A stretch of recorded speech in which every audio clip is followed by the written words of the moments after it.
As I stepped through the gates of the university, I was unexpectedly enveloped in the embrace of a man on my very first day. The face that greeted me, adorned with a hint of mischief, belonged to Hishilo, the object of my secret affection for the past 5 years. He possessed a tall, slender frame, with sharply defined features and a perfect ratio of broad shoulders to narrow waist, exuding an air of flamboyant nonchalance and effortless grace. For 5 long years, I had been most familiar with the silhouette of his back. The journey ahead was lengthy, and, as I sat in the vehicle, drowsiness overcame me, coaxing my eyelids shut and transporting me back to many years ago. Back then, I would secretly perch on the windowsill, gazing at his departing figure, diligently sketching his likeness. Each time, I would discreetly bid farewell to Hishilo as he walked away, capturing his essence on paper. Just as I was engrossed in my drawing, I suddenly heard his deep, magnetic voice wafting down from above, laced with an enticing wildness. "Are you secretly drawing me?" My heart skipped a beat, and I quickly looked up to find Hishilo before me, his eyes twinkling with laughter. In those dark, profound orbs, there resided a bewitching beauty, complemented by a charmingly placed mole, while the curve of his thin lips bore a blend of mischief and sensuality. I felt as if I had committed a transgression. My face flushed with an intense heat. Unable to articulate my feelings, I could only sheepishly acknowledge with a hesitant yes. He leaned in closer, his curiosity piqued, gazing intently at me, his hand gently pinching my cheek. "Poetic sister, why is your face so warm? Could it be that you harbor feelings for me?" The notion of secretly adoring him struck me like a bolt of lightning, freezing my very essence. As I abruptly opened my eyes, jolted awake from a dream, my heart raced tumultuously, as if it were striving to escape my chest. Thankfully, it was merely a dream, and fortunately, my long-held secret of unrequited love remained undiscovered by him. I exhaled deeply, my gaze drooping, and my throat felt slightly parched. In the blink of an eye, 5 years had passed, and the moments I had shared with Hishilo were tragically few, making even a furtive glance at him seem like a distant luxury. Such is the nature of unrequited love, akin to a green fruit hanging deep within one's heart. Sour yet bittersweet, a painful yet delightful experience. The taxi finally came to a halt near the eastern gate of the university, and the driver cheerfully remarked, "Young scholar, we have arrived. Best of luck with your studies." A smile crept onto my lips as I replied, "Thank you very much." After settling the fare, I hoisted my heavy suitcase and made my way toward the entrance. Today marked the orientation for newcomers, and the scene at the school gate was a bustling sea of humanity, with students lugging an array of luggage, creating an impenetrable throng. Suddenly, my phone buzzed. It was a message from my cousin, Meng Huili. "I apologize, but an urgent matter has arisen at school. I have arranged for a friend to pick you up." My cousin, a third-year law student and the president of the student council, was as busy as a spinning top. I lowered my head and replied, "All right, you carry on." I tucked my phone away, lacking even the strength to lift my gaze. Suddenly, a freshman rushed past me in haste, colliding with my shoulder unexpectedly. Bang! My suitcase thudded heavily against the ground, and before I could react, I lost my balance and nearly fell, instinctively clutching the person in front of me as if I were grasping desperately at the only lifeline while drowning. In the next moment, I heard a faint grunt from above. The man's steady, strong arms reached around me, gently securing my waist and enveloping me in a warm embrace. I steadied myself and looked up to find a man with sharp features and an expression of world-weariness. His piercing phoenix eyes were as sharp as a blade, adorned with a small mole at the outer corner, presenting an undeniably striking visage. His aura was so commanding that it held my gaze captive. Sunlight scattered delicately around him, casting a golden glow. Yet this brilliance did little to dispel his rebellious and slightly roguish demeanor. In that instant, the entire world faded into obscurity, leaving him as the sole resplendent figure in my view. My pupils dilated suddenly, and my entire body felt as though it had been struck by a jolt of electricity, leaving my limbs and every fiber of my being paralyzed. Hishilo? Indeed, it was the very same Hishilo who had recently graced my dreams. I stood there foolishly embracing him, my heart racing as though it might burst, completely immobilized and at a loss for what to do. An indescribable mixture of astonishment and panic swiftly coursed through me, igniting every nerve ending. Hishilo lazily lowered his head, meeting my gaze with a slight arch of his brow, followed by a roguish smile that danced at the corners of his lips. His voice, deep and enticing, teased, "How long do you intend to hold on to me?" Ah, it was only then that I regained my senses, hastily releasing my grip and murmuring an apology. "I'm sorry." Yet, he appeared to have no intention of letting me off the hook. Leaning in slightly, his dark, phoenix-like eyes brimmed with mischief as he half-joked, "I can understand your excitement, but is it really necessary to throw yourself into my arms the moment we meet?" Chapter 2. Could it be that you have a secret affection for me? Meng Shiai felt her ears burn with embarrassment as she softly explained, "I was bumped into by someone else. It was not my intention to embrace you." After uttering these words, her eyelashes fluttered momentarily as she feigned ignorance, hastily retrieving her suitcase, eager to depart. He was the one she had longed for day and night, the object of her secret affection for over 5 years. Yet upon encountering him, her immediate instinct was to flee. However, in the next instant, Hishilo grasped the nape of her neck from behind, effortlessly pulling her before him. The warmth of their skin meeting sent a jolt of anxiety through her heart. Hishilo leaned slightly closer, his deep, captivating eyes scrutinizing her, a mischievous smirk playing at the corners of his lips. "What are you hiding from? I trust one haven't mistaken you. Have I, my dear she?" His words flowed with a deliberate languor, each syllable tantalizingly drawn out, stirring her heartstrings. Meng Shi's cheeks flushed crimson, her heart feeling as if it were tightly gripped by an unseen hand. "I am not hiding from you," she murmured softly. Hizilu raised an eyebrow, a hint of mockery in his tone. "Not hiding? Then who was pretending to be a stranger just now? A ghost?" Hishilo pressed on. "What is this? Have you truly forgotten me? Surely, my face isn't that common." Meng Shi found herself momentarily dazed, her gaze locking onto his jet-black eyes, which resembled a profound whirlpool capable of drawing her in. Averting her eyes, she lowered her gaze and gently uttered, "Shilo Ge."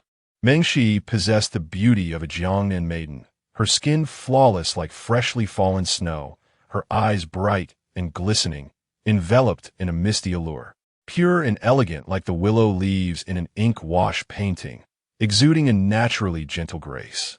Hishilo regarded her with a teasing gaze, as if deliberately provoking her, his tone rising playfully. I didn't quite catch that. It was evident that he was being intentionally coy. With great patience, Meng Shi repeated, "Shilo Ge," her voice soft and melodious, akin to a whisper carried by the spring breeze, gentle enough to evoke ripples in the heart.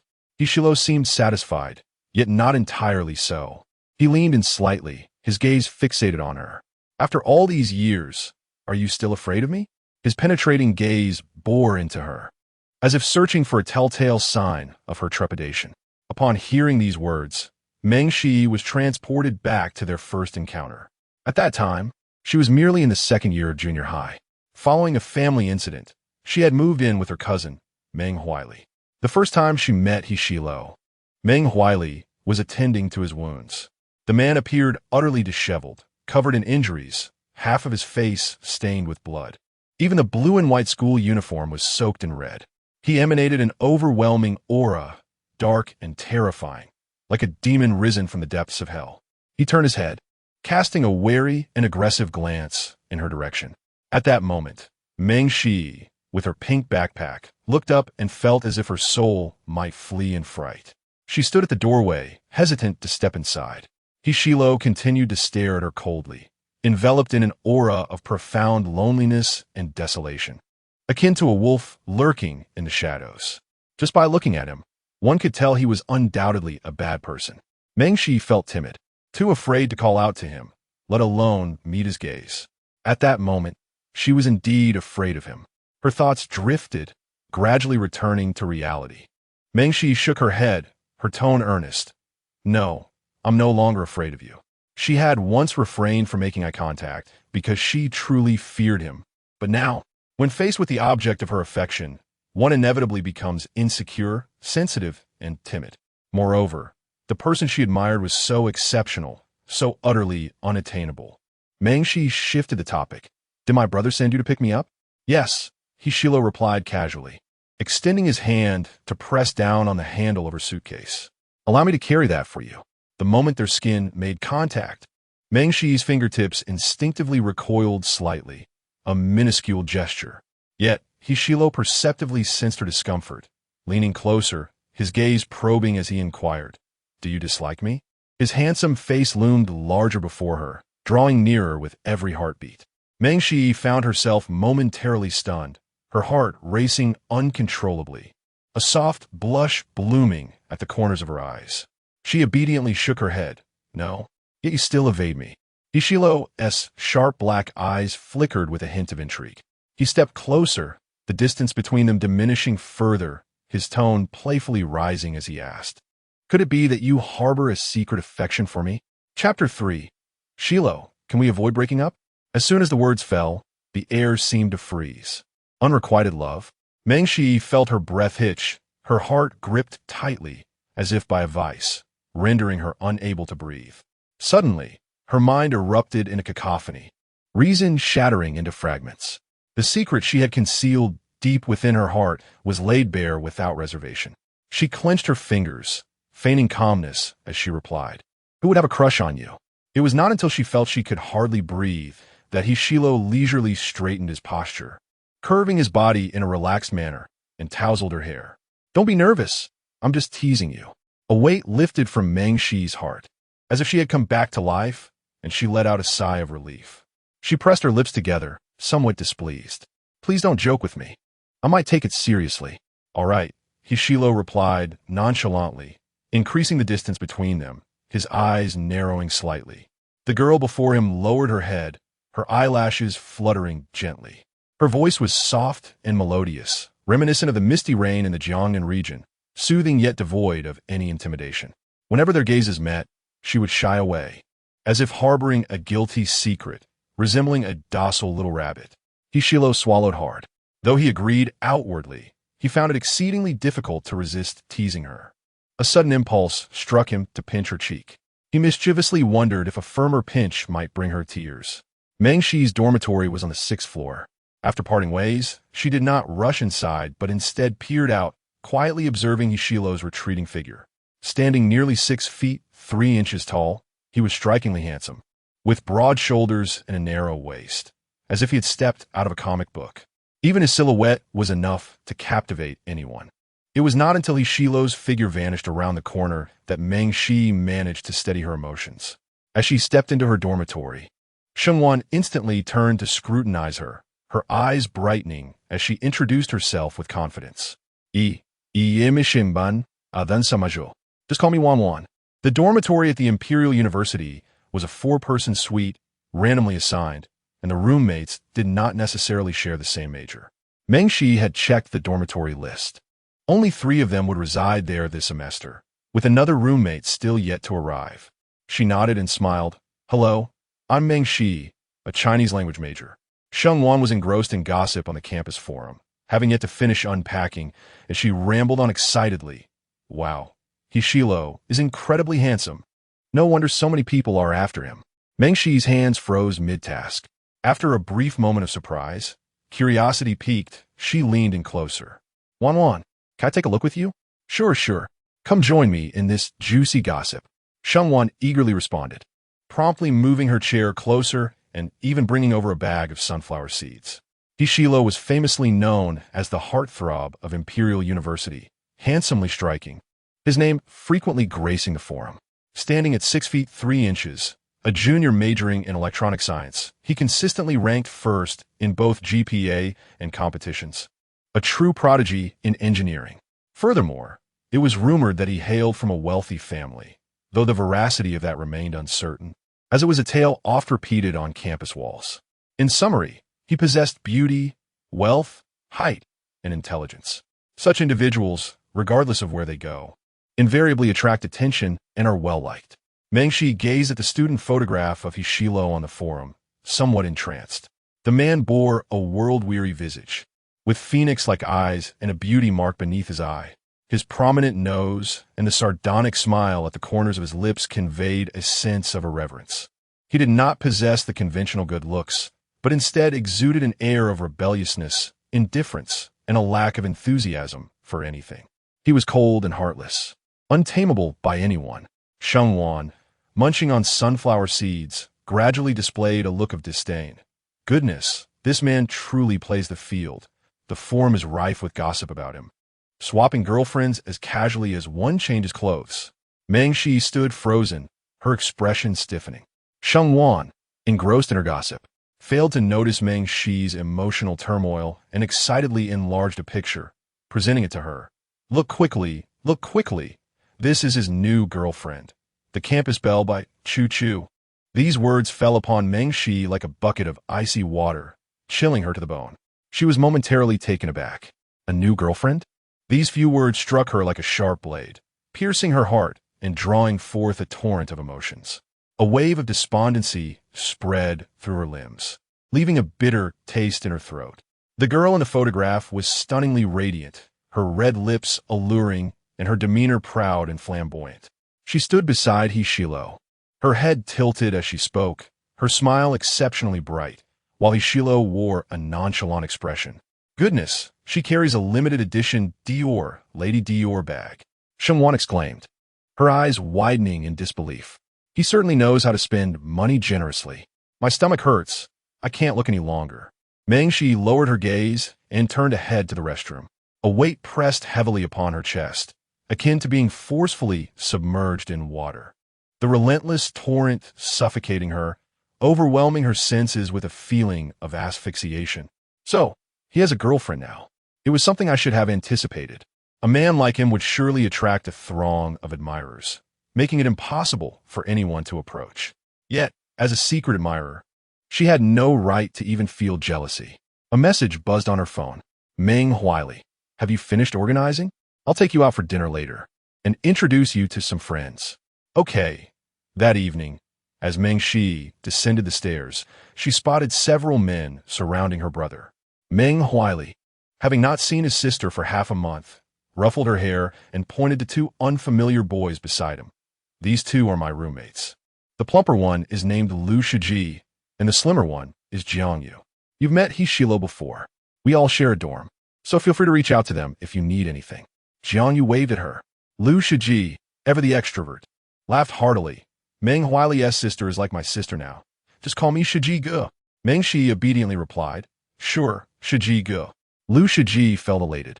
It was the first time a girl had called him brother so sweetly. He couldn't help but flash a broad grin. Hey, I've gained a sister for free. The group approached the entrance of the buffet restaurant when a stunning beauty appeared before them, her fair skin and captivating eyes accentuated by a black leather miniskirt, exuding an irresistible allure. The beautiful woman, upon seeing them, was momentarily taken aback, her face soon adorned with a look of grievance as she gazed tenderly and murmured, Shi Lu. The surrounding crowd, sensing the unfolding drama, eagerly pricked up their ears. Meng Shi recognized her immediately. She bore an uncanny resemblance to the photograph that Shengwan had shown her earlier, He Shilo's new girlfriend, Bai Choo Choo. Bai Choo Choo's eyes instantly glistened with unshed tears as she approached in her high heels, her voice so soft it seemed to drip with emotion. Shi Lu, I've been searching for you these past few days. I adore you so much. Is there any way we could avoid breaking up? Chapter 4. I do not engage with my friend's sister. Bai Choo Choo appeared to be in a playful mood, attempting to entwine her arm with He Shilo's.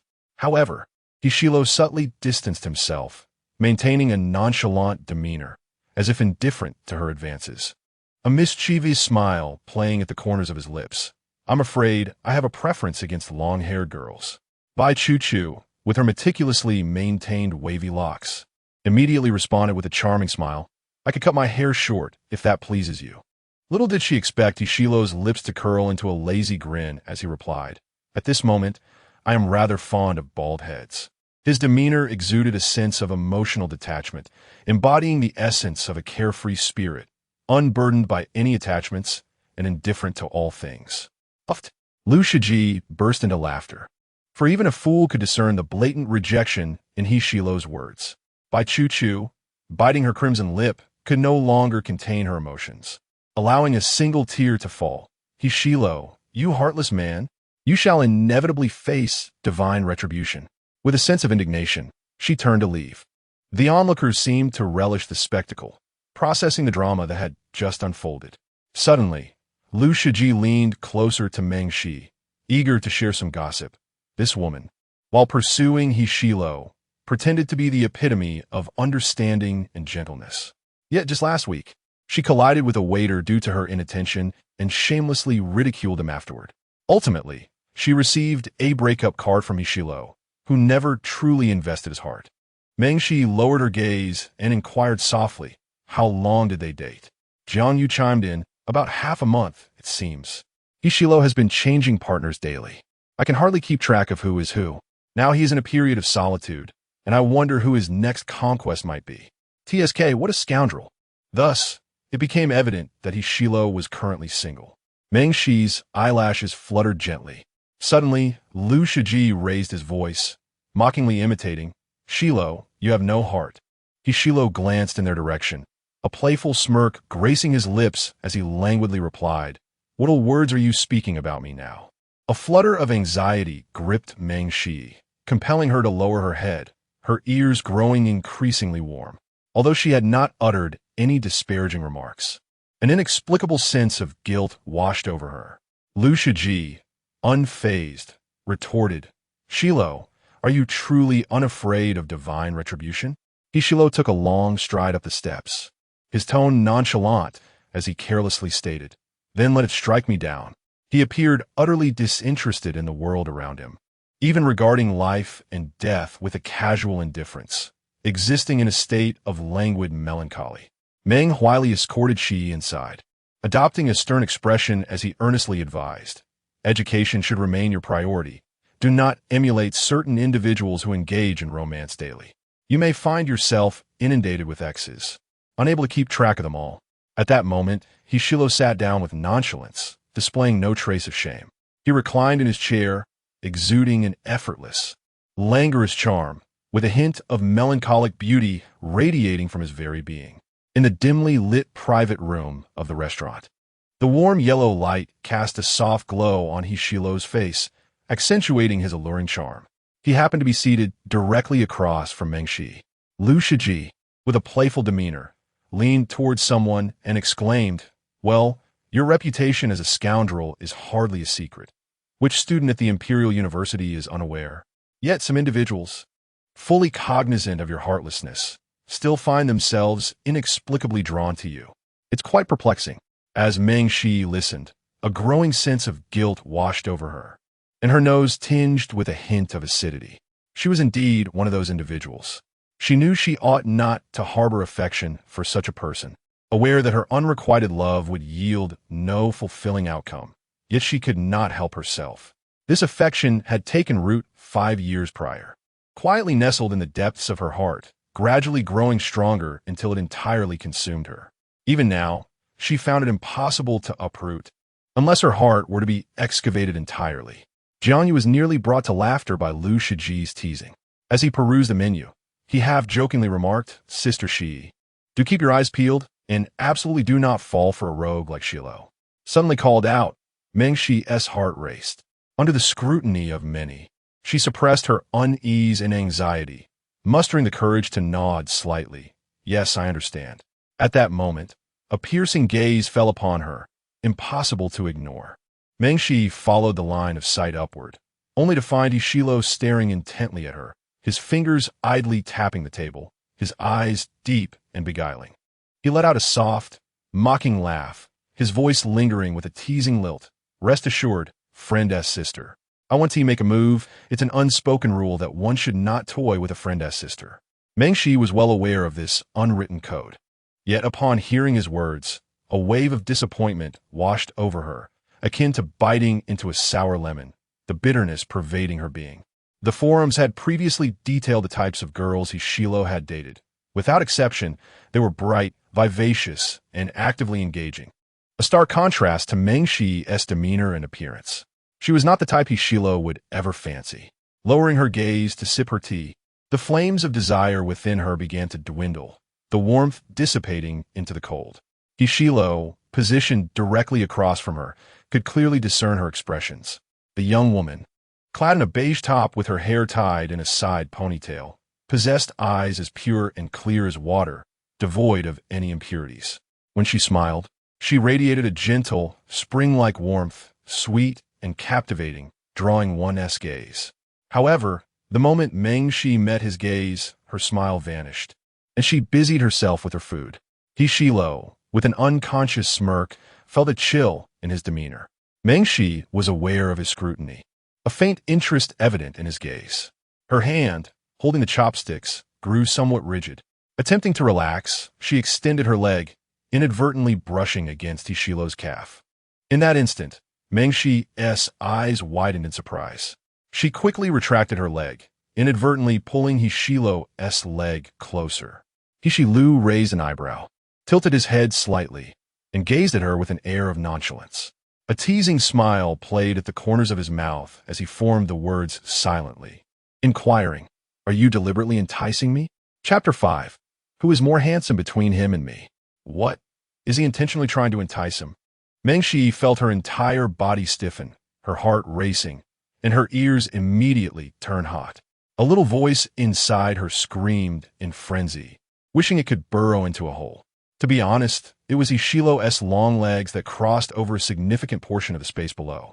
Yet, he seemed completely oblivious to any impropriety, instead regarding her with a half-teasing gaze. Quite mischievous. This meal was particularly torturous for Meng Shi. After dinner, Lu Shiji clamored to play billiards, exclaiming, "I refuse to accept defeat. Last semester, I was so close to winning just by a hair's breadth, which led to me cleaning the dormitory for an entire month."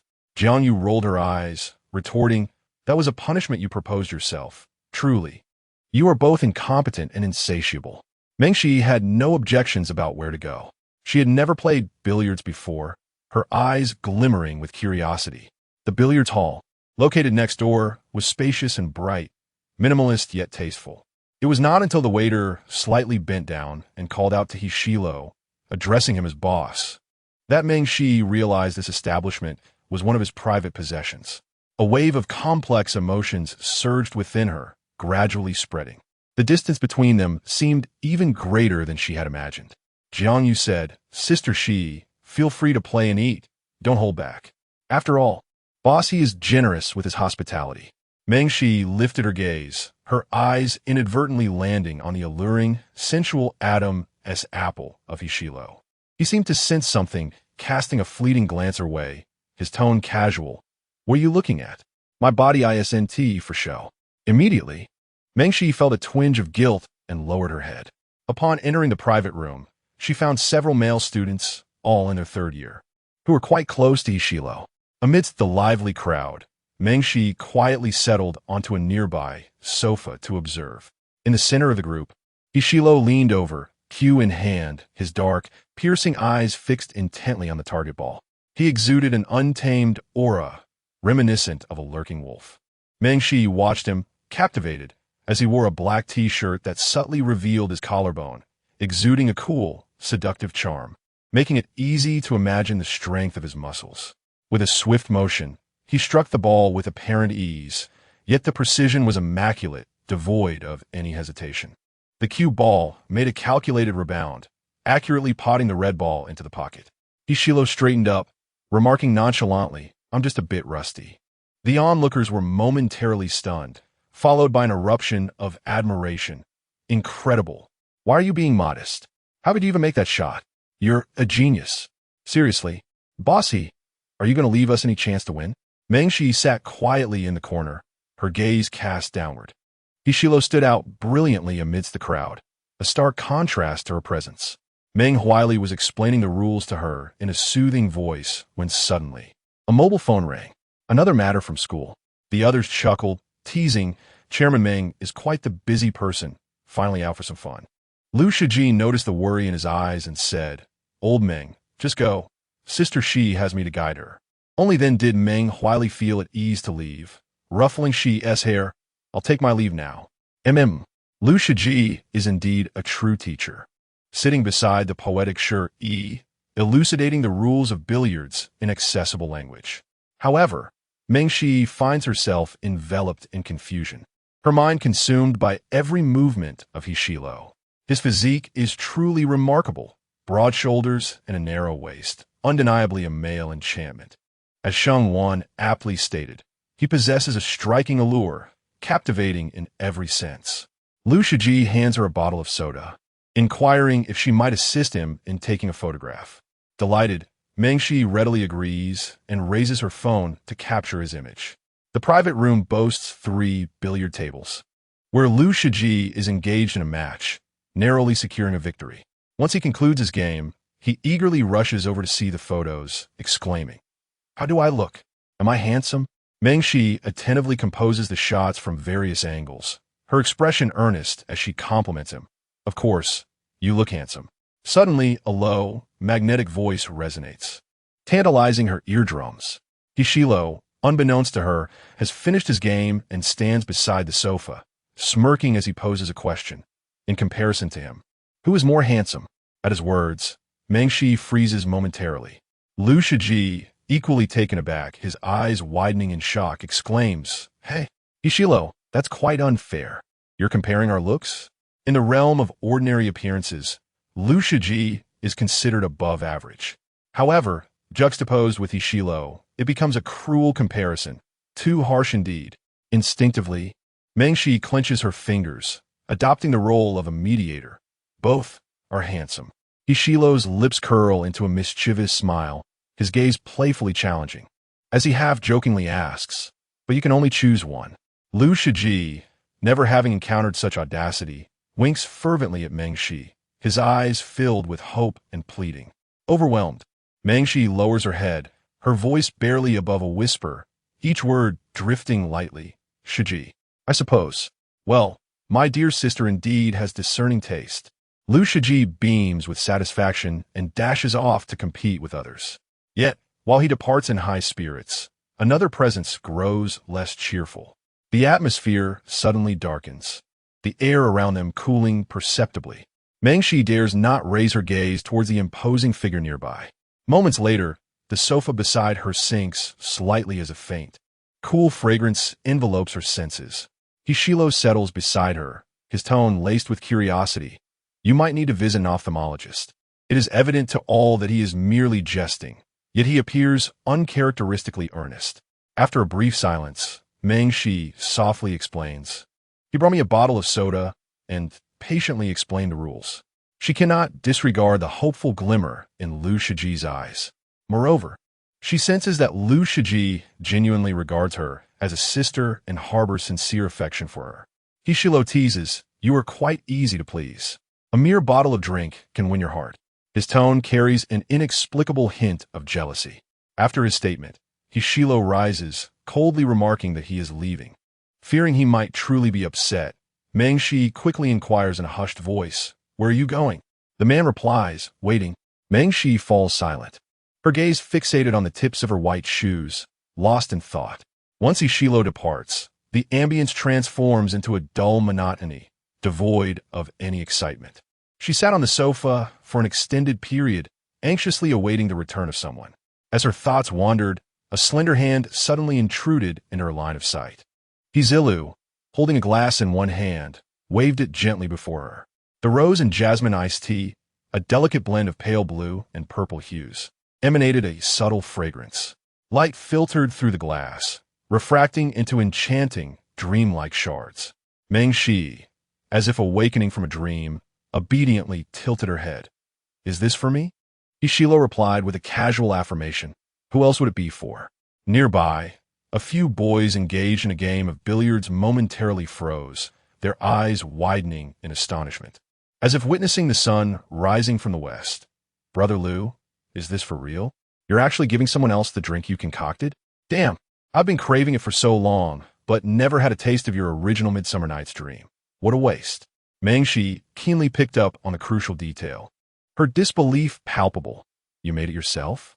Hishilo, his voice languid, replied, "Indeed, no one else has tried it. You should have a taste." Meng Shi quickly accepted the glass with both hands, her gaze drawn to the colorful butterfly decoration adorning the rim. A flicker of delight blossomed within her, akin to a burst of fireworks, sending exhilarating tremors throughout her being, her heartbeat resonating loudly. Midsummer Night's Dream. Such a lovely name, truly beautiful. Mengshi lowered her head to take a sip. The taste was refreshing, a harmonious blend of jasmine and rose, sweet and tangy, with a uniquely delicate texture. Suddenly, Hishilo leaned closer, narrowing the distance between them, almost obscuring the bright lights of the billiard hall. His dark, profound eyes scrutinized her intently as he inquired, "Do you like it?" Chapter 6. Stay still. Let me teach you. Hishilo gazed intently at her, his voice magnetic and melodious, resonating like a deep-toned cello, evoking an inexplicable intimacy. Mengshi could even glimpse her own reflection in his eyes. They were so close. In that moment, a tempest brewed within her chest, her heart racing like a drumbeat, incessantly thudding. Holding a glass in her hands, Mengshi felt her ears grow warm and nodded gently. It was more than just a fondness for the beverage. Hishilo shot her a sidelong glance. Am I handsome enough now? Mengshi responded with a puzzled expression. Why was he still fixated on comparing himself to Lu Shiji? How could this man be so petty? Unable to suppress a smile, she pressed her lips together softly, her eyes crescent-shaped as she coaxed him gently. You are the most handsome. Her voice was sweet and tender, flowing into his heart like a clear spring, soothing to the ears. Hishilo raised an eyebrow, a hint of a smile playing at the corners of his lips. The young girl tilted her face upwards, earnestly trying to cheer him up. Her eyes were pure and bright, her fair skin tinged with a delicate flush, both adorable and gentle. She was truly someone who could easily be swept away. Hishilo lowered his gaze, his eyes gradually falling upon her phone. The screen was still lit, displaying the solo photo she had taken of Lu Shiji earlier. His eyes narrowed slightly. Take a couple of shots of me as well. Oh, sure, Mengshi replied without hesitation. After saying that, Hishilo returned to the pool table, casually wiping the Q-tip with chalk to prevent it from slipping. Mengshi raised her phone, carefully aiming to capture him. Hishilo rolled up his sleeves, revealing a well-defined forearm. He made no unnecessary movements, leaning over the table, exuding both charm and an air of confidence. With a swift motion, he struck the cue ball, and the cluster of balls erupted, the colored balls sinking into the pockets. The shot was precise and flawless. Mengshi momentarily held her breath. It felt as though it was not merely the ball that was struck, but her very heart. Was it her imagination? Hishilo seemed to glance at her, his eyes like an abyss, gradually consuming her. Mengshi felt as though she were the red ball being targeted. Her thumb trembled involuntarily as she hurriedly pressed the shutter button. It was undeniable that this man was impeccably handsome from every angle. Even candid shots were captivating.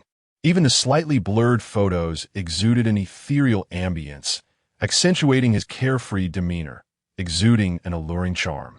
A boy on the table, struggling with a shot, humbly sought guidance. Hishilo stood beside him, observing keenly and with precision, offered his advice. Keep your wrist naturally vertical, avoid twisting it outward. Your grip is a bit too far back. The boy's eyes lit up with understanding, as if a veil had been lifted. So that's what was off. Mengshi lowered her gaze to her photos. In one shot, Hishilo had fortuitously looked at the camera, his eyes sharp, as if they could see through all things, undeniably captivating, exuding wild allure. Each frame was a masterpiece, requiring no touch-ups. If Hishilo were an idol, being his devoted fan would undoubtedly be an immense joy. As Mengshi basked in his striking visage, a shadow suddenly enveloped her from above. Hishilo's voice drifted softly. Come here, let me teach you how to play. Mengshi had observed for quite some time and had managed to learn the basics, diligently picking up the cue and leaning over the table. However, her posture still lacked finesse, unmistakably marking her as a novice. Just then, as she stood with her back to Hishilo, waiting for him to correct her, she felt a warm presence encircle her from behind. The man's breath gently caressed her neck, instilling a subtle, tingling sensation. It was Hishilo, enveloping her in a protective embrace, effectively trapping her within his hold. Startled, Mengshi froze, her breath caught in her throat, her mind momentarily blank. She instinctively shifted to the side.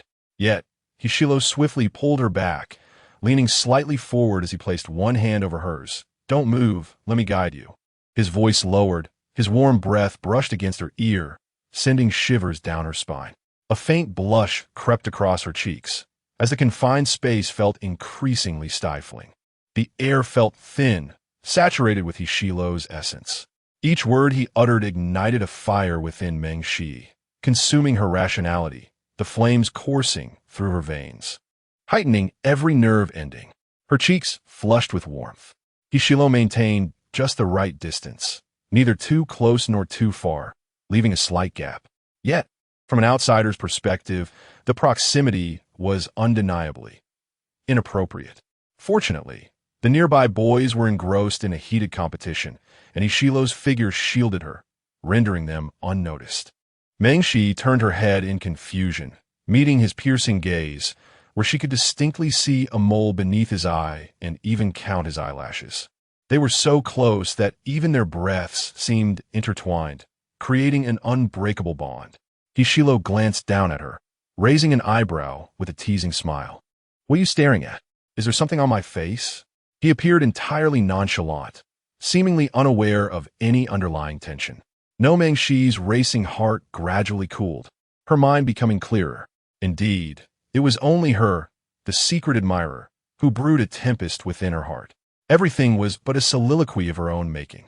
She turned back, forcing her focus entirely on the ball. Yet her body felt unresponsive, as if possessed, rendering her immobile. Hishilo guided her hands, correcting her stance, aligning her elbow, chin, and cue in a straight line, urging her to relax. "Loosen up, don't be tense," he instructed, his gaze sliding down to her face. The girl had not adorned herself excessively. Her profile was pure and gentle, her eyes glistening, and her skin, illuminated by the light, was as delicate as freshly fallen snow, untouched by impurities. A subtle fragrance of white tea lingered around her, exuding an elegance that was both refined and ethereal. Regardless of what Hishilo said, Meng Shi complied obediently, allowing him to adjust her as if she were a delicate porcelain doll displayed in a shop window. She was endearingly compliant. In the embrace of warm, soft jade, Hishilo felt a slight tension in his throat, moving up and down. He covered Meng Shi's delicate hands, guiding her to swing the club with a sharp crack, expertly striking the ball into the hole. Meng Shi blinked, as if she had stumbled upon something delightful, her misty eyes suddenly sparkling with light. Ishilo's lips involuntarily curled into a smile as he lazily regarded her. "Do you know what you resemble at this moment?" Everything around them seemed to blur, leaving only the two of them in their own world. Meng Shi's heart fluttered slightly, quickly followed by a wave of nervousness as she cautiously inquired, "Like what?" Hishilo, with a teasing smile, replied, "Like a human machine." Meng Shi fell silent for a long moment. "Sir, are you being polite?" A perfectly handsome face paired with a sharp tongue. She lowered her head, unwilling to engage further. Hishilo let out a light chuckle, mischievous in tone. "I'm just teasing you. You look like a well-behaved little rabbit. Does that work?" He continued to provoke her. Meng Shi's ears flushed crimson as she muttered, "Please stop joking with me." The more she pleaded, the more Hishilo felt inclined to tease her. It was only when a nearby boy glanced over that Hishilo distanced himself, as if nothing had transpired. Meng Shi could feel that warm breath gradually dissipating. Yet a lingering trace remained, coursing through her like an electric current. Just then, the boys at the adjacent table finished their game. On the way back, the evening breeze mingled with a stifling warmth. The bright moon hung high in the sky, radiating a gentle glow, casting a layer of silver frost.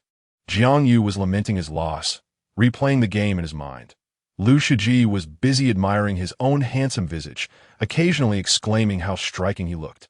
Meng Shi's heart raced throughout the journey, akin to a little deer bounding wildly. Yet her reason quickly reminded her that she could not afford to sink deeper into this infatuation, nor could she seek more. Ishilo might have had numerous girls before her, personally instructing them, sharing intimate moments while teaching them billiards. Meng Shi's eyes stung with unbidden tears at the thought of Ishilo holding other girls close, guiding them in the game, their stances perhaps even more intimate and flirtatious. A wave of bitterness bubbled within her, relentless and unyielding. But she had no right to feel this way. That was the most painful realization of all. Carrying her burden of thoughts, she slowed her pace. Originally walking alongside Liu Shiji, she unknowingly fell behind, finding herself right next to Ishilo. Ishilo immediately sensed her unease, lifting an eyebrow. "Do you have something to ask me?" The evening breeze rustled the leaves of the 2 rows of camphor trees lining the road, the sound faint yet distinct. Mengshi lowered her gaze, speaking cautiously. "Brother Shilo, do you teach others like this often?" In the enchanting night, with dim streetlights casting shadows, half of the man's face was enveloped in darkness, accentuating his chiseled features and adding an air of allure. Ishilo studied her for 2 seconds, arching an eyebrow, and with a teasing smirk, countered, "What do you think?" Chapter 7. Shilu, shall we reunite? Of course, she felt that Shilu had taught others, many young women, in fact. It stands to reason. Such a person exudes a certain charm, effortlessly captivating. Countless beauties are drawn to this type, yearning to tame the ferocious wolf. Mengshi pursed her lips in silence, her mood abruptly plummeting. "My dear," the man approached her leisurely, his voice a low, magnetic timbre. "I am not the benevolent type." Mengshi's heart tightened as she looked up at him. The moon cast a gentle halo in the night sky, its hazy light enveloping him in a delicate veil. Shilu tilted his head, regarding her with a carefree smile in his eyes. His tone languid. "You are the first who can make me teach personally, hand in hand." Even after returning to her dormitory, her mind incessantly replayed these 2 sentences. She was the first. Mengshi felt dazed, washing up and lying on her bed, burying her face in the covers. It was stifling, hard to breathe. Suddenly, 2 little figures seemed to spring forth in her mind. One was exhilarated, glowing pink with joy, bouncing around as if it had received the sweetest candy in the world.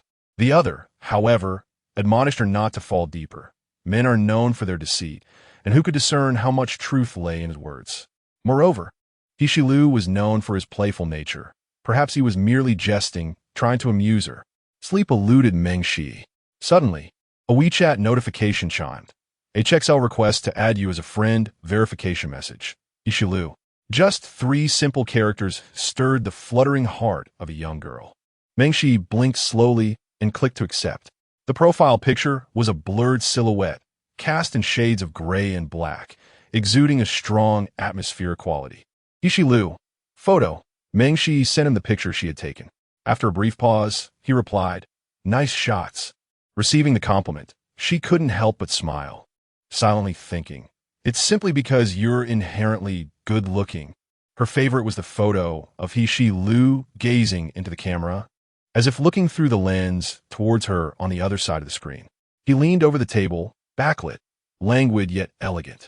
His brow was sharply defined, eyes elongated and piercing, their deep hue exceptionally striking. Mengshi set this photo as the chat background and changed the contact name to Shilu, adorning it with a small moon emoji. It was merely adding someone on WeChat. Yet, she felt as if she had drawn a fraction closer to the moon of her secret affection. After staring at the screen for a long time, Mengshi blinked her weary eyes, reluctantly closing her phone. "Good night, Ishilu, good night, my moon." The following days were oppressively hot, as the freshmen began their 2-week military training. During this time, Mengshi did not encounter Ishilu on campus, nor did she catch a glimpse of him. Instead, she frequently bumped into Liu Shiji and Jiangyu around the corners. The 2 greeted her warmly, waving enthusiastically. Hey she. Fate is indeed a curious thing. The person she longed to see was nowhere to be found. Indeed, they were merely unrelated lines, briefly intersecting before gradually drifting apart. It was truly challenging for her to encounter Hishilo. The fleeting excitement at the billiard table a few days prior felt as ephemeral as a mirage. Like a whimsical dream she had floated through. After the morning military training, Meng Shi, exhausted and perspiring, gasped for breath. Meng Huili offered her a large bag of snacks, gently inquiring, "Have you considered joining our student council?" Meng Shi pondered for a long moment before shaking her head. She needed to earn a living, working part-time to correct primary and secondary school Chinese assignments online, and occasionally took on copywriting jobs. Joining the student council would add to her already busy schedule, with endless trivial matters and frequent meetings, leaving her little time to spare. However, she might contemplate participating in a club. Brother, which clubs are you all involved in? Perhaps she could approach Zilla gradually, like a little snail inching closer. Meng Huili replied, You know I'm in the debate club. Jiang Yu is part of the Robotics Association. Liu Shiji joined the skateboarding and street dance clubs. He dances exceptionally well, moving with such vigor. Hard to imagine, right? Meng Shi nodded, indeed unable to picture Liu Shiji's flamboyant dancing. After a lengthy silence, she asked, What about Hishilo? Him? He's usually preoccupied with his endeavors, hardly having time to engage in any departments or clubs. Moreover, his demeanor is rather aloof, reluctant to interact with others. Meng Huili added that Hishilo owned several properties nearby and had no intention of residing on campus during his freshman year. It was only after Meng Huili encouraged him to avoid solitary confinement that Hishilo moved into their dormitory. Indeed, if Hishilo were to join any club or department, a throng of girls would undoubtedly flock to him, and the news would spread like wildfire across the forums. The afternoon sun was more relentless, mercilessly scorching the earth, and the air felt blistering, leaving the students languid and fatigued. After military training, it was already 5 o'clock. A throng of students rushed toward the cafeteria and dormitories.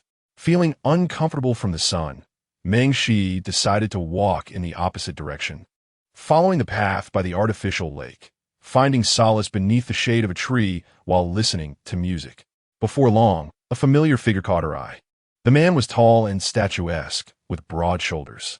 The setting sun cast a gentle orange hue upon his silhouette, accentuating his perfect contours. It was Hishilo.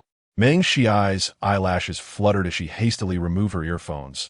But before she could revel in her joy, a strikingly beautiful girl sprinted over, her voice sweet as honey. Zilu, are you with Bai Chu Chu just to provoke me? The girl wore a short uniform skirt paired with a crisp white shirt, adorned with a black bow tie. The collar opened to reveal an elegant neck that sparked the imagination. Her skirt barely concealed her upper thighs, swaying in the breeze, exposing her long, slender legs. She was undeniably stunning. The two stood not far from each other.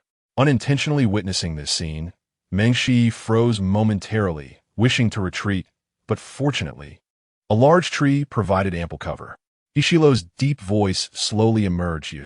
The girl opposite him bit her lip, nervously clutching her skirt, her eyes brimming with anticipation. Yet, Hishilo remained languid and indifferent, gazing at her with little emotional fluctuation. What was your name again? His expression was cold and indifferent, exuding an aura that rendered him almost inaccessible, effectively extinguishing the fiery passion that resided in the girl's heart. He stood there languidly, seemingly contemplating her name for a moment. Lin Shui? I am Lin Shuang. He acknowledged her with a nonchalant "oh," his indifferent gaze sweeping across her face without pausing. He maintained his usual carefree and irreverent demeanor. Lin Shuang, a delicate flower pursued by countless admirers, was unaccustomed to such indignities. Yet the more elusive he became, the stronger her desire to possess him grew. With her eyes glistening with unshed tears, she hurriedly reached for the man's hand, her tone pleading, I promise I will never interfere in your affairs. I truly like you. After a brief moment of choking back her emotions, she cautiously asked, Shi Lu, shall we reconcile? Chapter 8. She leapt into Shi Lu's embrace, only to discover she was his ex-girlfriend. Meng Shi stood at a small distance, yet she could clearly hear the conversation between them. Shi Lu asked casually, Is the breakup compensation insufficient? How much more do you desire? How can you think of me in such a way? Lin Shuang exclaimed, her eyes wide with disbelief. Her voice sweetened with an alluring tone. I have no intention of pursuing your wealth. Shi Lu chuckled nonchalantly. Then are you after my body? Biting her crimson lip, Lin Shuang, in a state of utmost humility, confessed, You have no idea. I have harbored a secret crush on you for 2 years. Since the moment I entered school, I have been silently enamored with you. Shi Lu listened in silence, his dark eyes revealing no emotions.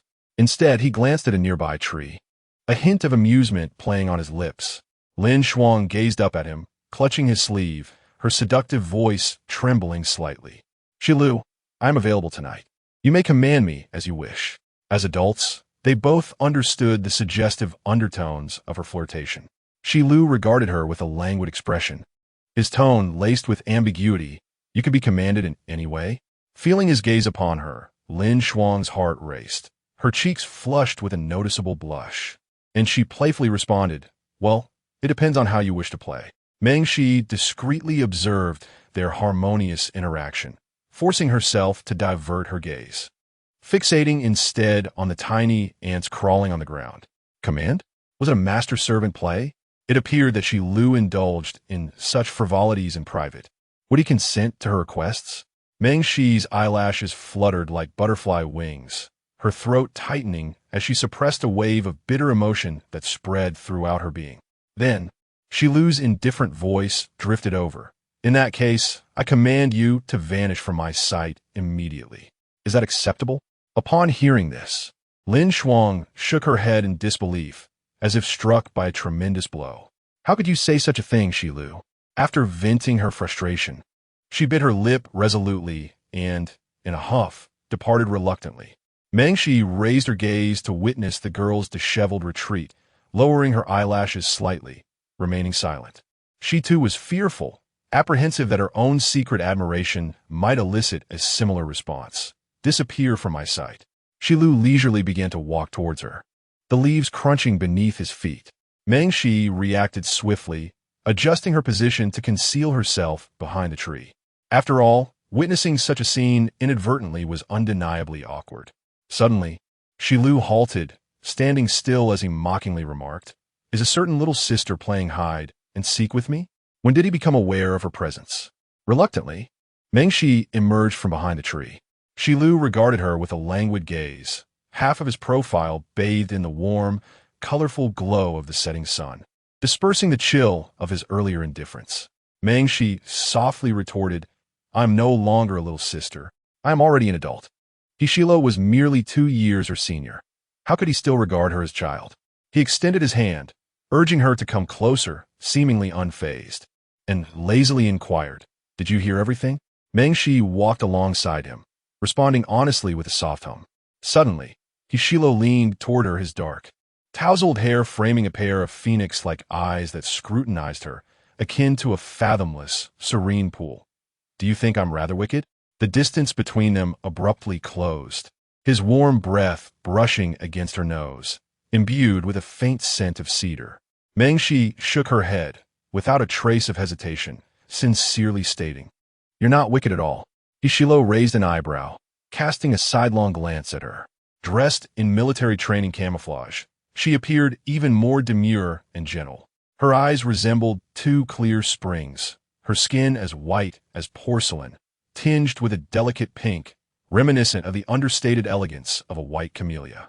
However, the oversized uniform made her look somewhat clumsy and oddly endearing.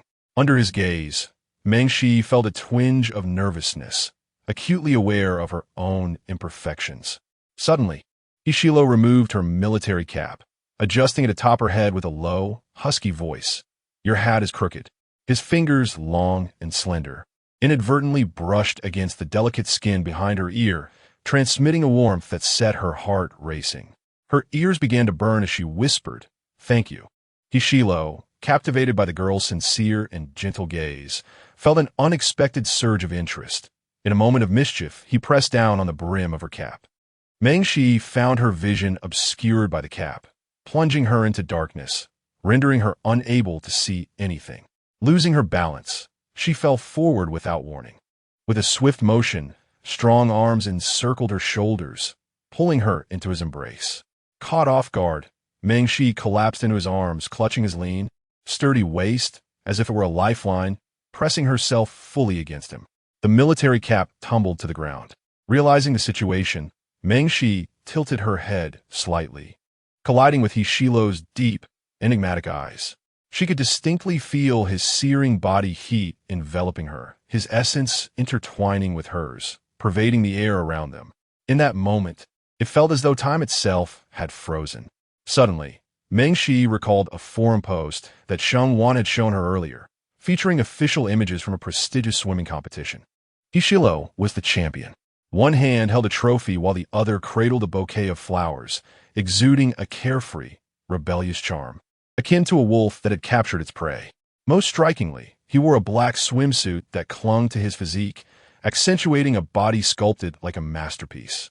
Below, a flurry of anonymous users erupted with fervent comments. Wow.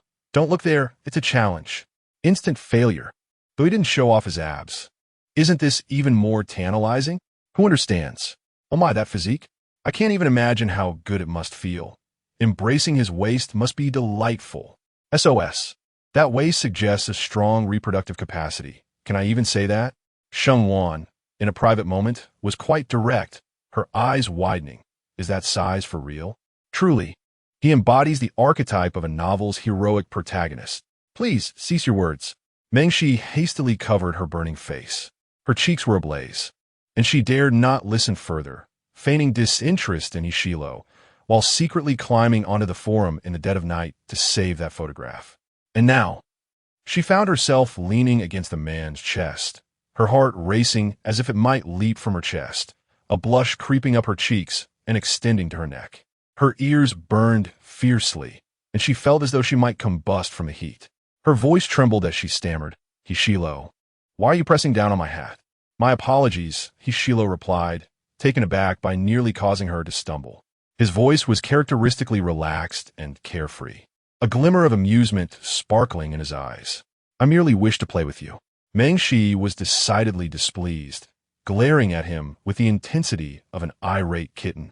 Suddenly, two girls approached, standing a short distance away.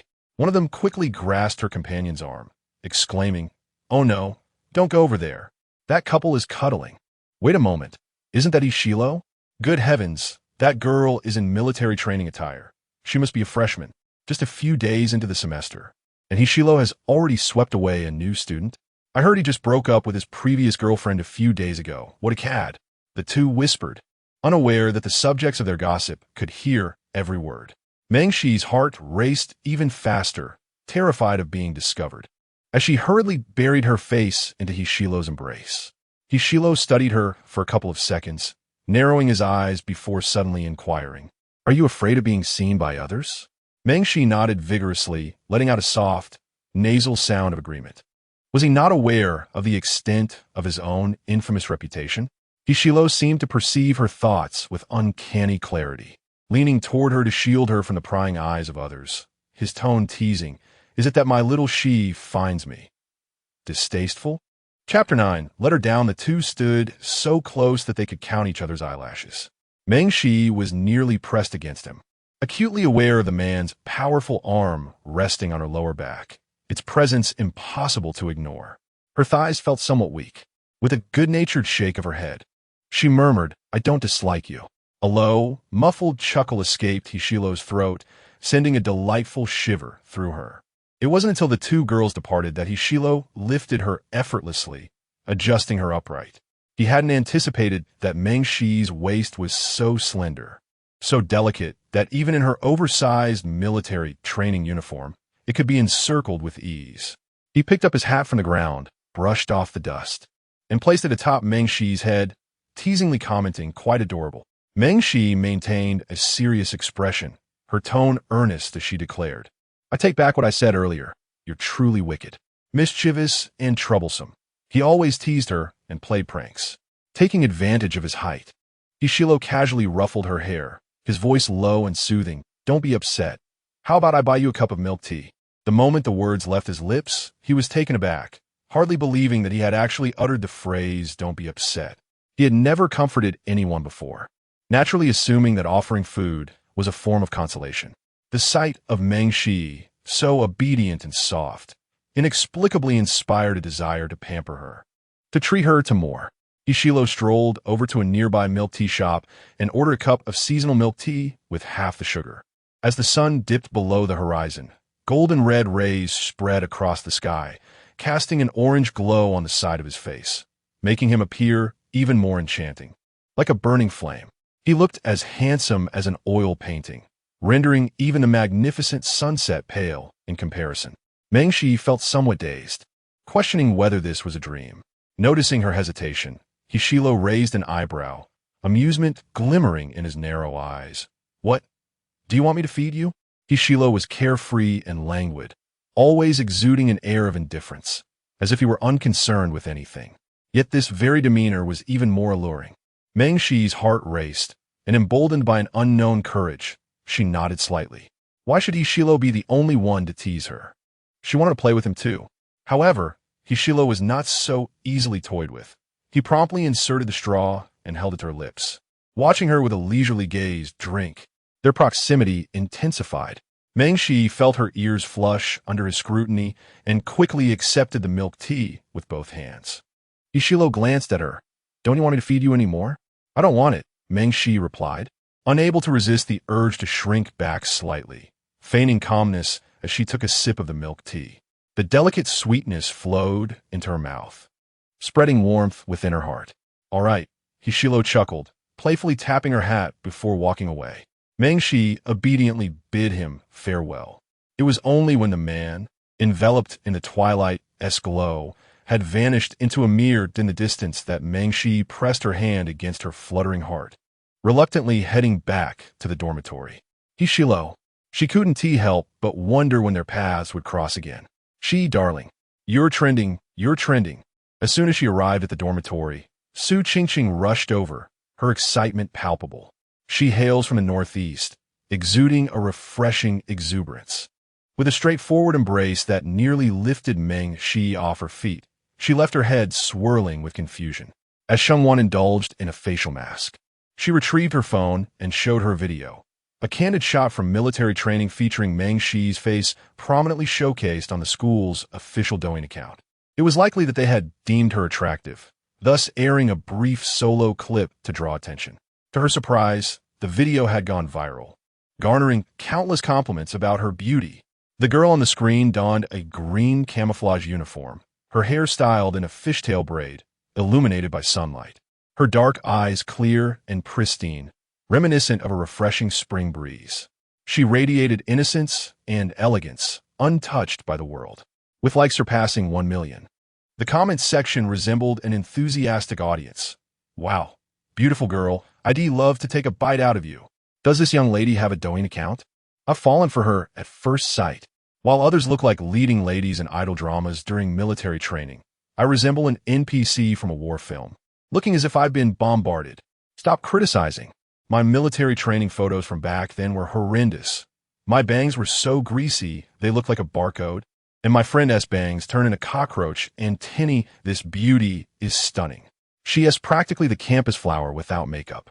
Whose white moonlight is she? Who is her secret admirer? Who is her sweet first love? If I don't hear about it within a minute, I'll ignite the entire school. Su Qingqing felt an inexplicable pride, although the accolades were not directed at her. She couldn't help but feel joy for she. So many people on the forum wished to add your contact information.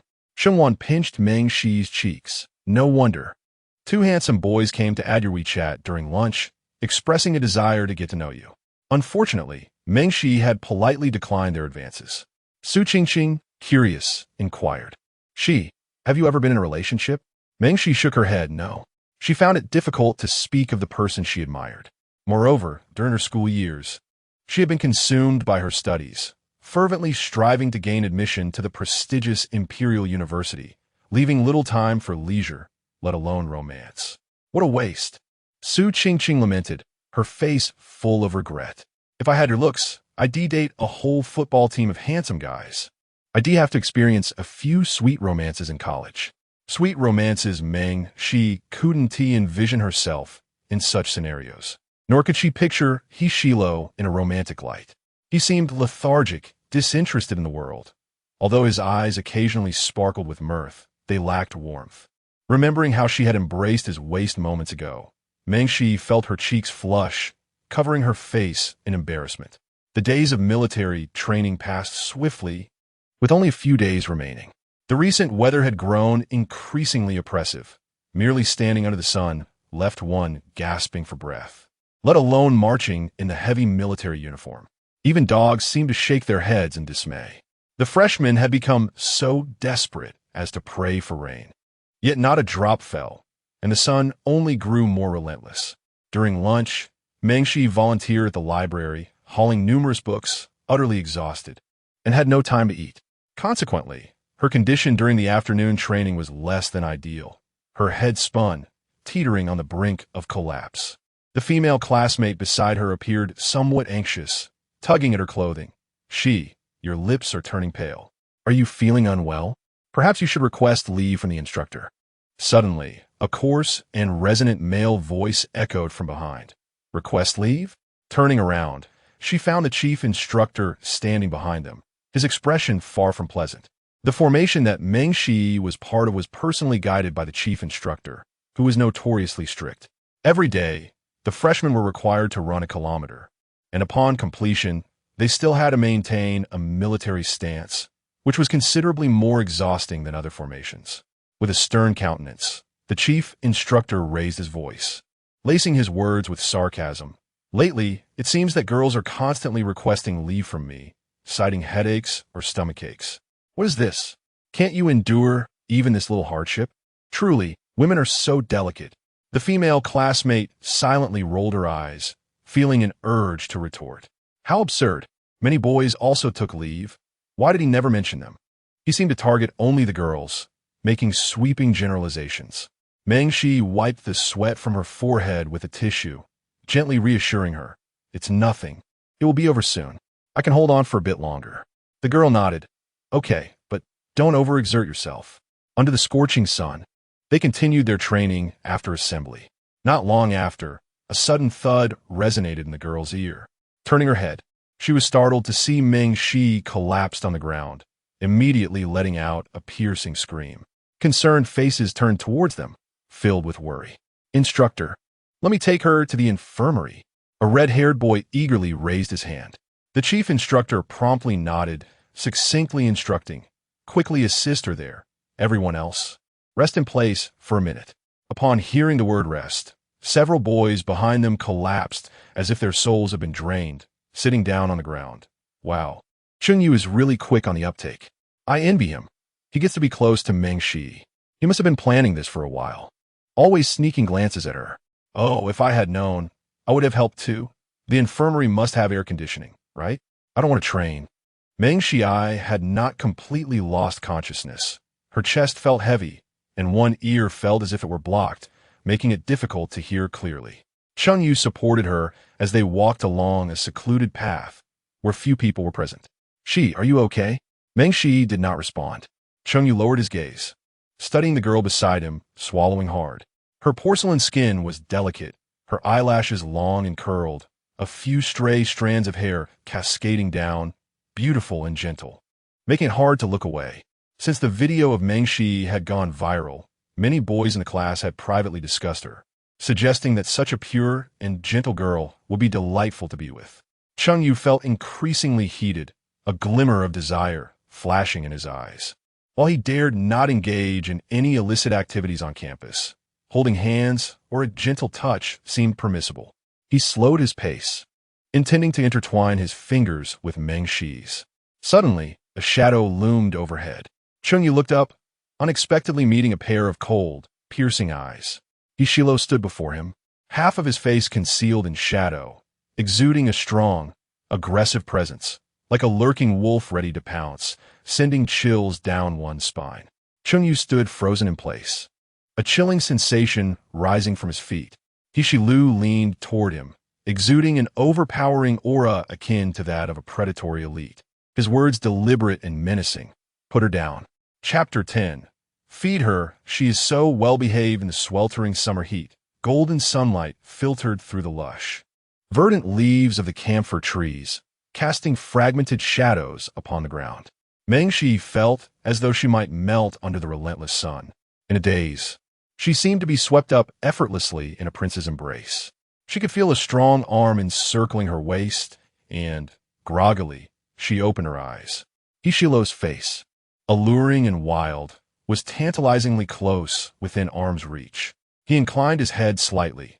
His features were sharply defined, and his typically languid, unrestrained phoenix eyes bore a newfound seriousness. The tear mole beneath his eye added an enchanting allure, exuding the raw masculinity of an adult man.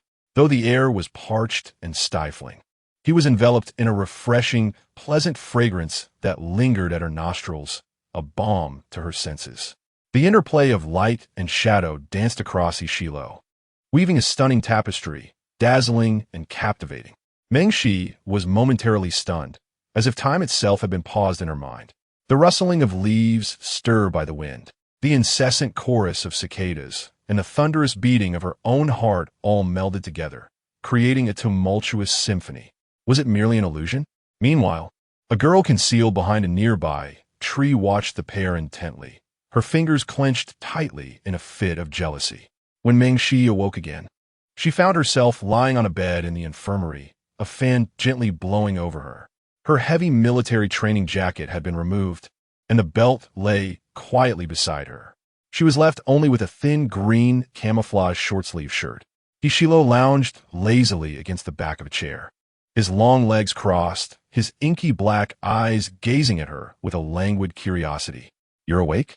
he inquired softly. Mengshi felt utterly drained, lacking the strength to muster even a whisper. "You." She stared at her military jacket and belt, then abruptly turned her gaze back to Ishilo. Confusion clouded her eyes, misty with bewilderment. Could it be? A vivid image of Ishilo removing her clothing flared in her mind. In an instant, a rush of warmth flooded her cheeks, leaving her feeling utterly embarrassed. How could Ishilo, fully aware of her thoughts, curled his lips into a mischievous smile. "Rest assured, it wasn't me who undressed you." With a rustle, the nurse entered the infirmary, her tone gentle and patient upon seeing Mengshi awake. "Dear girl, just lie down a little longer. Remember to take some medicine for heat relief. Military training is truly exhausting." Mengshi managed to sit up, leaning against the pillow, her tone sincere. "Thank you." Once the nurse departed, Ishilo raised an eyebrow, an expression that seemed to say, "Why don't you thank me?"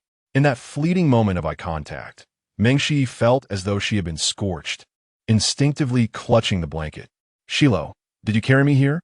She distinctly recalled that it was Changyu who had brought her. Changyu, with his striking red hair, was easily recognizable. He was the boy who had knocked her to the ground at the beginning of the semester and was also a prominent figure in the military training camp. How had it suddenly transformed into Ishilo? Therefore, the moment when he had swept her up in his arms, her heart racing, had indeed been real. Ishilo emitted a soft nasal sound, his voice laced with a languid indifference. "Keep your distance from that red-haired boy." As a man himself, Ishilo could effortlessly discern the desire lurking in the boy's gaze. The moment he caught sight of the covetous look in the redhead's eyes, his initial reaction was one of displeasure. Mengshi nodded hesitantly. All right. She did not inquire further. She simply accepted his words, her eyes sparkling with trust in him. Trust? Ishilo sat on the edge of the bed, finding the situation somewhat amusing, a sudden curiosity igniting within him. "Shall I feed you your medicine?" Mengshi paused for 2 seconds, cautiously asking, "Is that really all right?" "Why not?" Ishilo placed the heat-relieving medicine in her mouth, and with one hand, he lifted the bowl of mung bean soup. With each spoonful he offered, Mengshi obediently opened her mouth to drink, cooperating splendidly, as if she were a docile little kitten. If his feeding slowed, even slightly, Mengshi would tilt her head back slightly, eagerly awaiting his hand to offer more. Her dark eyes were veiled with a spring mist, her slender neck pale and elongated, revealing a delicate collarbone. Her lips, a soft pink, appeared supple and moist. After finishing, she would sweetly smile and politely say, "Thank you." The corners of Ishilo's mouth involuntarily lifted. A sudden itch ignited in his heart, a desire to feed her even more delicacies, and he couldn't help but want to ruffle her hair. If Liu Shiji and Jiang, you were to witness him feeding someone, their eyes would surely widen in astonishment. The taste of the mung bean soup was refreshing, neither sweet nor cloying, alleviating both fatigue and heat. Much like a gentle spring breeze caressing the palate. Mengshi unconsciously clutched the corner of the blanket, even forgetting how to breathe. Her ears gradually grew warm, the heat nearly shattering her rationality. She never imagined that one day, Ishilo would be seated beside her, patiently feeding her. The warm sunlight streamed through the glass, casting a dappled light and shadow on the man's face, highlighting his distinct features. His dark, tousled hair gave him an air of cold aloofness, with deep-set brows and sharp, narrow phoenix eyes that exuded a mature male's allure. His strikingly aggressive appearance made it impossible to look away. Meng Shi momentarily froze, forgetting to sip her soup. She likely had no idea how dazed she appeared, resembling a glitching video game character on the verge of disconnecting. Hishilo casually set down the bowl, his dark eyes flickering towards her gradually reviving complexion, and chuckled softly, "Feeling better?" Meng Shi nodded, puzzled by the smile that graced his lips. With her innocent eyes wide open, she weakly inquired, "What are you laughing at? Am I amusing to you?" Hishilo leaned back against the chair, his fingers casually resting on the armrest, gazing at her with languid interest. "Not amusing, but certainly entertaining," he said leisurely. "I rather envy Huai Li for having such a sister." Suddenly, he felt a fleeting desire to nurture. "Oh, by the way," Meng Shi recalled something suddenly. "Please don't tell my brother about my heat stroke. Is that okay? He's already so busy at school, and recently he's been preoccupied with competitions. If he finds out about my heat stroke, he will undoubtedly rush over to check on me, which would take up a considerable amount of his time." Hishilo raised his pitch-black eyes and remained silent for a long time. Meng Shi gazed at him with a pleading expression, her voice soft. "Please, won't you?" Her dark eyes sparkled, pure and clear, like a layer of spring mist enveloping the air. "All right." Hishilo finally focused on her face, his Adam's apple bobbing slightly as he lazily replied, "I'm leaving." As he stood up to depart, Meng Shi instinctively called out to him, "Shilo Ge." Hishilo turned around, his emotions unchanging. "What is it?" Meng Shi bit her lip and softly said, "Thank you for today." "How polite," Hishilo scoffed lightly. With a long stride, he approached the hospital bed and, without warning, reached out to tousle Meng Shi's hair, reminiscent of petting a cat. He leaned closer, a hint of playfulness in his tone. "Shi, you're too light to pick up. Make sure to eat more, understood?" Chapter 11. Brother Shilua Deep. Magnetic voice entwined itself around her, striking precisely at her heartstrings, sending delightful shivers through her ears. The tone was reminiscent of one coaxing a child. It was only after Hishilo departed that Meng Shi slowly processed her thoughts. Just now, had Hishilo actually ruffled her hair? He had even remarked that she was light enough to be cradled in his arms, an embrace fit for a princess. A rush of warmth flooded her cheeks, the blush spreading uncontrollably to her neck. She touched her head, grateful that she had washed her hair the previous day. It felt as if a bottle of sparkling lemonade had been poured into her heart, with bubbles continuously rising, a delightful fizz that made her feel giddy and sweet. Meng Shi bit her lips slightly and pulled the blanket over her head. She pressed her hand against her flushed face, attempting to suppress the fluttering sensations within her. Yet they proved obstinately persistent. Upon returning to the dormitory from the infirmary, her roommates were all in a tizzy. Su Qingqing quickly pushed her into a seat and kindly began to massage her shoulders. "How are you feeling now?" she inquired. Meanwhile, Shengwan turned on a small fan for Meng Shi. "Oh, my poor Shi, your instructor is far too strict. The rest periods are too short, and he keeps making you run. Our instructor is much better. He secretly lets us slack off." Drowned in her roommate's enthusiasm, Meng Shi shared some biscuits with them and embraced both girls. "Thank you, my dears. I feel much better." Shengwan squinted her eyes, wearing an expression of disbelief. "Then why is your face still so red?" Meng Shi paused. "Red face? Oh no." Su Qingqing suddenly leaned closer, her own ears flushed.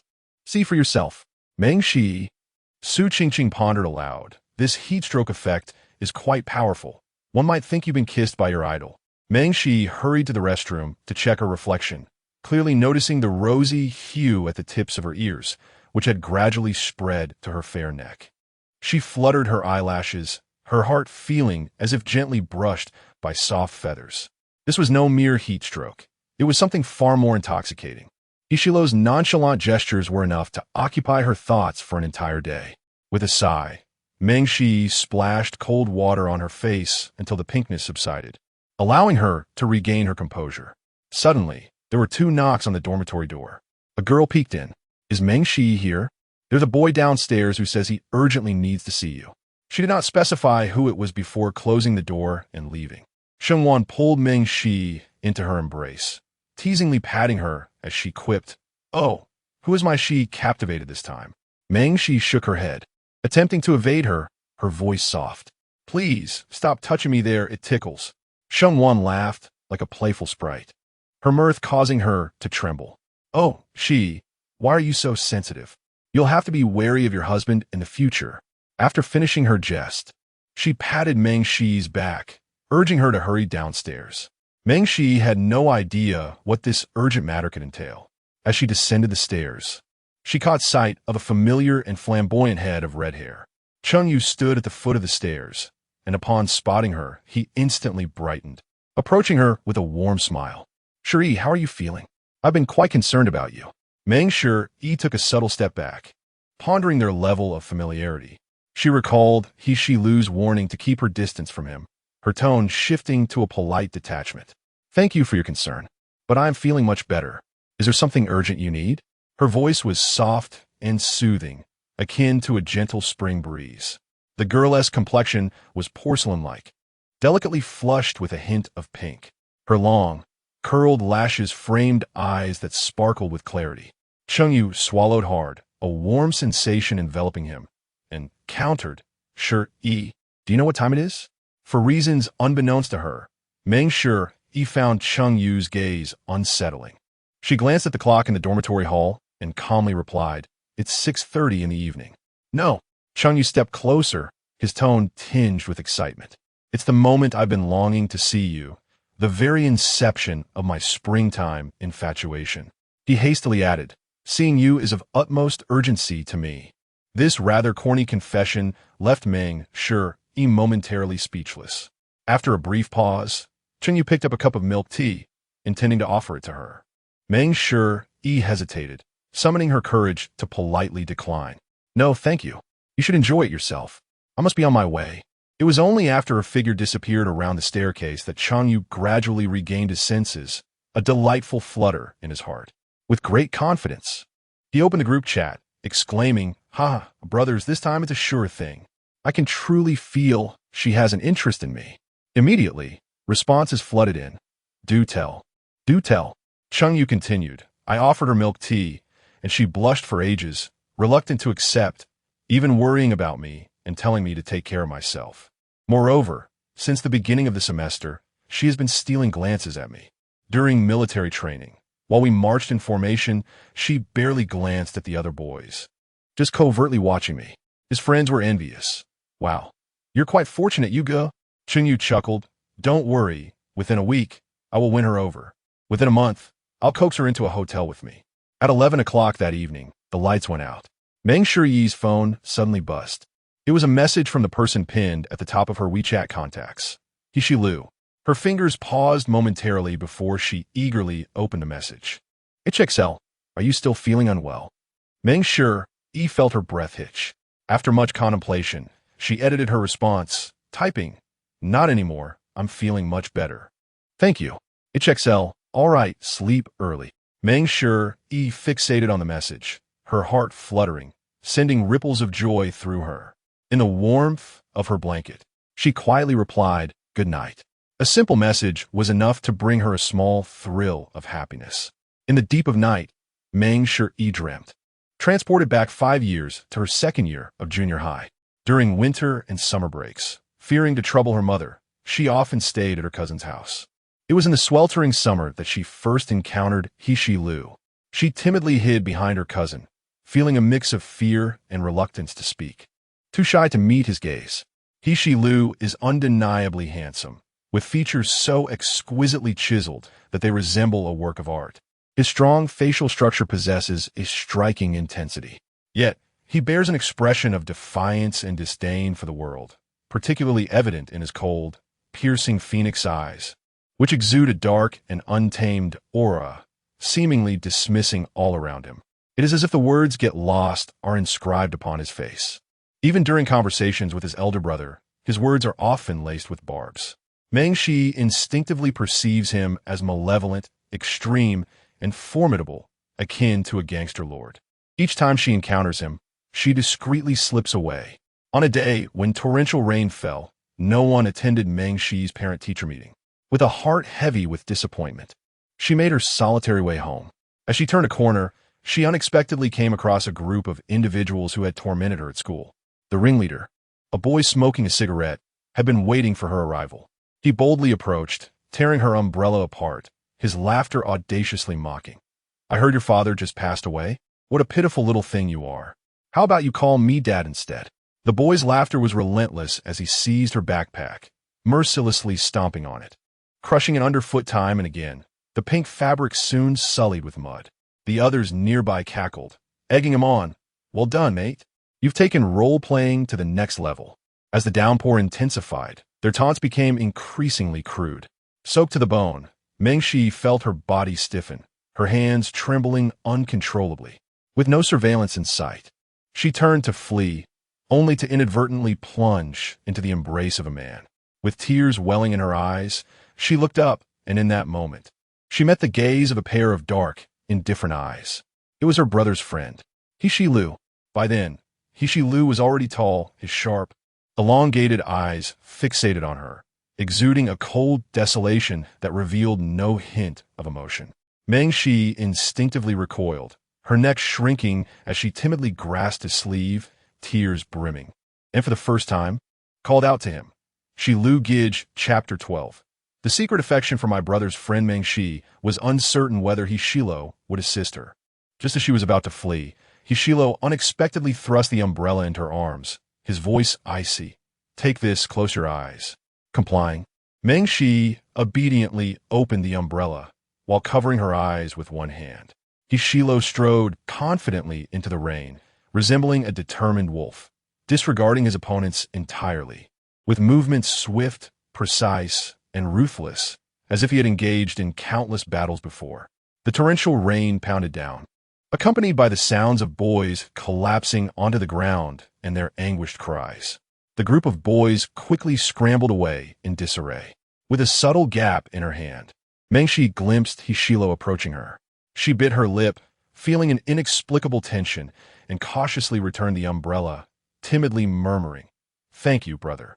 She turned to run and retrieve her backpack, but was abruptly lifted by He Shi Lu. He brought her before him without permitting a word, his tone frigid. "Where do you think you're going?" Fearful, Meng Shi froze in place, discreetly observing him, only to meet his deep, dark gaze. He Shi Lu scrutinized her. "Are you still afraid of me?" Shrinking her neck, she was at a loss for words. Her eyes brimmed with tears as she stammered an apology. "Brother, I'm sorry. I've caused you trouble. It seems I've upset you." He Shi Lu picked up her pink backpack from the ground, which had been trampled and was in tatters, caked in mud and utterly filthy. He regarded it with disdain. "Shall I throw it away?" Meng Shi shook her head, disregarding its condition, cradling it as if it were a precious treasure. Tears streamed down her cheeks as she stubbornly insisted, "Please don't throw it away. It was a gift from my father on the day he passed away." Without further ado, He Shi Lu firmly grasped her wrist and led her to a convenience store, where he purchased an umbrella, a towel, and a new backpack. He placed the towel over her head and casually wiped her damp hair. While raindrops could be dried, the tears were unending. He Shi Lu fixed his gaze upon her, pinching her cheek with a bit of force, sneering, "Still crying? It doesn't suit you." This only made Meng Shi cry harder. Her sobs were nearly silent, as she struggled to suppress her cries, behaving meekly. Her nose tinged with a bittersweet ache, her eyes glistening with tears that cascaded down like a string of pearls. Ironically, this vulnerable visage only evoked more sympathy. The convenience store owner frowned, glancing at He Shi Lu, mistaking him for a potential kidnapper, and hurriedly pulled Meng Shi aside, gently asking, "Little one, do you know this boy? Do you need me to help you call the police?" I know him," Meng Shi nodded, wiping her tears with her sleeve, timidly approaching He Shi Lu. In her moment of utmost helplessness and pain, she had not anticipated that He Shi Lu would intrude upon her life. Tentatively, Meng Shi reached out, lightly grasping the hem of his shirt. She wished for He Shi Lu to escort her home. He Shi Lu understood her unspoken request and allowed her to hold on as he walked her to her doorstep. He also bought a blueberry cake for Shuri, yet his tone remained icy. "Stop crying." Meng Shi accepted the cake, sniffled to suppress her tears, and wiped them away with her hand. It was her favorite blueberry flavor. In a muffled voice, she replied, "I won't cry anymore. Thank you, brother." After Meng Shi ascended the stairs. She pulled back the curtains and secretly observed He Lu as he departed. This person didn't seem as bad as she had imagined. He was rather nice. Since then, Meng Shi gradually began to change her perception of him. Occasionally, when she saw He Lu visiting Meng Huai at their home, she would dash upstairs, quietly hiding at the door to watch them. She scrutinized He Lu, developing a profound curiosity about him. Meng Shi could not pinpoint the exact moment she began to admire He Lu, but it was undoubtedly not the time he rescued her. Rather, it was a gradual accumulation of affection, akin to a small mountain of fondness built over time. Unbeknownst to her, she began sketching He Lu on her drawing paper, capturing his defiant expression while gaming, his languid posture leaning against the chair. Yet most of her drawings portrayed his indistinct, tall silhouette. Only when Meng Shi organized her numerous sketches did she gradually realize. It seemed she had developed feelings for her brother's good friend. She liked He Lu. Like a spark, it had quietly nestled within her heart during that sultry summer. By the time she recognized it, the flame had already intensified, engulfing her completely. Her encounters with He Lu were scant. She didn't even manage to attend the same high school as him. From meeting several times a year to just once a year. Each time she saw him from afar, she would secretly revel in the joy for a long while, picking up her sketching pencil to capture He Lu's silhouette once more. This affection endured for many years. The grueling military training finally came to an end, and the university commenced its recruitment activities for clubs and student associations. Su Qingqing yawned. "I don't want to go anywhere, don't want to socialize. I just want to stay in the dorm and play games. How delightful. By the way, where is Shi? Meng Shi replied calmly. Probably at the literature club. They often hold writing contests and take on some profitable projects." After packing her things, she headed for an interview. Dressed in a simple collegiate-style long dress adorned with a classic beige check pattern, with a side fishtail braid complemented by a pale flower, she exuded a serene charm. During the interview, many students turned their attention towards her, their focus fixed on her, especially when Meng Shi articulated her views on literature and her favorite literary works. Her voice flowed like a gentle stream, captivatingly eloquent and profoundly comfortable to listen to. When faced with questions, she displayed no hint of trepidation, her words revealing a deep love for literature and a solid foundation. Whispers erupted from the crowd. So she is Meng Shi, the one whose solo military training video garnered millions of likes. She's incredibly popular. Many netizens screenshot her to use as avatars, claiming it brings good fortune and love. How infuriating! Being so beautiful is one thing, but to possess such literary talent, as well, as utterly enviable. Sob, sob, sob. After Meng Shi concluded her speech, she suddenly felt a piercing gaze directed at her. Following that gaze, she discovered it belonged to Lin Shuang. She donned a crimson, spaghetti-strap gown, seated upon the chair designated for interviews, with a plaque indicating the position of vice president position before her. Lin Shuang gazed at her for a few moments before turning with a beaming smile to whisper to the young man beside her, "President, surely our society does not require girls who are merely aesthetically pleasing?" The implication was clear. Meng Shi's substance relied solely on her beauty, devoid of intellectual depth. Yet, everyone present could discern the remarkable literary prowess possessed by Meng Shi. The president, unfazed by Lin Shuang's remarks, let his gaze glide over Meng Shi before breaking into applause. "Ms. Meng, we warmly welcome you to our literary society." "Thank you, President." Meng Shi replied with a graceful bow, and after joining the society's WeChat group, she collected her belongings and departed. As the last to be interviewed, she found the room empty by the time she concluded. Suddenly, Lin Shuang seized her wrist from behind, her tone dripping with arrogance. "I saw it with my own eyes. You were the girl who was swept up in Hishilo's embrace the other day, weren't you?" The surroundings were sparse and tranquil. Meng Shi regarded her silently, her emotions inscrutable. Lin Shuang, in her high heels, advanced a step closer, her tone condescending. "No wonder. I thought that silhouette seemed familiar. You were eavesdropping on my conversation with Ishilo that day, weren't you? Her eyes sparkled with provocation, her tone increasingly mocking as she continued, her voice rising. So, how does it feel to be cradled by Ishilo? Is it exhilarating? Are you feeling quite triumphant now? Chapter 13. No more bullying her in the face of sudden malice. Meng Shi remained calm as she gazed at Lin Shuang, unflinching and articulating her reasoning. First, I was there first. Second, the campus is not your private domain. What right do you have to eavesdrop? If your animosity towards me stems from this incident, it is unwarranted. Lin Shuang clenched her fists, her countenance paling. That day, she had mustered the courage to seek reconciliation with Ishilo. She was willing to abandon her pride, even uttering the degrading words, "I'll do whatever you want." This was the most humiliating moment of Lin Shuang's life. Witnessed by Meng Shi. That wretched girl. Lin Shuang's voice grew sharper, more aggressive. I'll say it plainly, I've encountered many naive girls like you. It's merely a princess, Carrie. You can't truly believe you're Cinderella from a fairy tale, can you? Anger bubbled within her at the thought that Ishilo would carry someone else like that. Even during their relationship, he had barely engaged in any physical affection. Each time she mustered the courage to link her arm through his, she was met with indifference. Ishilo might shower her with money, but what she craved was love. Allow me to offer a word of caution. Men like Ishilo have likely been with countless women, having delivered her biting remarks. Lin Shuang strode away with an air of triumph, like a proud, victorious rooster. Yet, she had not gone far when she suddenly froze in place. A flicker of panic crossing her features. Lin Shuang involuntarily took a step back, her voice trembling. "Shilo." "Oh." Ishilo's eyes glinted with mockery as he drawled.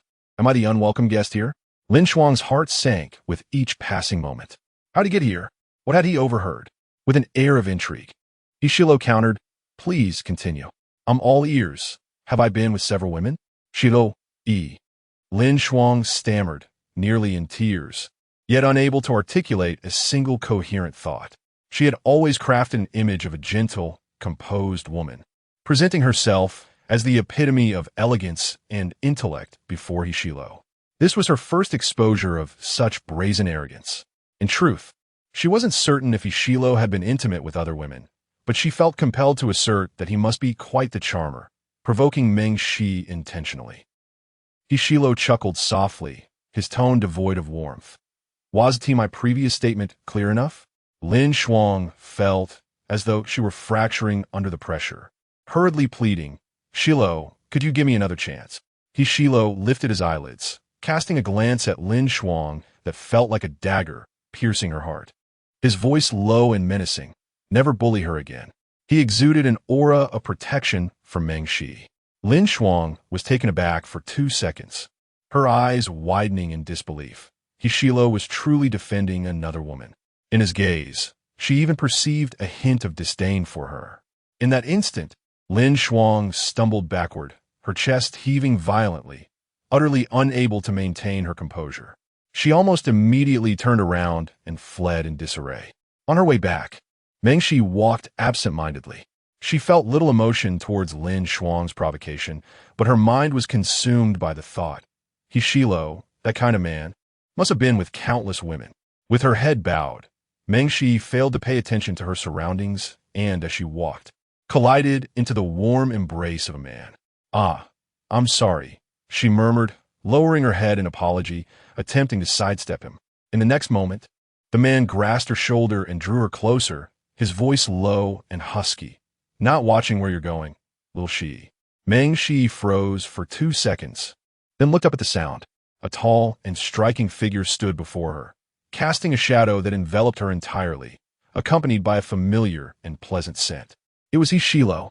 Sunlight filtered through the branches of the phoenix trees, casting a dappled glow around them.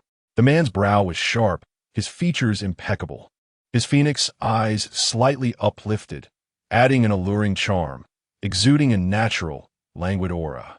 Meng Shi's breath hitched, her eyelashes trembling gently. The summer breeze rustled the emerald leaves, the light and shadows dancing softly.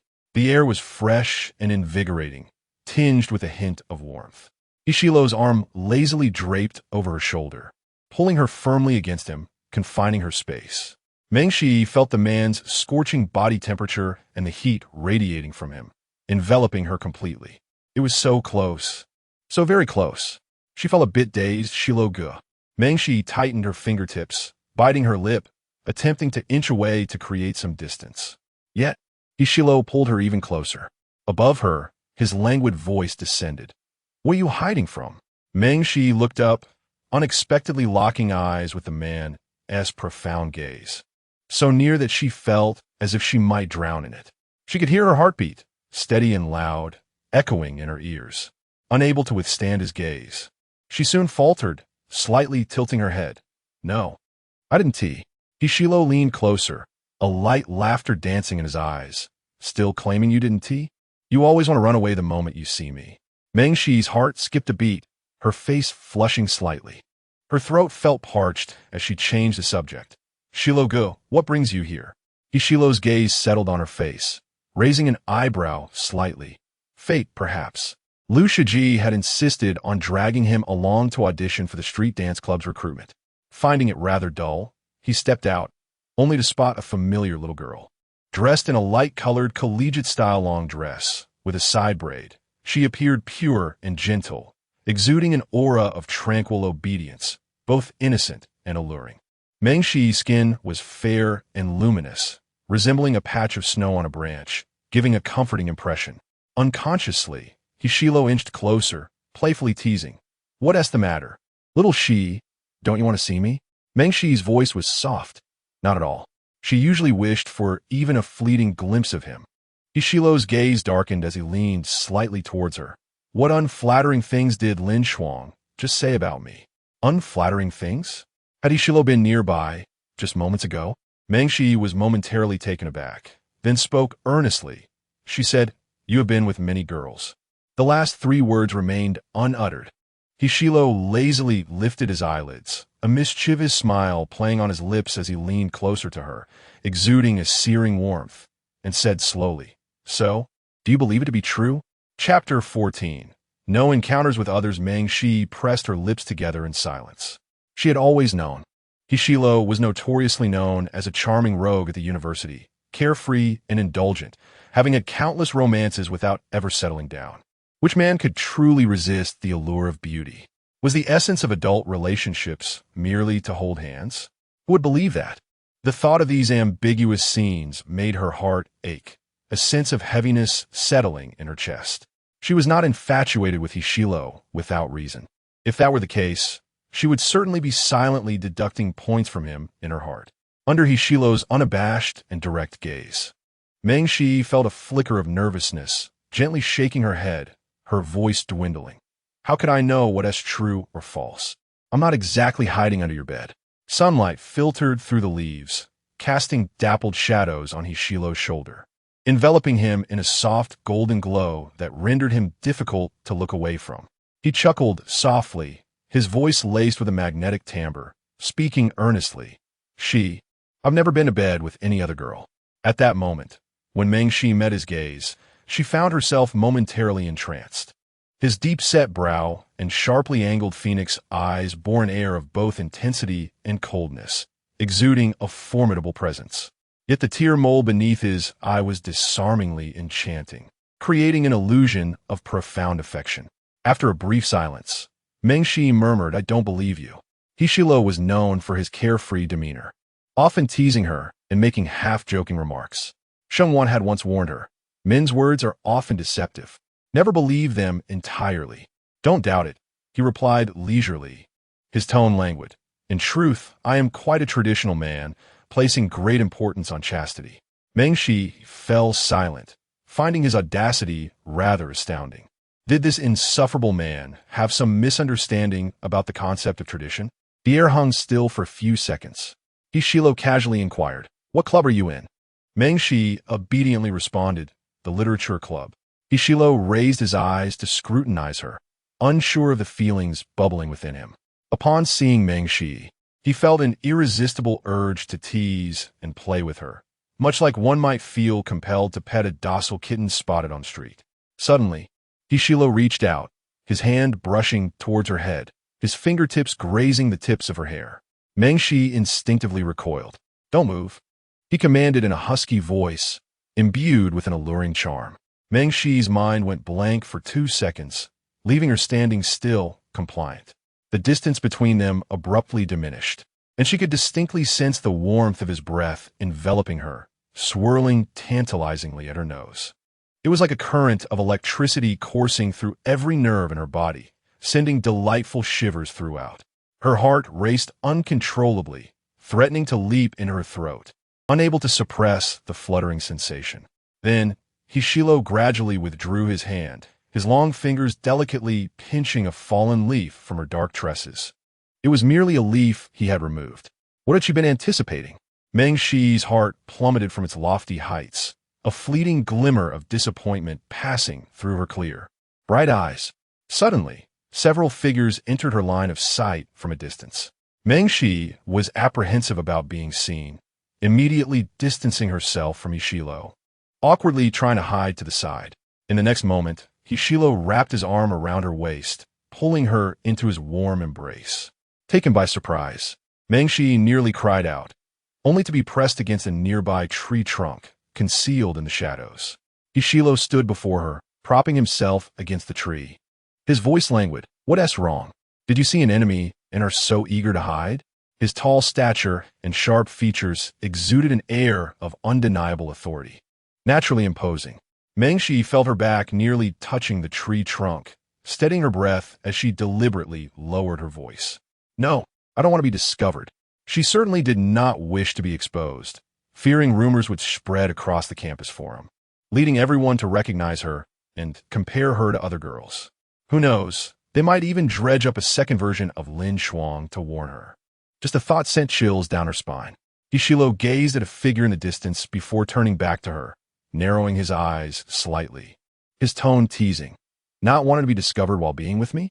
Meng Shi's breath hitched, feeling guilty as she nodded. "Yes, I'm afraid of misunderstandings." Hishilo leaned in closer, his gaze gradually settling on her face, smiling knowingly. What misunderstandings? Meng Shi met his playful eyes, but quickly averted her gaze, falling silent. Sunlight filtered through the dense branches of the sycamore, casting dappled shadows that danced, while the leaves rustled softly. With her eyes cast down, Meng Shi inexplicably found herself in this awkward position.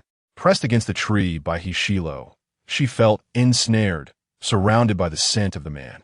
The space felt constricted, and Meng Shi sensed the air around her becoming thin. Her heart raced uncontrollably, and her fingertips subtly tightened.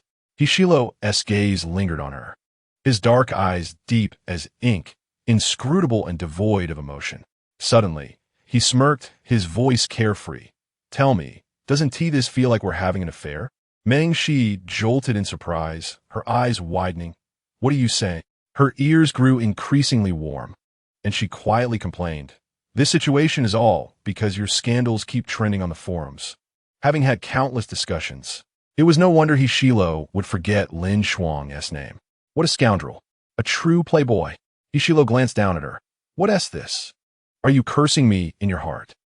Meng Shi, feeling guilty, replied, "No. How could I dare?" Hishilo chuckled coldly. "You're quite poor at lying." The way she looked guilty was rather amusing.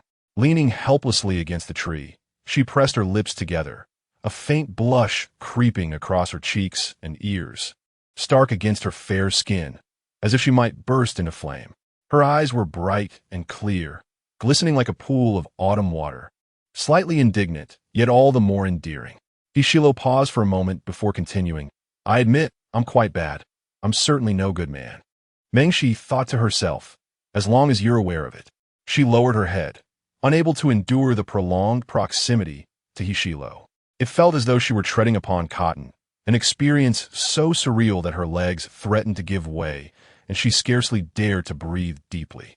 Meng Shi discreetly turned her head, hoping to ascertain whether any other classmates were present. If not, she would make a hasty exit. "Don't move." Ishilo's voice suddenly broke the silence. "They are still here, and they are coming this way." In an instant, Meng Shi felt a wave of anxiety wash over her, her heart racing with trepidation. Ishilo's eyes gleamed with a mischievous intent as he glanced toward the distance. The group had long since moved away, leaving no one behind. Yet, Mengshi trusted him implicitly and immediately froze in place, standing as rigidly as if at attention. Hishilo lowered his gaze, able to discern the girl's thick, curled lashes, each one distinct and striking. She had blossomed, more beautiful than before, fresh and ethereal, like a bright, luminous crescent moon. Curiosity gradually took hold of him, and he casually inquired, "Sister Shi, have you ever been in love?" Chapter 15. Hishilo and the junior sister Hishilo possessed a voice that was uniquely captivating, low and alluring, gently weaving its way into Meng Shi's ears. With her eyelashes slightly lowered, she replied, "No." Unlike Hishilo, she regarded romance as a matter of great significance, never willing to compromise her feelings or engage in frivolous encounters. Only someone she truly cherished could earn the privilege of her affections. Hishilo, understanding her perspective, recognized that this young girl, who was wholly devoted to her studies, had just turned 18 and was unlikely to be involved in early romantic entanglements. He suppressed the darkness of his lashes and allowed a languid smile to form. "That's quite obedient." In a moment of impulsive mischief, Hishilo raised his hand and gently pinched her earlobe. Meng Shi's breath caught sharply, and she glanced up in alarm. The roughness of his fingertip against her sensitive skin sent jolts of electricity coursing through her. The roots of her ears felt ablaze, as if fire were spreading through her. "You," she stammered, attempting to retreat, but the tree trunk obstructed her escape. Hishilo quickly released her, a playful smile dancing on his lips as he lowered his voice. "You're blushing." In such close proximity, how could she not feel the heat rise to her cheeks? Her eyes glistened with unshed tears, and a rosy hue spread down her neck as she softly explained, "I'm just too warm." Hishilo, abandoning his teasing, instructed her to wait. After a brief moment, he strolled to a nearby convenience store. Upon his return, he handed her an ice cream, saying, "Try this." Was he trying to cool her down? "Thank you." Mengshi accepted it cautiously, avoiding direct eye contact. The ice cream was a delightful sea salt coconut flavor, sweet yet refreshing, perfectly suited for the sultry summer day. Waves of emotion surged within her as she inquired, "Aren't you having one?" Hishilo replied nonchalantly, "I don't like sweets." Following his words, his gaze inadvertently drifted to her lips. Strangely, he was reminded of a small black kitten he had once cared for as a child. It had licked its treats in a similar manner, obedient and docile, its eyes shimmering with adoration, as if he were the sole occupant of its universe. As the sun dipped below the horizon, they parted ways at a crossroads. Hishilo leaned lazily against the wall, watching the slender silhouette of Meng Shi fade into the distance. He retrieved a cigarette from his pocket, the pale blue smoke swirling around him, finally alleviating the inexplicable heaviness in his chest. On his way back to the dormitory, Hishilo coincidentally encountered Meng Huili, who had just finished printing some documents. Dressed in a thin white shirt, Meng Huili looked at him with a glimmer of surprise in his eyes. "Shilo, what is the good news? Rare to see you in such high spirits." "In good spirits?" Hishilo maintained his relaxed demeanor, showing no sign of guilt. His tone nonchalant. "I just fed a little kitten. Quite adorable." A few days later, after finishing her classes, Meng Shi returned to the dormitory. As she opened the door, she was greeted by Su Qingqing's excited voice. "Oh my gosh." Su Qingqing was scrolling through her phone, her expression one of delight at a juicy revelation.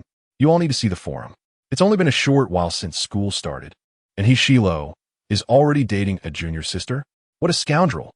Meng Shi was momentarily taken aback, instinctively clutching the hem of her garment. "What? Su Qingqing zipli? Oh hot?" Just indulging in some gossip. Hishilo has once again embraced a beauty, acting as if he were in a romantic drama. Someone opened her phone. Does this girl not realize how capricious Hishilo is, or is she simply too naive? The school forum was rife with the same trivial matters: stolen takeout, proxy runners for classes, misplaced parcels, complaints about noisy dorms, and of course, Hishilo's romantic escapades, with girls consistently resurfacing in the comments. Meng Shi's body suddenly stiffened, embracing a beauty, She recalled the chance encounter with Bai Chu Chu at the restaurant, as well as Lin Shuang's desire to rekindle her relationship with Hishilo. This was merely the tip of the iceberg. She could only imagine how many others existed beyond her sight. Meng Shi blinked, as if biting into an unripe plum, the sourness fermenting in her heart. Deep down, she understood that this unrequited affection was akin to a moth drawn to a flame, destined to end in futility, yet she could not help but yearn to draw closer. To touch. Feigning indifference, Meng Shi completed her laundry and began reading classic literature, forcing herself to concentrate. Ultimately, however, she succumbed. Unable to resist, she opened the forum, delving into the most popular threads, and indeed, she stumbled upon images of Ishilo with other girls, their poses intimate, the ambience suggestive. As if draped in a pink filter, this female protagonist seemed rather familiar. Wait, wasn't that her? Meng Shi's eyes widened in disbelief, as she confirmed repeatedly. The image depicted a princess Carrie. Amidst the interplay of light and shadow, Hishilo's figure was tall and striking, the veins on his arm subtly visible. He held the young girl in his embrace, a hint of ambiguity and palpable tension. Fortunately, her face was obscured, conveniently hidden behind Hishilo. The comments below exploded. Wow, Hishilo is incredible. The new semester has barely begun, and he's already in a princess Carrie? Truly the enchanting male fairy of the university. What the heck? While I'm suffering through military training, others are enjoying sweet summer romances? I'm hit with 1,000 emotional blows. Tears, anyone know who this girl is? Oh, I've never seen Hishilo carry someone before. It seems he never had this level of physical contact with his exes. Is it possible he has found true love and is ready to settle down? Clearly, the commenter above is delusional. That S. Hishilo, the enchanting male fairy of the university. If he can settle down, I'd run naked across the playground. TSK. Soon another beautiful girl will be left heartbroken over Hishilo. Can any of the new girls see this? If you encounter a guy like Hishilo, run away quickly. You definitely won't be able to keep up with him. QWQ Meng Shi stared at the photo in trance, and, after a long while, she finally shut off her phone. But what to do? It wasn't as if she could simply choose not to have feelings. What a scoundrel. Meanwhile, in the dormitory, Lu Shiji erupted with a sharp outburst. He pointed at Hishilo, indignantly accusing him. Hishilo paused his typing, leaning back languidly in his chair, his dark eyes glancing at Lu Shiji with a nonchalant tone. What are you ranting about now? Jiang Yu sighed in exasperation. Ancestors, do take a moment to peruse the campus forum. Our reputation has descended into disarray. Lu Shiji nodded vigorously in agreement. Indeed. In contrast, Hishilo remained unfazed by the commotion. The veracity of the forum's content was dubious at best. People freely concocted tales about him, and some even fabricated rumors. He couldn't be bothered to spare them a glance. He continued to type away, his tone nonchalant. If there's nothing else, perhaps take a few laps around the field to shed some weight and refrain from indulging in these spurious tidbits. Oh, Lu Shiji retorted, indignant. Spurious information, you say? Just at the start of the semester, and you're already cozying up to a freshman girl. My friends, there are pictures to substantiate this. Hishilo lifted his eyelids slightly, a hint of danger flickering in his gaze as he inquired in a low voice, from where did this freshman girl come? Chapter 16. Hishilo grasped her hand. Do you still refuse to acknowledge it? Lu Shiji raised his voice, presenting his phone for inspection. Hishilo lowered his gaze, immediately spotting the image of the Princess Carrie. In the photograph, a frail young girl leaned against him, her face obscured by a military training cap, while his arm encircled her waist. The angle of the shot rendered their proximity particularly intimate and suggestive. At that moment, Meng Huili entered from the balcony after concluding a phone call. Lu Shiji lunged toward him, on the verge of tears. Esteemed chairman, honorable judge, I implore your discerning judgment. Shilo is pursuing a freshman, and the forum is abuzz with talk of his recklessness, jeopardizing our dormitory's reputation. Alas! Oh, except for Meng Huili, whose reputation remains intact. The Imperial University is renowned for its aloofness towards the opposite sex, embodying integrity and grace. What of Lu Shiji? Henceforth, Any girl who learns of his friendship with Ishilo might very well flee in terror. Liu Shiji lamented. Clad in a white t-shirt, Meng Huili exuded a subtle chill. At his words, his brow slightly furrowed. He was well aware of Shilo's affairs, most of which were initiated by the girls, and throughout their romantic entanglement. Shilo would neither advance further nor stray. Rather, he generously lavished money on various designer bags without a flicker of hesitation. These were matters of mutual consent among adults. How could one intervene? After a brief pause, Meng Huili remarked, "As long as it is not my sister." Ishilo snickered softly. His gaze gradually returned from the photograph, glancing at Meng Huili, who remained oblivious to the truth, his lips curling into a mischievous smile. Trouble loomed. It truly was your sister.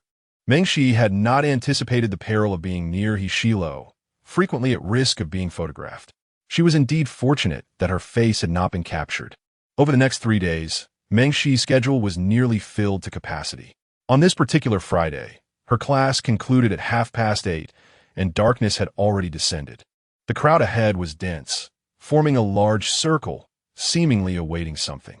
Uncertain of the latest school event, Meng Shi had no desire to join the fray. However, this path led directly to her dormitory, and she cautiously advanced, clutching her books. Suddenly, a voice rang out, "They're coming." In an instant, all heads turned upward, their gazes fixating on Meng Shi, who found herself at the center of the circle as a path opened for her. People surged behind her, pushing and jostling. Caught off guard, Meng Shi stood at the heart of the gathering, facing a cluster of candles arranged in the shape of a heart. The flickering flames shimmered, casting a warm, hazy orange glow around her, enveloping the atmosphere in an air of intimacy. Cheng Yu approached, cradling a bouquet of red roses, drawing closer with determination. "Meng Shi, I am aware of your feelings for me, and I share the same sentiment." Meng Shi responded with confusion. "What?" Cheng Yu continued, his voice resonating loudly enough for all present to hear. "The moment I collided with you upon entering school, I was in a foul mood, yet upon seeing your face, I was greeted by a thunderous heartbeat. I thought, surely Cupid must have shot an arrow at me." The crowd erupted in excitement, exclaiming in awe, while simultaneously engaging in lively chatter and posting comments. Original post. "Tonight, I will confess my love on the small path in front of the comprehensive building. I hope everyone can witness true love." The crowd erupted with excitement, and someone exclaimed, "Is this for real? I've waited for over half an hour for this." Another voice chimed in, "Darn it, I'm still in class. I plan to sneak out after bathroom break." A bystander remarked, "Finally, I get to be an NPC in a novel, just watching the drama unfold." Someone else scoffed, "How boring. What's so interesting about a confession? But whatever. I have nothing to do. Might as well take a look." Another voice advised, "No, I suggest you don't go. The candles are tacky, and the confession lines are so cringe-worthy, they make me want to dig a hole to hide in." Hearing the ruckus around him, Cheng Yu's excitement grew, and he shouted, "Be my girlfriend." It seemed someone in the crowd was intentionally rallying the others, prompting most to echo their support for the couple. Meng Shi took a step back and clearly stated, "I'm sorry, but I am not willing." She turned to leave, but was abruptly grasped by the arm, causing her pain. Cheng Yu understood. Girls often have fragile egos. They feel the need to reject a few times to maintain an air of dignity. He knelt on one knee, eyes filled with fervor. "I am sincere. If you refuse to be my girlfriend, I will stay here on my knees." A boy nearby, moved by the display, whispered, "This guy is so passionate, a true champion of pure love. Can't she just agree already? Stop playing hard to get." Meng Shi furrowed her brow slightly, pushed his hand away, and replied calmly, "No one asked you to kneel, nor is there any need for moral coercion. Have you considered that your public confession might cause discomfort to the other person? You Haven T, you only care for your own fame and satisfaction. A confession should be about expressing feelings, not forcibly demanding a relationship." Meng Shi continued, "I'm sorry, but I already like someone else, and it is not you." These words pierced Cheng Yu's heart completely. His expression darkened instantly as he stood up, lowering his voice to say, "What are you pretending to be so principled for? A little teasing would suffice. Do you really want to embarrass me in front of everyone? I prepared for this confession for an entire week. Do you have any conscience at all? E insistida, and you say you don't like me?" Aren't you just toying with my feelings? Otherwise, why do I always get the impression that you might like me too? How shameless. The more Yu thought about it, the angrier he became. He reached out, intending to grasp Mengshi once more. But in the next moment, a heavy punch landed squarely on Yu's face, knocking him to the ground. The man's movement was swift and precise, leaving the crowd stunned. His tall figure exuded an air of elegance, with cold, dark eyes that radiated danger. Partially concealed by a black mask, an invisible pressure emanated from him, intensifying the dark night. Despite the mask, Mengshi recognized him immediately. It was Shilo. Her mind buzzed, and her heartbeat quickened erratically. Lu Shiji skillfully maneuvered through the crowd, positioning himself firmly in front of Shi. Hey, Junior, just because you confess, doesn't mean the other person has to agree. Without a mirror, there's always a need to relieve oneself. Is it possible to take a moment to observe oneself in such a manner? Yu raised his hand to wipe away the blood from his nose, his face aflame with fury. Who the hell are you? My confession is none of your business. Are you out of your mind? The altercation between the two escalated, enveloping the surroundings in a tumultuous struggle. Amidst the chaos, her hand suddenly sensed a searing warmth. Ishilo held her hand, carving a path ahead of her. Mengshi's breath caught in her throat as she instinctively attempted to withdraw her hand. Perhaps sensing her movement, Ishilo turned his head, his dark eyes fixed intently upon her, imbued with a hint of possessiveness. The deep, languorous timbre of his voice flowed from his throat, continuously echoing in Mengshi's ears. Be good, come with me. Chapter 17. Do you have crush? 10 minutes ago, Lu Shiji strolled while browsing the forum. Oh, look at this year's freshman. Yet another candlelight confession? This spectacle occurs every year. Should we join the fun? He turned to Hishilo, who remained unfazed, his eyes barely lifting, his voice laced with languor, not interested. All right, if you don't want to go, we won tea. Lu Shiji replied casually, clicking on a photo in the forum, his brows slightly furrowing as he remarked, Wow, this red-haired guy auditioned for the street dance club. I've heard the freshmen mention him. Yes, quite the scoundrel, previously juggling 3 relationships at once, and after sleeping with a girl, he resorted to cold violence. Suddenly, Hishilo lifted his gaze, catching sight of the photo on Lu Shiji's phone, his eyes narrowing slightly. Lu Shiji continued flipping to the next image. This girl's profile is quite blurry, but she seems familiar. Oh my goodness, isn't that she? He exclaimed, his voice piercing the air, akin to a cabbage being uprooted by a pig. Before he could finish, a gust of wind swept past. Hishilo changed direction, striding towards the crowd with long legs. His voice icy. Let us go. Let us teach someone a lesson. As night descended, the moonlight cast a cool, ethereal glow upon the ground, and even the evening breeze felt gentle and lingering. Mengshi was led along by Hishilo. His warm body temperature stimulated her senses, as if an electric current swiftly coursed from his fingertips to every inch of her being, ultimately converging in the softest corner of her heart. Under the dim streetlight, their shadows elongated, intertwining in an ambiguous embrace.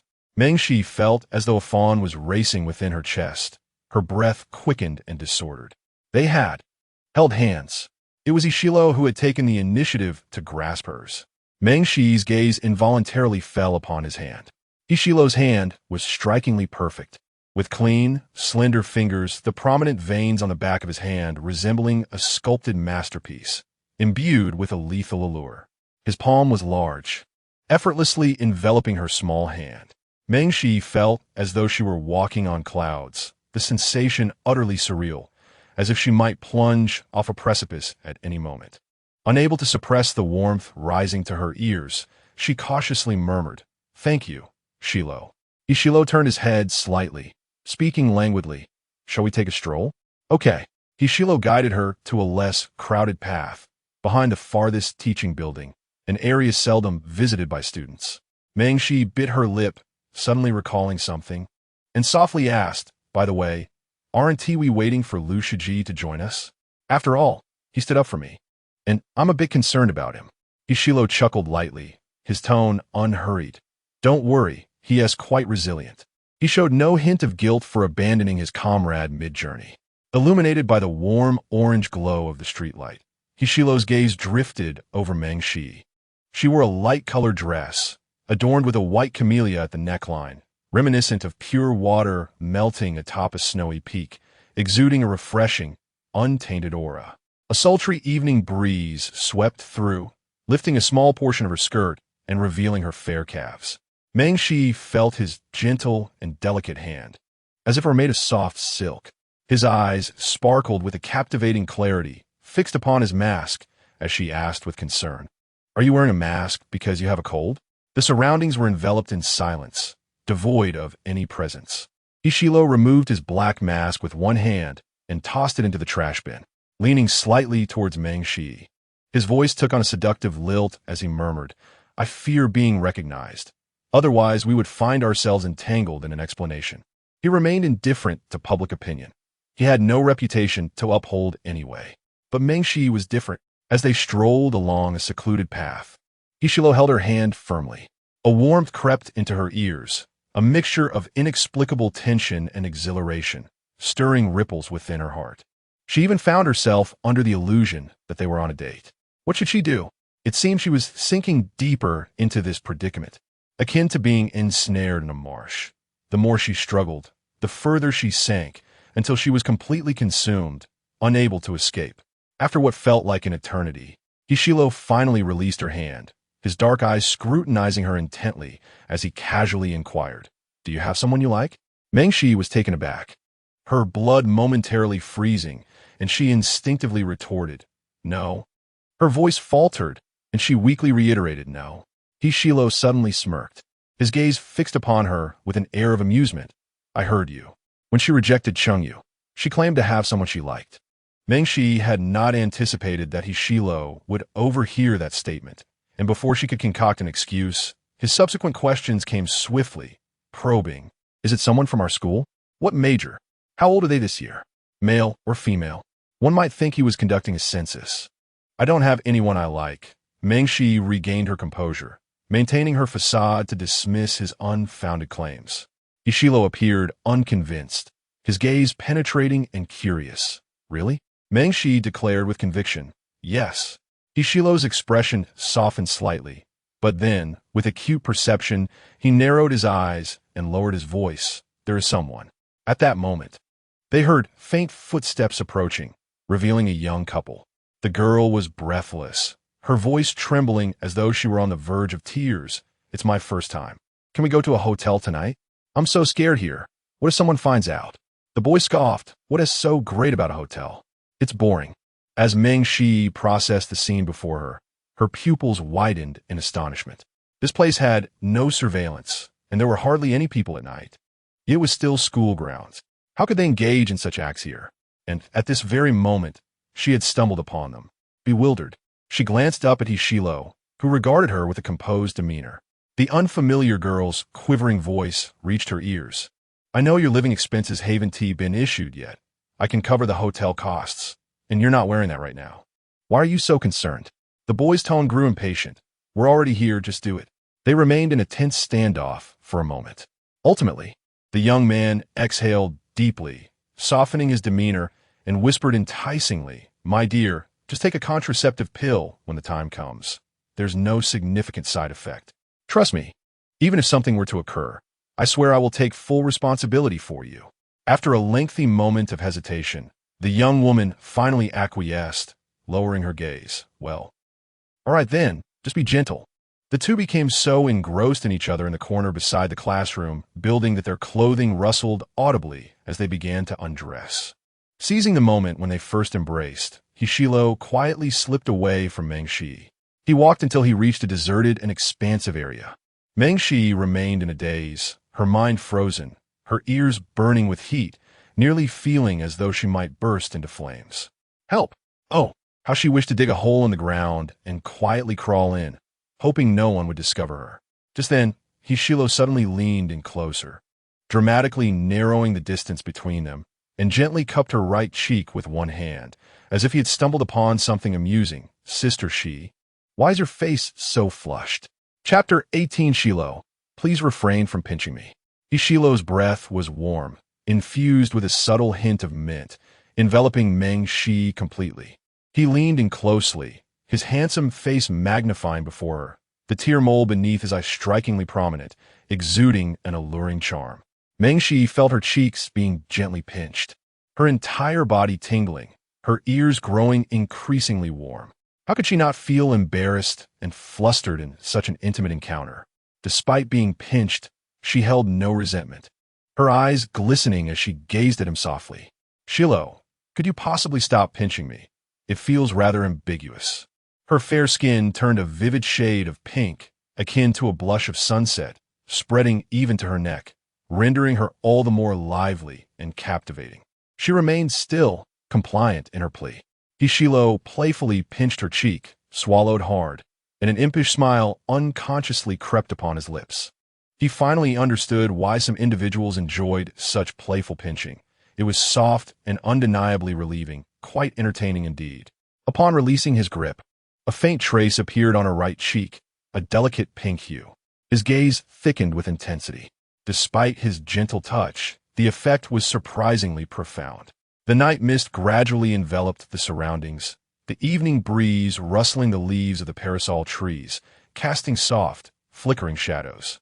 Hishilo leaned lazily against the wall, his long legs casually bent, exuding an air of relaxed tension. He glanced at Meng Shi, his eyes sharp and deep, his tone laced with seriousness. "Do not trust any man's vows. Phrases like 'I will take responsibility for you' are often mere deceptions aimed at Na'vi girls. Do you understand? Many men can exhibit tenderness before intimacy, only to transform into someone else entirely afterward, hastily pulling up their pants and departing. What sort of man would refuse to even pay for a room or a set? What is there to trust?" Meng Shi obediently nodded. "I understand." Hishilo, satisfied, continued, "And do not easily allow other men to touch you. It will only encourage them to mistreat you, to break you." He was puzzled by his own compulsion to impart such advice to Meng Shi. He was neither her father nor her brother, yet an inexplicable sense of responsibility surged within him. Meng Shi stole a glance at him, quietly retorting, "But you just touched my face. Pinched it, in fact." Hishilo raised his brow, feeling no sense of guilt. "Am I considered another man? It seems not. I am someone she cherishes deeply." Meng Shi lowered her head, carefully stepping on a shadow, as she cautiously said, "Then you should also refrain from casually dating other girls. If you have no intention of offering your heart, agreeing to be with them lightly could lead to emotional harm, even if they are willing." Hishilo chuckled lightly, his voice nonchalant. "Are you so concerned about my private life?" Meng Shi took a step back, gently shaking her head. "Not all." Her words seemed to imply that she had overstepped her boundaries, meddling in affairs that were not her own. Meng Shi lowered her gaze, a faint sense of bitterness and helplessness welling up within her. How could someone as reckless as Hishilo possibly alter his nature simply due to her light-hearted words? Sooner or later, he would continue to pursue beautiful and vibrant girls. Upon reaching a fork in the road, scattered students appeared. Many, having just finished their campus runs, were drenched in sweat, trudging along like zombies. There they are. Suddenly, two figures emerged from across the way, charging towards her with an aggressive demeanor. Startled, Meng Shi quickly distanced herself from Ishilo. The two figures barreled forward. Su Qingqing seized her left arm, while Sheng Wan pressed down on her right. The two nearly enclosed her in a tight grip, preventing any chance of escape. Su Qingqing wore an expression of disbelief, as if her prized cabbage had been uprooted. "We've been searching for you everywhere. Why were you walking with Ishilo? What's going on?" Sheng Wan squinted. "What is your relationship with him? Better spill the truth." Meng Shi's gaze flickered, a hint of guilt surfacing. She softly explained, "Hishilo is my brother's roommate. I've met him a few times and consider him like an older brother." Both girls exhaled in relief, responding in unison. "That's good." Meng Shi affectionately linked arms with them. "What brings you here?" Sheng Wan replied, "I saw the post about red-haired brother-esque confession on the forum. When I caught a glimpse of the female lead-esque profile, I thought, that looks familiar. It's you. I messaged you, but got no reply, so I came to find you, fearing you might be in trouble." A warmth enveloped Meng Shi's heart, her tone sincere. "Thank you both. I didn't check my phone earlier." Su Qingqing then eagerly showed her the forum. By this point, the comments had shifted dramatically. Wow, does this guy really think he is cool? Getting rejected and then throwing a tantrum, insulting others as below average. How shameless. Isn't this moral coercion? Have you considered how awkward it must be for the girl? Exactly. And what about the crowd egging him on? Could it be that the girl simply isn't interested in him? Imagine if a guy I dislike cornered me to confess. With so many eyes on me, a socially anxious person would be utterly devastated. My heart aches for the girl who was confessed to. She'll likely be left with a shadow of trauma. After Meng Shi briefly recounted her story, Sheng Wan was infuriated. What an eye-opener. Why does this mediocre man think you have feelings for him? Such men should be avoided. Su Qingqing nodded vigorously, expressing concern. And stay away from someone like Hishilo as well. He clearly enjoys playing the field, changing girlfriends almost monthly. Don't get too close just because of your brother. As a dutiful girl, Meng Shi was innocent and pure, easily blushing at the slightest tease. In front of Hishilo, she would likely be devoured whole, leaving no trace behind. Shengwan wholeheartedly agreed. I don't believe in the reformed rogue. There are always those who think they're the exception, only to end up battered and bruised. As the evening breeze wafted by, Meng Shi felt a twinge of acidity in her eyes, as if a few drops of lemon juice had seeped in, fermenting within her. She struggled to blink, unable to articulate the emotions swirling within her. These truths were not lost on her. She was acutely aware that the path ahead was shrouded in a hopeless darkness. Yet, with each gaze exchanged with Hishilo, each moment of proximity, she found herself unable to quell the tumultuous rhythm of her heart, unable to restrain the joy and excitement blooming within, willingly succumbing to her fate. Meng Shi's silence aroused a sense of unease in the two individuals beside her, prompting them to turn and fixate their stares upon her. Under the penetrating scrutiny of their X-ray-like gazes, Meng Shi felt a slight perspiration bead in her palms. Summoning her courage, she stammered her response, her voice quivering. Rest assured, I will certainly keep my distance from Ishilo. Yet, scarcely had the words left her lips when a low, seductive voice drifted from behind her, laced with a hint of laughter, each word enunciated with deliberate precision. Could you repeat that? Chapter 19. Do not stray from me. The familiar and tantalizing voice sent a shiver through Meng Shi's pupils, stirring an ominous premonition within her. She turned around, her mind suddenly blank. Hishilo stood before her, his disheveled hair falling over his pronounced brow, exuding an air of rebelliousness. The corners of his mouth curled slightly as he let out a light laugh, his eyes casting a vague, inscrutable glance toward Meng Shi, seemingly displeased. Su Qingqing and Sheng Wan also turned around. In the next moment, they seemed to petrify in place, their scalps tingling with shock. Oh my goodness! It's really him. It was one thing to ridicule someone else, but to have them hear it and respond directly was mortifying beyond measure. As they observed him up close, they could not deny that Hishilo was indeed strikingly handsome, a figure that seemed to have stepped out from the pages of a comic book. With broad shoulders, a slim waist, and long legs, he embodied the essence of a male deity. Yet, his eyes possessed an unsettling depth, as if they could see through all facades, creating an inexplicable sense of pressure that rendered the very atmosphere stifling. Su Qingqing and Sheng Wan exchanged glances, feeling the weight of embarrassment, desperately wanting to flee.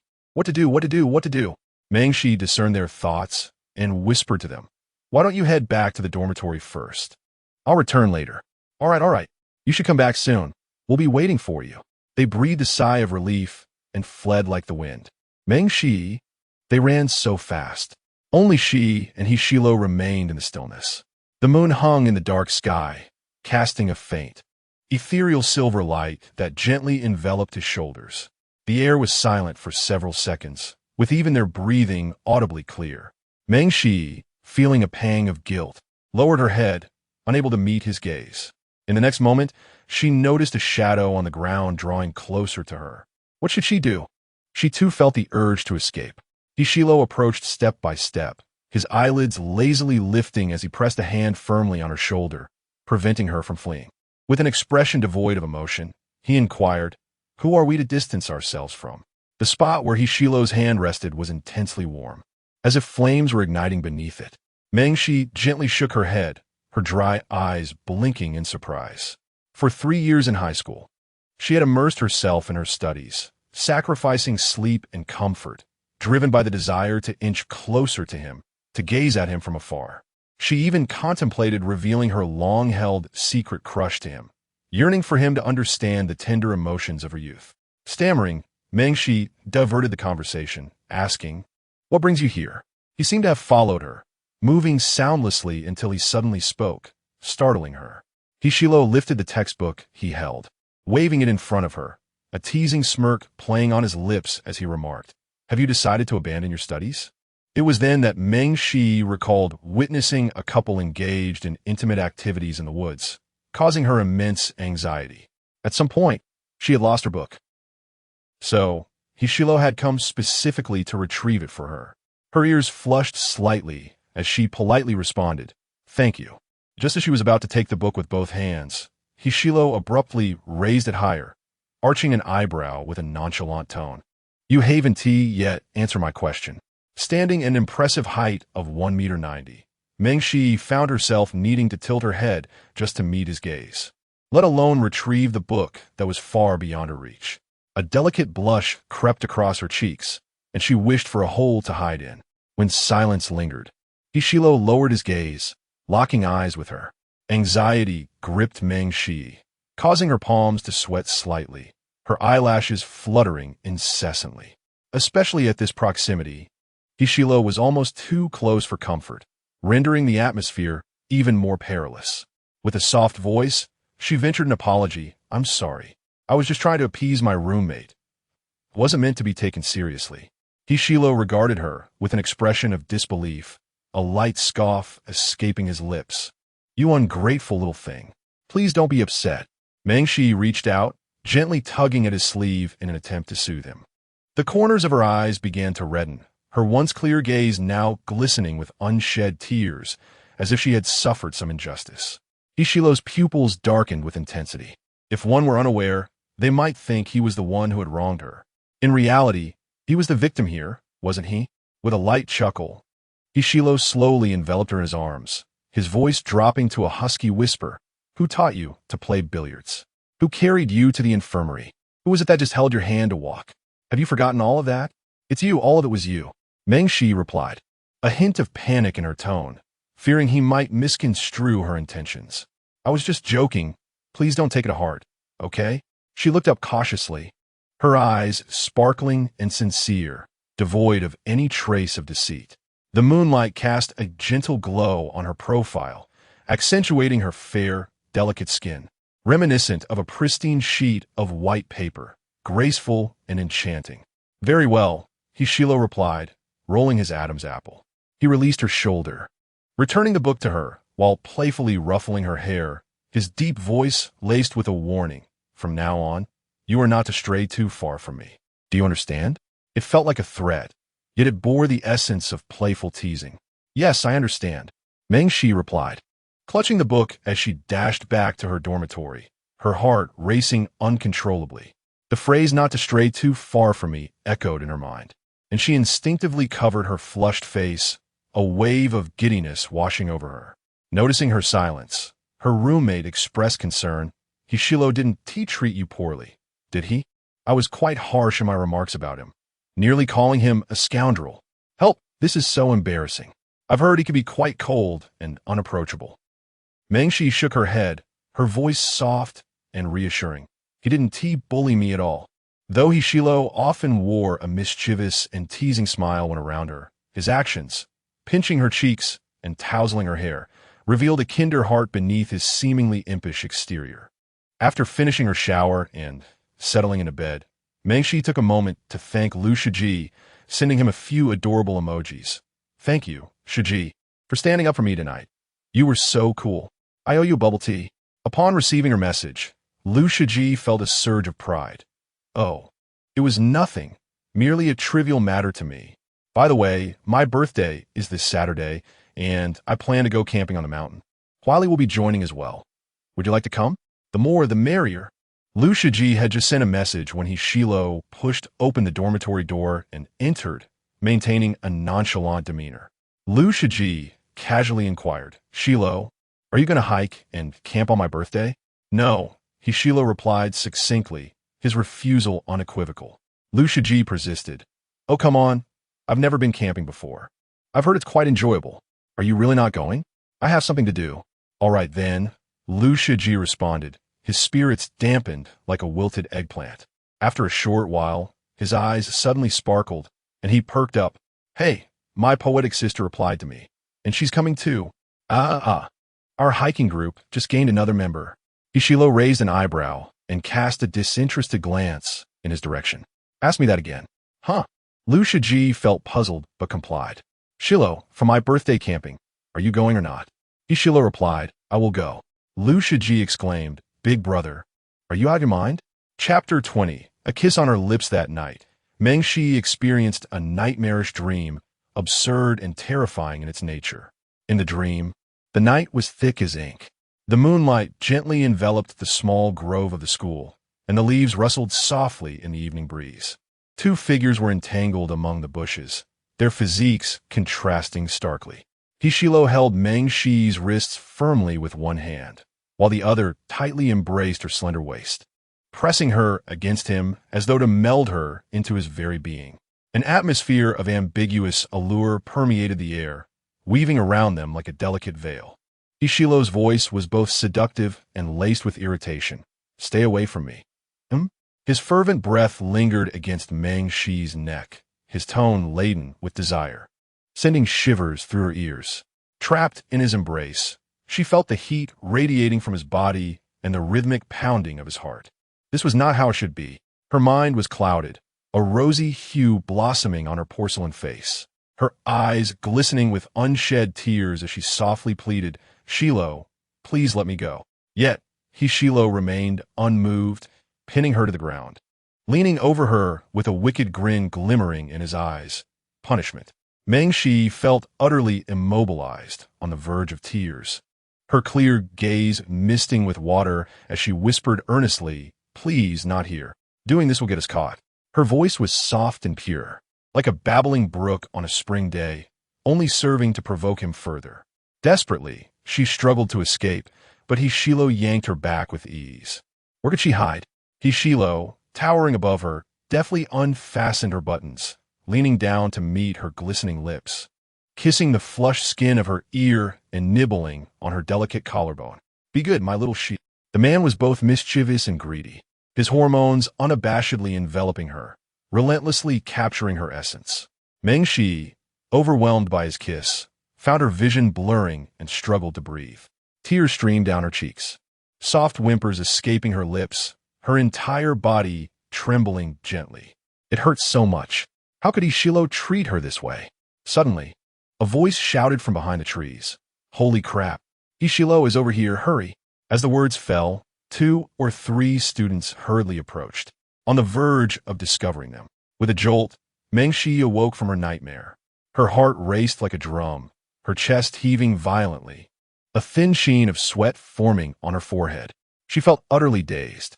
After a moment, she regained her senses, her face visibly flushed, uncontrollably burning with embarrassment. She had dreamt of kissing Shilo, and in the school no less, engaging in inappropriate actions. Oh, help! This was the first time Meng Shi had dreamt such an audacious dream. She desperately wished to forget it. Yet, the more she yearned to forget, the more vividly those enchanting, ambiguous images emerged. The seductive timbre of his voice, the sultry whispers, the tantalizing kisses, each gesture replaying frantically in her mind, impossible to erase. Meng Shi felt as though she might spontaneously combust, desperately burying her face into her pillow. She wished to transform into a timid little turtle, retreating into her shell whenever embarrassment struck, rendering her emotions invisible to the world. At noon, the race began for elective courses across the school. The most coveted were invariably the easier classes, such as film and music appreciation, where one merely watched short films and listened to music, culminating in a brief report for a near-perfect score. The instructor turned a blind eye, only taking attendance if the class was particularly sparse. Su Qingqing was on the verge of a breakdown. What on earth is wrong with my internet? It showed full capacity the moment I clicked in. Shengwan had long since come to terms with the situation, feeling utterly disenchanted. At least you managed to get in. I was met with a 404 error, lost in the void of cyberspace. After selecting her courses in music and microfilms, Meng Shi answered a call from Meng Huili. Brother, what is up? His gentle voice inquired. What classes did you choose? Let me see if we have any in common. Meng Shi replied candidly. Chinese classical music appreciation, and before she could finish, a furious outburst erupted from the other end. What? When did Ishilo become the teaching assistant for the elective course in electronic science? How is that even possible? We all share the same dorm. Why the disparity? Meng Huili pressed further, and what else? Meng Shi silently withdrew from the microfilm course, selecting the class chosen by Ishilo instead, sending a screenshot to him. Fortunately, this course had few enrollees, primarily those unfortunate souls who couldn't secure a spot in the easier classes. After all, who would opt for a subject that appeared so dry and tedious? Meng Huili pondered for a moment. Isn't that fortuitous? Shilo is the TA, and this course is quite challenging. Should I mention it to him? Meng Shi's eyes lit up as she nodded eagerly. Yes, please. Meng Huili continued, by the way, when we go camping, you can invite your friends to join and share your tent. After their conversation concluded, Meng Shi hung up and extended the invitation to her roommates. Shengwan was thoroughly intrigued by the prospect of camping, nodding enthusiastically. Absolutely. I want to share a tent with you. Su Qingqing, however, regretfully waved her hand. I need to return home for a wedding banquet. Let us do it next time. Just as they finished their conversation, Meng Shi's phone suddenly rang. HXL invites you to a voice call. It was Ishilo. Startled, her heart skipped a beat. She clicked to answer, only to remember she was on speakerphone and quickly hung up, terrified of being overheard. Once she donned her headphones, she cautiously dialed him back. Ishilo answered promptly.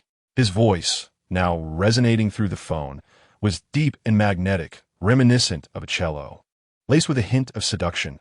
Why did you hang up on me just now? Meng Shi softly explained, I wasn't wearing my headphones.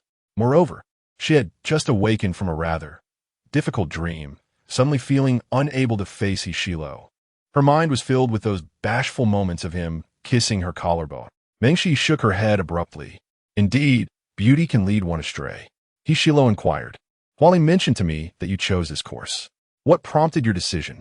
Meng Shi lowered her gaze. I was simply a bit curious. Curious about Ishilo's field of study, and curious about the person himself. She sought to create opportunities for serendipitous encounters. Ishilo replied lazily, a soft smile gracing his lips. What a delightful coincidence. Meng Shi pressed her lips together. In truth, there was no coincidence. It was all part of her meticulous planning, a deliberate endeavor on her part. Meng Shi asked, I heard from my brother that you are the teaching assistant for this course. That's quite impressive. Ishilo explained. The professor for this course happens to be my mentor. He has been experiencing throat discomfort and is unable to speak, so he requested my assistance in delivering the lectures. Meng Shi responded with a gentle Ishilo, with a teasing smile, remarked, It's my first time lecturing students, so be sure to pay close attention when I'm speaking. A current seemed to surge through her, electrifying her senses. All right, Meng Shi obediently replied, feeling a budding excitement within her as she softly asked, Are you outside right now? The noise on Ishilo's end was particularly raucous, with the background music reminiscent of a lively party. Before Ishilo could respond, a male voice on the other end teased, Hey bossy, what good fortune you have. At the same time, a sultry and elegant voice chimed in. A woman almost nestled beside Ishilo, her tone dripping with charm. Shilo darling, stop the call. Are we still playing cards? Chapter 21.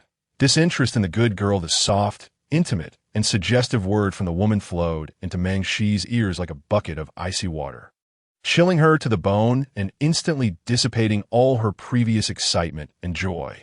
Just from the sound of the woman's alluring voice, one could envision a strikingly beautiful enchantress. Meng Shi tightened her grip on her phone, her throat dry, and found an excuse to terminate the call. I have something to attend to, so I'll hang up now. After ending the call, she stared blankly at the chat background with Ishilo. For a long while, Meng Shi silently leaned on the table, burying her face in her arms. The reality was evident. With so many beautiful women surrounding Hishilo, it was implausible for him to be alone while out and about. In the billiard hall, the air was thick with the scent of nicotine and alcohol. A man casually leaned against the edge of the billiard table, dressed in a tailored black suit. His tie crisp and his long legs casually crossed, exuding an air of nobility and roguish charm. In the dim interplay of light and shadow, his deep-set brows and drooping eyelids framed a face of indifferent contours, with a cue stick nonchalantly held between his fingers, presenting a certain aesthetic of a refined scoundrel, steeped in a sense of restraint. After the call was abruptly ended, Hishilo squinted slightly and let out a soft chuckle. Chiao, standing beside him, stared incredulously at his phone. No way. The government's Green Channel New Energy project really got secured? Bossy, you're amazing. If your father and brother find out it was you who took it, they might just spit blood. Chiao had been working with Hishilo for several years, reaping abundant rewards. While most assumed Hishilo merely dabbled in running a billiard hall and bar, few knew he was the mastermind behind Genuine Technology. Genuine Technology primarily focuses on research and development in energy storage, photovoltaics, and lithium batteries, and has unexpectedly thrived in the new energy sector over the past 2 years. Brother Liu, honestly, why bother with university? It's a complete waste of time, commented a nearby man, perplexed. Given Hishilo's expertise, finishing his undergraduate studies 2 years early would be a breeze. Chiao looked at him disdainfully. That's because he aims to keep a low profile and bide his time. You wouldn't understand. Hishilo remained stoic, as if he had long anticipated this outcome. Brother Shilo, aren't you going to play cards? Suddenly, 2 women drew closer, gesturing toward the adjacent card table, their faces beaming with eagerness. The duo were twin sisters. The younger donned a fiery red, sultry dress, while the elder wore an elegant blue qipao.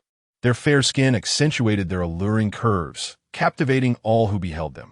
Hishilo cast a casual glance at them, his voice cool. Who told you to call me that?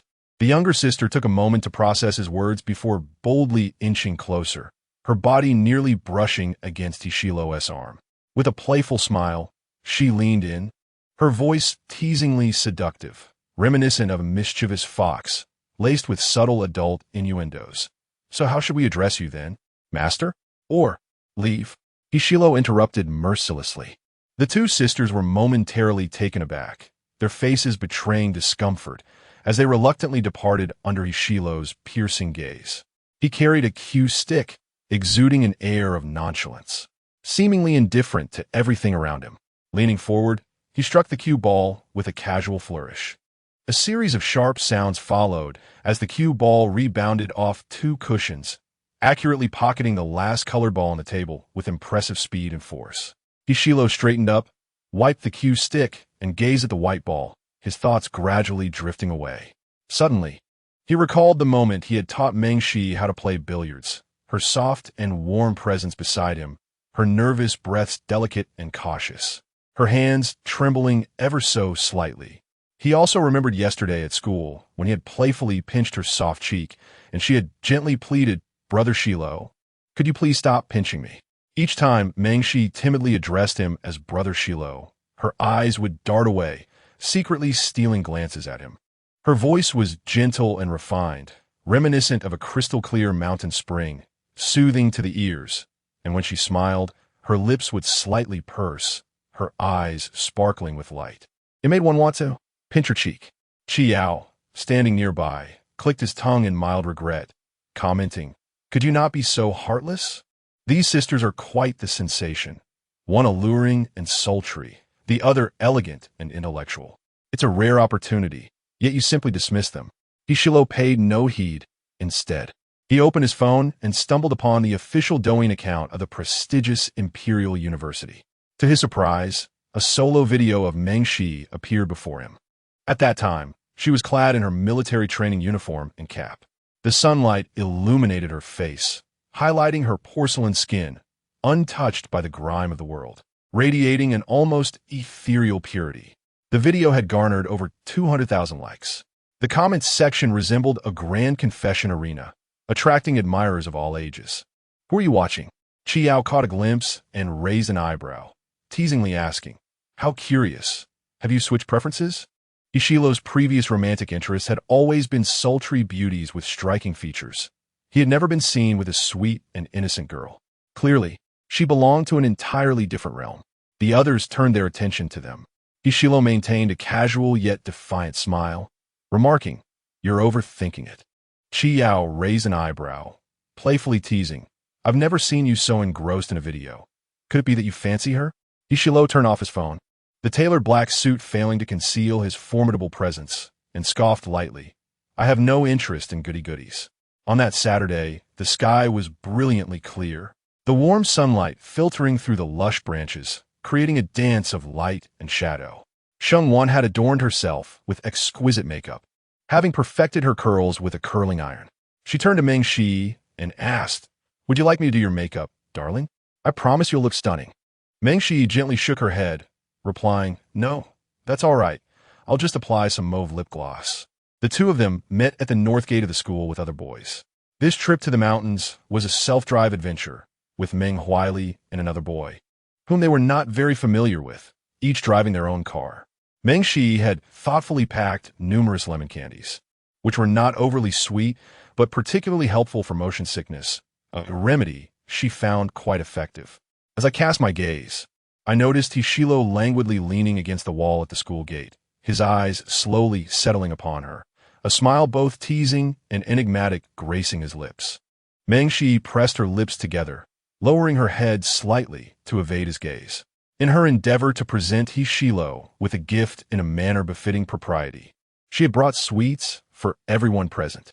Yet, it seemed he had little affection for sugary treats, leaving her uncertain of his acceptance. A flicker of anxiety coursed through Meng Shi as she deliberately reserved him for last. One by one, the others accepted their candies, expressing their gratitude. Liu Shiji casually unwrapped his and popped it in his mouth, chuckling, sister, you truly are a thoughtful little darling. My wretched brother can barely manage not to make a mess when he steps out. Laughter erupted among the crowd. Meng Shi, however, sincerely wished him a happy birthday. Just then, unbeknownst to her, Hizilu had circled around to stand behind her. His voice, a blend of roguish charm and mischief, broke the moment. Leisurely and tinged with mock acidity. Sister Shi, where's my candy? What does it mean to exclude me? Chapter 22. Touching Hishilo's thigh, Meng Shi felt her heart skip a beat upon hearing a deep, teasing voice, and she immediately turned around. Sunlight filtered through the layers of overlapping green leaves, creating a soft halo that blurred the sharp and upright contours of Ishilo. He stood before her, his piercing dark eyes both alluring and slightly mocking. He stepped closer, languidly questioning, everyone else has it, why not me? Wary of drawing attention, Meng Shi subtly retreated half a step, creating distance between them. What does he mean by everyone else has it? It's because I wish to openly give it to you, yet fear that this secret sentiment might be discovered, that I have distributed it to all. Hishilo scrutinized her, and upon noticing her retreat, an inexplicable displeasure surged within him. Gradually, he extended his hand toward Meng Shi, palm facing upward, clearly demanding something. Today, Meng Shi wore her hair in a side ponytail, adorned in a simple pure white short-sleeve top that accentuated her form, exuding freshness and elegance. Her clear, luminous eyes seemed untouched by any corruption, radiating purity. She bit her lip and stole a glance at Hishilo, obediently placing the lemon candy into his palm, her eyes sparkling as if she anticipated his tasting it. You should try it. As her fingers brushed against his palm, she distinctly felt the warmth of his skin. It was as though a pebble had dropped into a tranquil lake, sending ripples that refused to subside. Hishilo tore open the wrapper, popping the candy into his mouth while unabashedly fixing his gaze on her, a casual smile playing on his lips, quite sweet. It was unclear whether he referred to the candy's sweetness or her nature. Under his unabashed scrutiny, Meng Shi felt a faint warmth creep into her cheeks. Yet, Hishilo remained unabashed, continuing to extend his hand with a somewhat unreasonable tone. I want more. In a hurry, Meng Shi retrieved all the candies from her bag, about 7 or 8, and placed them into his palm. She timidly asked, but didn't you say you don't like sweets? Hishilo's lips curved into a smile, leisurely responding, I like them now. Is that not permissible? A fickle man. Meanwhile, Meng Huili was driving his car, which accommodated 5 people. Liu Shiji squeezed into the passenger seat, suddenly adopting a teasing tone. Brother, I'm sitting in your passenger seat. Your future girlfriend, one TB angry. Will she? Meng Huili replied. Get out of the car. Liu Shiji clutched his head, wailing, I'm sorry. I'm sorry. In the back seat, Meng Shi sat in the middle, with Shengwan on her left and Hishilo on her right. She had just given Liu Shija his birthday gift, a popular keyboard recently trending online. Shengwan also brought a small gift, a pair of sunglasses.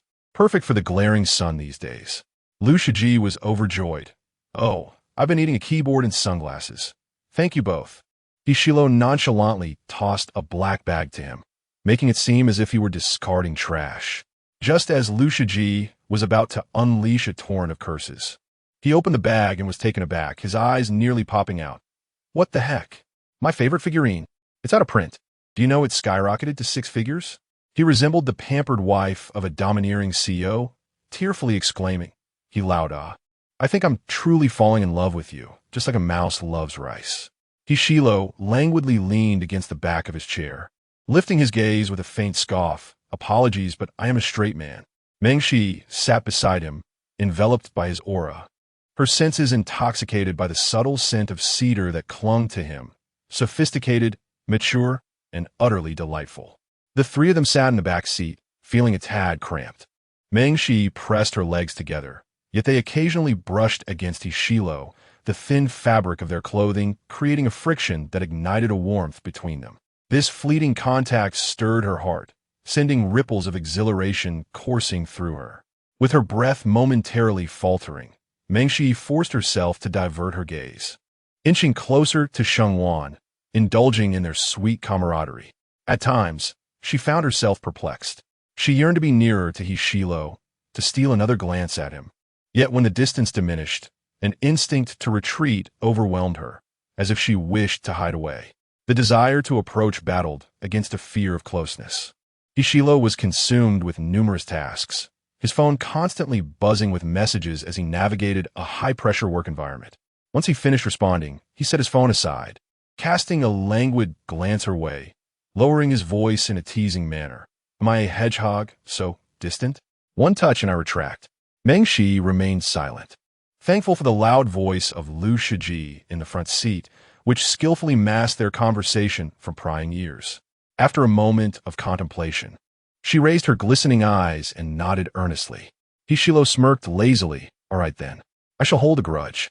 Suddenly, a large dog darted out from the bushes by the roadside, causing the car to swerve abruptly. Everyone was caught off guard. Shengwan, engrossed in reapplying her lipstick, failed to react and instinctively toppled to the right.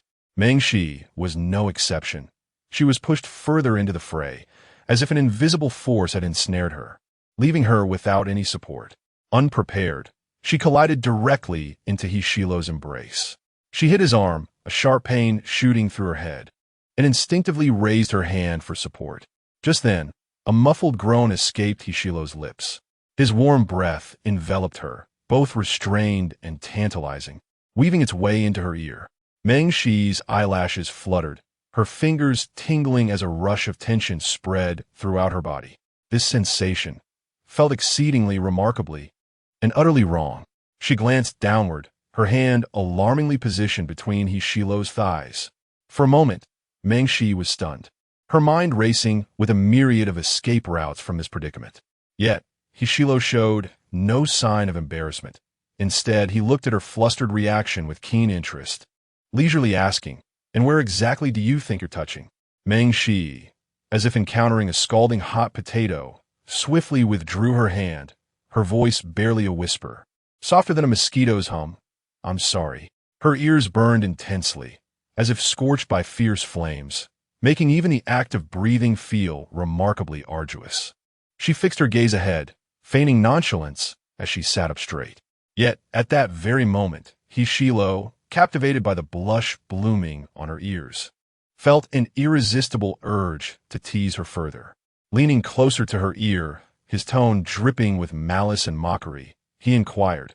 Having taken advantage of me, how shall you make amends, dear she? Chapter 23. The ambiguous encounter. The man's voice resonated with a deep, magnetic timbre, akin to the rich notes of a fine red wine savored in the stillness of night, each teasing word intoxicating, drawing one willingly into its embrace.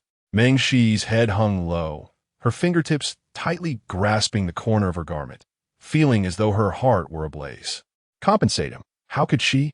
At a loss. Meng Shi murmured softly, I didn't mean to. She furtively lifted her gaze, only to meet He Shilo's inscrutable black eyes. A glimmer of amusement danced in his expression, his lips curving into a subtle smile, exuding an air of relaxed confidence, much like a cat toying with its prey. Entirely unperturbed, carefree and unrestrained, he possessed an irreverent charm. How could he be so incorrigible? Intentionally, Meng Shi turned her head away, wishing to ignore He Shilo. Before long, her phone vibrated, delivering two messages. HXL. If you wish to touch, then do so, HXL. I wouldn't mind at all. Was this his way of comforting her? Meng Shi bit her lip, feeling thoroughly teased, yet soon regained her composure, gradually calming herself. This man was truly incorrigible. She couldn't help but wonder if He Shilo behaved similarly with other women, playfully teasing and smiling as he flirted. Just days ago, in the club, did he utter the same words to those beautiful girls, inviting them to touch? The car came to a halt at the foot of the mountain. The peaks rose majestically, cloaked in lush greenery and shrouded in a delicate mist that resembled an exquisite ink wash painting from a distance. The weekend attracted many visitors eager to hike. Their group found it impractical to ascend together, so they decided to separate and reconvene at the summit. Meng Shi preferred to walk alone, listening to music, leisurely trailing behind. At the mountain summit stood an ancient tree, 800 years old, revered as the tree of destiny, symbolizing love and happiness. It was said that if one hung a red ribbon upon it, their wishes for love would be realized. Meng Shi, who typically eschewed physical exertion, struggled to keep pace, barely scraping by the passing mark in her physical assessments. By the time she reached the halfway point, fatigue began to overwhelm her, her breath coming in gentle puffs. As she walked, a young man appeared beside her, exuding a sunny disposition. With a friendly smile, he initiated conversation. Hey, I've heard that seeking love here is quite effective. I never believed in love at first sight, but the moment I saw you, I was captivated. Would it be all right if I added you on WeChat? He scratched his head, a hint of shyness evident as he added. This is actually my first time adding a girl on WeChat. Quite polite. Meng Shi removed her earphones, about to decline, when suddenly she felt a weight on her shoulder. He Shilo emerged from seemingly nowhere, his hand resting lightly on her shoulder, almost pulling her into his embrace as he lowered his voice. Are you tired? After uttering this, he leisurely turned his gaze towards the young man, his expression impassive as he inquired, What were you just saying? The young man hesitated for a moment before looking back at Meng Shi. Could I possibly add you on WeChat? He Shilo interjected, You cannot. The young man retorted, Hey, I wasn't asking you. In that instant, even the dimmest of minds could discern that their relationship was anything but ordinary. Under the sharp and indifferent gaze of He Shilo, the boy awkwardly smiled and said, My apologies, I didn't realize you had a boyfriend. Sorry for the intrusion. Meng Shi found herself ensconced in his embrace, the distance between them suddenly shrinking, leaving her momentarily dazed. She could even feel He Shilo's fervent breath resonating against her ear, sending delightful shivers down her neck. What? A boyfriend? Meng Shi's legs felt somewhat stiff as she descended the stairs. The boy she admired was so close that she struggled to control her racing heart. She lowered her gaze to the ground and hesitantly spoke. How did you suddenly appear from behind? And why did you just wrap your arm around my shoulders? It felt oddly ambiguous. He Shilo leisurely released his hold and walked alongside her, casually remarking, Did he just say love at first sight? That it was his first time adding a girl on WeChat? I've heard him use the same lines at least 4 or 5 times. It's a classic strategy, casting a wide net, adding pretty girls, and ultimately selecting the finest among them to be his chosen one. His dark eyes brimmed with a tumult of emotions, his tone laden with meaning. Do not be deceived by a man's exterior, you understand? Meng Shi felt a warmth creeping to her ears and nodded slightly. she added. I wouldn't normally add unfamiliar boys. Is that so? Ishilo's brows relaxed, a satisfied smile gracing his lips that is quite obedient of you. Throughout their journey, Mengshi remained somewhat distracted. Merely watching their shadows entwined sparked a small wave of contentment within her. She found joy in the simplest of interactions with Ishilo, as even the slightest contact stirred a secret, heart-fluttering emotion that lingered in her mind for an eternity. Make way! Make way! A booming voice echoed from afar. A 7 or 8-year-old boy suddenly charged down the path like a wild stallion, crashing directly into Mengshi.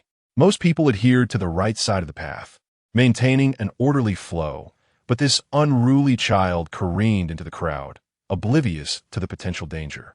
With a loud thud, Mengshi, already weakened from climbing, was caught off guard and felt as if she had been struck by a boulder, losing her balance in an instant. She searched for any support but found none, and began to fall backward. In that fleeting moment, a warm, solid embrace enveloped her completely. The familiar scent of the man brought her immense comfort.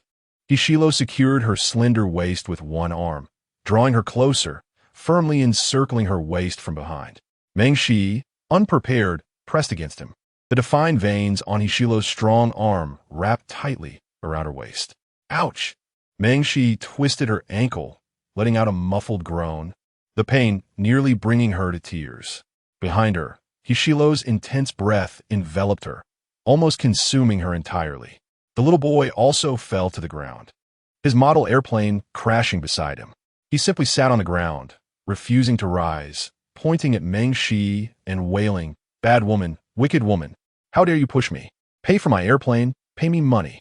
The child's mother rushed back in a flurry, hastily lifting her little one with a heart full of concern. Nearly moved to tears, "Oh, my precious Yaozu." Upon uttering these words, she immediately glared fiercely. "You little wretch, how dare you push our Yaozu? Hurry up and apologize and compensate."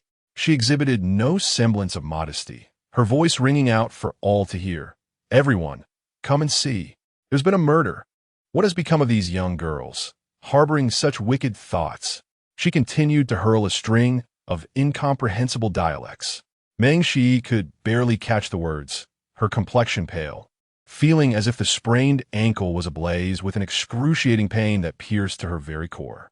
The little boy, emboldened by his parents' affection, grinned mischievously, even sticking out his tongue and mockingly mouthing, "Hee, serves you right."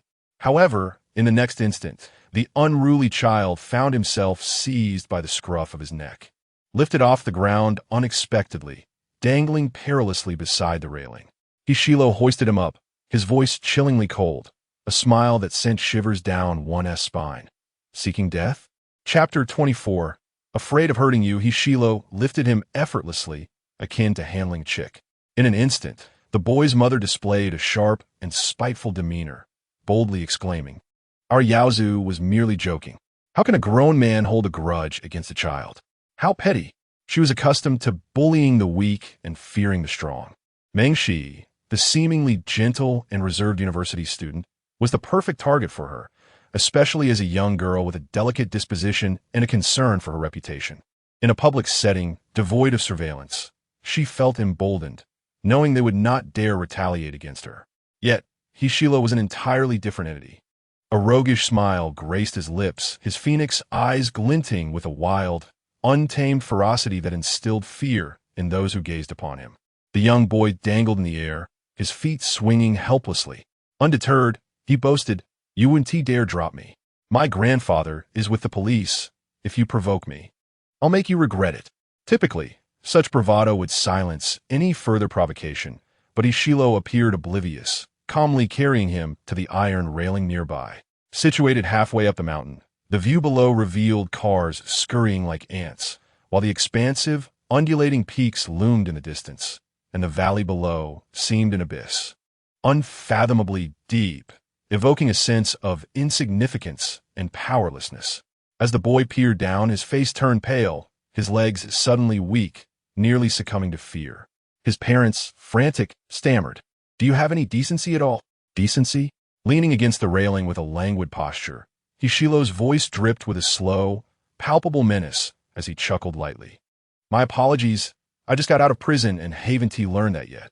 The implication of having been in prison sent a chill through the boy. Had he killed someone? Stunned for a few moments, the boy gazed into the abyss below, a shiver coursing through him. Fear enveloped him like a massive net. Unable to hold back, he began to whimper, tears streaming down his face. Please let me down. Quickly. His parents, witnessing his distress, were beside themselves, urgently pleading, please release Yaozu. I apologize. I truly apologize. Will that suffice? Ishilo nonchalantly shook the boy a couple of times. The child turned ashen, terror-stricken, his voice trembling. I'm sorry. Brother, I'm sorry. It was my fault. Please let me down. Ishilo shot him a cold glance. Who are you apologizing to? In a frantic plea, the boy turned to Mengshi. Sister, I'm sorry. It was my fault for not walking properly and bumping into you. It's all my fault. I'm such a fool. I'm such a jerk, Bahu. He continued sobbing until he struggled to catch his breath. Only then did Ishilo release his grip, letting him tumble to the ground beside the steps. The boy, still weak-kneed, fell and could barely rise, ultimately being dragged away by his parents in a most disheveled state. Ishilo turned away with a casual indifference. Mengshi leaned gracefully against the tree, sunlight filtering through the leaves, casting fragmented shadows that tinted her hair with a warm, gentle golden hue. Her complexion appeared somewhat pallid, yet her eyes sparkled like honey, filled with only him. Ishilo's gaze gradually shifted to her left leg, his eyes narrowing slightly as he inquired, Did you twist your ankle? Yes, Mengshi nodded obediently, her voice barely above a whisper, but it's nothing serious. I'll just rest here for a bit, and it will heal on its own. She spoke with a reassuring tone, seemingly wishing to alleviate any concern from others. To avoid disturbing fellow hikers, Ishilo assisted her, guiding her slowly along the narrow path to the edge of a secluded stream. The water flowed quietly, crystal clear, revealing smooth, plump pebbles beneath its surface, along with darting orange-yellow fish. The forest was tranquil and enchanting. Mengshi perched upon a large rock, feeling the oppressive heat, and reached out to touch the stream's water. It was refreshingly cool, a delightful relief. She tilted her head slightly to gaze at Ishilo, who stood beside her against the light, exuding an air of casual defiance. He resembled a wolf basking lazily in the sun, relaxed and at ease, a stark contrast to his earlier fierce demeanor. He seemed to be waiting for her to join him in climbing the mountain. Noticing her gaze, Ishilo turned his head slightly, a playful smile gracing his lips. What are you looking at? Mengshi lowered her head slightly. You were a bit fierce just now. In truth, it wasn't he, just a young boy who had been frightened. She had been taken aback as well. Ishilo typically wore an indifferent expression, wild and roguish. Yet that pressure he exuded moments ago had been utterly unnerving, causing passers-by to avoid him as if he were Tempest. Yet, she couldn't help but admit that there was a certain charm to his fierceness. All right, perhaps even a touch of handsomeness. Ishilo seemed to find amusement in her words, bending closer until their eyes met, his gaze penetrating. I wasn't fierce with you. So what are you afraid of? His voice was low and husky, and he added, When have I ever been fierce with you? The distance between them suddenly diminished, his subtle scent enveloping her like the earthy aroma of grass warmed by sunlight. Mengshi hesitated for a moment, her eyelashes fluttering as she obediently shook her head. Never. He had never been fierce with her. He only playfully teased her from time to time. Just as Mengshi was lost in her thoughts, Ishilo unexpectedly leaned down, half squatting before her, almost bowing his head to her, placing one hand on her left leg. Shadows enveloped her, prompting her to instinctively recoil, her eyes wide with confusion. Resembling a startled fawn, what are you doing? Ishilo lazily lifted his gaze, a smile curving his lips as he matter-of-factly replied, Helping you. Up close. His almond-shaped eyes appeared exceptionally deep and captivating, akin to a magnet pulling one into an abyss. The beauty mark beneath his eye added a tantalizing allure, revealing a hint of tenderness. Mengshi hesitated, extending her left leg like a delicate fish laid upon a chopping board, allowing Ishilo to attend to her. Her ears gradually flushed with color as she slowly retrieved a small box from her bag, presenting it as if it were a treasure.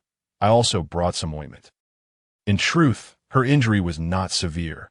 She had merely experienced a fleeting discomfort that hardly warranted such elaborate care. The contents of her bag were quite comprehensive. Hishilo accepted the ointment, noting that Mengshi had dressed simply for the climb, her athletic pants offering both excellent elasticity and a certain delicacy. With ease, he lifted her leg, gripping her left ankle with one hand and raising it to rest upon his thigh, a gesture intended to prevent blood from pooling and to alleviate swelling and pain. His gaze lowered slightly, hesitating for a couple of seconds, remaining still. Mengshi's calf was as fair as jade, smooth and refined, yet notably slender. Ishilo could easily encircle it with his hand, wary that even a slight pressure might cause harm. He pondered whether this girl could endure the treatment. Should she feel discomfort, she might grow fearful of him, retreating as she had before. Noticing his inaction, a glimmer of confusion flickered in her eyes, her voice tinged with uncertainty. What's wrong? Hishilo regarded her, a subtle smile playing at the corners of his lips, his tone laced with a playful allure. I haven't helped a girl with her legs before. I'm unsure of the pressure to apply and worry I might hurt you. Chapter 25. If it hurts, just tell me. Ishilo's voice was calm and unhurried, carrying a hint of coaxing, with a lingering tone that stirred hearts. A warm current surged quietly within Mengshi, creating ripples of emotion. Was this truly his first time helping a girl with a leg massage? He even mentioned fearing to cause her pain. It mattered not. Mengshi gazed earnestly at him, her fingertips trembling slightly. I'm not afraid of pain. Hishilo lazily lifted his gaze. The girl's pure, dark eyes sparkled with trust, devoid of any impurities. All right. He applied ointment to her leg, and, after a moment, his palm gently pressed against her ankle, using his warmth to aid absorption. The initial pressure might be somewhat painful, and he deliberately eased his grip. Mengshi bit her lower lip slightly, her delicate fingers curling. Her eyes gradually suffused with a soft pink hue, and her long lashes fluttered lightly. Eventually, she could no longer endure it. Even her breathing grew rapid, yet she stifled any cries of discomfort. She suppressed a low whimper, her eyes misty with tears, glistening like dewdrops, gazing at him with a wet, innocent look. Like a timid little rabbit, she usually avoided him, as if he were a menacing wolf, running far away. Yet now, with her injured leg, she could not flee and had to obediently submit to his ministrations, looking pitifully vulnerable. This very expression of innocent grievance only made her all the more endearing, igniting a desire to pinch her cheeks. Hishilo swallowed hard, continuing his gentle massage, kneading the flesh of her calf. He was unaware of where he found such patience, softly reassuring her, if it hurts, just tell me. Don't hold back. Okay. Mengshi sat quietly, and after a while, her eyes glistened with unshed tears, finally unable to resist calling his name softly. Hishilo. Her voice was tender and submissive, like honey melting in the warmth of spring, evoking a deep sense of compassion, reaching into the very marrow of one's bones. Mengshi rarely addressed him by his full name. Hishilo's elongated eyes darkened with emotion, asking, should I be gentler? The little rabbit nodded. As the massage progressed, it became much more comfortable, the discomfort fading away. He noticed that Mengshi seemed slightly ticklish, or perhaps it was merely his touch that made her uneasy. Each time his palm made contact, and he applied a bit of pressure, she would quiver delicately, occasionally releasing breathy sounds. Hishilo's gaze deepened, a smile playing at the corners of his lips. In a fleeting moment, he was reminded of the little cat he once cared for, equally adorable. The afternoon heat was stifling. The relentless chirping of cicadas echoed, and the air was thick with restlessness. Mengshi found it hard to breathe, tiny beads of sweat forming on her forehead. She was uncertain how they had arrived at this moment. What began as a group outing to climb a mountain had unexpectedly transformed into Hishilo massaging her legs by the creek, reminiscent of a romantic date. Mengshi shook her head, striving to remain alert and composed. Yet, Hishilo's palm was exceedingly warm, slightly rough, pressing against her skin without any gaps, conveying their differing body temperatures. She felt even hotter. It was as if she were seated upon a cloud, utterly devoid of energy. her ears involuntarily tinged with a delicate blush. She gazed intently at Hishilo. The man lowered his head, his thick dark hair cascading down, and due to his crouching posture, he exuded a less oppressive aura than usual, revealing a languid nonchalance.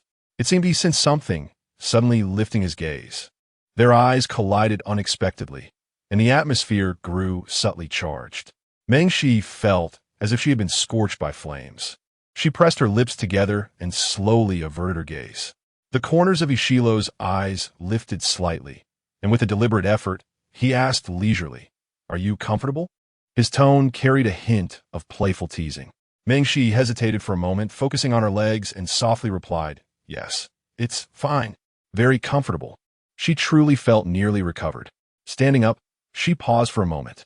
Though not quite at her pre-injury state, she felt almost entirely well, with no discomfort whatsoever. A faint smile graced her lips. How wonderful it was to spend a moment alone with Hishilo, even if it was just a brief interlude. She felt immensely satisfied and happy. As Meng Shi was about to leave the stream and continue her ascent, Hishilo suddenly crouched in front of her and said, "Get on." Meng Shi was taken aback, her voice trembling slightly. "What?" "I'll carry you," Hishilo replied with a scoff, casually continuing. "You want to climb the stairs with a sprained ankle? Aren't you afraid of residual effects later?" Before Meng Shi could respond, he reiterated, his tone leaving no room for argument, tinged with an authoritative edge. "Get on." I want to say it a third time. Reluctantly, Meng Shi complied, wrapping her arms around his neck. "Well, thank you." Hishilo stood up effortlessly, weighing her for a moment before saying nonchalantly, "Wrap your legs around me." "Help." This conversation felt terribly awkward. Something seemed off. Meng Shi pushed the thought aside, obediently wrapping her legs around his waist, her whole being almost pressed against his back, fitting perfectly. Hishilo stepped out of the thicket and continued upward, ascending the stairs without breaking a sweat. Carrying her was as effortless as sipping water. Many onlookers openly stared, their expressions a mix of curiosity, scrutiny, and envy. Despite being strangers she would never encounter again, Meng Shi felt a twinge of discomfort and shyness. She buried her face into Hishilo's right shoulder, her soft cheek resting against him, shielding her face from prying eyes. Hishilo's broad shoulders and narrow waist, coupled with his solid, well-defined physique, provided an undeniable sense of security, inexplicably soothing her. It was strange. He possessed such an enchanting magnetism that captivated her at every moment. After traversing hundreds of steps, Meng Shi felt a blush creeping into her eyes. She leaned closer, her voice barely above a whisper, inquiring with concern, "Will this tire you out?" "If you're tired, just let me down. I can walk on my own." Hishilo scoffed dismissively. "Carrying you for a couple more steps is no problem at all." "Oh," Meng Shi recalled, nearly forgetting that Hishilo had always demonstrated exceptional stamina, not to mention his achievements as a swimming champion in prestigious school competitions. Swimming is a comprehensive exercise that invigorates the entirety of one's muscles.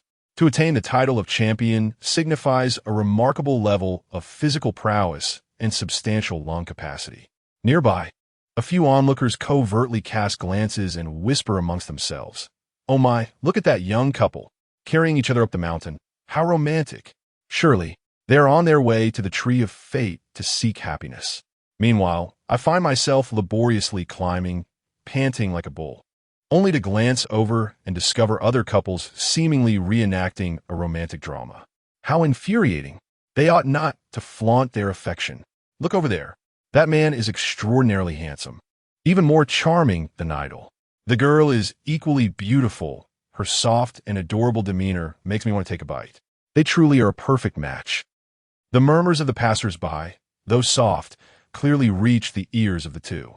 Meng Shi unconsciously tightens her fingertips, a haze forming in her dark eyes as her face flushes, and she bows her head in embarrassment. Silently, she pulls her arms closer, feeling increasingly shy. Shortly thereafter, Hishilo suddenly halts, tilting his head with an arched eyebrow. She, relax. Meng Shi slowly regains her composure. You've got me in a chokehold," Hishilo remarks with a languid tone, chuckling as he questions, "What is this? Do you wish to strangle me?" Chapter 26. She resembled a well-behaved little rabbit. Did she just pinch him? Meng Shi gradually widened her eyes, immediately loosening her grip, her lips slightly pursed. Ah, I'm sorry. Her voice was soft, sweet, and enchanting, akin to a gentle breeze gliding over a stream, carrying a hint of refreshing fruit tea. He Lu furrowed his brows, the hue in his eyes darkening gradually. In the summer, attire was scant, consisting of only a thin layer or two, the fabric lightly brushing against each other. The sensation on his back became increasingly vivid, the delicate scent of a young girl, as camellia lingered at his nose. And he could distinctly feel her soft form against his back, particularly those too ample, like fluffy cotton. They pressed against him without a hint of space in between. Yet, Meng Shi remained oblivious, daring not to move, obediently resting on his back, constantly worried that he might grow weary, truly resembling a little white rabbit, innocent, pure, and beautiful, yet remarkably trusting of others. One day, she would inevitably be consumed entirely. Bones and all. Lu narrowed his eyes slightly, a wave of bitterness surging in his throat. Meng Shi and Lu lingered by the creek for quite some time, being the last to reach the summit. As they neared the top, Meng Shi dismounted from Lu's back, softly expressing her gratitude. The two then joined the others, pretending that nothing intimate had transpired. However, Meng Huili sensed something amiss, slightly furrowing his brow. Lu, why were you the last to arrive? Meng Shi stood behind her brother, her gaze flickering, striving to maintain her composure. Lu cast a casual glance at her, a smile lingering at the corner of his mouth as he leisurely replied, I encountered a limping rabbit on the way. It seemed rather pitiable, so I decided to lend a helping hand. A rabbit? Lu Shiji suddenly leaned in, scratching his head in confusion. Are there rabbits on this mountain? Lu lightly hummed an affirmation, his hand casually tucked in his pocket, his gaze gliding over Meng Shi's face with an ambiguous depth. How could there not be? Meng Shi fell silent. It seemed to become an unspoken secret between the two. She bit her lip, feeling a twinge of guilt, as if they were engaged in some clandestine affair. Perhaps it was due to their previous closeness, with him massaging her legs and carrying her up the mountain. Now, Meng Shi struggled to control her racing heart, as if she had secretly tasted the sweetest honey, transforming the entire world around her into a realm of beauty. Yet, after savoring it, she dared not indulge further, fearing that the affection in her eyes would spill forth and be discovered by others. The evening's proceedings were quite simple. Everyone gathered at the summit for a barbecue, forming a circle to celebrate Lu Shiji's birthday. Lu Shiji solemnly donned a golden birthday hat, making a wish before a large cream cake, his little mouth babbling as if casting a spell. I hope I don't fall ill this year. I hope I won't fail any subjects. I hope to become rich and slim this year. I hope to find a partner this year. I hope this year. I hope. Lu interrupted him, cutting to the chase. So many wishes, quite greedy, aren't we? The other boys burst into laughter. If you say them out loud, they won't come true, haha. Meng Shi sat beside Meng Huili, a considerable distance from Lu. She lowered her head obediently, savoring her cake, quietly observing their merriment. The group was in high spirits. The boys, having finished erecting the tents, declared their intention to stay awake all night, engaging in various card games. At 10:30, Sheng Wan lay in the tent, snug under her blanket, utterly exhausted and feeling unwell. Meng Shi brought her a cup of warm water and gently fed it to her. Sheng Wan, weakly reclining, pinched her cheek. You are simply wonderful. I can hardly wait to sleep beside you. Hey, come join me soon, just wait a moment, Meng Shi replied, slinging her small bag over her shoulder. I'm off to the love tree to make a wish. Sheng Wan, a staunch advocate against marriage after being deeply hurt by a rogue, decided to lock away her heart. Feeling unwell, she could only rest, come back soon. I'll be waiting for you under the covers. Meng Shi nodded. All right. She had even purchased a piece of red silk at the foot of the mountain, believing it must be hung on the tree to fulfill her wishes. During the day, the area around the love tree was bustling with people, forming long queues that made it nearly impossible to squeeze in. Moreover, Lu Shiji and his group of boys seemed uninterested, opting not to join the spectacle. As Liu Shiji so aptly put it, I've wished so many times, yet nothing has come of it. It's a complete deception of my feelings. I shall no longer seek. Yet, Mengshi still wished to believe, if only a little not far away, Hishilo sat languidly on the lawn, one long leg slightly bent. His slender fingers deftly held a dozen playing cards, skillfully forming a beautiful sequence. The boys beside him gaped, incredible, winning 10 consecutive games. Liu Shiji, partnered with Hishilo, basked in the glory of his skill, wearing a smug expression, of course, when has our brother Shilo ever lost? Hishilo casually lifted his gaze, noticing a certain young girl stealthily departing, unaware of her destination. As the round concluded, he predictably emerged victorious, rising languidly. I'm done. Jiangyu, organizing the cards, looked up in confusion. What are you up to at this hour? Hishilo replied, half-jokingly, can't take it anymore, heading to the cliff. With that, he nonchalantly strolled away. The boys fell silent. Liu Shiji burst into thunderous laughter. Huh? Who would have thought Hishilo was this humorous?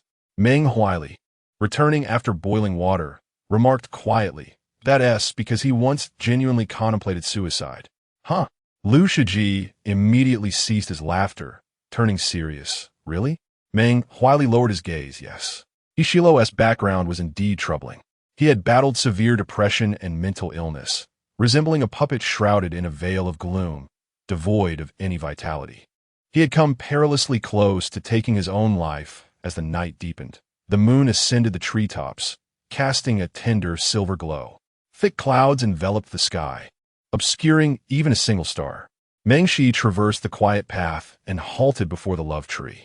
This ancient tree, having withstood the passage of centuries, is adorned with the marks of time, its lush foliage draped in vibrant crimson silks and prayer tags. As the evening breeze caresses its branches, it produces a melodious chime, whispering tales of enchanting love stories. The lower branches are densely festooned with prayer tags, leaving no space to grasp hold of. Surrounding her is an absence of people and any objects that might serve as a foothold. Mengshi finds herself in a quandary. Suddenly, a soft rustling sound breaks the silence, reminiscent of footsteps upon dry leaves. Her eyelashes flutter as she swiftly turns her head. Hishilo leans casually against a nearby sapling, his profile sharply defined, the lines of his neck and Adam's apple fluid and clear. He exudes a languid charm, an irresistible allure radiating from him. The man gazes intently at her, his lips curling into a smile that is both enigmatic and inviting. Mengshi's breath catches momentarily, her heart racing. Her dark eyes momentarily bewildered as she softly inquires, Shilo, what brings you here? Chapter 27. Don't do that. I'm itchy, Hishilo retorted. What? Am I not allowed to come? Mengshi replied, that's not what I meant. Hishilo cast a casual glance at the red silk in her hand and inquired, are you here to seek a marriage wish? Mengshi nodded, her voice sweet as she affirmed, the marriage tree is quite magical. She cherished the hope of spending her life with someone she truly loved, growing old together. The evening breeze gently lifted her hair, accentuating her gentle and soft demeanor. She discreetly gathered her fingers, clutching the silk tightly. In truth, she felt fortunate, for her most beloved person was already found, very close, right before her eyes. It was merely that the affection was unreciprocated. In a soft voice, she tentatively asked, are you going to make a wish too? Hishilo leaned back slightly, narrowing his eyes with a scoff. I have never believed in such notions of love. Mengshi was bewildered. Then why are you here? Hishilo replied nonchalantly, to smoke. Mengshi responded with a soft "oh." Was it truly necessary to travel such a distance for a smoke?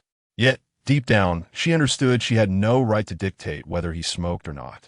Returning to the marriage tree, she strained to tiptoe and hang the red silk, but it remained out of reach. From Hishilo's direction, a faint chuckle drifted through the air, elusive and perplexing. He lounged casually against the tree, observing her with an air of calmness, his dark eyes revealing inscrutable emotions, seemingly waiting for her to speak. Desperate, Mengshi implored, Shilo-gu, could you help me hang it? At a height of nearly 6 feet 3, Hishilo could easily assist her. He sauntered over leisurely, bending slightly, his gaze slowly traversing her face. Shouldn't the marriage treat be more effective if one hangs it themselves? His warm breath enveloped her, and suddenly, the distance between them shrank. Hishilo's perfect visage loomed closer, his strong brow and deep-set eyes captivating, like dark pools of unfathomable depth, rendering the surrounding air almost thin. Mengshi blinked, retreating half a step, but I can't reach. What other reason would she have to seek his help? No sooner had she spoken than her waist was ensnared, and she was pulled into his warm embrace, as if lifted effortlessly. A sensation of weightlessness surged through her. Ah, she gasped softly, her voice trembling. You. Hishilo effortlessly lifted her, securing her waist with one arm, his voice playfully teasing. I'll hold you. You hang it yourself. Seated upon his arm, Mengshi clutched his neck in a flurry of panic, seeking stability. The thin layer of fabric between them did nothing to impede the searing warmth radiating from Hishilo, swiftly spreading from her thighs and waist throughout her entire being. Mengshi felt an unexpected surge of tension, frozen in place, her heart skipping a beat, her face nearly flushed with warmth. Hishilo held her aloft, his voice deep and magnetic, imbued with an indescribable allure. Do not be afraid. The surroundings faded into insignificance. The atmosphere grew delicate, as if a subtle tension was brewing in the air. It must be said, being lifted by Hishilo felt remarkably elevated. The branches above bore scant red silk, leaving an expanse of emptiness. Mengshi held her breath, raising her hand to carefully tie the red silk to the branch. Hishilo, perhaps wary of her falling, tightened his embrace around her waist. The small of her back was precisely where she was most sensitive. She could feel his gentle hold brushing against her like a feather, igniting a delicious tickle that coursed through her. Biting her lip, she could no longer contain herself, her eyes shimmering with a hint of crimson, her body trembling slightly. Please stop, it tickles. Hishilo eased his grip, the hue of his gaze deepening. His emotions shrouded in ambiguity as he looked at her. Mengshi's porcelain-white face glowed with a faint blush, her eyes sparkling with fragmented light, veiled by a layer of misty moisture. The moonlight enveloped her in a hazy glow, her skin appearing translucent. She felt weightless in his arms, her thighs resting against him, soft to the touch, with a delicate fragrance reminiscent of camellias wafting about. Hishilo swallowed hard, suddenly aware of the heat in the air. This position was rather precarious. Mengshi's ears burned crimson as she strained to secure the red silk. Beneath the ancient marriage tree, her ribbon danced gently in the wind, vibrant and passionate, gradually becoming just one of countless wishes. Knowing it was unlikely, she still held onto a glimmer of hope that her secret affection might blossom into reality. After making her wish, her voice trembled slightly. Shilo go. Thank you. That will do. Hishilo set her down, yet the proximity remained too intimate. Her short top grazing against him, inching upward. It revealed a slender waist, as exquisite as jade, as delicate as willow branches. He could easily encircle it with a single hand. Mengshi, her ears aflame, scarcely dared to meet his gaze. I won't disturb you any longer. I shall take my leave. With that, she lowered her head and hastily retreated, akin to a rabbit that scurries away upon digging up a carrot. Hishilo leaned against a nearby tree, watching her retreating figure with a faint, sardonic smile. Ah, she certainly runs quickly. That night, the bright moon gradually succumbed to a heavy shroud of clouds. As Mengshi made her way home, her heart raced wildly, as if enveloped in a sweet syrup. Ripples of delicate emotion swirling within her. Whether it was an illusion or not, she felt as though she had absorbed Hishilo's unique essence. A faintly discernible scent of pine after snowfall.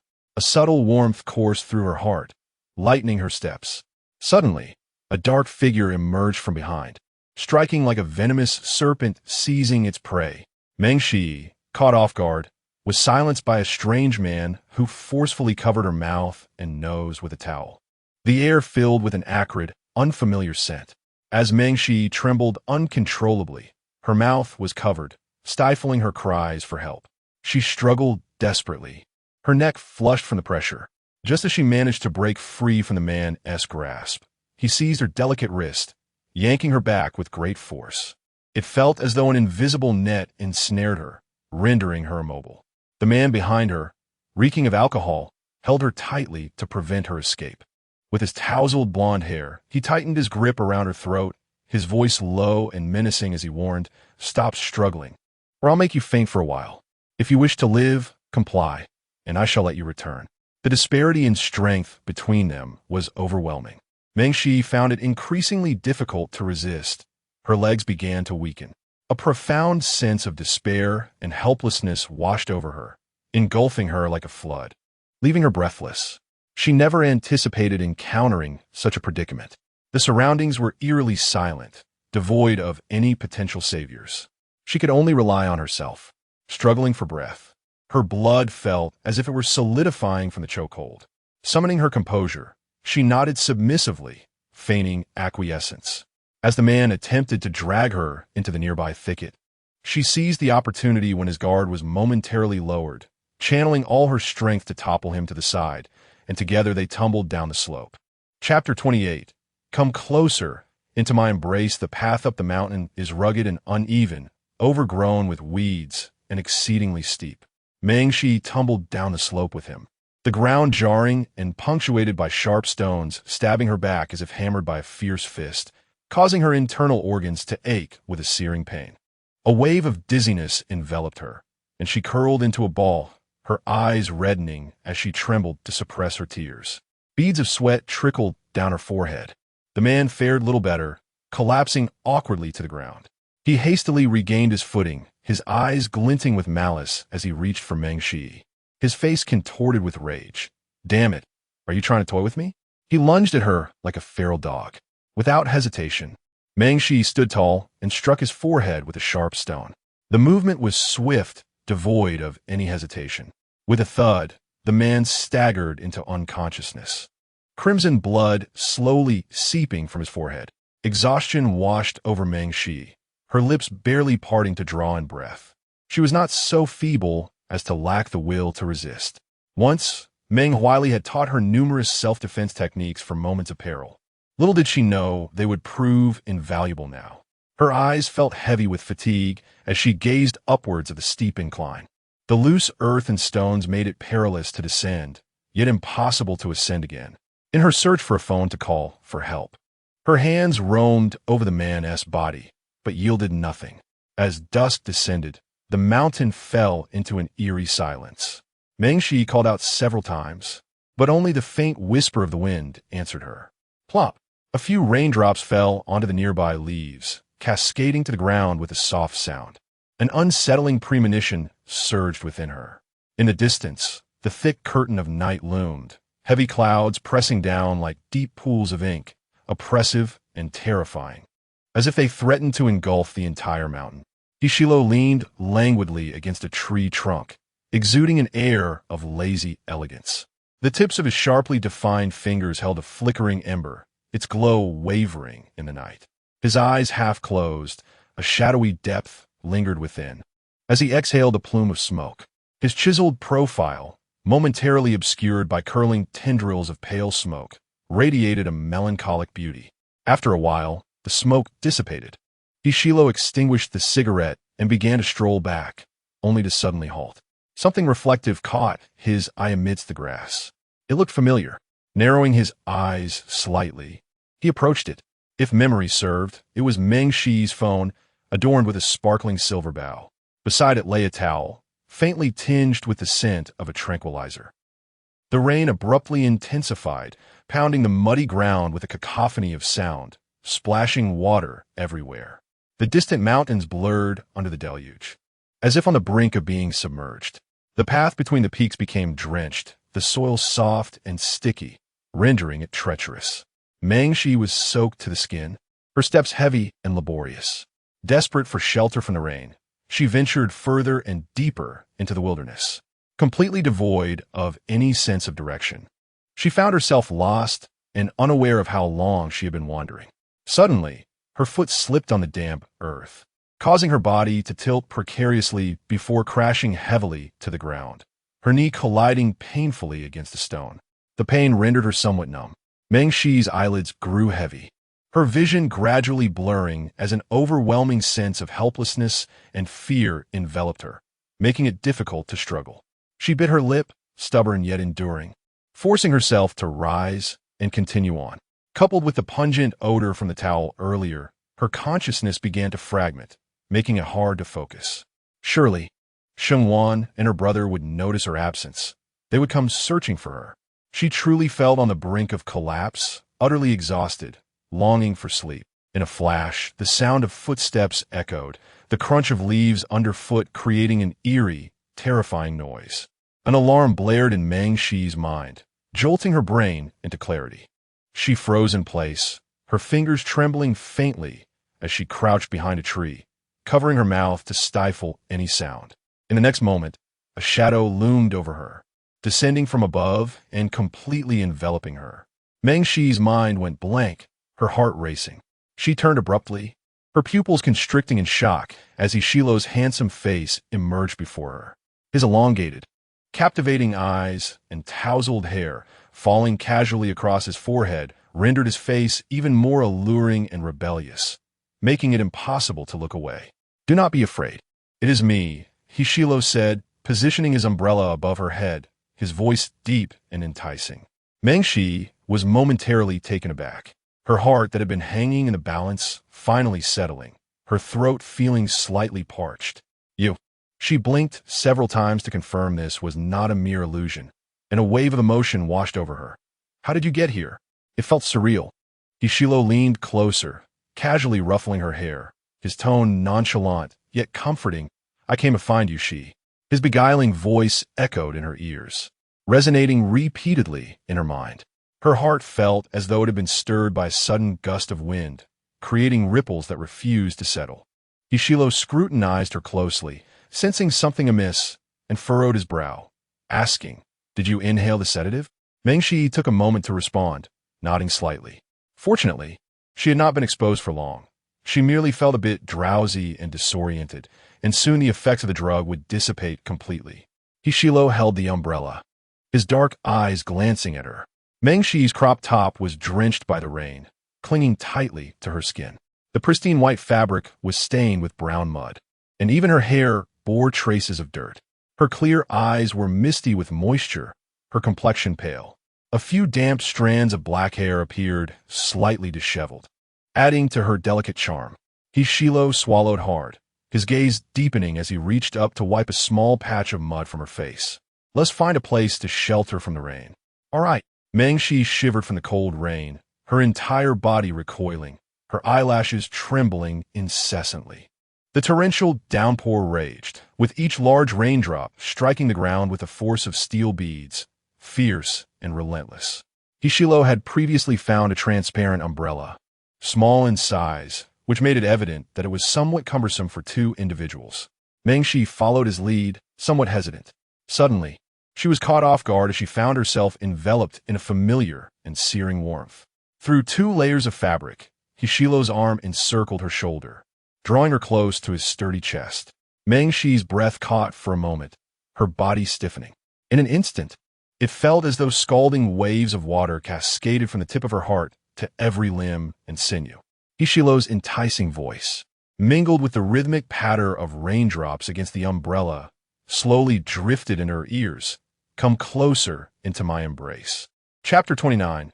She called Hishilo Daddy. Meng Shi was pulled closer, her back nearly resting against Hishilo's chest, their bodies tightly entwined. Everything around them blurred into obscurity. Her world suddenly plunged into silence, with all vibrant colors fading away, leaving only Hishilo in focus. The torrential rain was driven sideways by the wind.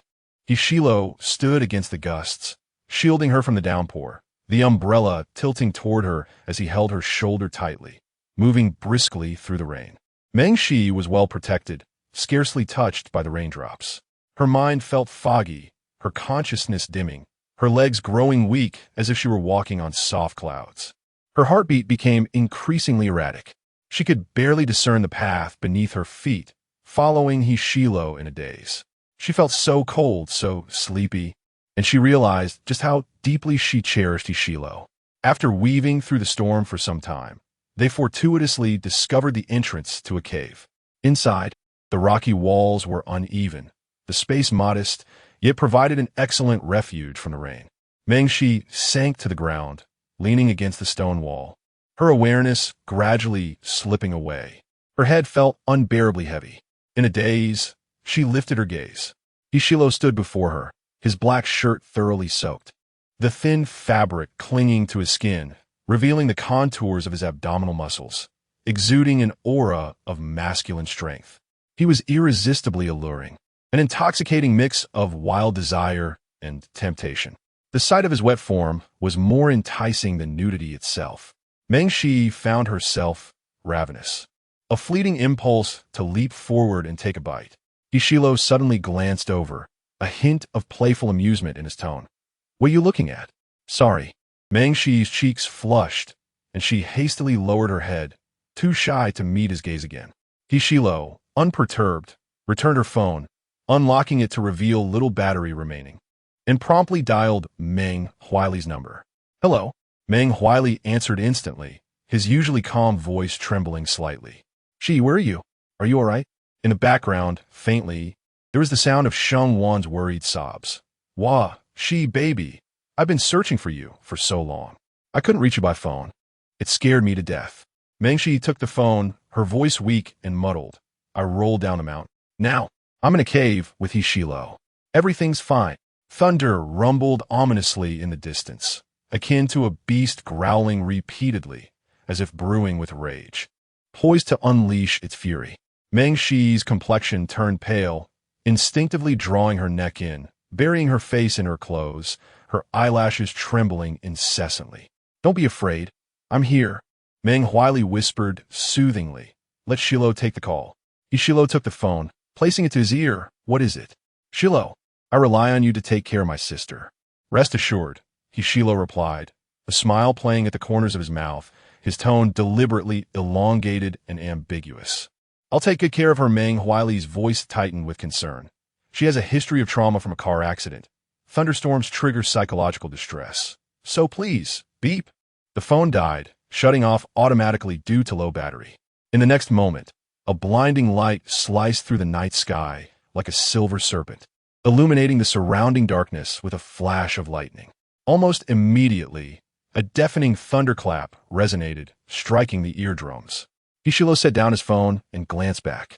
Mengshi, now completely disoriented, curled into a ball, tightly clutching her knees, trembling as if ensnared in a vortex of profound fear. Ishilo's gaze was dark and silent as he approached and sat beside her. Yet, she recoiled as if startled by some frightful creature, cautiously shifting away and eyeing him warily. Ishilo's temples throbbed. He firmly grasped her slender wrist and pulled her securely into his embrace, coldly chuckling. "Who are you hiding from? Do you really think I'm a hedgehog?" Leaning against him, Mengshi felt the warmth of his skin and, all at once, ceased to resist, nestling obediently in his arms. He was so warm. The air around them was charged with a familiar and comforting heat that exuded a sense of safety. Tears suddenly welled in Mengshi's eyes, glistening like dewdrops, innocent and captivating. Abruptly, her chin was lifted by a hand. Ishilo's fingers gently pinched her chin and cheek as he scrutinized her face. His voice cold, yet commanding. "Why are you crying? I haven't bullied you." Mengshi remained silent, tightening her grip around his waist, unbothered by his dampness, burying her face against him like a small creature seeking comfort, unwilling to let go of her favorite toy. Who was he?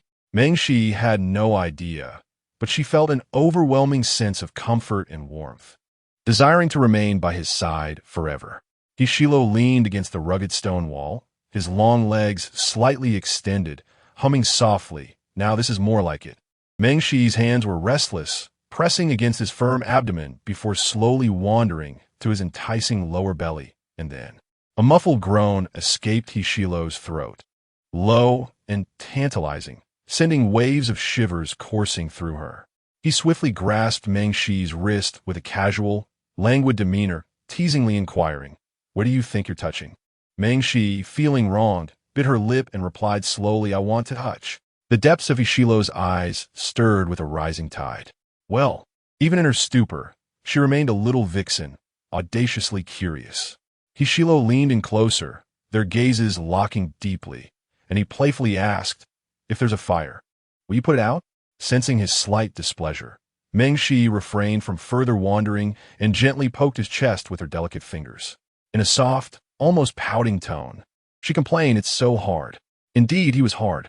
Hishilo's temples throbbed, his expression stern as he warned, "Don't touch recklessly." Mengshi retracted her hand, blinking her glistening eyes with a hint of grievance, murmuring, "You're being mean to me." The young girl's nose was flushed, her eyes brimming with moisture, as though she had been grievously wronged, evoking a sense of protectiveness. Her voice was soft and delicate, like a gentle spring rain that nourished the soul, tender enough to draw tears. You must not scold me." Hishilo tugged at the corner of his lips. How exactly had he been fierce? Thunder rumbled like the beating of war drums, illuminating the darkness with a sudden flash of light. Mengshi covered her ears and immediately buried herself deep within his embrace, resembling a frightened little rabbit seeking refuge. She trembled faintly. Hishilo wrapped his long arm around her shoulders, helplessly raising his hand to ruffle her hair, soothing her in a hushed tone, "It's all right, do not be afraid." Mengshi, feeling as though she were drowning in the depths of the ocean, gasped for air, finally grasping a lifeline and clutching it tightly. She clung to Hishilo's waist, pressing against him, lifting her delicate, tear-filled face, gently calling out to him, "Daddy." Hishilo. Chapter 30. Patiently lulling her to sleep, Hishilo furrowed his brow, gazing intently at her, his eyes flickering with curiosity. "What did you say?"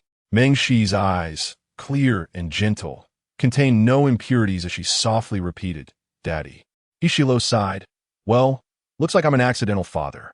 A faint smile tugged at the corners of his lips, a chuckle escaping his chest as he playfully pinched her cheek, his tone teasing.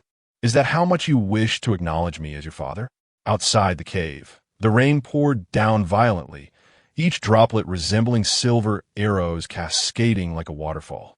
Thunder rumbled in a series of crescendos, the sound intensifying.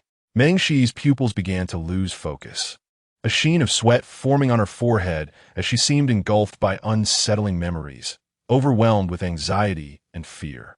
Tears accumulated in her eyes, cascading down her cheeks like crystallized ice, silently tracing delicate paths on her face, leaving faint marks behind. She was truly crying. Even in her tears, there was a quiet sorrowfulness, an air of fragility that was heart-wrenching. Hishilo raised his hand, his thumbs slightly rough against her smooth, delicate face as he wiped away her tears.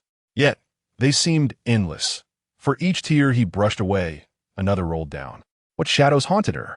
"Stop crying," Hishilo urged gently.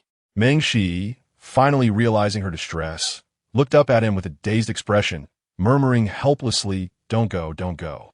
Hishilo raised an eyebrow, lowering his voice, "I'm not going anywhere." Her eyes sparkled with trust as she gazed at him, her voice muffled. Then, "Hold me, I'm scared." Hishilo paused for a few seconds, a hint of danger lacing his voice as he replied, "All right." He swiftly drew her slender waist into his arms, lifting her effortlessly onto his lap. Mengshi was petite, easily picked up and seated on him. This position was rather precarious. She was close enough that her damp, short top clung to her body, becoming increasingly transparent and revealing her graceful curves. Hishilo, sitting slightly taller, could easily catch a glimpse of the alluring scenery beneath her neckline. A soft blush enveloped her neck, her collarbone exquisitely beautiful, her skin a flawless white that dazzled the eye. Her lace tank top was a pale pink adorned with a tiny bow, leading down to her modest curves. She appeared so fragile and delicate, it evoked an impulse to protect her fiercely, yet also to toy with her innocence. Hishilo swallowed hard, quickly averting his gaze. Suddenly, an idea struck him, and he fished out a few candies from his pocket. Those were the ones Mengshi had given him before they boarded the vehicle. The little girl had been generous, sharing with everyone but him. He had to shamelessly ask for some to receive a handful. With a cold smirk, he pressed her waist, unwrapped a candy with one hand, and brought it to her lips. "Eat." Mengshi tilted her head obediently, even in her dazed state, She remained polite. Thank you. She lowered her head, opening her mouth to bite down on the lemon mint candy, her soft lips inadvertently wrapping around the tip of Ishilo's finger, leaving it slightly damp. So sweet. She blinked her eyes and softly spoke. Can you comfort me, just like when we were children? Ishilo scoffed, his tone laced with mockery. Such high demands. When has he ever consoled anyone? He had no experience in such matters and felt no inclination to engage in such trivialities. Comfort someone? Absolutely inconceivable. Yet, Mengshi looked at him with eager anticipation, her eyes sparkling as if he were the only person in her world. Ishilo sighed deeply, raising his hand to gently pat her back again and again, patiently coaxing her to sleep. Be good. I'm here with you. What is there to fear? Mengshi, feeling content, nestled her head against his shoulder, affectionately nuzzling like a small creature. Before long, she succumbed to slumber, her mind drifting into a haze. Mengshi had always been blessed with a happy and harmonious family, where her parents adored each other and showered her with affection. Over the years, they had indulged her whims, spending money on various delights to bring her joy. Though not affluent, their household was filled with warmth. In her second year of middle school, she faced bullying from boys at school who maliciously spread rumors about her. On a particularly stormy morning, she was reluctant to attend class, staying in bed and tearfully declaring, I don't want to go to school today. Initially, her father patiently encouraged her, but eventually, he could no longer tolerate her behavior. Your grades have plummeted from the top 10 to over 100, and you still don't want to go to school? What have you been doing lately? Their conversation escalated into a heated argument. After a prolonged silence, Mengshi finally got up, washed her face, and took her place in the passenger seat. The torrential rain lashed against the road, with thunder and lightning heralding the morning. Inside the car, father and daughter remained in a cold standoff. Mengshi had to arrive at school by 7, and she was on the verge of being late. As her father sternly lectured her, he pressed the accelerator. Without warning, a loud crash erupted. A truck, driving against traffic, collided with them without any forewarning. The world spun, plunging into an abyss of despair. Heart-wrenching screams, vivid crimson blood, the deafening roar of thunder, and the merciless downpour enveloped them. If only she hadn't thrown a tantrum that morning, her father would not have met with a fatal accident. Since that day, their once blissful family shattered, and her mother struggled alone to raise her. It was all her fault. All of it.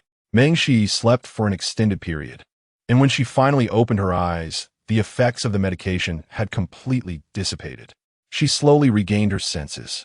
At that moment, the clouds quietly dispersed. A hazy light began to illuminate the horizon. The rain had ceased, and a humid mist surrounded her. Ishilo was carrying her up the mountain, one arm wrapped around her waist, unknowingly imparting his warm body heat to her. It was a princess carry. Mengshi's breath momentarily caught, a gentle warmth blossoming in her heart. Ishilo lowered his dark eyes and inquired, awake? Mengshi nestled deeper into his embrace, even feeling the rhythm of his heartbeat. Do you feel unwell? He asked. No, I feel much better now, she replied, her cheeks gradually flushed with a delicate pink, her ears growing warm. I can walk down by myself. Ishilu lightly lifted his eyelids, his head slightly bowed, and his narrow, inky eyes were particularly beguiling. The road is slippery after the rain. I shall hold you. Upon uttering these words, he embraced her even more tightly. He felt her cheeks warm slightly.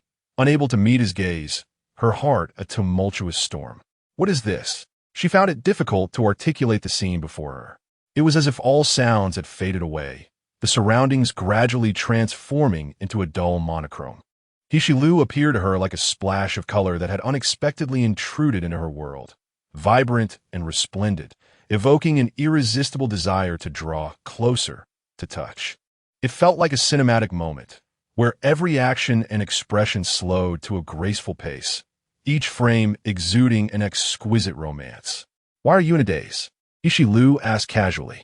Meng Shiyi's eyelashes fluttered like butterfly wings, suppressing the tumult within. She whispered, Shilu Gu, thank you. Yet again, those distant words of gratitude served to create an invisible chasm between them. Hishilu scoffed, a hint of displeasure flashing in his eyes. Suddenly, A spark of mischief ignited within him, and he teased leisurely, "Oh, why don't you call me Daddy anymore?" Chapter 31. Responsible for him? The teasing timbre of the man's voice wafted into her ears, laced with a subtle grit that silently tugged at her heartstrings. Mengshi momentarily froze in his embrace, and fleeting fragments from the cave flashed through her mind.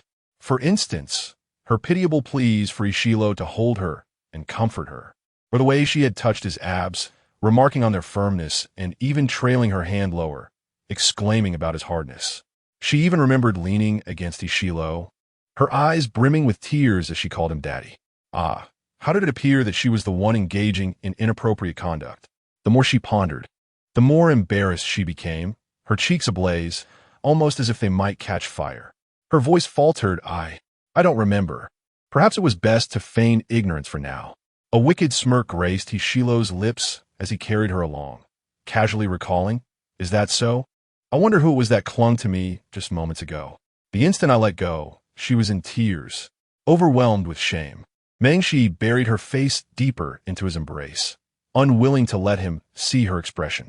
Her voice softened, "Shilo, please stop." It was all due to a whiff of an aphrodisiac, rendering her dazed and unable to distinguish between human and beast. Surely, she hadn't disclosed her secret crush, had she? The mountain forest was unusually tranquil in the early hours, with the occasional sound of water droplets falling from the green leaves, the air fresh and fragrant. Ishilo possessed an excellent sense of direction, navigating through the dense woods with remarkable acuity. They soon found their way back to the mountain via a narrow path. Mengshi dismounted from him ahead of time, her feet touching the ground as she subtly increased the distance between them. Meng Huili immediately approached, grasping her hands as he anxiously scanned her for injuries. "Are you hurt?" Meng Shiai obediently turned in a circle. "I'm not hurt." Yet, they both appeared rather disheveled. Her hair was damp and a few strands clung to her forehead, her complexion slightly pale, reminiscent of a delicate white flower blooming amidst a downpour, resilient yet exuding an elegant and cool fragrance. Hishilo's legs were caked with mud, his black short-sleeve shirt thoroughly soaked, and his hair tousled. Lu Shiji let out a sigh of relief. "You two disappearing in the middle of the night scared me to death. Thankfully, you reported your safety over the phone. Had I known you were going to see that tree of fate, I would have accompanied you. Safety in numbers, right?" He stomped his feet in frustration, continuing his complaint. "This weather forecast is utterly incompetent. It clearly stated sunny weather, yet here we are, drenched in a torrential downpour at midnight. How dare they fool me?" Sheng Wan's eyes were slightly red as she rushed over to embrace her tightly. "I'm just glad you're back. I was so worried." Mengshi gently pushed her away. "Please don't hug me right now. I'm all dirty, and I'll get you messy. I don't mind at all." Just then, Meng Huili narrowed his eyes and inquired solemnly, "By the way, Shilo, how is it that you and my sister are together?" No sooner had he spoken than several gazes converged upon them. Mengshi froze in place, resembling a quail afraid to move. Ishilo exhibited little emotion, lifting his gaze and casually stating, "I'm going for a stroll." The surrounding crowd was incredulous, falling into silence for a few seconds. Lu Shiji, equally astonished, exclaimed, "Are you going for a walk in the rain? Have you lost your mind?" Ishilo nonchalantly brushed a few stray hairs aside, a carefree smile playing at the corners of his lips as he lazily explained to Meng Huili, "I happened to see your sister and brought her into the cave. No need to thank me." Meng Shi, feeling a twinge of guilt, glanced up and unexpectedly locked eyes with Ishilo's deep, ink-like pupils. She was certain that he had deliberately come to find her. He gazed at her intently, his phoenix eyes harboring an obscure, enigmatic smile, while the small black mole beneath his eye added to his captivating allure. Meng Shi bit her lip and averted her gaze, intentionally avoiding his eyes, as if the ambiguous intimacy shared in the cave had become a secret between the two of them. A group of people began to tidy their belongings in preparation to leave the mountain. Overall, the camping experience had been quite pleasant, if one overlooked the torrential rain at the end. Meng Shi changed into a loose, brand-new short-sleeved shirt in the restroom on the mountain, feeling an immediate sense of comfort. She splashed water on her face, instantly feeling more awake. As she turned the corner of the hallway, she encountered Ishilo, leaning casually against the wall. His long legs crossed lazily. He appeared to be waiting for someone. He had changed into a white shirt, the top two buttons undone, subtly revealing his alluring collarbone. Mengshi stepped forward, timidly explaining, "I didn't mean to call you dead earlier. It was because I know," Ishilo interrupted, his gaze slowly settling on her. "Wiley just told me. After losing his father in a car accident in the second year of junior high, it's no wonder the young girl has a psychological aversion to thunderstorms." Mengshi gently poked her left cheek, quietly reminding him, "Shilo-gu, you have something dirty on your face." It was a small speck of mud that he hadn't had time to wipe away. Strangely, though it was dirt, it only accentuated the wildness of Hishilo's appearance. A glimmer of interest flickered in his eyes as he leaned slightly closer, his handsome face filling her vision, emanating a hint of danger. "But I can't see it." Mengshi, slightly bewildered, looked up and pointed inside, her tone innocent. "There's a mirror in the restroom." However, Hishilo took another step closer, the amusement in his gaze deepening, his voice as low and husky as ever. "You help me wipe it off." Mengshi's eyelashes fluttered gently, and under his direct gaze, her ears began to flush. She struggled to maintain her composure. "Then you need to lower your head a bit. It's too high. I can't reach." He obediently bowed his head toward her. The man's features were exceptionally enchanting, resembling a meticulously crafted ink painting, with smooth, clear lines imbued with an innate languor and wildness. The hallway was empty, the light dim and flickering across his face. Mengshi pressed her fingertips against his skin, softly wiping away the dirt. As she raised her gaze slightly, she was once again ensnared by the captivating depths of Ishilo's eyes. He possessed a pair of exceedingly rare Danfeng eyes, elongated and profound, with the outer corners gently arched upwards. Within the depths of his pupils lay an alluring web that ensnared the gaze. The longer one looked, the more ensnared they would become. Mengshi's heart quivered, and she lowered her hands. "All right," she murmured. Ishilo raised an eyebrow, his tone languid. "Tell me, do you think this counts as sharing adversity?" Mengshi was not particularly keen on such tribulations. After all, who would dare to address their secret crush in such a manner? It was far too awkward, verging on the realms of an embarrassing history. After pondering for a moment, she tentatively suggested, "Shilo-gu, could you possibly forget this incident?" Hishilo replied, "I cannot." He seemed somewhat amused by her exasperation, his tone laden with ambiguity as he enunciated slowly, "I was violated even in the cave. Sister Shi, do you not intend to take responsibility for me?" Chapter 32. Am I responsible for being a good girl? Mengshi's mind momentarily blanked, her fingertips unconsciously tightening as she murmured, "Responsible for you?" She had merely grazed Hishilo's body, so how could it be deemed inappropriate? It felt as though she were being labeled a heartbreaker. Caught in a flurry of confusion, Mengshi stood frozen in place, her ears flushed a delicate pink, accentuating her porcelain complexion.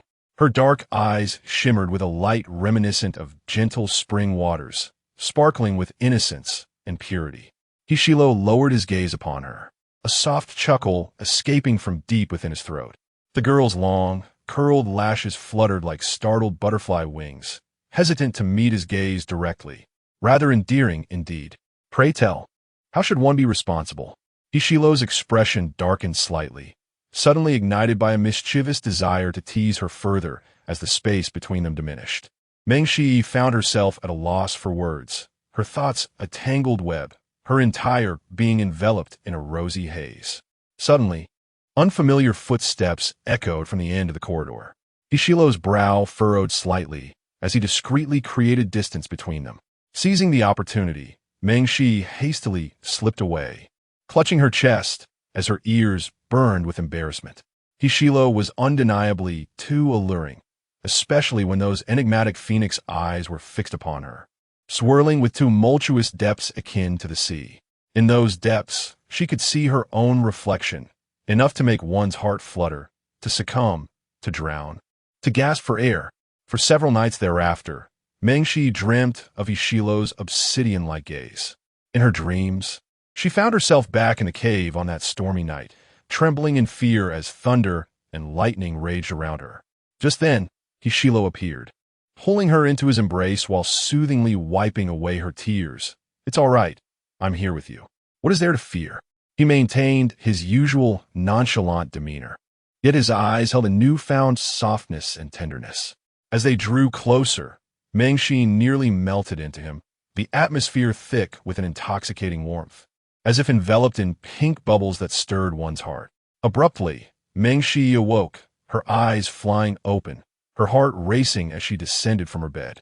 Glancing into her vanity mirror, she noted the rosy hue gracing her neck. That day of climbing truly had been intimate. Hishilo not only tended to her ankle and carried her up the mountain, but also cradled her in the cave, whispering comfort. Her fondness for him deepened. Mengshi replayed the details in her mind, akin to a cautious little hamster savoring the sweetness of memories, indulging in her secret recollections, even momentarily entertaining the notion that perhaps Hishilo felt something slightly different towards her. Quickly shaking her head, she slapped her cheeks, striving to remain grounded. Was she being overly self-involved? After all, this was Hishilo. How could he possibly? As if emerging from a fairy tale, Mengshi found herself facing the harsh realities of life. Su Qingqing, scrolling through her phone, interjected, "Oh, by the way, the school anniversary is approaching. I'm planning to volunteer backstage, which counts for 4 hours of service. Shengwan has a dance performance. She is a dance major and has been diligently rehearsing her routine." She inquires, "Poetic, didn't you sign up for a performance as well?" "Yes, it's a literary recitation, but I still have to compete once more." Mengshi has practiced for quite a while and is preparing for the final round of competition. Su Qingqing suddenly exclaims, peeking out from behind the bed curtain, "Oh my, I can't wait to see you on stage with your makeup." That bare-faced video from military training already garnered millions of likes. If you dress up nicely, you'll surely become a sensation. Mengshi is not particularly keen on fame. She shakes her head, saying, "I only wish to earn that one credit for the performance. That is her sole desire." Suddenly, her phone buzzes, notifying her that the rookie package she ordered has arrived. The gift for Hishilo has been delivered. The school S-Post station is a mere 10-minute walk from her dormitory, bustling with people collecting their packages. From a distance, she can hear a boy's frustrated shout, "Damn, who took my package?" Mengshi has bought Hishilo a black pen, understated yet elegant, exuding a sense of calm sophistication. It serves as a token of gratitude for his care during their time in the cave. Although it cost several hundred yuan, a modest sum earned through her part-time work is hardly significant to Hishilo, whose family is rumored to be affluent. There are discussions on forums revealing that even a casual t-shirt from his wardrobe could cost 5 figures. As Mengshi unboxes the delivery and round a corner, she unexpectedly spots a familiar figure at the supermarket entrance, Hishilo. She pauses, momentarily unsure of how to approach him, instinctively hiding behind the wall. Hishilo stands with his back to her, his tall silhouette accompanied by another boy.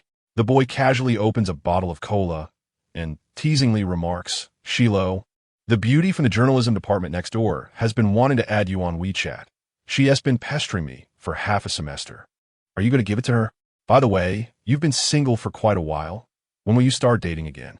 Mengshi, concealed behind the wall, can hear their conversation clearly, and her heart trembles with an indescribable feeling. Indeed, Hishilo remains popular among girls, never lacking admirers. He shows little reaction, his eyelids barely lifting as he lazily replies, "I'm not in the mood to date lately." The boy bursts into laughter. "Come on. Someone like you isn't in the mood for romance? By the way, I saw you carrying Meng Huili's little sister up the mountain during the camping trip." Hishilo glances at him. "So what?" The boy half-jokingly responds, "I've never seen you carry a girl before. Are you perhaps interested in her?" Separated by a mere wall, Mengshi stands frozen in place, a wave of anxiety washing over her. Her expression remains calm, yet her fingers silently clutch the small gift box containing the pen, her thoughts taut with anticipation. Then, Hishilo's deep, resonant voice drifts into her ears, strikingly distant. "You're overthinking it. I only see her as a sister. I don't date good girls." In that instant, everything changes. The taut string in Mengshi's mind suddenly snapped, leaving her feeling as though she were firmly anchored in place. A sense of loss gradually spread through her limbs and bones. Her heart felt as if it had transformed into a sponge, saturated with the bitter, surging tides of emotion. Heavy and constricting, rendering her breathless. Mengshi lowered her head, her eyes stinging with unshed tears. On that day of camping, all the so-called affectionate gestures had been her solitary descent into delusion. It was merely her own fanciful imaginings. The other party had always regarded her as nothing more than a sister. She had never been the type that Hishilo would find appealing. Mengshi stood frozen for a long time, rubbing her eyes, continually reassuring herself. Unrequited love should never demand reciprocity. She ought not to be so greedy. Chapter 33. To his liking, once Mengshi extricated herself from her despondent emotions, Hishilo's figure had long since vanished from her sight. Later, she entrusted the fountain pen to Meng Huili, requesting him to deliver it to Hishilo. Brother, please thank him for his care that stormy night. I hope he does not find it bothersome. At 10 o'clock in the evening, the billiards hall exuded understated luxury. The dim lights flickered softly, and the air was imbued with the rich aroma of alcohol. Hishilo had just concluded a technical seminar, casually tugging at his tie. How had the new project progressed? It was anticipated that in 2.5 months, the third phase of the photovoltaic power station would be successfully completed. Seated nearby, Chi Yao wore a triumphant expression. A stunning woman in uniform sat beside him, clad in a form-fitting white blouse and a black pencil skirt, her long legs captivating. She affectionately poured wine for Chi Yao, yet her eyes occasionally darted surreptitiously toward Ishilo. The man reclined against the chair, donning a dark suit that glimmered under the interplay of light and shadow, exuding an air of aristocratic languor. His features were chiseled, his eyes half-closed, fingers elegantly playing with a black fountain pen. It was precisely this nonchalant demeanor that rendered him all the more alluring. Suddenly, Chiao tightened his embrace around the beauty's waist. What is the matter? With her sitting beside me, is your heart drifting to Brother Liu? I'm feeling a tinge of jealousy. The woman, feigning shyness, giggled. Young Master Chi, you're so annoying, don't expose me like that. Chiao's gaze fell upon the fountain pen in Hishilo's grasp, an eyebrow arching in curiosity. Oh, Brother Liu, what brand is that pen? As he reached out, Hishilo leisurely lifted his gaze. Dare to touch it, and I shall sever your hand. Chiao, it doesn't seem to be an expensive brand, so why treat it so preciously? His eyes narrowed slightly, drawing a conclusion from years of romantic experience. This man must certainly have a situation brewing. Hishilo secured the pen, rising to exit. Chiao set down his wine glass and inquired, Are you going out for a smoke? Without looking back, Hishilo replied, Not for a smoke, just a phone call. Having just finished drying her hair, Mengshi lay down on her bed when she heard the WeChat voice notification. HXL invites you to a voice call. A sudden tightness gripped her heart. After a brief hesitation, she donned her headphones and accepted the call. Ishilo's voice resonated from her phone, imbued with a casual huskiness that made her ears flush. The fountain pen, why did you not deliver it to me in person? Mengshi slowly lowered her gaze. Initially, she had intended to present it directly to him. However, upon hearing his remark about merely viewing her as a sister and not a compliant girl, she had inexplicably recoiled. She bit her lips slightly and softly explained, It's just a small token of appreciation for your assistance that night. And about that touch, it was merely an accident. Please do not take it to heart. Hishilo seemed to chuckle lightly, his tone carrying a hint of seriousness. Didn't I mention before, if you wish to touch? Then touch, I do not mind. Mengshi refrained from responding, wary of overthinking the matter.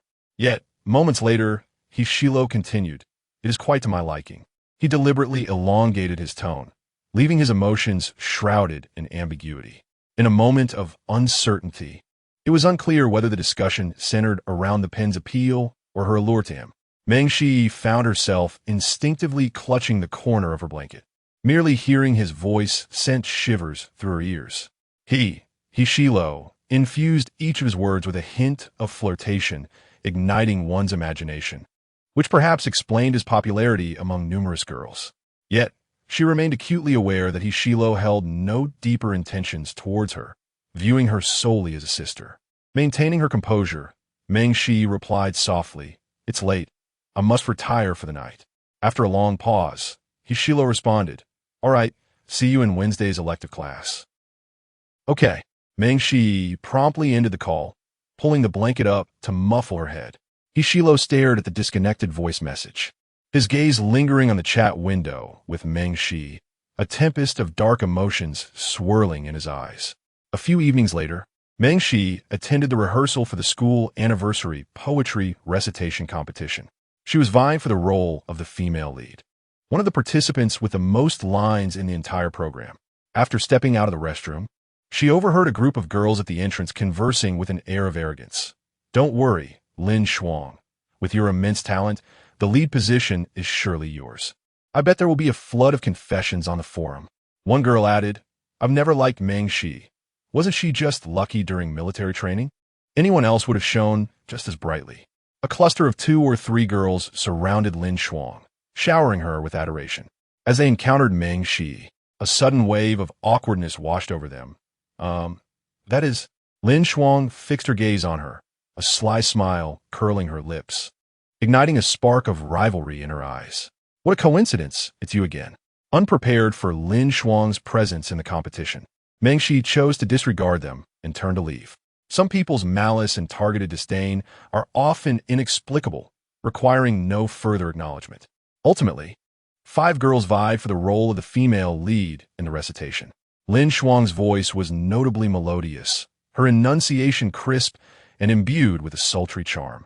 However, the poem favored a mainstream theme, calling for clarity and resilience, and her rendition lacked the necessary earnestness. The teacher frowned slightly. When it was Meng Shi's turn, her voice blossomed like a white flower amid frost and snow. Each word was gentle, yet imbued with strength, neither obsequious nor arrogant, resonating deeply. The teacher's expression relaxed, decisively proclaiming, in comparison, Meng Shi's performance is superior. She will take the lead position, partnered with Song Wonzhou. The other participants may leave now. "Thank you, teacher," Meng Shi said politely, bowing in gratitude, only to sense a chilling glare behind her. After over an hour of rehearsal, Meng Shi was the last to exit the classroom. Lin Shuang awaited her on a bench at the entrance of the comprehensive building, arms crossed defiantly. "What are you so proud of? You merely snatched a recitation spot from me. Even if you stand at the lead, it matters not." Hishilo has never shown interest in the school anniversary. She could discern, through subtle nuances, that Meng Shi harbored feelings for Hishilo. Lin Shuang was determined to pierce Meng Shi's heart. However, Meng Shi lifted her gaze calmly, meeting Lin Shuang's eyes with a composed demeanor. "I do not wish to engage in this debate. If your candidacy for this position is solely motivated by a desire for men, then you are indeed quite pitiable." The evening breeze tousled a few strands of her hair. She stood resolutely in place, her eyes exceptionally clear and bright, as if capable of seeing through everything. Lin Shuang felt an overwhelming sense of futility, akin to striking a fist against cotton.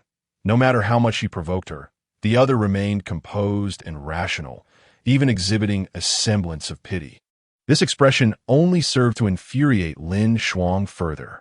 She abruptly rose to her feet, her once radiant visage contorting in anger, and scornfully retorted, "What gives you the right to pity me? At least I have genuinely engaged with Hishilo. And you, after all this time, still unable to secure his affection. Could it be that you are deemed unworthy by him?" Chapter 34.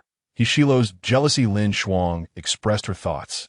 Yet for reasons unbeknownst to her, she harbored a persistent feeling that Hishilo would genuinely come to cherish Meng Shi. The manner in which Hishilo regarded Meng Shi was markedly distinct from how he treated other girls. He not only lifted her in a princess embrace, but also boldly defended her, standing up for her with a glimmer of mirth in his gaze. Such behavior had never been exhibited before. The implications of this were profoundly unsettling.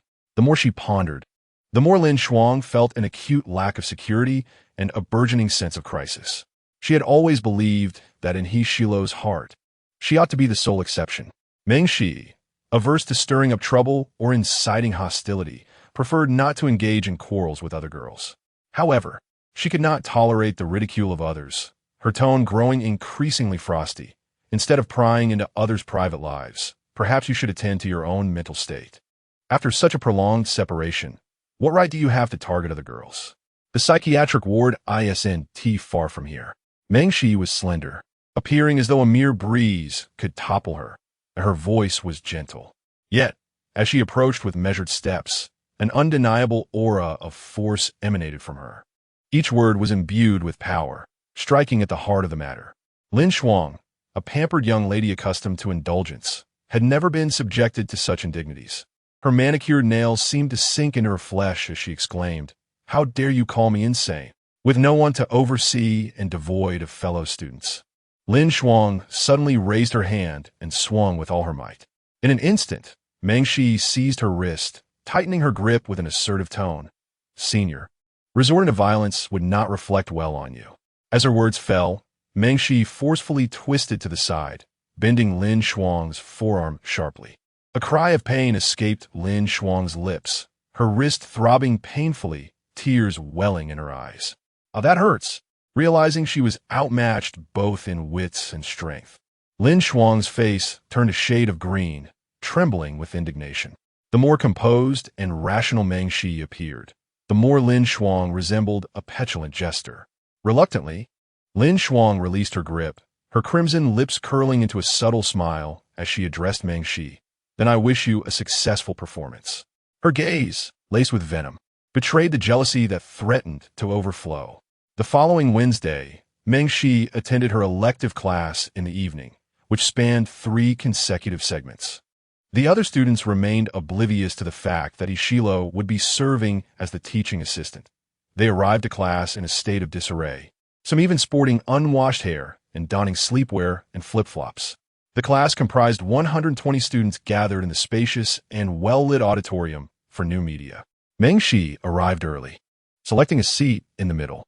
Before long, a boy settled beside her, speaking timidly. "What a coincidence. You chose this course as well." Meng Shi glanced up to see Song Wenzhou, her male partner for recitation and the class monitor. He wore a pair of black-framed glasses and a simple short-sleeved shirt, exuding a refreshing demeanor. Generally polite and earnest, he was well regarded among his peers. Class monitor, Meng Shi smiled and greeted him. Before long, the bell for class rang. As it was an elective course, most students displayed little enthusiasm, their heads bowed as they busily engaged with their phones. With a sudden clap, an elderly gentleman with silver hair entered, clutching a stack of books, and stepped up to the podium. His expression was one of solemn seriousness as he activated the multimedia equipment. Meng Shi turned her gaze towards the entrance. In the next moment, a familiar, tall figure strode in. Ishilo, clad in a sharply tailored black suit that accentuated his graceful lines, exuded an air of refined elegance and nonchalant charm. Every movement he made stirred intrigue, as he stood beside the professor, casually organizing his materials. He cast a languid glance over the classroom and into the microphone. His voice resonated with a low, magnetic timbre. "Hello, everyone. I am a teaching assistant for this course, Ishilo." Instantly, the atmosphere in the room became palpable. A multitude of students who had been engrossed in their phones abruptly lifted their heads. The previously cacophonous classroom fell into an eerily quiet stillness. Suddenly, an undercurrent of excitement surged, with some students unabashedly raising their phones to capture the moment. Meng Shi could faintly hear a few girls buzzing with excitement. The online forums ignited with fervor. "Ishilo is actually the teaching assistant for this electronics elective? Proof attached, image, trending. It's true, I'm here in person. But I haven't washed my hair in 4 days. My greasy locks are a disaster. Oh my gosh, it's the first time I've seen him in a black suit. And it suits him perfectly. He has that domineering CEO vibe. Who understands? Taking over this class for free. Interested parties, please message me for contact details. Is it still possible to enroll in this course? I want to see what he looks like up close. The photos are quite appealing. He seems to be single right now. Has anyone captured his heart? Those broad shoulders and narrow waist, truly the pride of our university, Sai." From a distance, Meng Shi looked up, unexpectedly locking eyes with his deep, dark gaze. Ishilo's eyes held a profound depth, concealing an imperceptible hint of amusement. His gaze, whether intentional or not, settled upon her face, and their eyes met. his lips curling into a smirk that was both enigmatic and playful. Was he looking at her? Meng Shi faltered for a moment, then quietly averted her gaze, lowering her head slightly. Hishilo was the most outstanding student in the entire information science department at the university, consistently achieving the highest GPA, accumulating provincial and national awards, and even pursuing entrepreneurial ventures. He was a source of pride for many professors. His role as a teaching assistant was entirely fitting. Meng Shi gazed down at her notebook, somewhat lost in thought. Hishilo was indeed exceptionally remarkable. The large screen in the classroom displayed a QR code, which everyone scanned with their mobile learning app to join the course. Hishilo explained softly, "Professor Wang has recently undergone surgery and is experiencing discomfort in his throat, so I will be teaching this class temporarily." As the class officially commenced, his voice emanated through the podium's microphone, rich and smooth like a fine red wine, gently washing over the audience, causing a delightful tingling sensation in their ears. The professor settled into a chair in the front row. Many students listened intently, not necessarily to absorb the content, but rather out of sheer curiosity and admiration for his looks. It is truly a feast for admirers of beauty. Meng Shi opened her notebook and bowed her head, diligently taking notes. Song Wonzhou leaned in slightly, a gentle smile gracing his lips. "I didn't expect you to be so earnest in your elective class." He pressed his lips together, cautiously glancing at Meng Shi. With the ethereal beauty befitting a southern girl, she seemed to exist within a veil of mist and rain. Her skin was fair and translucent, her brows and eyes reminiscent of distant mountains shrouded in dark hues, her almond-shaped eyes shimmering like a beam of pure white moonlight, gentle and untainted by the dust of the world. Song Wonzhou's heart skipped a beat. Class monitor, Meng Shi's pen momentarily paused as she offered him a faint smile. "I am simply interested in the subject." During the 10-minute break, Song Wonzhou cleared his throat politely and inquired, "There was a point I didn't quite grasp earlier. Could you enlighten me?" "Of course," Meng Shi replied with a cheerful nod. She leaned closer, her voice melodious and gentle, like ripples spreading across a tranquil pond. Refreshing to the soul. Song Wonzhou, though distracted, feigned understanding, nodding appreciatively. "I see. Thank you." "Not at all," Meng Shi responded, but suddenly sensed a cool gaze resting upon her. She followed the line of sight and found Hishilo standing at the podium, his gaze fixed on her, a hint of nonchalance in his smile. "Why does he keep looking over here?" Meng Shi averted her gaze, burying her head as if to feign ignorance. Hishilo, towering at nearly 1.9 meters, could easily observe the subtle interactions of every student from his position at the podium. The exchanges between Meng Shi and Song Wonzhou were particularly evident, their camaraderie apparent as they laughed and whispered to one another during the break, as if they had agreed to attend this class together. As a man himself, Hishilo could discern the unmistakable affection glimmering in Song Wonzhou's eyes. His gaze sharpened slightly, dark eyes swirling with inscrutable emotions. For reasons unknown, a wave of irritation surged within him. Chapter 35. Who was the man next to you? As the next class commenced, the professor began to play a video pertinent to the course. Hishilo descended the steps, inadvertently passing by Meng Shi's seat. The man cast a downward glance at her, a faint smile curving the corners of his lips, hinting at an enigmatic charm. In a moment of distraction, Meng Shi seemed to hear him softly utter, "Shi, sister." His deep, husky voice floated into her ears, almost flirtatious, cleverly masked by the sound of the video. Meng Shi was momentarily taken aback. Was it merely an illusion? Song Wonzhou was also caught off guard, and it was only when Hishilo took 2 steps back that he quietly inquired of Meng Shi, "Do you know Hishilo?" "Why do you ask?" Song Wonzhou replied, "I feel like he is always watching you during class. He seems to have a special interest in you." Meng Shi nodded slightly, pondering before adding, "But I'm not familiar with him." Her voice was soft yet clear enough to reach Hishilo's ears. Hishilo paused momentarily, his eyes narrowing dangerously, a cold chuckle emanating from deep within his chest. Not familiar, indeed. At around 8 o'clock, with 5 minutes remaining until class concluded, Hishilo leaned against the podium, casually raising an eyebrow. "Are there any questions?" Before long, A meticulously dressed blonde girl raised her hand, eager to speak. Taking the microphone, she flashed a bright smile, emboldened by her classmates' encouragement, and asked, "Senior He, what is your ideal type?" As soon as the words left her lips, a chorus of teasing O's erupted from the surrounding students, who began to jeer playfully. Hishilo arched an eyebrow, scoffing lightly, "That is unrelated to the course." I refused to answer. "Senior He, I have many questions I don't understand. Could I add you on WeChat to ask you privately?" Clearly, her intent was not academic, but rather to seek Hishilo's contact for matters of the heart. The professor beside them sighed in resignation, a bittersweet smile gracing his lips. Having Hishilo teach was a delight, but that handsome face was a source of trouble for the young ladies. Mengshi's gaze dimmed slightly, her grip on the water pen tightening unconsciously. Countless students wore expressions of curiosity, their phones seemingly forgotten. Yet, Hishilo merely typed a string of numbers on the public screen, nonchalantly stating, "This is the professor's WeChat. You may inquire there." The art of feigning ignorance while being fully aware. The girl pouted, refusing to relent, her cheeks flushed, her voice sultry and beguiling. "But I just want to add your WeChat. They say that there's a thin veil separating a girl from a boy, and that one must be bold to welcome love." Having had numerous girlfriends, all of whom approach him first, she thought, why shouldn't she? With hopeful eyes fixed on Hishilo, her heart raced.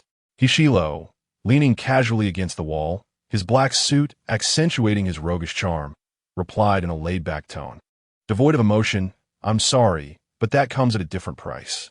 After being rebuffed repeatedly, the blonde girl finally sat down in defeat. The surrounding classmates began to murmur amongst themselves. Mengshi exhaled a breath she and T realized she was holding. Suddenly, her phone buzzed. It was a message from Hishilo. She quickly unlocked her device. Mengshi looked up in a daze, her gaze colliding with Hishilo's enigmatic eyes, which, cutting through the throng of classmates, landed squarely upon her. The man raised an eyebrow slightly, silently inquiring, with a hint of warmth blossoming in her heart. Mengshi lowered her head to type a response. "There's a bit I don't understand." Hishilo replied, "Don't leave just yet. I will personally teach you." A sense of privilege stirred within her as she questioned, "Didn't you say there's a different fee for this?" Hishilo assured her, "Here, you have special privileges." Privileges? Mengshi stared at the message, momentarily stunned, her mind struggling to comprehend. It felt as if an invisible current coursed through every minute corner of her being. As the bell rang, signaling the end of class, students gradually filed out of the classroom. Song Wonjo gathered his belongings and waved at Mengshi, saying, "See you next time." She smiled politely in return. "Goodbye, class monitor." Hishilo, standing at the podium, was tidying up materials while lazily casting his eyes about. Catching sight of Mengshi's gentle smile directed at Song Wonjo, it was a truly sweet smile. His hands paused slightly, lips pressed together, and his gaze deepened with a growing intensity. 10 minutes later, only 2 individuals remained in the expansive classroom. The lights in the front row dimmed, enveloping the space in a hazy gloom. Mengshi remained seated, while Hishilo closed the classroom door and approached her, his voice low and resonant. "What don't you understand?" Obediently, she handed him her notes. "Here, in the circled section." Hishilo leaned in slightly, elucidating the points with clarity and simplicity. His voice was low and magnetic, sensuously enticing, gliding over her like a feather. Each word struck precisely at the heart of her understanding, drawing her in with an irresistible force. Mengshi dared not breathe loudly, her ears tingling with a delightful numbness.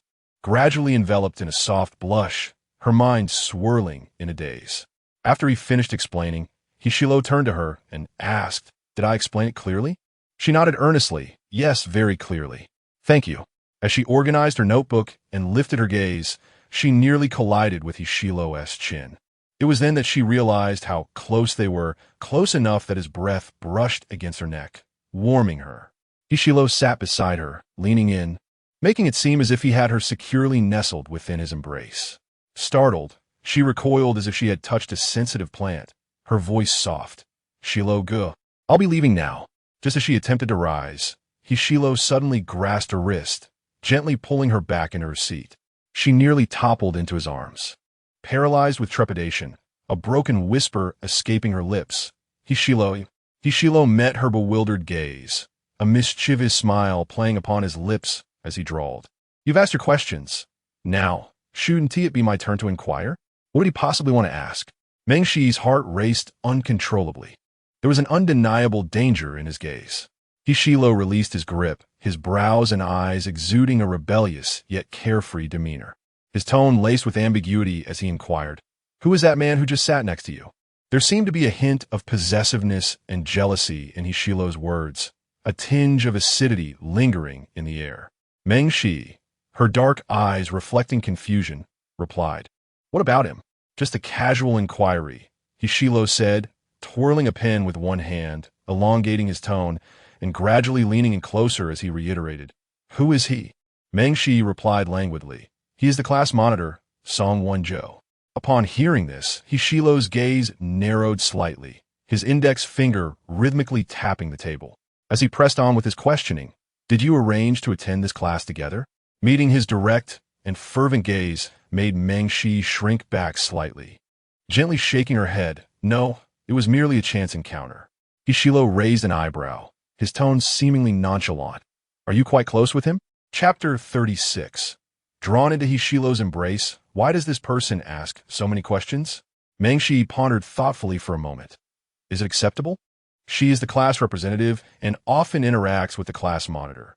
Not to mention, she has recently been rehearsing a recitation program with Song Won-jo, merely maintaining a relationship typical of classmates. Hishilo scoffed lightly, his deep-set eyes scrutinizing her, tinged with a hint of displeasure. Fine, she may not be familiar with him, but it seems she is comfortable with that young boy. Hishilo rose languidly, gesturing for her to follow. "Let us head downstairs." "All right," Meng Shi replied softly. The teaching building was nearly deserted at night, the lights extinguished, casting the corridors into an enveloping darkness, silent and still. Walking side by side with Hishilo, Meng Shi quietly relished the fleeting moments spent in his company. Suddenly, the sharp sound of small leather shoes echoed, accompanied by a girl's charming voice. "Hurry up." It seemed Hishilo was the last to leave, perhaps still lingering here. Another girl's voice chimed in excitedly. "Hey, is he really as handsome as in the pictures? He looks just like the male lead in an idol drama. Wow, he is 1,000 times more handsome in person." I sat in the front row, fixated on his face. Before Meng Shi could react, a strong arm wrapped around her waist, drawing her gently into Hishilo's embrace. She was caught off guard, a faint whimper escaping her lips as Hishilo guided her into a narrow corner, enveloping her in his arms. The space was cramped and dark, nearly devoid of light, making every other sense more pronounced. "Shoo!" Hishilo leaned down, his voice lowered as he whispered in her ear. "I do not wish to attract unwanted attention." With her back against the cold wall and Hishilo's warm body before her, she found herself trapped between the two, struggling to breathe. The faint scent of pine lingering on Hishilo's skin filled her nostrils, and the warmth radiating from his body threatened to ignite the area where he held her captive. The sudden intimacy felt like an impenetrable web, ensnaring her completely. Meng Shi's mind went blank for a moment. Unconsciously, she clutched the hem of Hishilo's shirt, her voice tense as she murmured, "Why did you pull me in here with you? You could have easily hidden on your own. Those girls were looking for you, not me." Hishilo, seemingly oblivious to the proximity between them, leaned closer, assertively countering in a low voice, "If it weren't for you, would I still be here?" Meng Shi fell silent. Was she to blame for this? The two girls, arm in arm, continued their gossiping. "Do you think he will add us on WeChat?" "Don't worry. Those girls before were all chasing him relentlessly, taking advantage of his single status to try their luck. Such a playboy, he welcomes all." As they passed by, Meng Shi's lashes fluttered in a panic, silently gripping the edge of Hishilo's shirt. In an instant, he pressed her shoulder, pushing her closer to him, leaving no gap between them. In the shadows, an ambiguous tension brewed, rendering her legs weak. Meng Shi stood obediently, paralyzed with fear. The surrounding silence was haunting. She could even hear Hishilo's breath, along with her own erratic heartbeat. It felt uncannily like an illicit affair. The sound of high-heeled shoes echoed increasingly louder, drawing nearer to their location. Alarm bells rang in Meng Shi's mind. Her heart raced as if it were lodged in her throat. Under normal circumstances, remaining exposed wouldn't have been alarming, but in their ambiguous posture, should they be discovered, she would be the subject of gossip for 3 days and nights. Bowing her head, she subtly nestled into Hishilo's embrace, hoping her face would remain undetected. It was all his fault. The footsteps were almost upon them, just 2 or 3 steps away, as if they could be spotted at any moment. Meng Shi dared not breathe. Yet, Hizilu remained composed, unconcerned about being discovered, his eyes glimmering with amusement. He slowly curled his lips into a smirk, casually raising a hand to touzle Meng Shi's fluffy hair, igniting a delightful flutter in his heart. In the dim light, he could discern the delicate curve of her neck. Her fair skin blushed a soft pink, creeping up to her ears, increasingly evident, exuding an unintentional sweetness. Ishilo's gaze deepened. The young girl was easily embarrassed, seemingly reluctant to engage with him, and even more so to be discovered. Suddenly, the sound of high heels halted. An unfamiliar girl complained, "There's no one here at all, not even a glimpse of Ishilo. Damn it, I was too timid to ask for his WeChat during class. Let's just go back to the dorm and watch some variety shows. I still need to wash my hair tonight." After the two turned to leave, Meng Shi finally exhaled, raising her eyes to the culprit, softly muttering, "It's all your fault." Fortunately, they remained undiscovered. She had nearly been frightened to death. As her voice echoed, the motion sensor light illuminated the two of them, enveloping them in a tender, warm, orange glow. Meng Shi bit her lip, her eyes glistening like they were shrouded in a misty veil. Ishilo leaned closer, asking, "Are you upset?" Meng Shi lowered her gaze. She wasn't truly angry. Rather, she felt a tinge of disappointment. The thought of so many people admiring him and wanting to add him on WeChat stirred a complex whirlwind of emotions within her, constricting her chest and making it hard to breathe. Hishilo, noticing her despondent demeanor, lowered his gaze and studied her intently. After a moment, he spoke slowly, "Extend your hand." "Huh?" Meng Shi was puzzled but complied, extending her right hand towards him. In the next moment, a cool object fell into her palm. It was a bracelet, pale blue and white glass beads resembling dew drops crystallized in the morning, cool and gentle, radiating a soft luster under the light. At its center was a small, pure white rabbit adorned with sparkling diamonds, exquisitely charming. Meng Shi was taken aback, a wave of delightful astonishment washing over her. As she blinked in disbelief, "Is this for me?" Ishilu raised an eyebrow slightly and bent down to meet her gaze. "It is a return gift. A gift from Fountain Pen." Meng Shi was not well versed in luxury brands, yet merely gazing at it led her to believe it was undoubtedly of considerable value, especially since it was bestowed by Hishilu. It must be worth at least tens of thousands. The disparity between it and the gift she had given was glaring. "Isn't it rather expensive?" she inquired cautiously, instinctively wishing to withdraw her hand. However, Hishilu seized her wrist firmly. "Not expensive." Unable to escape, Meng Shi found herself ensnared in his ink-black eyes, unable to suppress a nervous swallow. You should let go of me first." Hishilu pressed her hand down with unrestrained authority, half of his face shrouded in shadow, exuding an assertive aggression that cornered her against the wall. "Be good. Don't move. I will personally adorn you with it." Chapter 37. The little rabbit he intends to adorn her wrist with his own hands? Meng Shi felt his grip around her wrist, her fingertips trembling gently.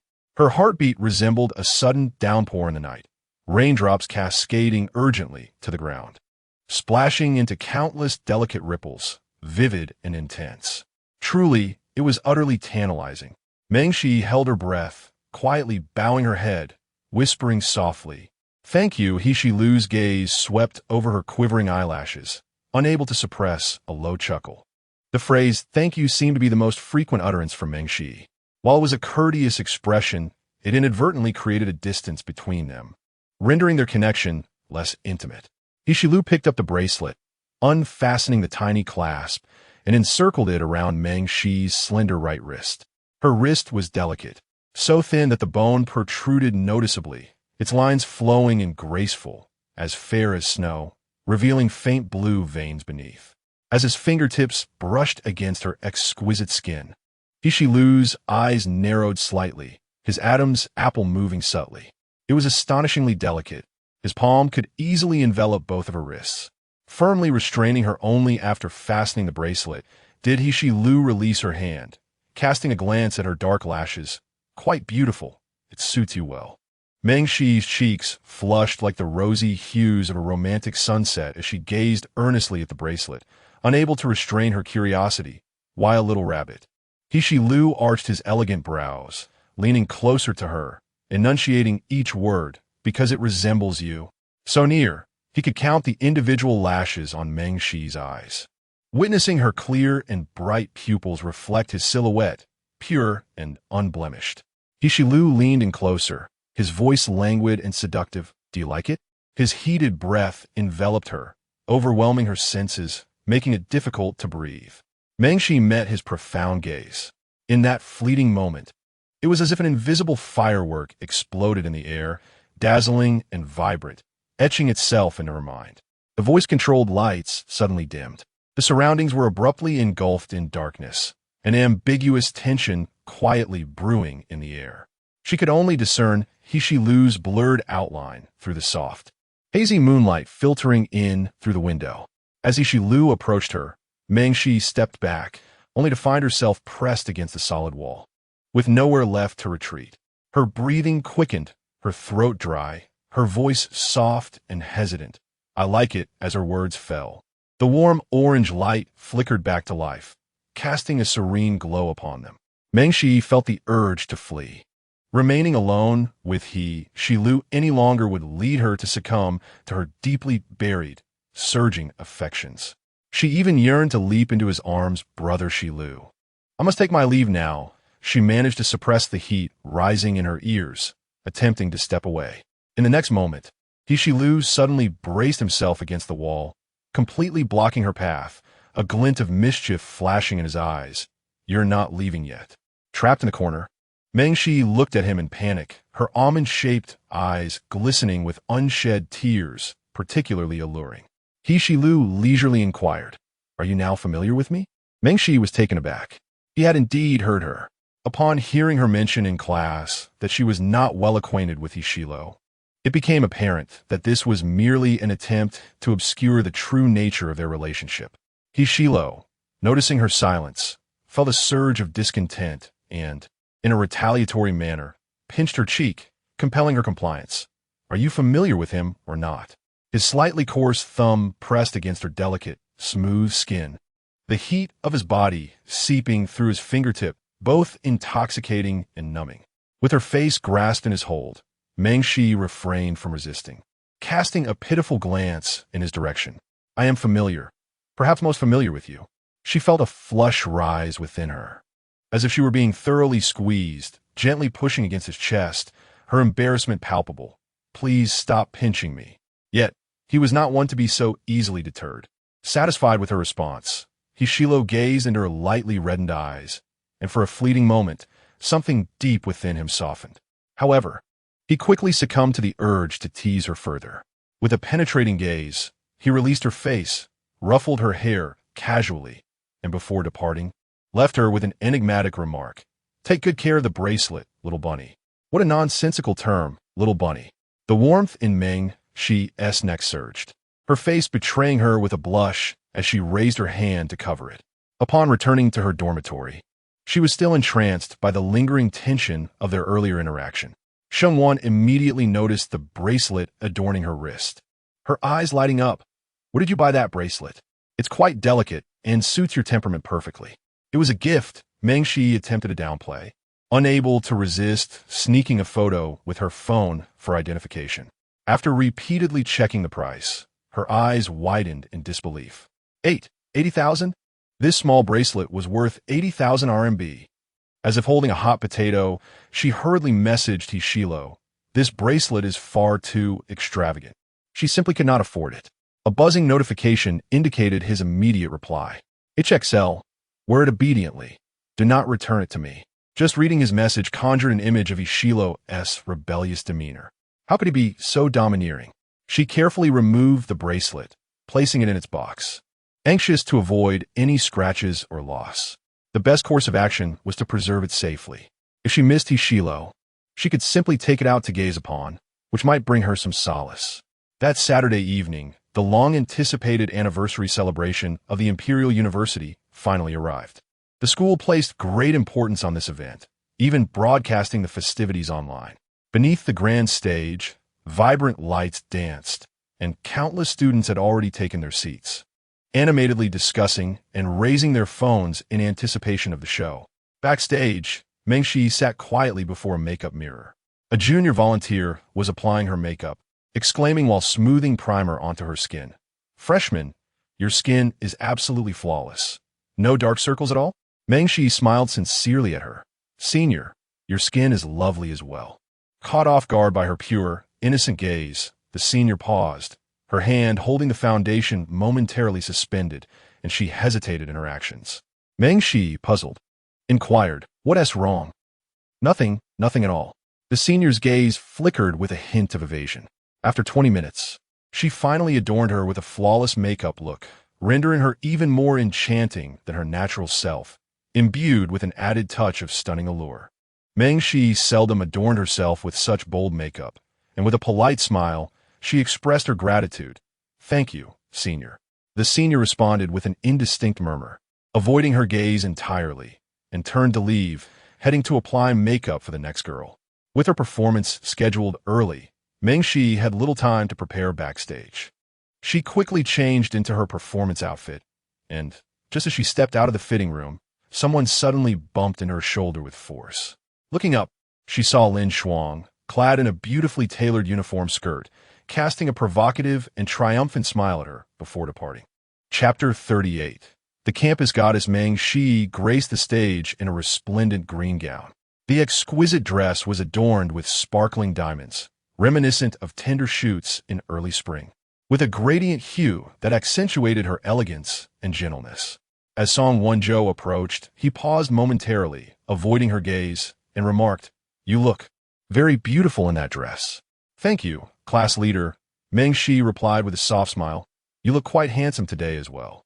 Upon receiving news, Shengwan hurried over and was momentarily captivated by Mengshi's appearance, her eyes widening in astonishment. "Wow, you're stunning, and in a high slick gown. I'm speechless.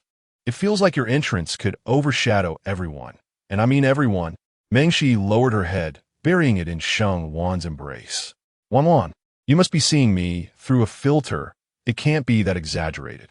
Shengwan, with unwavering conviction, replied, "No filter here.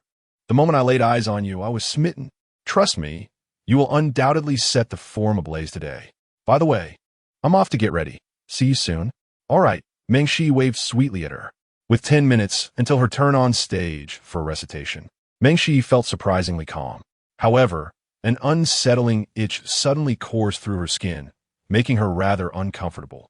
The stage lights dazzled brightly, and a throng of students below, armed with phones and glow sticks, eagerly anticipated the next performance.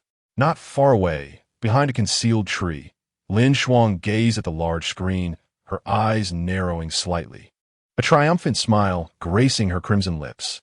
Beside her, an anxious senior trembled with unease. "I did as you instructed. What exactly did you put in Mengshi's foundation? It can't be something harmful, right?" Lin Shuang turned her head, her elegantly manicured fingers languidly caressing her face, her tone dripping with disdain. "It will merely cause her to break out. Even if discovered, she won't face any consequences. Why are you so cowardly?" "What?" The senior was taken aback, her voice trembling. "But she has to perform. This isn't right." Had she known the outcome, she would never have assisted Lin Shuang. In an instant, Lin Shuang seized her hair, pushing her against the tree trunk, her sultry voice laced with a hint of warning. "Keep your mouth shut. Nothing happened today, understood?" I understand," the senior stammered. Lin Shuang released her grip, crossing her arms, her eyes glinting with mischief. The host stood on stage, passionately introducing the next act, as enthusiastic applause erupted from the audience. Lin Shuang nonchalantly adjusted her curls, a knowing smile gracing her lips as she gazed at the screen, anticipation sparkling in her eyes. The stage lights, dimmed momentarily before gradually illuminating a group of students. Shortly after the performance commenced, the camera zoomed in on Meng Shi's face, filling the entire screen. She appeared as if draped in a veil of ethereal moonlight, her skin flawless and snow-white, her eyes shimmering like a tranquil lake, exuding an aura of serene purity, untouched by the world. Her features, while not overtly striking, possessed a graceful elegance reminiscent of a beauty emerging from a classical ink painting. Under the high-definition lens, even the minute fuzz on her face was magnified. She was barefaced. Lin Shuang's pupils suddenly constricted, her manicured nails nearly embedding themselves into the flesh of her palm. How could this be possible? Feeling somewhat uncomfortable with her appearance, Meng Shi hurried to the restroom to remove her makeup 10 minutes before taking the stage. She did not wish to harbor malicious speculations about the girl. Yet, it struck her that the senior who had done her makeup seemed somewhat familiar, sharing the same major as Lin Shuang, coupled with Lin Shuang's unkind gaze. Lacking evidence and rationale, she could only trust her instincts. As the audience faced this stunning beauty on the big screen, their mouths watered, and they raised their phones to capture the moment fervently. Meng Shi stood at the center of the stage, her dark hair cascading like silk over her chest, adorned with a white camellia flower by her right ear, elegant and pure. The high-slit design of her jade green gown revealed a pair of long, straight legs, pale and slender, creating a striking contrast. The male university students below erupted in excitement, all exclaiming in unison, "Wow!" A flurry of onlookers flooded into the official live stream of the university, causing the popularity to soar. "Ah, I know her. She asked the girl from the military training video who gained fame, and she hasn't even resorted to live streaming or selling products. Her likability is off the charts. Calling her a celestial being descending to Earth wouldn't be an exaggeration. Wow. What? She is barefaced? Even the tiny fuzz on her face is clearly visible. Oh my, that big screen must be distorting her face. How can she be so beautiful even under such harsh scrutiny? How stunning must she be in person, while all the other girls are made up? She stands there barefaced? Haha, what a deep strategy. She has a hint of a White Lotus vibe. Apologies, I'm the director of a mental hospital. I accidentally released the brainless one from upstairs. Please forgive me. Are you jealous of her beauty and prowess? Maybe take a look in the mirror instead. Meng Shi stood confidently at the center, reciting her piece without a hint of nervousness. Her voice resembled the delicate stones of a mountain spring, soothing to the soul. Gentle yet powerful. At the moment she faced the camera, her eyes sparkled, and a soft smile revealed her dimples. So beautiful. She doesn't need to do anything. Just standing there steals my heart. She seems fragrant and soft. I just want to hold her tightly, sobbing. This is what a true campus goddess should be like. I'm in tears. When it was time for the boys to recite, Meng Shi slightly lowered her gaze, surveying the dense crowd. In an instant, she locked eyes with a pair of pitch-black ones. A man clad in a black windbreaker stood below, exuding a relaxed demeanor, his tall and superior figure unmistakable. Even with a black mask on, Meng Shi recognized him immediately. It was Yi Shilo. Didn't he always claim to be uninterested in the school anniversary? Her heart raced, akin to ripples spreading across a tranquil lake, unable to settle. Previously, it was she who secretly admired Hishilo. This time, it was Hishilo standing below, gazing at her, who sparkled on stage. As the program drew to a close, the performers assembled in a line, clasping hands to recite the final lines together, elevating the atmosphere to a thrilling climax. A girl stood before Hishilo, excitedly pointing at the stage, exclaiming, "Ah, look, this pair in the center is such a perfect match. They are even holding hands." Her companion eagerly echoed, "Right? I just felt they were incredibly compatible. I really want to ship them." As her words faded, Hishilo's elongated, almond-shaped eyes narrowed slightly, fixated on the entwined hands of Song Wonjo and Meng Shi on stage. The depths of his gaze grew profound and intense, while the smile at the corners of his lips gradually faded. A perfect match? Chapter 39, Turning Around. I will arrange things for you. After the performance, a resounding applause and cheers erupted from the audience. Liu Shiji stood beside me, his eyes wide with astonishment, as if he felt the ground slipping away beneath him. Oh my Shilu, look, they're actually holding hands. Ishilo glanced at him, her voice frosty. Silence, I have eyes. Unperturbed by her displeasure, Lu Shiji continued chattering. Let me tell you, while I was preparing backstage, I heard Sister Shi praising that boy for his good looks. I even made inquiries, and they're in the same class. Ishilo's voice carried a barely perceptible chill. You talk too much. Lu Shiji, why does the air feel tinged with acidity? After the performance, posts about Meng Shi flooded the forum like mushrooms after rain. Found her. She is Meng Shi, a freshman majoring in Chinese language and literature, and our chairman's cousin. Oh my, she's so kind, truly an angel. Last week, when I couldn't move a water bucket, she voluntarily came to help me. Her voice is melodious, and her smile is incredibly sweet. Even a staunch girl like me is about to fall in love. Tears, with beauty and kindness, her looks are on par with the campus flower. I declare Meng Shi is now my goddess. Drooling, every casual snapshot is a masterpiece. How can someone look so beautiful without makeup? I want to stick close to this beauty. I feel like she and that boy beside her are a perfect match. Match my foot. Lu Shiji nearly leaped up in frustration upon reading this comment. As the performance concluded and the lights dimmed, Hishilo casually lifted her gaze. Meng Shi, clad in white high heels, faced difficulty descending the stairs, and Song Wonjo gallantly extended his hand, assisting her down the steps with a smile, clearly enjoying the moment. Hishilo did not avert her gaze, her eyes reflecting inscrutable emotions, akin to an unfathomable abyss teeming with complexity. After a long while, he turned and walked away. Lu Shiji craned his neck. Hey, where are you going? Aren't you going to stay and watch with me? I heard the next performance is really cool. Ishilo replied, not interested. Lu Shiji fell silent. Why even come to watch then? For some reason, he felt as though the temperature around him had plummeted, the air turning brisk and chill. After her performance, Meng Shi lifted her skirt and returned backstage, sitting down to tidy her belongings. Su Qingqing and Sheng Wan were fervently tagging her in their dorm group chat. Sunny, you're absolutely enchanting. Someone in the forum has already crowned you the campus goddess. Heart. Wan, I distinctly remember you wearing bold makeup. Why did you go on stage barefaced? No matter. You were incredibly stunning. My darling was the most beautiful tonight.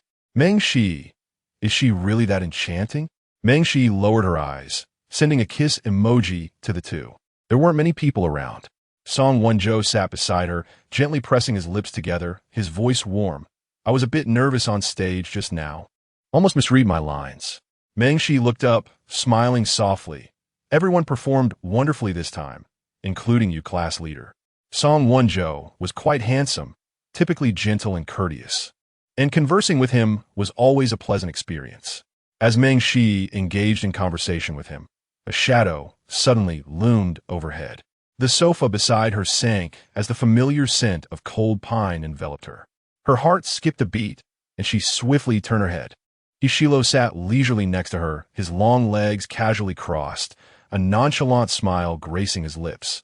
You seem to be having a delightful chat. He tilted his head slightly, his eyes glinting with interest. Shall we join the conversation? The atmosphere abruptly shifted. At that moment, a student called for Song Wonjo to assist in moving some items. He quickly stood up. Meng Shi, I must take my leave. Until next time. All right, goodbye. Meng Shi waved. Once Song Wonjo departed, the surroundings fell into a profound silence, leaving only the two individuals on the sofa. Ishilo's dark eyes regarded her with an enigmatic gaze, his long lashes casting a small shadow beneath them, adding to his mysterious allure. Meng Shi felt her breath quicken, instinctively tightening her fingers, and softly inquired, Shilo, what brings you here? He wasn't performing on stage. What was he doing backstage? Though Hishilo usually exuded an air of indifference, appearing detached, he seemed slightly displeased at that moment. It's too noisy outside. I came to sit for a while. Hishilo lounged on the sofa, radiating a carefree demeanor. Meng Shi purposefully averted her gaze, thinking he could have simply returned to the dormitory if he found it bothersome. She refrained from asking further, gently pressing her lips together, reluctant to disturb Hishilo's rest. Just as she stood to leave, he grasped her hand. The man's warmth radiated from her fingertips, spreading through her heart and limbs like a current, igniting a tingling sensation. Meng Shi's breath caught momentarily, her mind stalling for a brief 2 seconds. She averted her gaze, her eyes resembling shallow spring waters, confused as she looked at him, her voice soft. "What's wrong?" Hishilo glanced down, briefly observing her hand.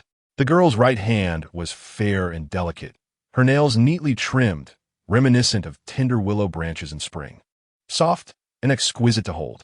It was this very hand that had been grasped by Song Wonjo moments ago. In just a few seconds, Hishilo abruptly released her hand, speaking slowly with a tone that was neither warm nor cold. "What? Do you intend to leave the moment I arrive?" "No." Meng Shi shook her head, pointing towards a nearby changing room, explaining languidly, "I need to change clothes inside. This is a rented gown, quite expensive." "All right." Hishilo slightly reclined, leaning against the back of the sofa, his eyelids drooping, making it difficult to discern his emotions. "Go ahead."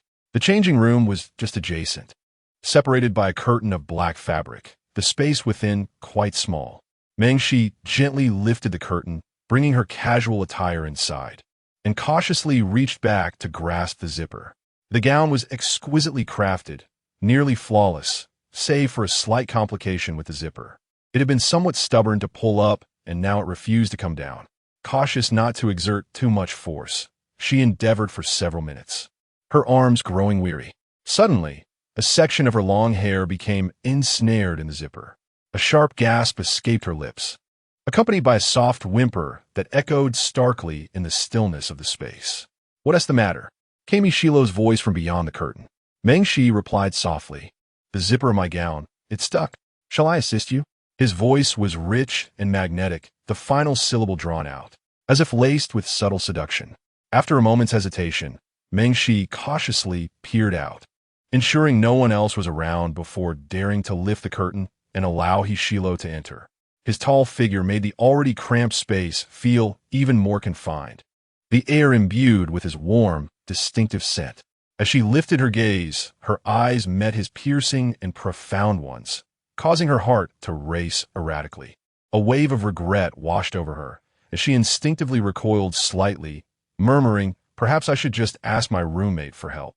Before she could react further, Hishilo suddenly stepped closer, his dark eyes resembling a mysterious vortex, fixated on her, as if she were his prey.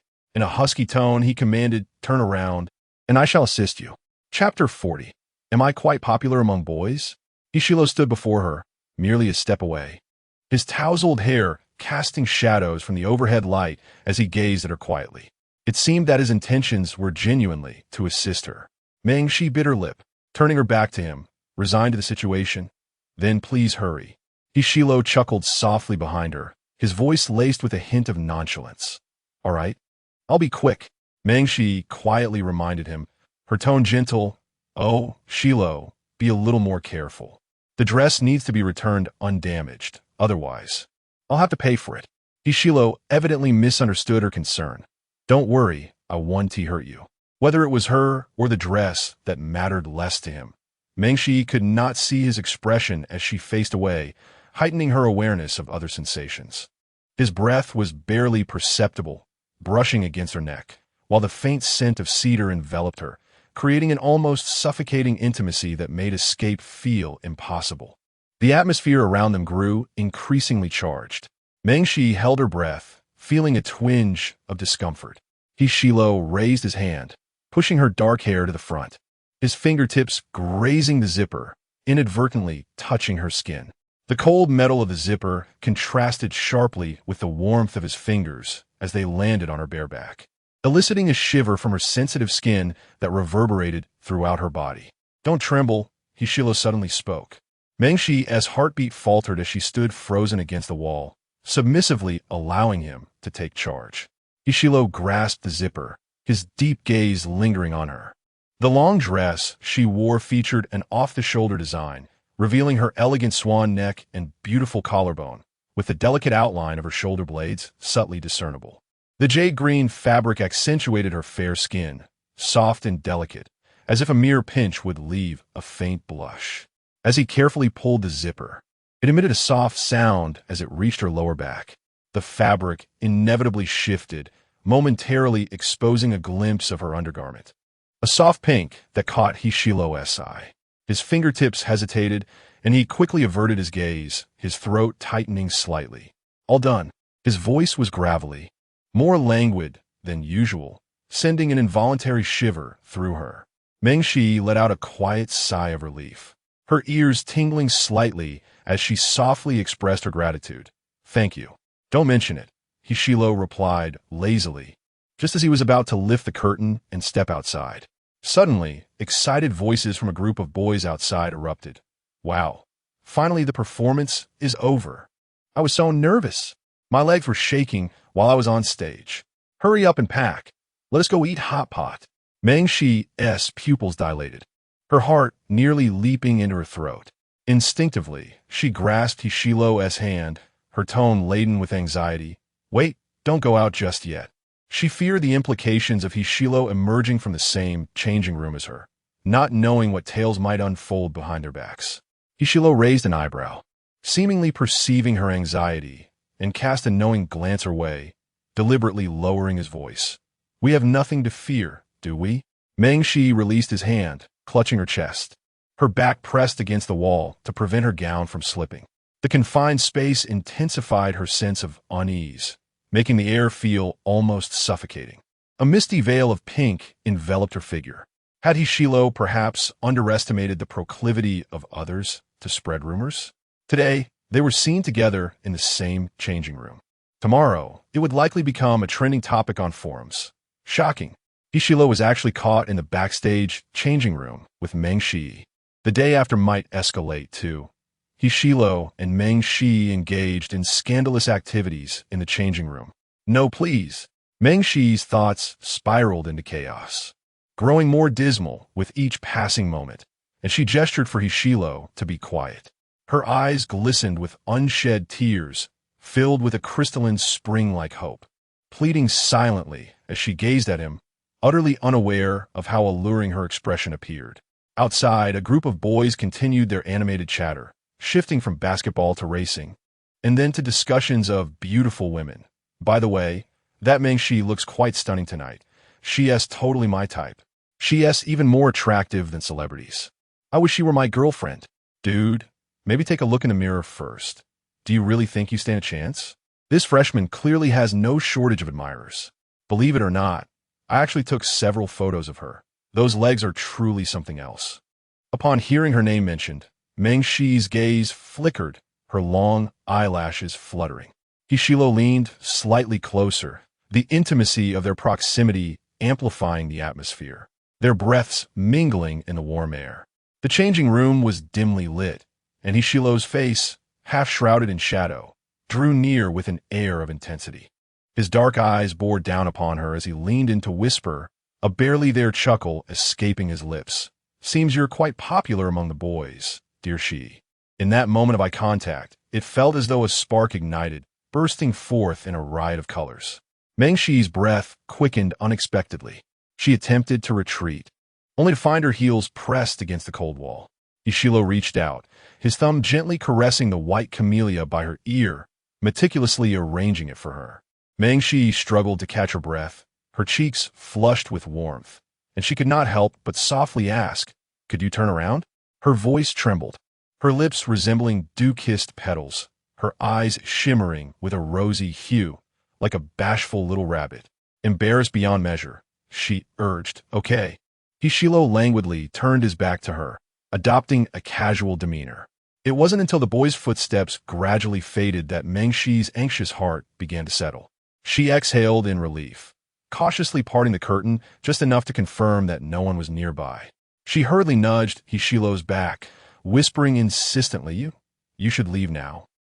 As if he were an impending storm she wished to avoid, she averted her gaze, unwilling to linger a moment longer in his presence. Hishilo's eyes were awash with a tumult of complex emotions, tinged with a hint of helplessness and mockery, as he languidly teased, "So ruthless, are you? Use me and then cast me aside?" Chapter 41. Boyfriend? Mengxi, what do you mean by use and throw away? This sour complaint makes it seem as if she were some sort of heartless woman. Meng Shi felt her ears burning, nearly igniting with embarrassment, and unceremoniously ushered Hishilo out. She swiftly drew the curtain and took her time changing her clothes, lingering for a while to calm her emotions before emerging. She assumed Hishilo would have departed by then. To her surprise, upon stepping out, she found him sprawled languidly on the adjacent sofa, his long legs crossed, exuding an air of noble nonchalance, seemingly waiting for her. The persistent presence of this man. Hishilo heard the rustling of the curtain and slightly turned his head, his eyes narrowing sharply. What happened to your face? Meng Shi took a step back, her cheeks ablaze. She thought it was merely her own uncontainable blush, but upon touching her face, she sensed something amiss and immediately retrieved a small mirror. The sides of her cheeks were alarmingly swollen and slightly itchy, a stark contrast to her otherwise fair complexion. It appeared to be an allergic reaction. Meng Shi's fingers hesitated, her heart plunging into despair. Before she could fully comprehend the situation, Hishilo had risen, grasping her wrist with a low, commanding tone. Come, let's go to the hospital. The heat radiating from his hand was palpable, and she could distinctly feel the roughness of his fingertips. Meng Shi withdrew her mirror, reluctantly following his lead, a flurry of conflicting emotions swelling within her, prompting a desire to break free. It's unnecessary. I can take a taxi myself. Wasn't Hishilo typically very busy? Moreover, she didn't wish for him to witness her in such a state. Hishilo tilted his head, his dark eyes fixed upon her with an unwavering gaze, a soft chuckle escaping his lips. Why forego a ready driver? Meng Shi, in a daze, found herself trailing behind him, her eyes widening slightly. He intended to be her chauffeur? His Maybach was parked at the entrance of the school, an understated luxury radiating from its deep black surface that gleamed with intricate elegance. Meng Shi was forcefully ushered into the passenger seat. With a definitive click, the car door locked behind her, akin to boarding a pirate ship from which one could not easily disembark. She slowly fastened her seatbelt, biting her lip, her voice barely above a whisper. Am I being too much of a bother? I truly can manage on my own. Hishilo rested his hands on the steering wheel, the prominent veins on his forearms undeniably alluring. He replied in a leisurely manner, Not at all. The interior of the car was infused with a refined, pleasant fragrance, subtle yet soothing, capable of calming restless spirits. Meng Shi discreetly observed Hishilo from the corner of her eye, growing increasingly hesitant to meet his gaze. Her face felt like a blazing inferno, the stinging sensation intensifying. Once more, she retrieved her mirror, noting the swelling on her face was now even more pronounced, a jarring sight against her porcelain skin. Meng Shi's fingers momentarily faltered, a wave of sadness washing over her, a lump forming in her throat, and a heaviness in her chest. She instinctively lowered her head, wishing she could vanish into the ground. Everyone yearns to present an impeccable facade in front of their crushes, and she was no exception. Yet now, she felt far from beautiful, her appearance marred. Why must it be in front of Hishilo? Perhaps sensing her discontent. As they waited for the traffic light to change, Hishilo casually retrieved a piece of candy from his pocket and tossed it into her arms, asking gently, Would you like one? His tone, imbued with a warmth that surpassed his usual playful demeanor, conveyed a hint of tenderness. Thank you. Meng Shi unwrapped the candy, momentarily taken aback. Wasn't this the very candy she had gifted Hishilo on their last encounter? Hadn't he consumed a single piece?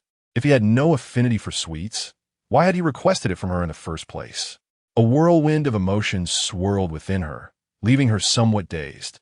The moon hung hazily in the sky, and the gentle evening breeze whispered through the leaves, creating a soft, rustling sound.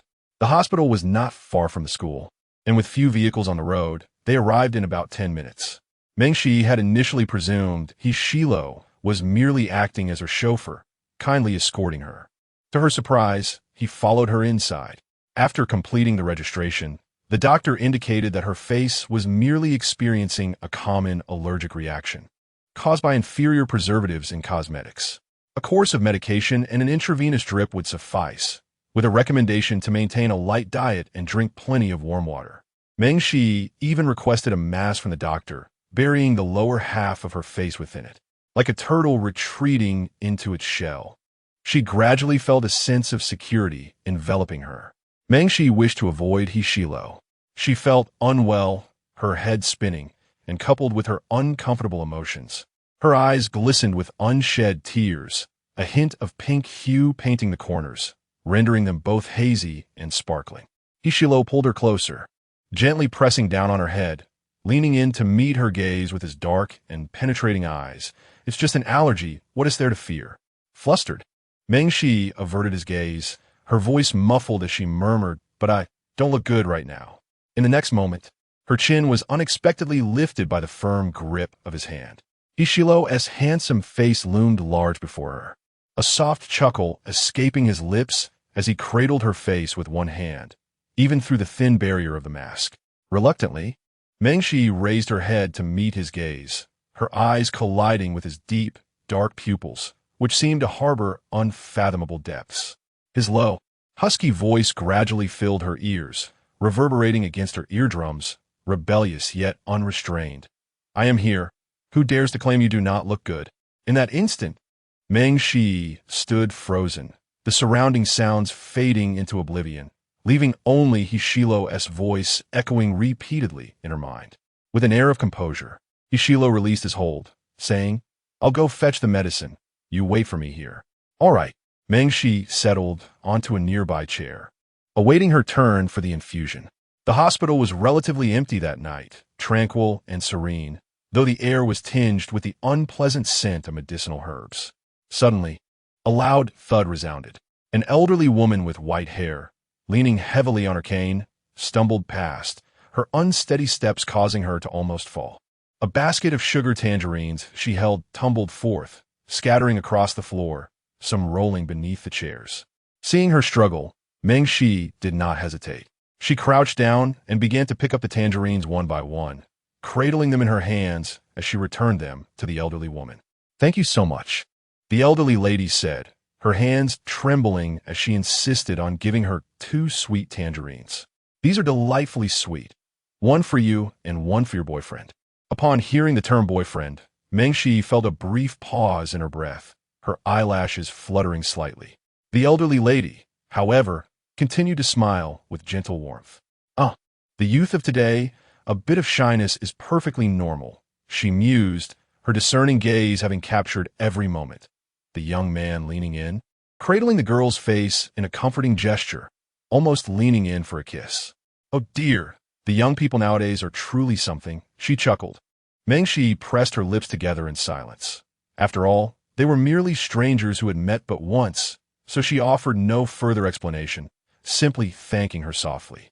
Once the elderly lady departed, Mengshi lifted her gaze. The medication counter was empty, devoid of Hishilo's presence. In the next moment, a soft, low chuckle resonated from behind her, rich and alluring. Sensing something, Mengshi turned swiftly. Hishilo stood before her, casually holding a bag of medicine, exuding a languid demeanor. His voice dripped with a blend of nonchalance and playful intrigue as he teased. "Boyfriend? Chapter 42. Kiss his chin. Hishilo's voice was inexplicably enchanting, imbued with a lingering magnetism that pierced the soul. Mengshi felt her breath catch suddenly, her heartbeat quickening. She returned to her seat, shaking her head, and murmured, "It's a misunderstanding." Hishilo leisurely settled beside her, handing her the medicine, his eyes deep and inscrutable. "Your medication." "Thank you." Once again, he had driven her here and assisted her in retrieving her medicine. In an intangible way, Mengshi felt as if she was drawing closer to her own moon. Cradling a plump orange kumquat in her palm, she softly inquired, "Would you like to have some?"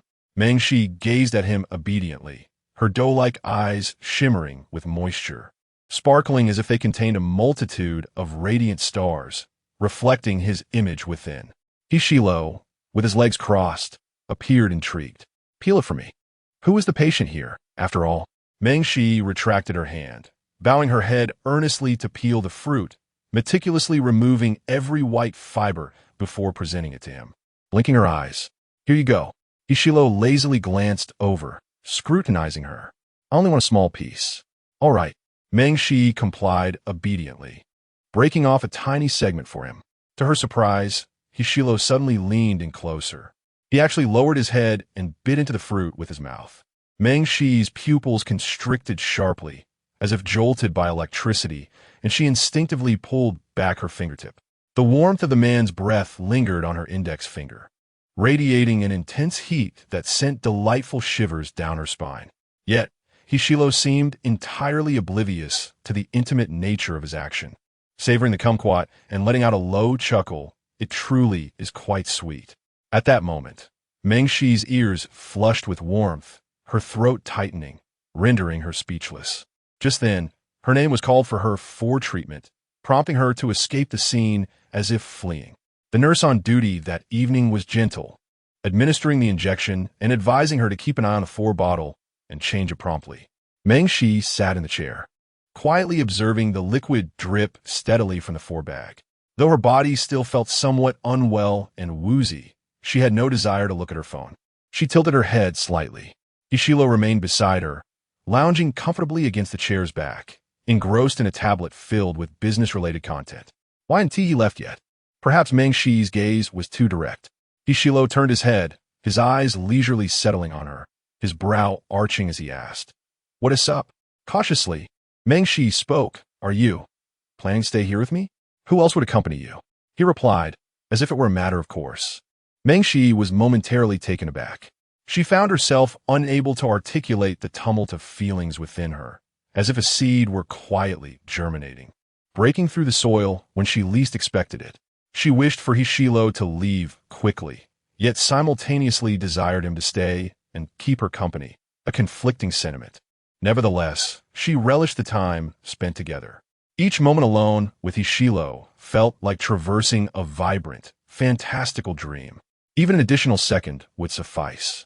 Meng Shi blinked her weary eyes, slightly tilting her head, quietly gazing at the drip, allowing her mind to empty. Not long after, the drowsiness descended upon her.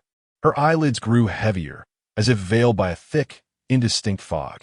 Despite her efforts to remain alert, the inevitable outcome was a battle of her eyelids.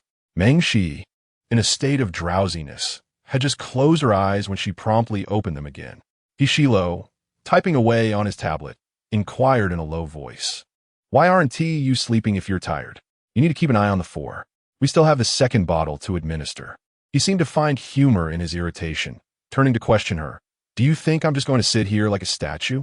It appeared he was genuinely committed to staying by her side until the infusion was completed. Meng Shi responded with a soft, compliant "oh," and securely closed her eyes, drifting off to sleep in no time. With Hishilo nearby, a delicate sense of security enveloped her. The hospital was enveloped in a tranquil serenity. Midway through his work, Hishilo raised his eyelids and lazily turned his head to gaze at the young woman beside him. Meng Shi lay in a gentle, sleeping posture, her head slightly tilted towards him, a few strands of dark hair cascading over her face. Her features were serene, exuding a subtle fragrance reminiscent of white tea blossoms, akin to a gentle spring breeze caressing the air. She resembled a small creature, sleeping uneasily, softly murmuring something indistinctly. Hishilo felt a softening in his heart. Compelled by an inexplicable urge, he poked her cheek and absent-mindedly asked, "Why do you always hide from me?" Meng Shi seemed to register his words, her voice muffled by the mask. "I'm not hiding from you. I'm being good." Hishilo chuckled, playfully poking her a couple more times, as if teasing a cat.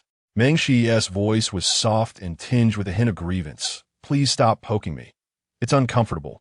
Interest flickered in Hishilo's eyes as he leaned closer to her ear, his tone teasing. "All right then, call me Brother Shilo." The girl murmured unconsciously, her voice sweet enough to melt one's heart, sweeter than honey itself.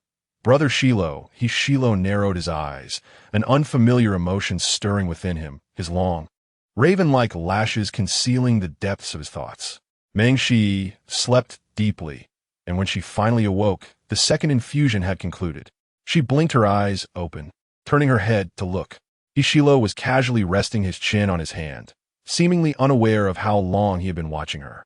Meng Shi blinked, gradually coming to full consciousness. She lowered her head to remove her mask and examined her reflection in a small mirror.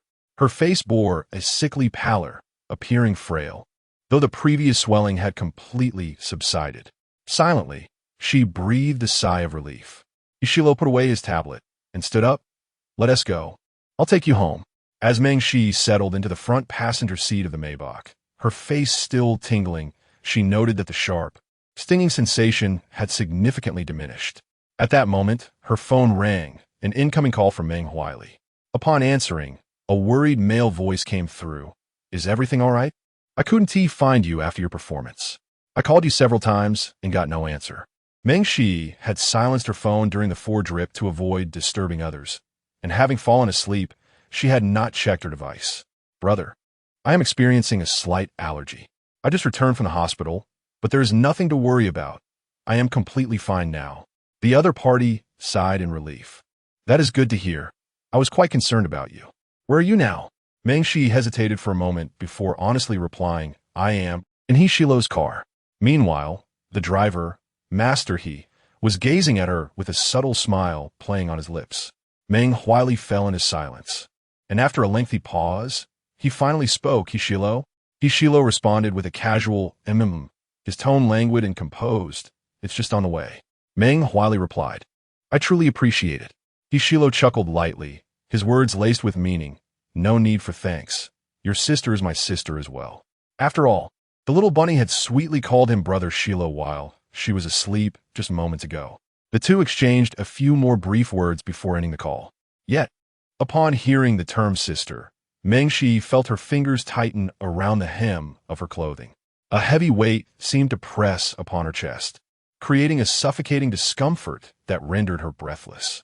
A calm and rational voice echoed in her mind, repeatedly reminding her, Hishilo regards you merely as a sister. It is only because he sees you as such that he accompanied you to the hospital. All the ambiguous feelings you perceive are mere self-delusions, fanciful thoughts. Meng-Shi bit her lip, lowering her gaze, and slowly retrieved her phone. Hishilo turned to remind her, buckle your seatbelt. Absorbed in her thoughts, she failed to respond, dazedly murmuring, huh? Suddenly, Hishilo leaned toward her, reaching for the buckle of her seatbelt. The distance between them diminished rapidly, nearly bringing them into contact. Startled by his unexpected action, Meng-Shi jolted back to reality, and in her surprise, her soft lips inadvertently brushed against Hishilo's chin. In that fleeting moment, both of them were momentarily stunned. Chapter 43. The little princess within the luxurious car, a delicate and sophisticated fragrance lingers in the air, accompanied by soft, soothing background music that completely isolates them from the outside world, creating an illusion that only the two of them exist in this moment. However, the atmosphere suddenly shifts, becoming eerily charged. An intangible current of sensation courses through every inch of their bodies. Meng-Shi's pupils dilate in shock and confusion, her heartbeat thrown into disarray. Just moments ago, she had kissed Ishilo's chin. Wait a kiss. Realizing the gravity of her actions, a rush of heat surges through her veins, flooding her cheeks with a fervent blush, as if she might ignite from embarrassment. In a bid to conceal her flustered state, she quickly turns her head to look out of the window, attempting to feign calmness as if nothing had transpired. A rational person would instinctively avoid such a situation. Yet, contrary to her expectations, Hishilo does not acquiesce. He deliberately fastens her seatbelt, then gently but firmly turns her head back to face him, his gaze piercing and unwavering. Their eyes lock. Meng-Shi is compelled to meet his deep, fathomless gaze, her breath becoming erratic and disordered. Hishilo's features are strikingly defined, his sharp eyes exuding an intense pressure, a subtle smile playing at the corners of his lips, radiating an air of mischievous allure. The dim light inside the car casts a surreal haze, and as he leans closer, the wildness and defiance in his demeanor envelop her, infused with an ambiguous emotion. Attempting to act as if nothing has happened, Meng-Shi, acutely aware of her own misstep, retracts slightly, murmuring an apology. I'm sorry, it was unintentional. She had merely lost focus for a moment, completely unaware that Hishilo would benevolently come to her aid by fastening her seatbelt. Biting her lip, her dark eyes reflect her bewilderment. Her previously pallid complexion gradually regains color, a soft blush blooming across her cheeks and neck, reminiscent of a ripe peach in the summer. Sweet and rosy. Hishilo gazes at her with an air of calm assurance, his tone laced with a teasing malice. Leisurely remarking, "This isn't the first time you've overstepped your bounds with me.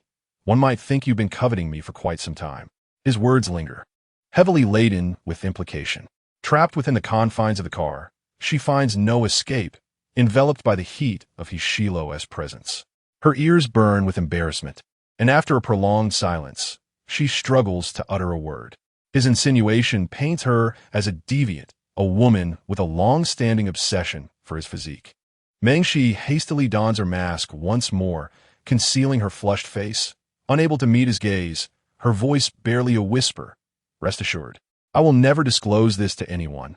Your innocence remains intact."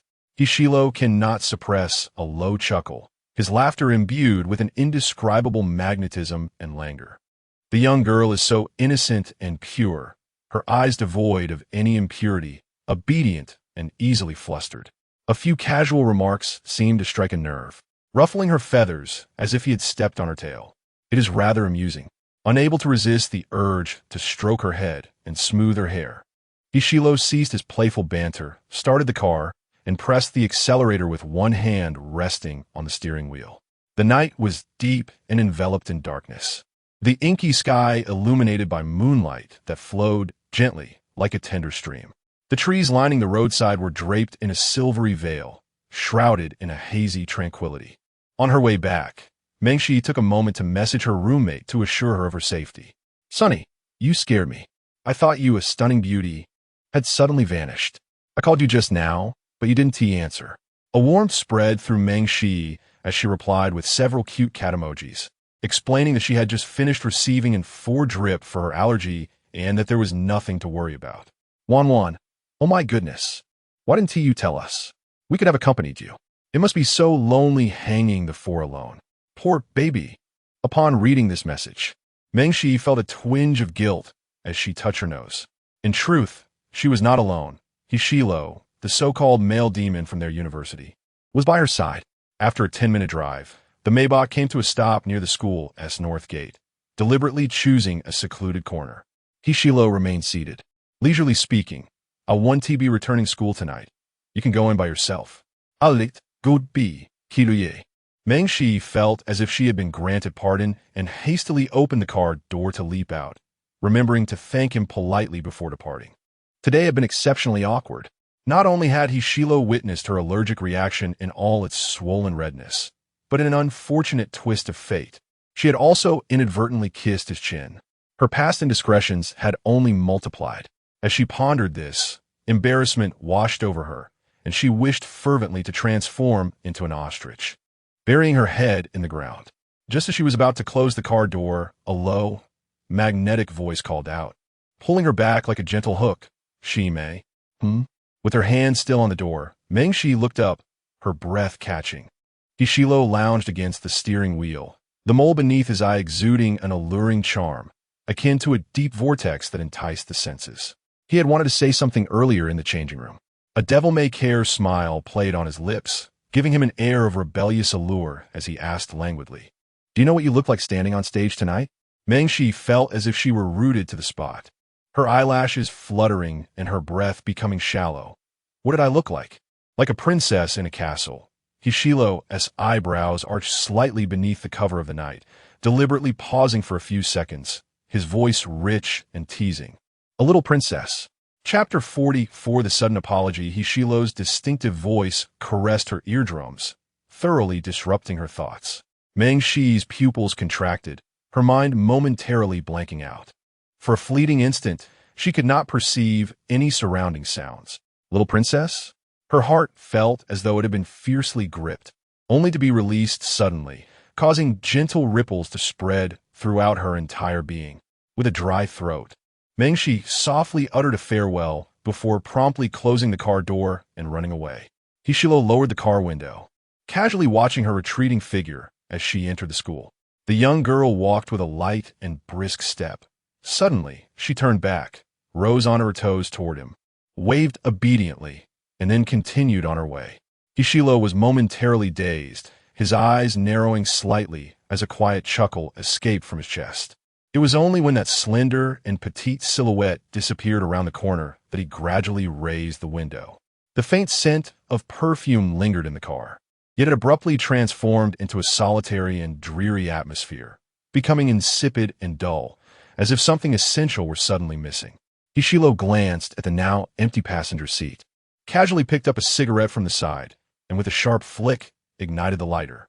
In the dimness, a flicker of crimson illuminated as the acrid scent of nicotine permeated the air, obscuring the man's inscrutable expression. After a prolonged moment of contemplation, Hishilo retrieved his phone, opened the messaging app, and spoke in a frigid tone. "Send me the surveillance footage from the dressing room tonight." Returning to her dormitory with flushed ears, Mengshi felt a lingering warmth in her heart. Su Qingqing and Xiangwan scrutinized her face thoroughly, ensuring no visible marks remained before they finally relaxed. Su Qingqing pinched her soft cheek. "You nearly gave me a heart attack. Such a lovely face. Why did you suddenly break out in an allergy?" Xiangwan nodded in agreement. "Fortunately, you didn't have an allergic reaction while performing on stage. Otherwise, the entire school would have seen it." Mengshi lowered her gaze, contemplating for a long while, her mind flashing back to fragmented moments before going on stage. The senior's anxious expression while applying her makeup. Lin Shuang's smug provocation as she bumped into her. If she hadn't sensed something amiss and removed her makeup at the last minute, she would have exhibited allergic symptoms while reciting on stage. Though uncertain of the truth, she felt an inkling of understanding, yet had yet to devise a concrete plan to gather evidence.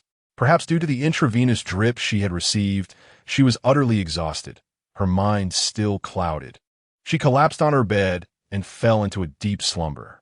On Monday, Mengshi was inundated with classes, her day consumed from dawn until dusk, leaving little time for respite.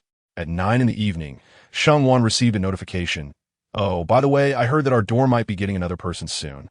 Someone moving from another dormitory, pending approval from the college." Typically, the university dormitories accommodated 4 students, assigned at random. However, since the beginning of the semester, their dorm had only housed 3. Su Qingqing's eyes sparkled with excitement. "Wow, that's wonderful. Another sister to join us will surely liven things up."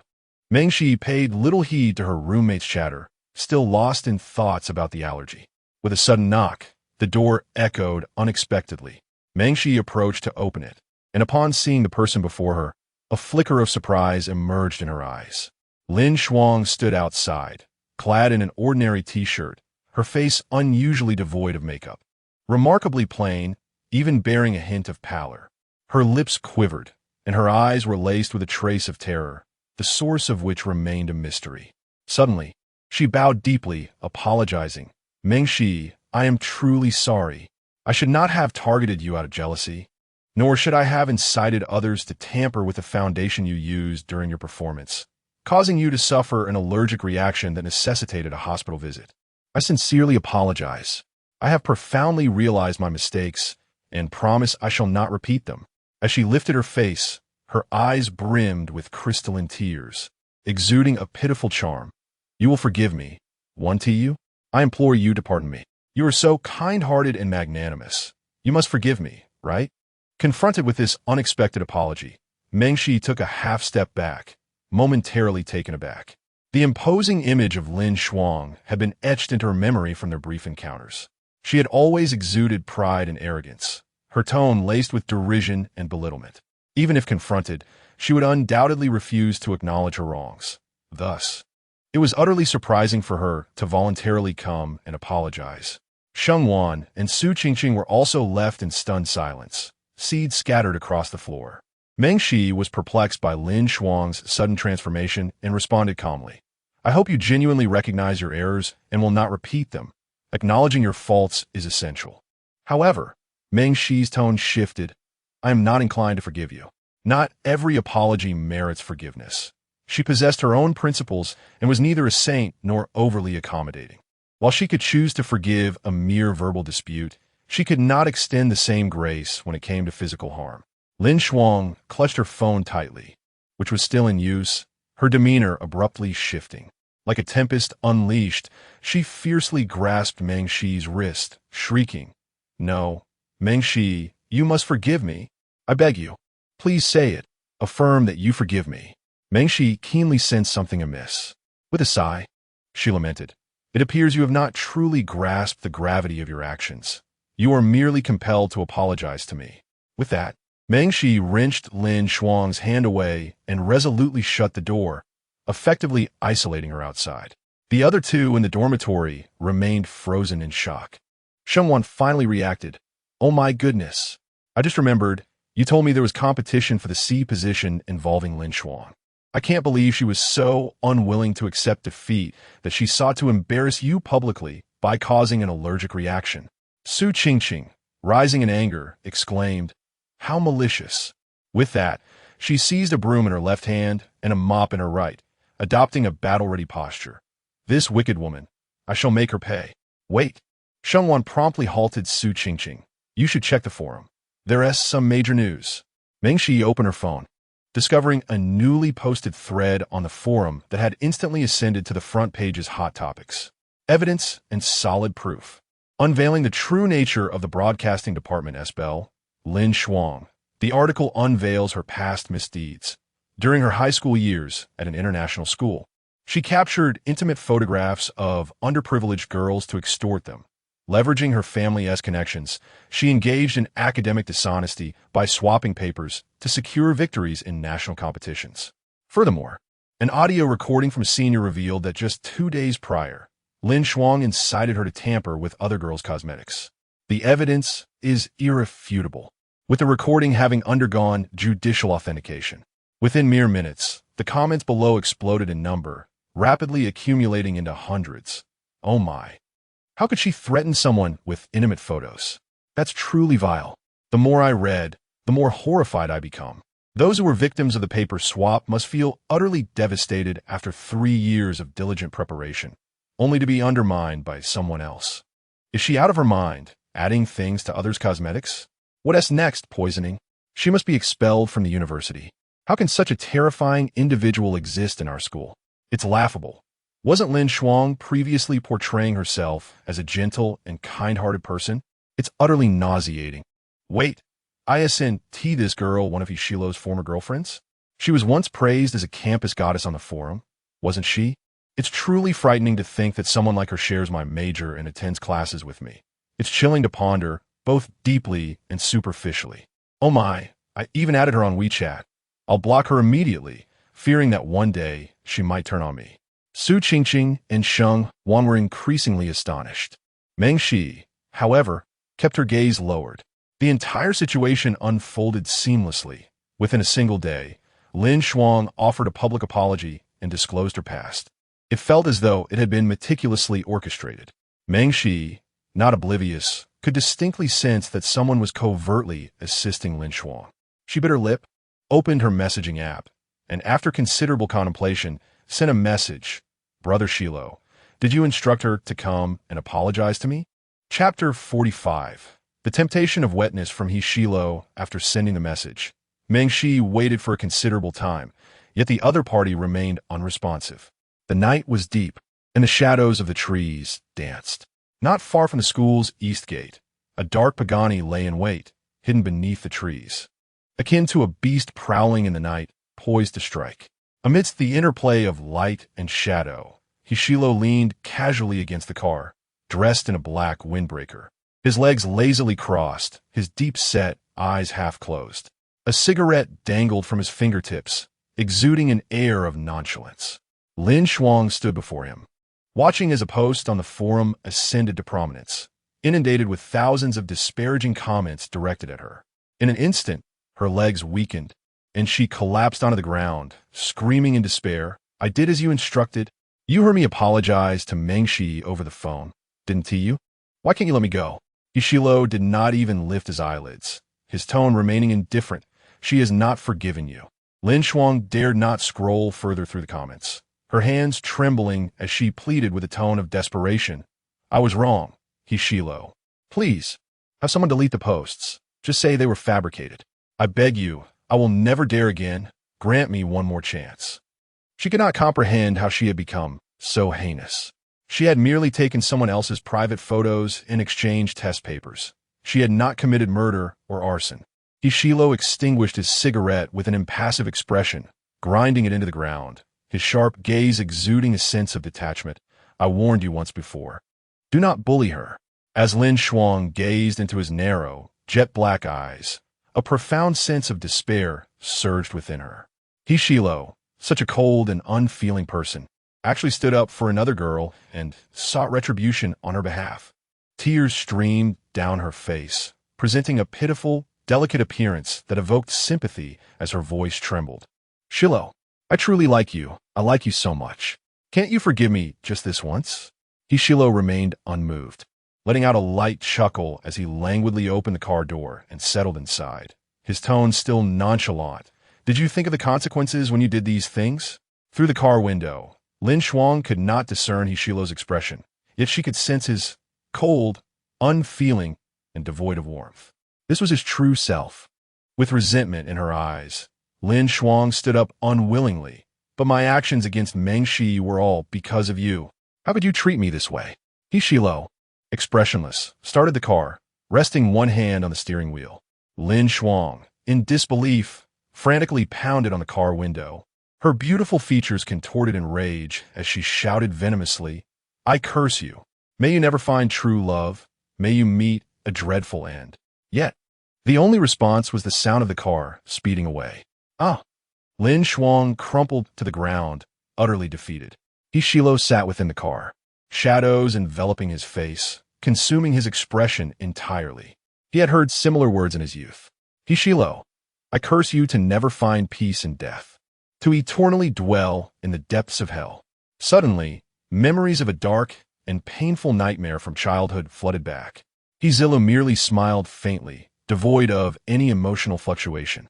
He had long since grown accustomed to such sentiments. By the time Meng Shi finished drying her hair and lay down in bed, it was already 10:30 in the evening. Hishilo had yet to respond to her messages. He must be busy. After all, he had so many responsibilities. Meng Shi yawned, tucked herself under the covers, and was just about to drift off to sleep when her phone unexpectedly chimed with a distinctive ringtone. HXL invites you to a voice call. Instantly alert. She donned her headphones and softly said, Shilo, are you going to sleep? The man's deep, magnetic voice resonated in her ears, sensuous and lingering, gently caressing her eardrums. Not yet, he replied. A shiver ran through Meng Shi's ears, and she bit her lip, asking, Was it you who asked Lin Shuang to apologize to me? Hishilo answered succinctly, Yes, because of me, you were unwarrantedly affected. Lin Shuang's animosity stems solely from jealousy. A warm current flowed through Meng Shi's heart, and she murmured a soft thank you. Turn on the video, Hishilo instructed. She blinked, her mind racing to comprehend if she had misheard. What was the purpose of a video call? They had only ever spoken via voice calls, and merely hearing Hishilo's voice made her cheeks flush. The thought of a video call was daunting. Hishilo let out a light chuckle from deep within his chest, speaking leisurely. Let me see your face. Is it better now? Or do you think I want to video call you for no reason? So that was it. I'm completely recovered, Meng Shi replied, pulling back the curtain to let the light from the dormitory in, switching to video mode. The moment the video connected, she was caught off guard by the sight on the other end. Hishilo lounged casually against the headboard, clad in a white bathrobe that hung low, revealing his alluring collarbone, glistening enticingly in the light, provoking a flurry of thoughts. He was not in the dormitory. It appeared to be his own villa, adorned in a sophisticated blend of gray and black hues, understated yet elegant. Hishilo seemed to have just emerged from a shower, his hair slightly damp, a few strands of dark locks slowly dripping water down his forehead, exuding an indescribable charm. Meng Shi immediately averted her gaze, feeling flustered. This was the bathrobe version of wet temptation. A wave of heat surged to her cheeks as she felt she had glimpsed something she shouldn't have. Hastily minimizing his image to a smaller screen, she quietly asked, Did you see? The allergy is completely gone. Hishilo raised an eyebrow, nonchalantly replying, It's too dark. I couldn't see clearly. Reluctantly, Meng Shi turned on the small lamp beside her, positioning her face close to the phone camera, her voice sweet and soft. How about now? His gaze gradually fell upon her. Mengshi wore a pink and white nightgown, her almond-shaped eyes clear and bright, shimmering with a sprinkle of light. She was tucked under the covers, soft and obedient like a cotton candy, evoking an irresistible urge to reach out and poke. Her complexion was as smooth and delicate as that of a peeled egg, subtly veiled in a soft, powdery haze. Indeed, not a trace of an allergic reaction remained. Just then, Su Qingqing returned from the balcony after washing clothes, carrying a basin. Upon hearing Meng Shi's gentle and lively voice, she could not suppress her curiosity and inquired, "Shi, who are you on the phone with?" Meng Shi, her long eyelashes slightly lowered, paused for a few seconds before replying, "Just a regular friend." "Oh, I see." Su Qingqing, oblivious and carefree, thought little of it. Shengwan was in the shower and remained entirely unaware that she was on a video call. Meng Shi held her phone, and suddenly a displeased and deep voice from a man echoed in her ear. "Say that again." On the video, Hishilo raised his brow slightly, irritation flickering his eyes as he questioned, word by word, "A regular friend?" Chapter 46, Witnessing her with another man. Meng Shi innocently inquired, "Aren't we just ordinary friends?" Suddenly, on Hishilo's side, his phone vibrated unexpectedly, as if it had slipped from his grasp, and the video feed abruptly shifted. The man's bathrobe hung loosely, revealing a set of impressively sculpted abdominal muscles that intruded upon her view with startling intensity. Those abs, chiseled as if by a master sculptor, exuded raw masculinity and an undeniable sexual tension that enveloped her, even through the screen. Meng Shi momentarily lost her bearings, her fingertips, clutching the phone, felt as if they had been scorched, and her heart raced uncontrollably. What? Why isn't his bathrobe properly fastened? In her flustered state, she inadvertently pressed the hang-up button, abruptly terminating the video and returning to the chat interface. Yet, the alluring contours of Hishilo's muscular physique lingered in her mind, refusing to dissipate. Oh dear, Meng Shi thought, her face flushed with warmth. Mere seconds later, Hishilo sent another video invitation. Upon connecting, his voice, laced with a hint of playful reproach, emerged, hanging up without a word. "How rude, little one." He chuckled softly, an inexplicable mix of exasperation and affection evident in his tone. Meng Shi stammered, I accidentally clicked on it. And besides, you really should dress properly. How could someone video chat with the opposite sex while wearing only a bathrobe? It's so brazen." Hishilo let out a light laugh, leisurely fastening the robe-esque sash. "My apologies for startling you." Meng Shi bit her lip, correcting him, and I'm not a little kid anymore. After all, she was merely 2 or 3 years younger than Hishilo. She had long since reached adulthood and wished he wouldn't always perceive her as his immature little sister. Hishilo's dark, piercing gaze swept over her, his voice languid and teasing, deliberately elongating the last word. "I can't call you little one, then. How about little princess?"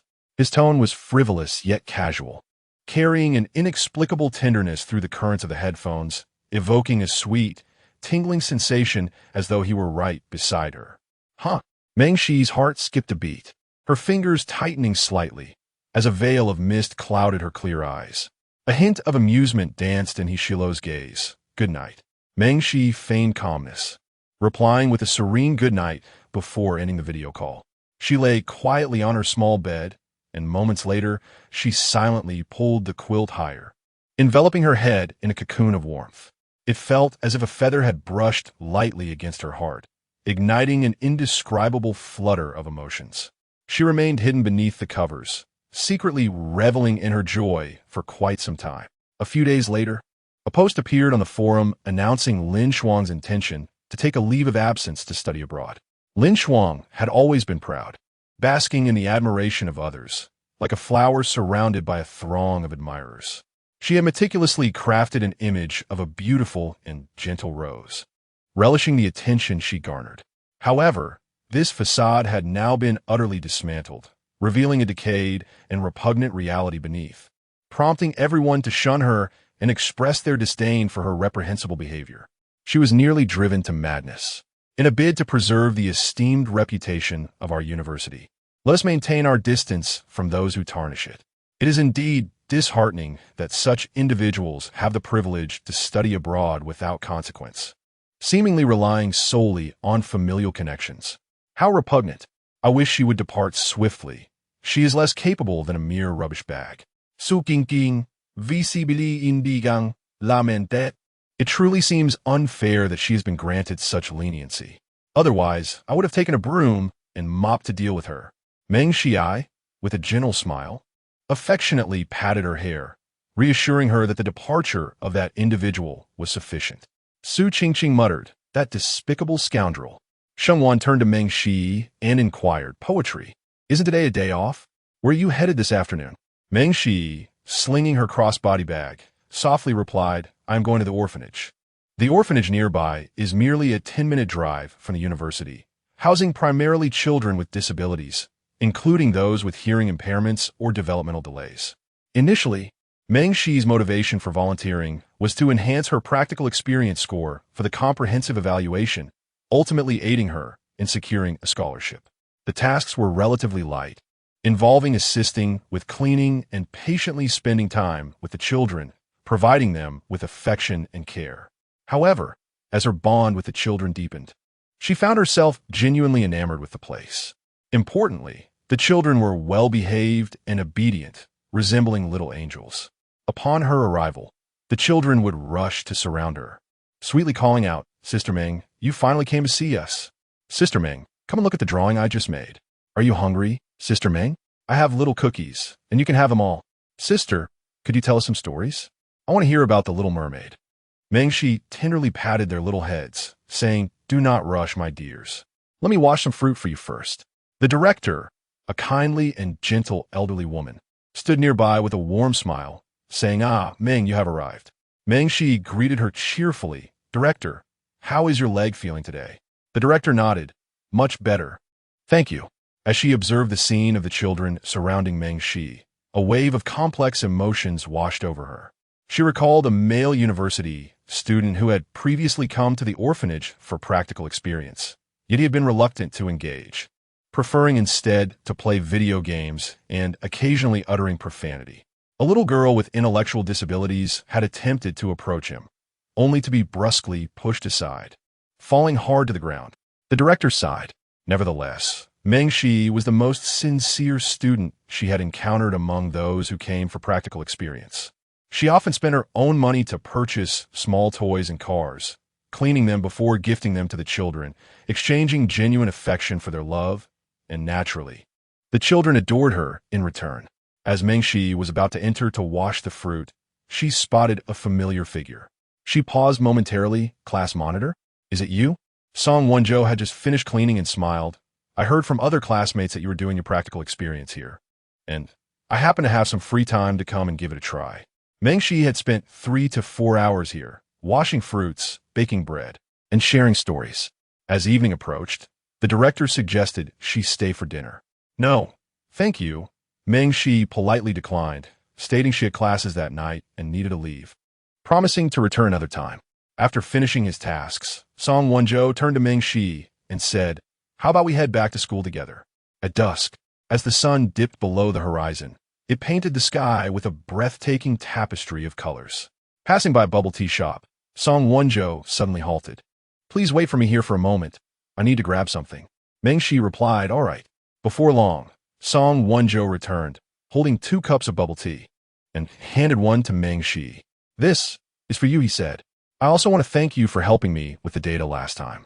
Meng Shi smiled gently, her lips pressed together. "It was just a small favor. There's no need to be so courteous." Meanwhile, a Maybach approached from distance. Hishilo lounged unabashedly in the back seat, dressed in an exquisite black suit. He had just concluded a meeting, with a laptop still open in front of him, the faint glow of the screen casting sharp, cold lines on his features.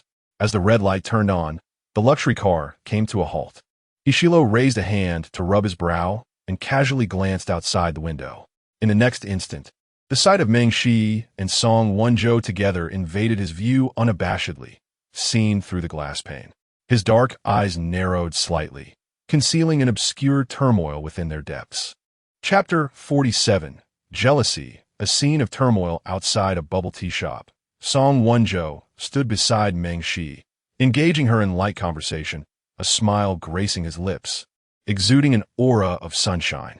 The vibrant orange and red hues of the evening sky painted a dazzling backdrop, more radiant than flames, casting elongated shadows upon them. From a distance, the scene appeared exceptionally harmonious and tender.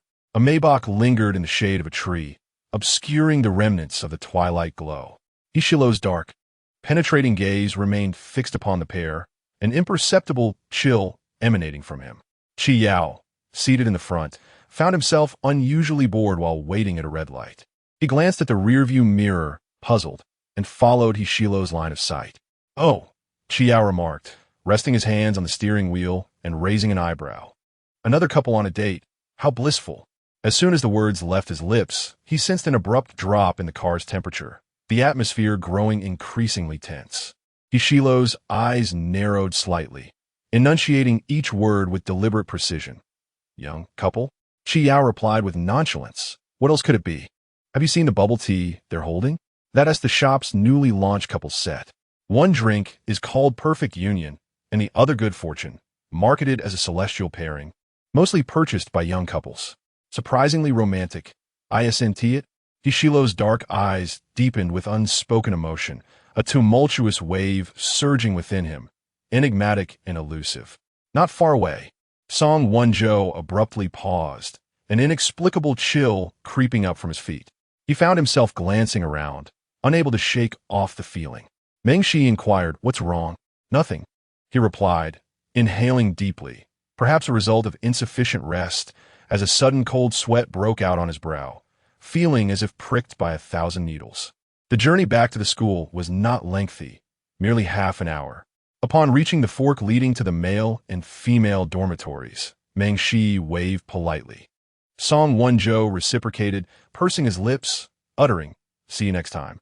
Though he encountered Meng Shi daily in class, their interactions were typically brief. Aside from discussing class matters, they rarely had opportunities for solitary moments like the one they just shared, lighthearted and delightful. However, he did not anticipate that another chance for solitude would come swiftly. A few days later, on Friday evening, he fortuitously spotted Meng Shi dining alone at a noodle shop outside the East Gate. A surge of joy welled up within him as he stepped inside.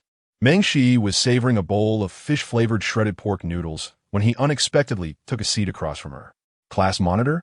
Song Wonjo ordered a bowl of beef noodles, smiling gently at her. "What a coincidence to find you here. I hope you don't mind me sitting across from you." Meng Shi politely shook her head. "Not at all." The enthusiastic shop owner soon presented Song Wonjo with his bowl of beef noodles, exclaiming, "Enjoy your meal, handsome." As he picked up his chopsticks, he inquired, "The school basketball match is next Saturday. I heard you signed up as a spectator?" "Yes." Meng Shi nodded while continuing to eat her noodles. Attending the basketball match as a spectator could earn her volunteer hours.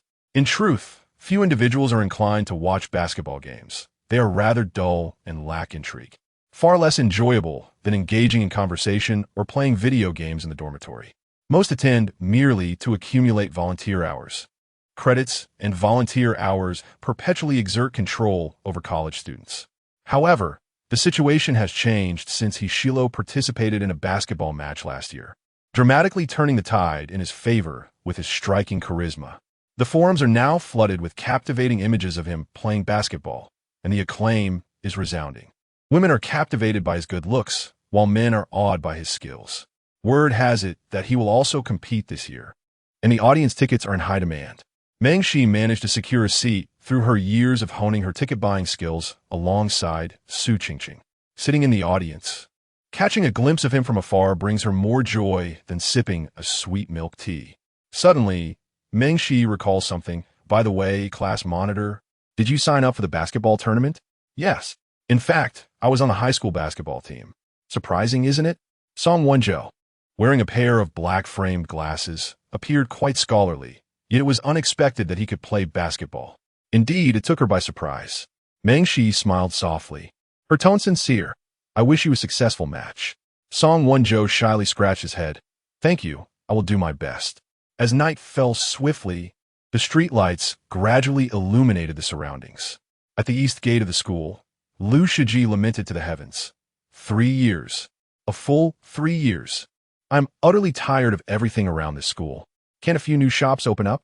Not long after, he paused in front of a noodle shop and remarked, "This place seems to be newly opened. I've heard it's quite good. Shilo, want to grab some noodles?" Hishilo, clad in a black windbreaker, displayed little emotion, responding tersely, "No, I have matters to attend to. I'm off now, and 1 TB returning to the dorm tonight."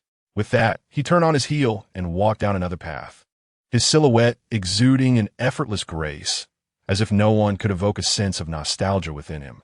Well, truly a busy person. Liu Shiji muttered under his breath with a sigh. Suddenly, his eyes lit up. "Wait a minute. ISNT, that our sister Shi. Oh my, who is that guy sitting across from her?" As he spoke, Hishilo's nonchalant stride faltered. Inside the noodle shop, Meng Shi was nearly finished with her meal, bowing her head to sip the broth. The rich flavor spread across her palate, delightfully intense. Suddenly, a shadow loomed above her, like a vast net enveloping her entirely. She set down her bowl and turned her head slightly. Hishilo languidly settled beside her, his black windbreaker accentuating his perfectly sculpted form, the collar slightly ajar, revealing a tantalizing Adam's apple, exuding palpable masculinity. His tousled dark hair fell casually over his forehead, and the harsh fluorescent light cast sharp contours on his profile. Liu Shiji occupied a seat diagonally from Meng Shi, adjacent to Song Wonzhou. The space suddenly felt crowded. Meng Shi remained silent for a moment. The noodle shop was largely empty, with most seats unoccupied. Why had everyone flocked to her table? "Hello, Sister Shi." Liu Shiji greeted warmly, his smile broad and carefree. "Long time no see." "Indeed, it's been a while," Meng Shi replied with a gentle smile, acknowledging them. "Hello, Shiji. Hello, Shilo," she softly explained. Noticing Song Wonzhou's slightly surprised gaze, "They are all roommates of my cousin." "Oh, I see." Song Wonzhou nodded in understanding. After Liu Shiji had placed the order, he inquired what Hishilo wished to eat. Hishilo's gaze casually swept over Meng Shi's bowl, and he replied nonchalantly, the same as hers. At that moment, Meng Shi, who was enjoying her noodles, suddenly widened her eyes. She felt Hishilo's leg slightly parting beside her, and inadvertently, his leg brushed against hers. It was but a fleeting touch, yet through the delicate fabric, a current of electricity surged through her entire being instantaneously. It was akin to a small stone being cast upon a tranquil lake, creating ripples that refused to settle for an extended time. A faint blush crept onto Meng Shi's ears. Her fingers, which held the chopsticks, tightened slightly. Her breath caught in her throat as she awkwardly sought to create some distance. She wished to avoid any insinuation that she was taking advantage of the situation. However, in the very next moment, Hishilo noticed her subtle movement, lifted his eyelids, and with his dark, deep-set eyes cast a lingering glance her way. His voice low and magnetic. "What's the matter? Am I not welcome to sit here?" Chapter 48. Are you on a date with him? Hishilo's cold, handsome visage was mere inches away, his dark, profound phoenix eyes fixed intently upon him, while the warmth of his breath floated subtly through the air. Meng Shi blinked her long eyelashes and shook her head slightly, denying, "Not at all." How could she not welcome him? Yet, she sensed that Hishilo's mood today was rather dismal. The atmosphere surrounding them felt particularly oppressive, as if a dense, dark cloud loomed overhead, suffocating and stifling. After finishing her noodles, Meng Shi dabbed her mouth with a tissue and spoke softly, "I'm done now. I'll be leaving. You all enjoy your meal." Upon hearing this, Hishilo narrowed his elongated phoenix eyes dangerously, his slender fingers lightly tapping the table in a rhythmic manner. Liu Shiji, oblivious to the tension, waved at her with a bright smile. "All right, see you." At that moment, Song Wonzhou, who had also just finished, stood up and walked out alongside Meng Shi.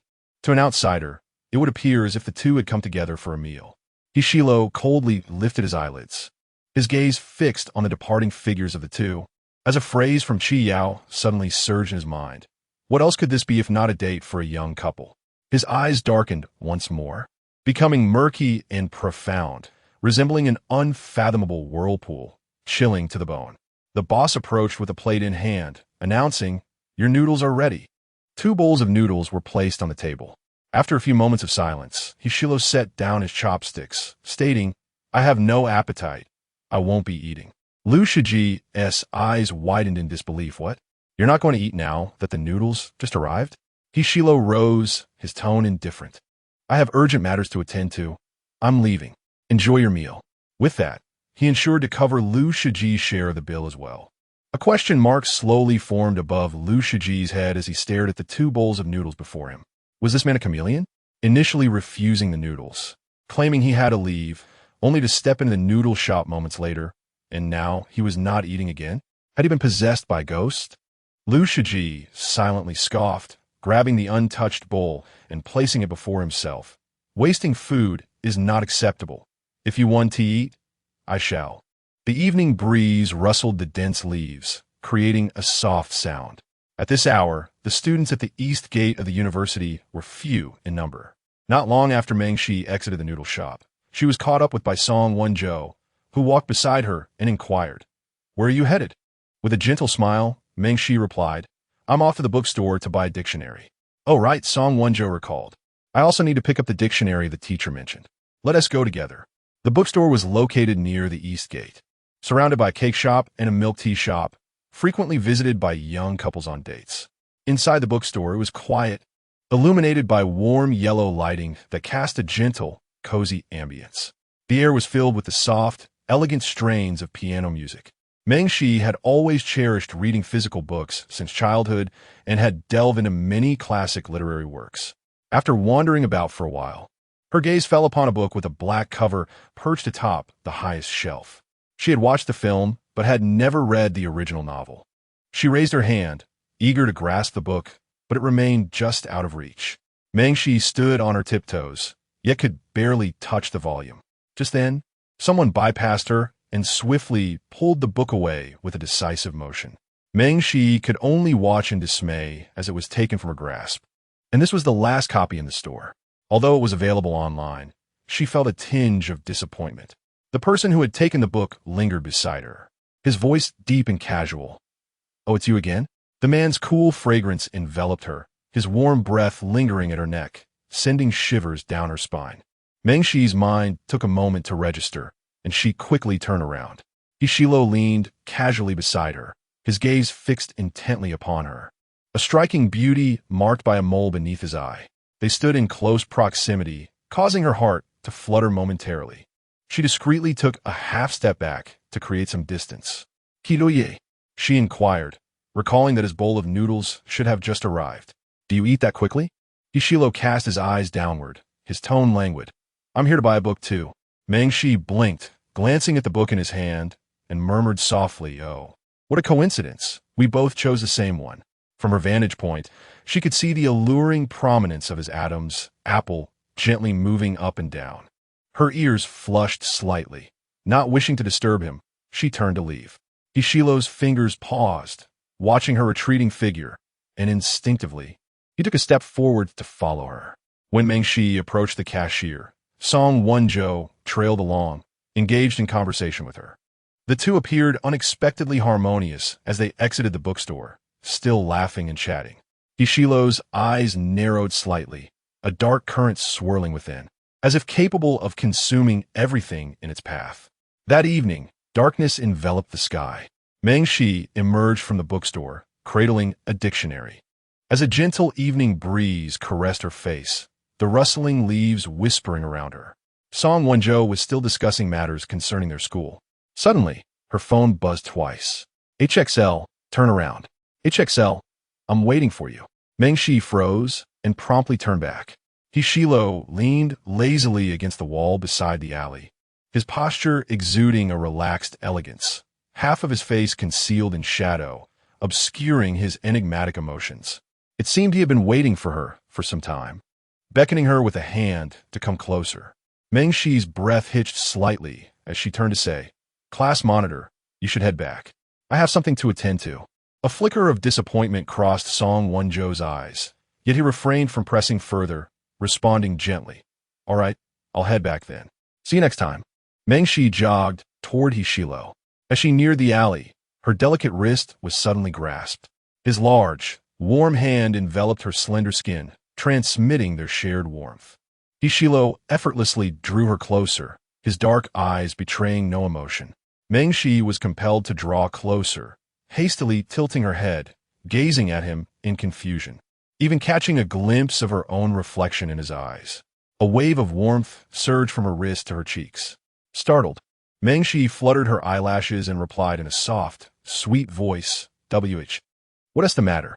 In the dimly lit alley, it seemed as though an ambiguous sentiment was intensifying. Hishilo held her wrist firmly, his gaze fixed on her for an extended moment. In a deep, resonant voice that flowed from his throat, he inquired softly, "Are you on a date with him?" Chapter 49. Capturing the little bunny. What date? Mengshi inquired, a flicker of confusion dancing in her eyes. "That boy sitting opposite you just now," Hishilo replied, his tone indifferent. Mengshi shook her head gently, her voice soft. "No, he is merely my class monitor. We happen to cross paths in the noodle shop." Hishilo chuckled lightly, his gaze sharp. The class monitor who attended elective classes with her, shared couples milk tea, dined together, and even held hands during the school anniversary recital. Hishilo absently remarked, "Last week, a friend of mine saw you two buying milk tea together." He added leisurely, "They said you looked like a couple." "Of course not," Mengshi quietly clarified. "It was because I helped him organize class documents, and he treated me to milk tea as a token of gratitude." "Is that so? Did you really have to go all the way for that?" Hishilo's voice remained casual, as though engaging in small talk. "I went for social practice," she replied. Hishilo inquired further, "What's social practice?" Why did he have to ask so many questions? Mengshi maintained her patience, her tone still gentle. "It's a volunteer activity at an orphanage." Hishilo pondered for a few seconds. The orphanage was located in a relatively remote area, and the route back conveniently passed by that milk tea shop.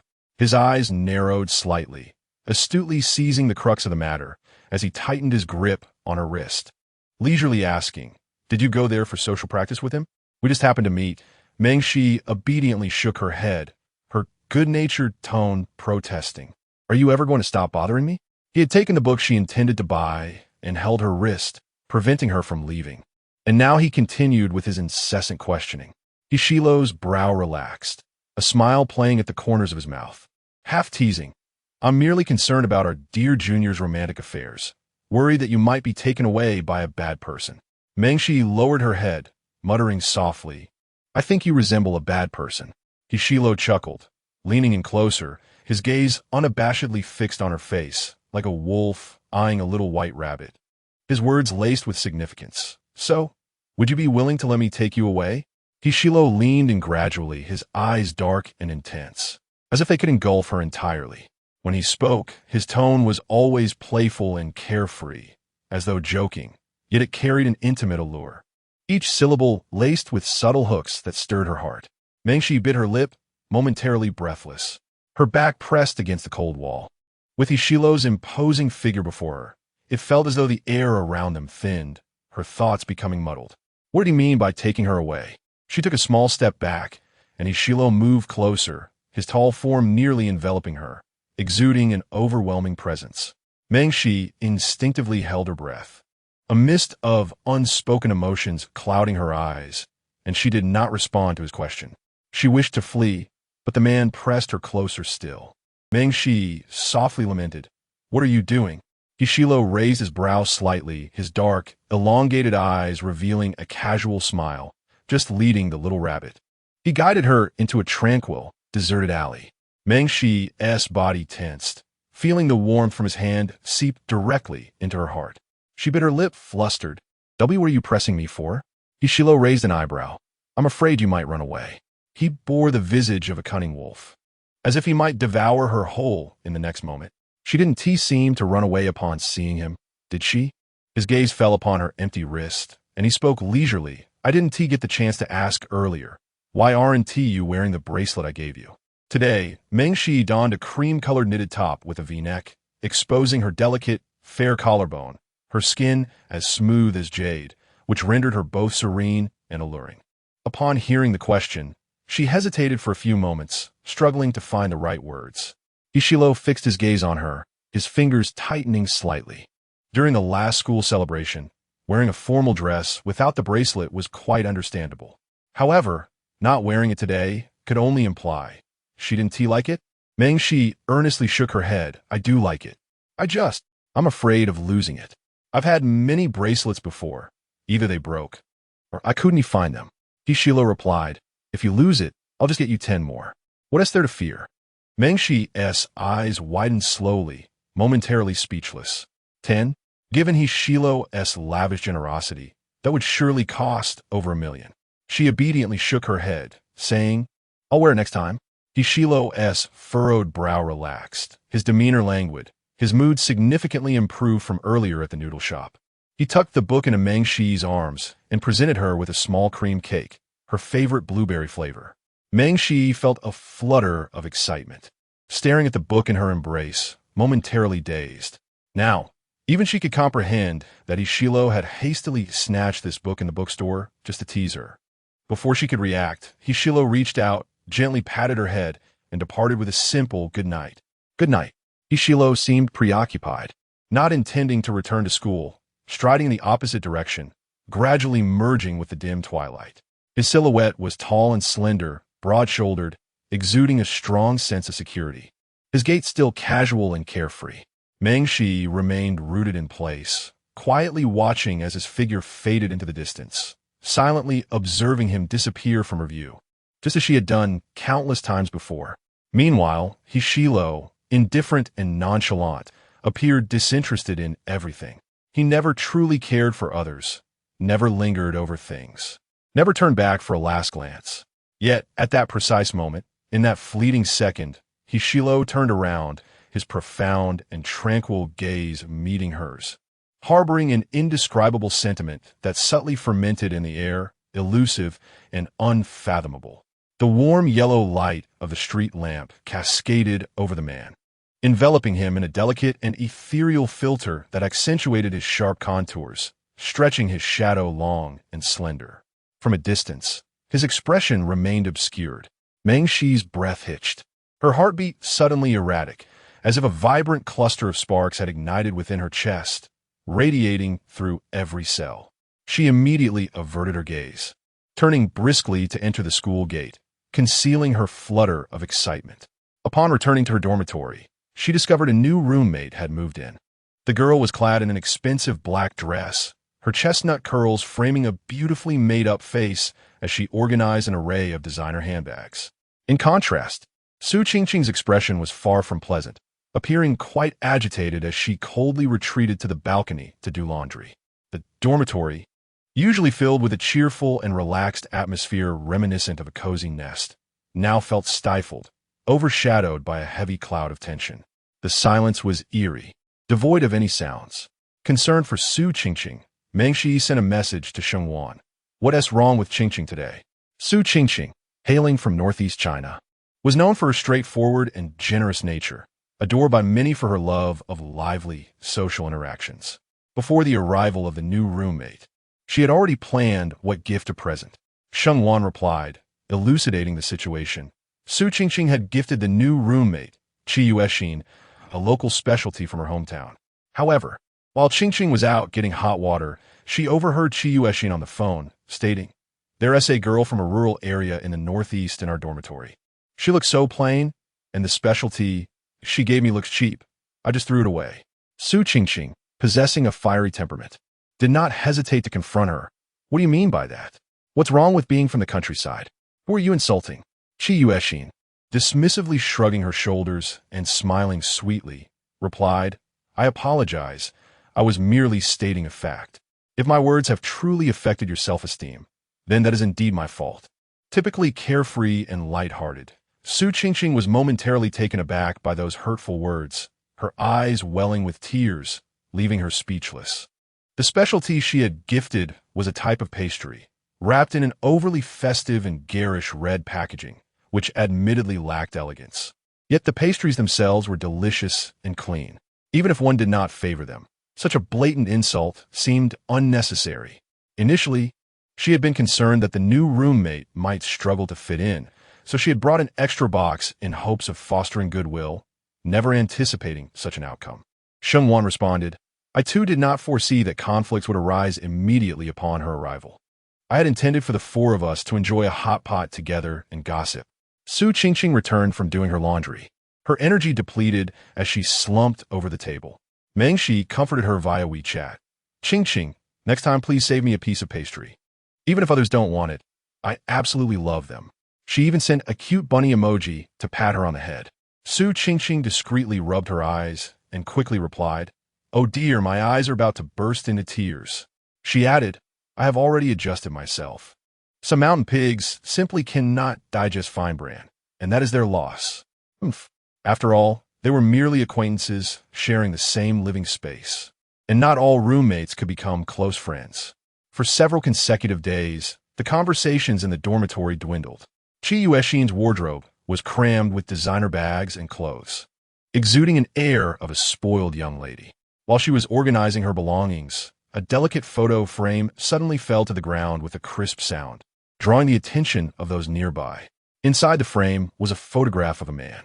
In the dim light, the man leaned against the railing, backlit by a world of neon lights and indulgence, creating a captivating atmosphere. As Meng Shi glanced over, her pupils constricted. She instantly recognized him. Sheng Wan, however, failed to identify him and squinted. This person looks so familiar. Who could it be? Qi Yuexin promptly retrieved the photo album and brushed off the dust. Gazing at the picture, she seemed to recall something, her smile brightening as her voice became lively. "It's Brother Shilu." Chapter 50. Fear of being taken away by another boy. Qi Yuexin called out affectionately, her voice laced with youthful shyness, a subtle smile gracing her lips. Upon hearing the words Brother Shilu, Meng Shi's hand paused momentarily over the pages. Sheng Wan smirked slightly. "He Shilu, you mean?" "Indeed." Qi Yuexin tossed her chestnut hair, a mix of pride and irritation evident in her voice. "I've known Brother Shilu for many years. We are exceptionally close." As her words hung in the air, Meng Shi lowered her lashes, silently retracting her gaze. On Saturday afternoon, the basketball match took place. Su Qingqing had another volunteer commitment that clashed with the timing. Sheng Wan showed no interest in the game, opting instead to lounge in bed watching dramas. Yet Qi Yuexin had eagerly signed up for the cheerleading team. Meng Shi, on the other hand, volunteered as an audience member. When she arrived at the gym half an hour early, she was taken aback by the throng of people. The venue was packed, bustling with activity, making it difficult to navigate the cacophony of excited voices surging like a tempest. Prime seats had long been claimed. Struggling through the crowd, Meng Shi could only find a tiny corner to sit in. Suddenly, the already lively venue erupted into even greater fervor. A wave of cheers cascading through the air. Someone nearby shouted, "Help! This is incredible!" As expected of the Imperial University's beauty, truly deserving of the title. He was the quintessential male protagonist of campus literature, tall, at nearly 6'3", from a prestigious family, strikingly handsome, and an academic powerhouse. What other school could attract such a crowd just to watch a basketball game? Meng Shi sat obediently in her small corner, enveloped by the sounds of admiration, as individuals in front of her stood up to capture photos of He Shilu with their cameras. She was completely hidden from view, becoming the most inconspicuous presence in the crowd. Forget about seeing He Shilu. She couldn't even catch a glimpse of the court, thoroughly obstructed. It wasn't until the students in front settled down that she finally spotted He Shilu's tall, commanding figure. Among the players, he stood the tallest, undeniably captivating. Clad in a black jersey, his strong forearms were exposed, and he resembled a languid yet untamed wolf. His dark eyes scanning the audience with an indifferent demeanor that only heightened the heart's flutter. Her friends nearby screamed with excitement, "Ah, look, brother, he is here. What an incredible face." He was 1,000 times more handsome in person than in the photos online. It was no wonder so many pursued him. "Oh my gosh, he is looking this way." Suddenly, Meng Shi's phone chimed with a special ringtone. "HXL invites you to a voice call." Her breath caught, and she cautiously answered, "Hello?" The surrounding girls continued their chatter. "Who is He Shilu on the phone with?" "PS about to go on." The noise around her intensified as Meng Shi slightly raised her voice. He Shilu's low, husky voice flowed through the phone line, reaching her ear. "I found you. Why are you sitting so far away?" Meng Shi stared, momentarily stunned, as she looked up to see Hishilo standing near the edge of the court, their eyes meeting across the distance. Her gaze seemed to be gently scorched by flames as she lowered her head and remarked, "When I arrived, there was hardly any space left." In truth, she had intentionally come half an hour early, believing she would surely secure a good spot. To her surprise, all the prime locations had already been claimed. Most of them were occupied by boys, eager to observe and learn from Hishilo's impressive skills on the court. Hishilo succinctly beckoned, "Come to the front. I saved you a seat, right in the center of the first row in Zone C." Meng Shi's heart fluttered momentarily as she queried, "How did you know I would come?" "Your brother told me." "Oh, speaking of which," her brother, Meng Huaili, as the president of the student council, was indeed inundated with responsibilities. His schedule was already packed with classes, on top of various debate competitions. She gazed at the sea of people and sighed, contemplating that it might be best to sit at the back after all, as she would still have a clear view. Hishilo, with a languid demeanor, replied, "But if you sit that far back, I won't be able to see you clearly." Meng Shi felt a bit puzzled and softly responded, "Why do you need to see me clearly?" In the next moment, Hishilo, half-jokingly, maintained his playful tone, his deep, magnetic voice soothingly reaching her ears. "I need to keep a close eye on you, lest you be whisked away by another boy." Chapter 51. She delivers water to other boys. How could she possibly be swayed by another boy? Her heart had long been entirely claimed by Hishilo. Meng Shi softly murmured an affirmative before hanging up the phone, laboriously weaving through the crowd to take her seat in the first row of Zone C. This was the prime vantage point, offering a clear and comfortable view of the entire court. Upon her chair rested a cup of taro bubble tea, at room temperature and with half the sugar. Meng Shi was momentarily taken aback. This was the same brand of tea that Song Wenzhou had treated her last time, both adorned with the word bliss. Her phone buzzed twice, revealing 2 messages pinned at the top of her WeChat. "HXL, prepared this for you." "HXL, not sure if you like it." Meng Shi stared at the screen for a long while, an array of peculiar emotions surging within her. She lowered her head and replied earnestly, "I like it." After a moment's contemplation, she added, "Good luck in the match," even though she was certain Hishilo would emerge victorious. The basketball game was set to commence in 5 minutes.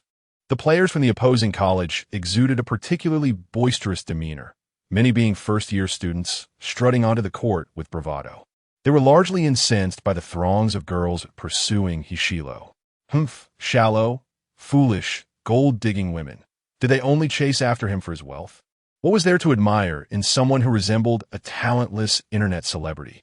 In their youthful fervor, they seemed either intent on garnering attention or seeking to make a name for themselves on forums, as several boys ostentatiously lifted their jerseys, exposing their bellies, and boasted, "Just playing a match is boring.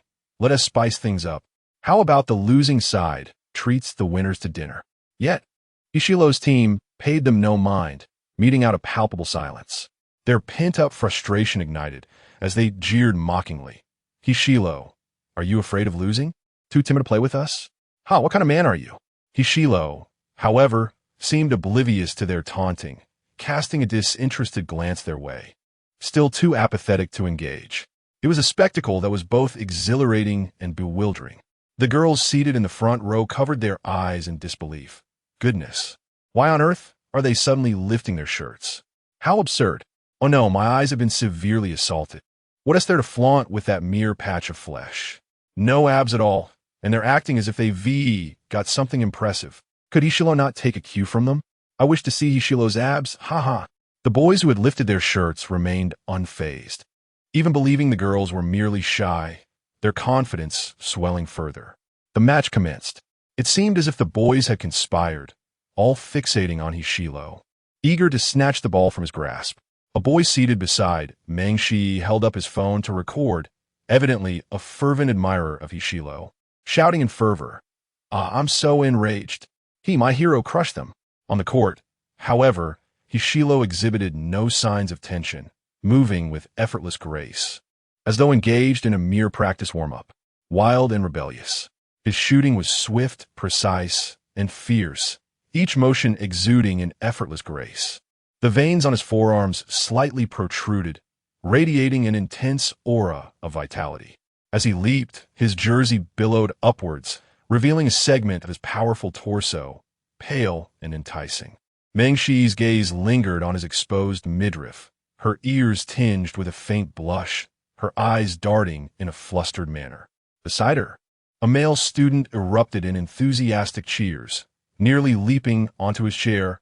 Ah, truly my idol. What an incredible layup. His companions nodded fervently. He must be holding back half his strength, right? Wow, I'm in awe. Each time he scored, the atmosphere ignited with exuberant applause. The opposing players, unable to even touch the ball, were toyed with by Hishilo as if they were mere puppets. The more agitated they became, the more prone to mistakes they were, their fluster evident as Hishilo effortlessly outmaneuvered them, contrasting sharply with his composed demeanor. Meng Shi remained quietly seated, her focus unwavering on Hishilo's carefree silhouette, her lips curving into a subtle smile. He truly was remarkable. Taking a sip of her taro milk tea, she felt a profound sense of contentment, sweet and delightful. It brought her joy. Hishilo led his team to victory with such ease that he scarcely broke a sweat. As the game concluded, the previously arrogant opponents were left deflated, their confidence shattered by Hishilo's prowess, retreating with their tails between their legs. Numerous cameras captured the scene. As the basketball match was streamed online, drawing students to the forums to gossip, I can't stop laughing. Weren't they the ones provoking Hishilo before the match? Questioning his masculinity? Jealousy must have consumed them. Bro, you still need practice. The big shot doesn't even acknowledge you. Forget it. Their morale must be crushed. They might cry themselves to sleep tonight. Ah, Hishilo is stunning. No wonder he has so many admirers. Even I, a guy, want to chase him. Ha! Hold on. He's straight and has never dated a guy. Maybe you should consider transitioning in Thailand? After one match concluded, other colleges prepared for their turn. Hishilo temporarily exited the court, awaiting the finals. However, his captivating basketball photographs had already gone viral on the forums, garnering countless comments. So handsome. I wish I could bring him water and towels. Better give up on that dream. He has famously stated he won't drink water from girls. Classic quote. Exactly. Last year, a bunch of girls tried to offer him drinks, and he turned them all down. As Meng Shi scrolled through the forum, a girl approached her. She, could you do me a favor? Meng Shi looked up, recognizing her classmate. The girl appeared anxious, her eyes filled with urgency. Could you please deliver this bottle of water to Song Wonjo? Meng Shi gently shook her head, gracefully declining. I believe it is best to deliver the water in person. However, I cannot locate him at the moment. More importantly, my mentor is about to commence a meeting, and I'm already running late. After speaking, the girl pressed the water bottle into Meng Shi's hands, her demeanor pitiful as she pleaded, Please, I truly wish to deliver this to him. Shi, would you kindly help me? After a moment's hesitation, Meng Shi softened and nodded. All right, I will inform him it is from you. Wonderful. I am truly grateful. Do reach out to me next time you need assistance. With that, the girl dashed out of the basketball arena like the wind, hurriedly making her way to the meeting. Meng Shi searched the court for a while, and after a considerable time, she finally spotted Song Wonjo's figure. As their eyes met, he slowly approached her, his tone laced with a hint of defeat. Our department lost, and rather miserably at that. Meng Shi shook her head in consolation. It's all right. You all performed remarkably well. In the past, the Chinese language department often ranked last, but to last until now is truly commendable. Everyone did their best. After offering her comfort, Meng Shi handed the water bottle to Song Wonjo. He stared at the bottle for a couple of seconds, momentarily taken aback. As he accepted it, his heart raced with disbelief. Although delivering water to a boy might seem trivial, it subtly conveyed her affections. Before he could speak, Meng Shi softly explained, This is the water that Li Zihan asked me to give you. She is headed to a meeting with our mentor, and Kuden Ti delivered herself. As her words lingered in the air, a flicker of disappointment crossed Song Wonjo's eyes, the initial joy and surprise evaporating without a trace. So it was like this. He took a deep breath, nodded, and replied gently, All right, I will thank her on WeChat later. Their actions, amidst the chaos of the basketball arena, went unnoticed by many, yet one person observed intently. Hishilo stood not far away, his penetrating gaze fixed upon them, scrutinizing every expression and gesture of Meng Shi and Song Wonzhou. She was delivering water to another boy. In that instant, a frigid chill enveloped He Shilo's heart, brimming with an unacknowledged possessiveness. Chapter 52. Who Provoked Boss He? The basketball finals have finally commenced. Meng Shi settled into the front row of Section C, having discarded her empty milk tea cup, now quietly awaiting He Shilo's appearance on the court. Beside her, fervent male fans of He Shilo brandished their cameras, their excitement palpable. "Ah, he is coming. I love you, Boss He." Numerous cameras focused on the court, and the air resonated with cheers and shouts. He Shilo's demeanor this time was strikingly different from previous appearances. Gone was his nonchalant attitude. He transformed into a sharp and icy blade, erupting into his true self the moment the whistle blew. He resembled a wild and untamed wolf. The basketball danced like a puppet in his hands, obedient and swift, crashing into the hoop with precision and ferocity. His offensive prowess was relentless and brutal, leaving opponents bewildered and retreating in disarray. What is happening? Is he treating them like the Japanese? The venue was engulfed in a tidal wave of exuberant shouts, an electrifying atmosphere.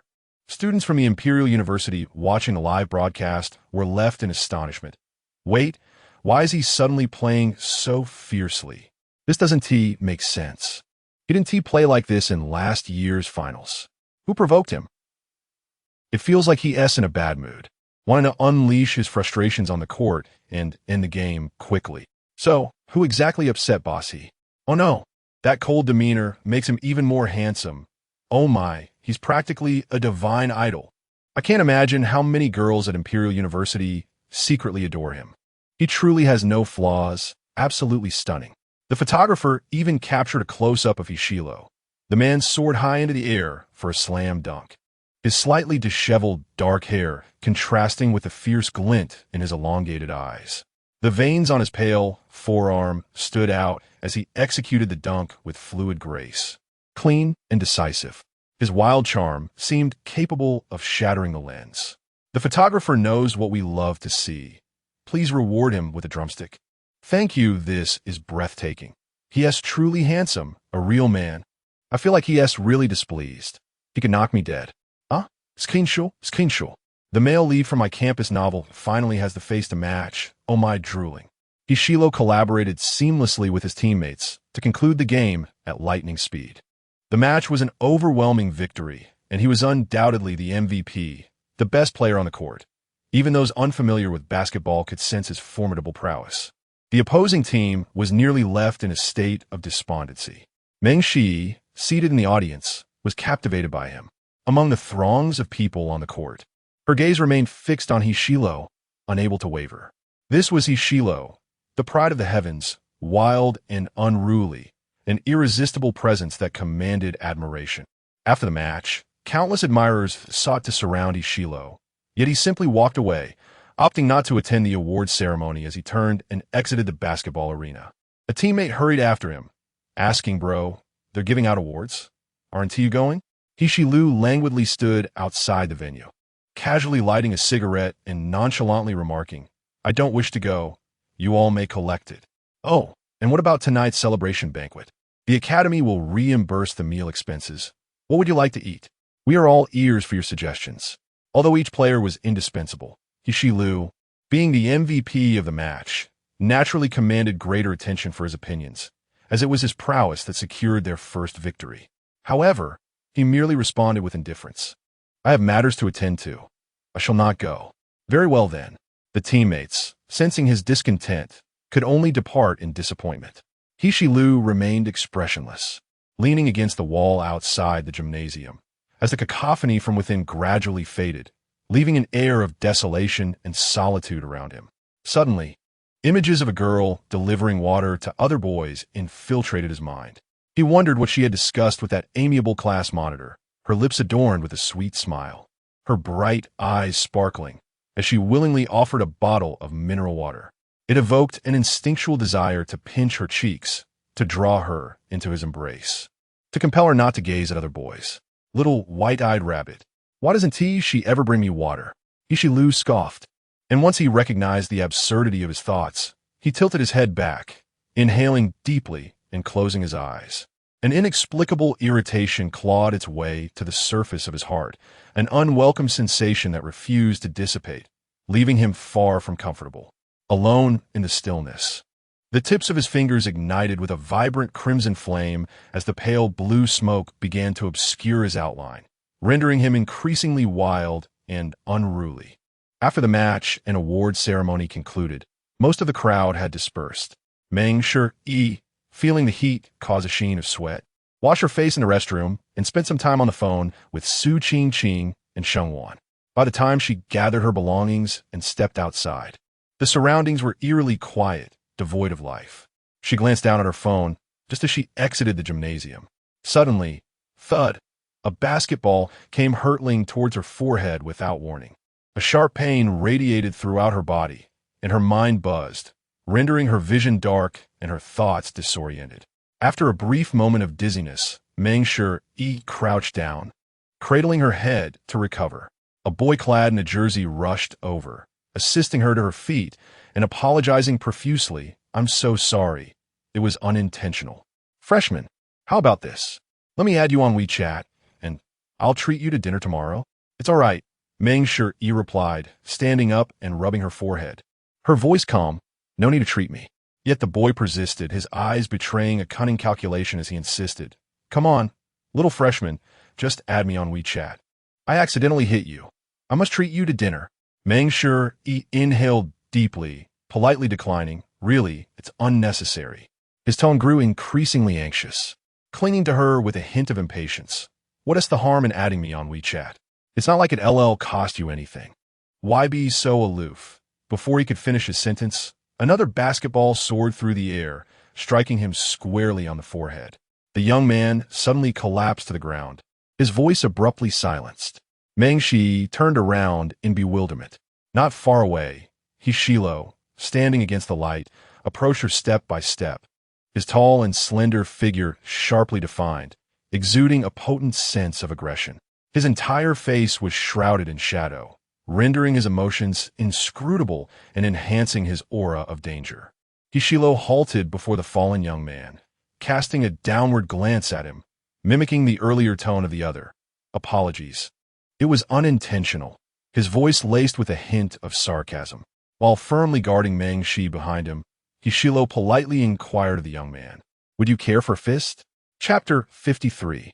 Delivering water to him? "Do you like him?" Hishilo's voice carried a nonchalant laughter.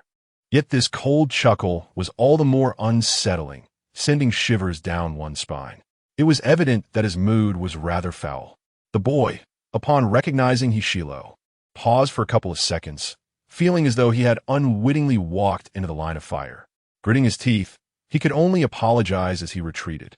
Meng Shi raised her gaze to the figure of Hishilo standing protectively before her, a complex emotion swelling within her. Hishilo turned around, casting a sidelong glance at her, his irritation dissipating as he inquired in a low voice, "Does it hurt?" Meng Shi gently shook her head. "Not at all." However, Hishilo seemed to find this amusing, leaning closer with a mischievous grin, scrutinizing her forehead, and remarked, "It's swollen. How can you say it doesn't hurt?" Meng Shi cautiously touched her forehead. Indeed, it felt slightly swollen and somewhat uncomfortable. She lowered her gaze, wishing to convey that she was not so delicate, that such a minor injury would heal completely by the next day. Before she could speak, Hishilo's deep voice resonated in her ears, commanding, "Just stand here and wait for me." Obediently, Meng Shi stood outside the venue, leaning against the wall. In the distance, the evening glow was a stunning pink, ethereal and dreamlike, with clouds resembling burning petals of pink, gradually spreading across the sky, intertwining shades of pink and orange, resembling a meticulously crafted oil painting. The leaves rustled in the summer breeze, and the air was fresh and inviting. When Hishilo returned, he held a small ice pack, instructing her to apply it for a while. Meng Shi was momentarily taken aback and softly expressed her gratitude, reaching out to take it. To her surprise, Hishilo leaned down, pressing the ice pack against her forehead, firmly cradling the back of her head with one hand. The distance between them shrank abruptly, their noses nearly touching, with Ishilo effectively enveloping her in his embrace. The man's strikingly handsome face loomed close, shadows cast by his tousled hair.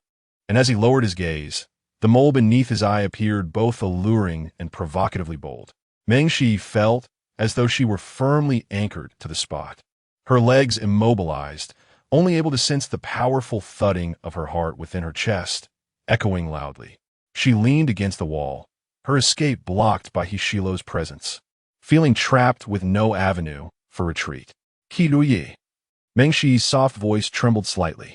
The man's cold, intoxicating aura enveloped her, wrapping around her inch by inch.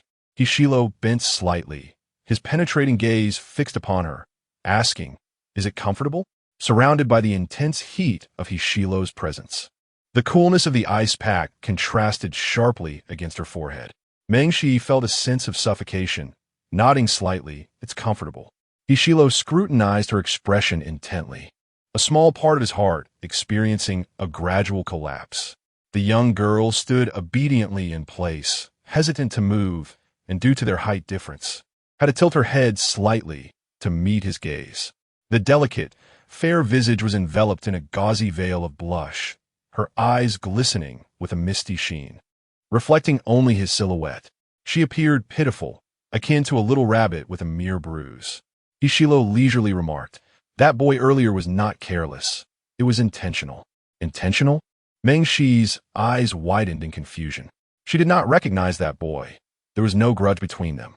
Hishilo lazily lifted his gaze. "He deliberately struck you, then seamlessly added you on WeChat to invite you to dinner. A rather shabby pickup tactic." Mengshi's eyelashes fluttered. So that was the case. Hishilo was too close for comfort, his unwavering stare imposing an almost palpable pressure that rendered the air thick and suffocating. It seemed his mood was decidedly not at its best. Mengshi's heart raced, and she found it difficult to breathe. Their current proximity, would it signify? Fortunately, they were alone. Should a classmate pass by, they might assume their demeanor was overly intimate, indistinguishable from that of a couple. Nervously swallowing, she could not help but say, "I'll press it myself." Yet Hishilo pressed her even closer, his gaze clouded with a hint of inscrutability. "Don't move." Obediently, Mengshi stilled, her head bowed, unable to meet his profound eyes. Outside, the leaves rustled softly, gently falling in the wind, infused with a romantic essence under the pink twilight. Hishilo scrutinized her with a tone imbued with a hint of accusation. "Honestly, why did you come to watch the basketball game?" Mengshi paused, huh?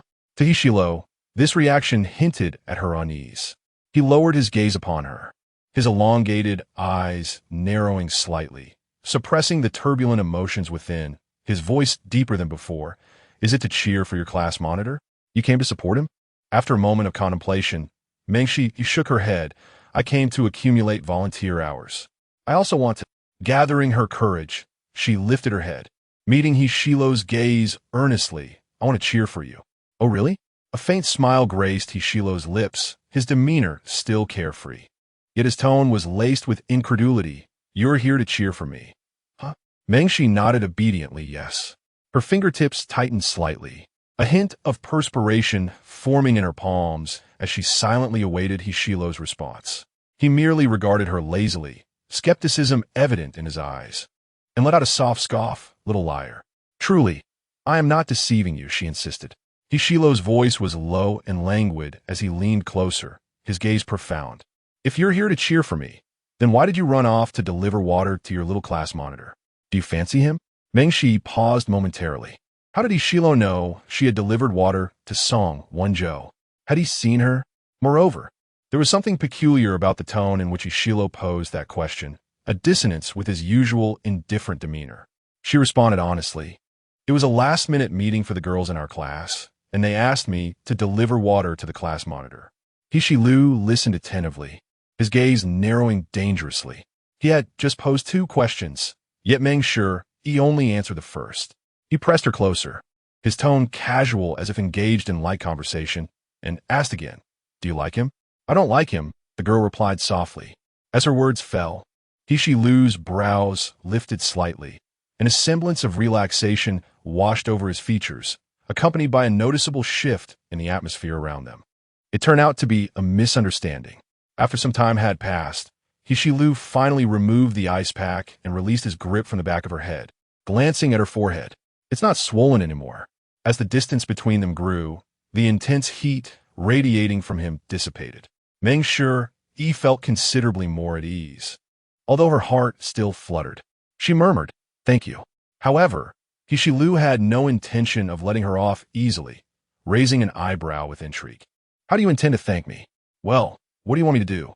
Meng Shi looked up, meeting his gaze earnestly. Hishilu replied nonchalantly, "I'm thirsty." This sudden and inexplicable statement caught her off guard. Meng Shi blinked in confusion. "Then go drink some water."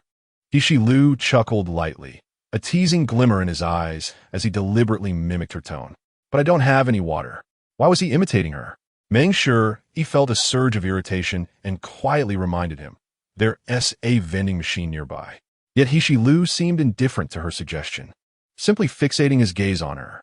A sense of pressure enveloped her, causing her to avert her eyes. Tentatively, she proposed, "Do you want me to buy you some?" Hishilu finally expressed his satisfaction with a simple Meng Shi responded with a soft okay, her mind a flurry of thoughts. She jogged around to the vending machine on the other side of the gymnasium, spending 2 yuan to purchase a bottle of mineral water. Hishilu remained where he was, leaning against the wall, waiting leisurely for her, a subtle smile playing on his lips. Just a wall away stood a meticulously groomed girl. Chi Yuxin hid around the corner, eavesdropping on every word exchanged between the two. Her teeth clenched in frustration as her perfectly manicured nails dug into her skin. Did Meng Shi know Hishilu? How long had they been acquainted? What was their relationship? In her recollection, Hishilu had always been aloof and disinterested, maintaining a significant distance that made him seem unapproachable.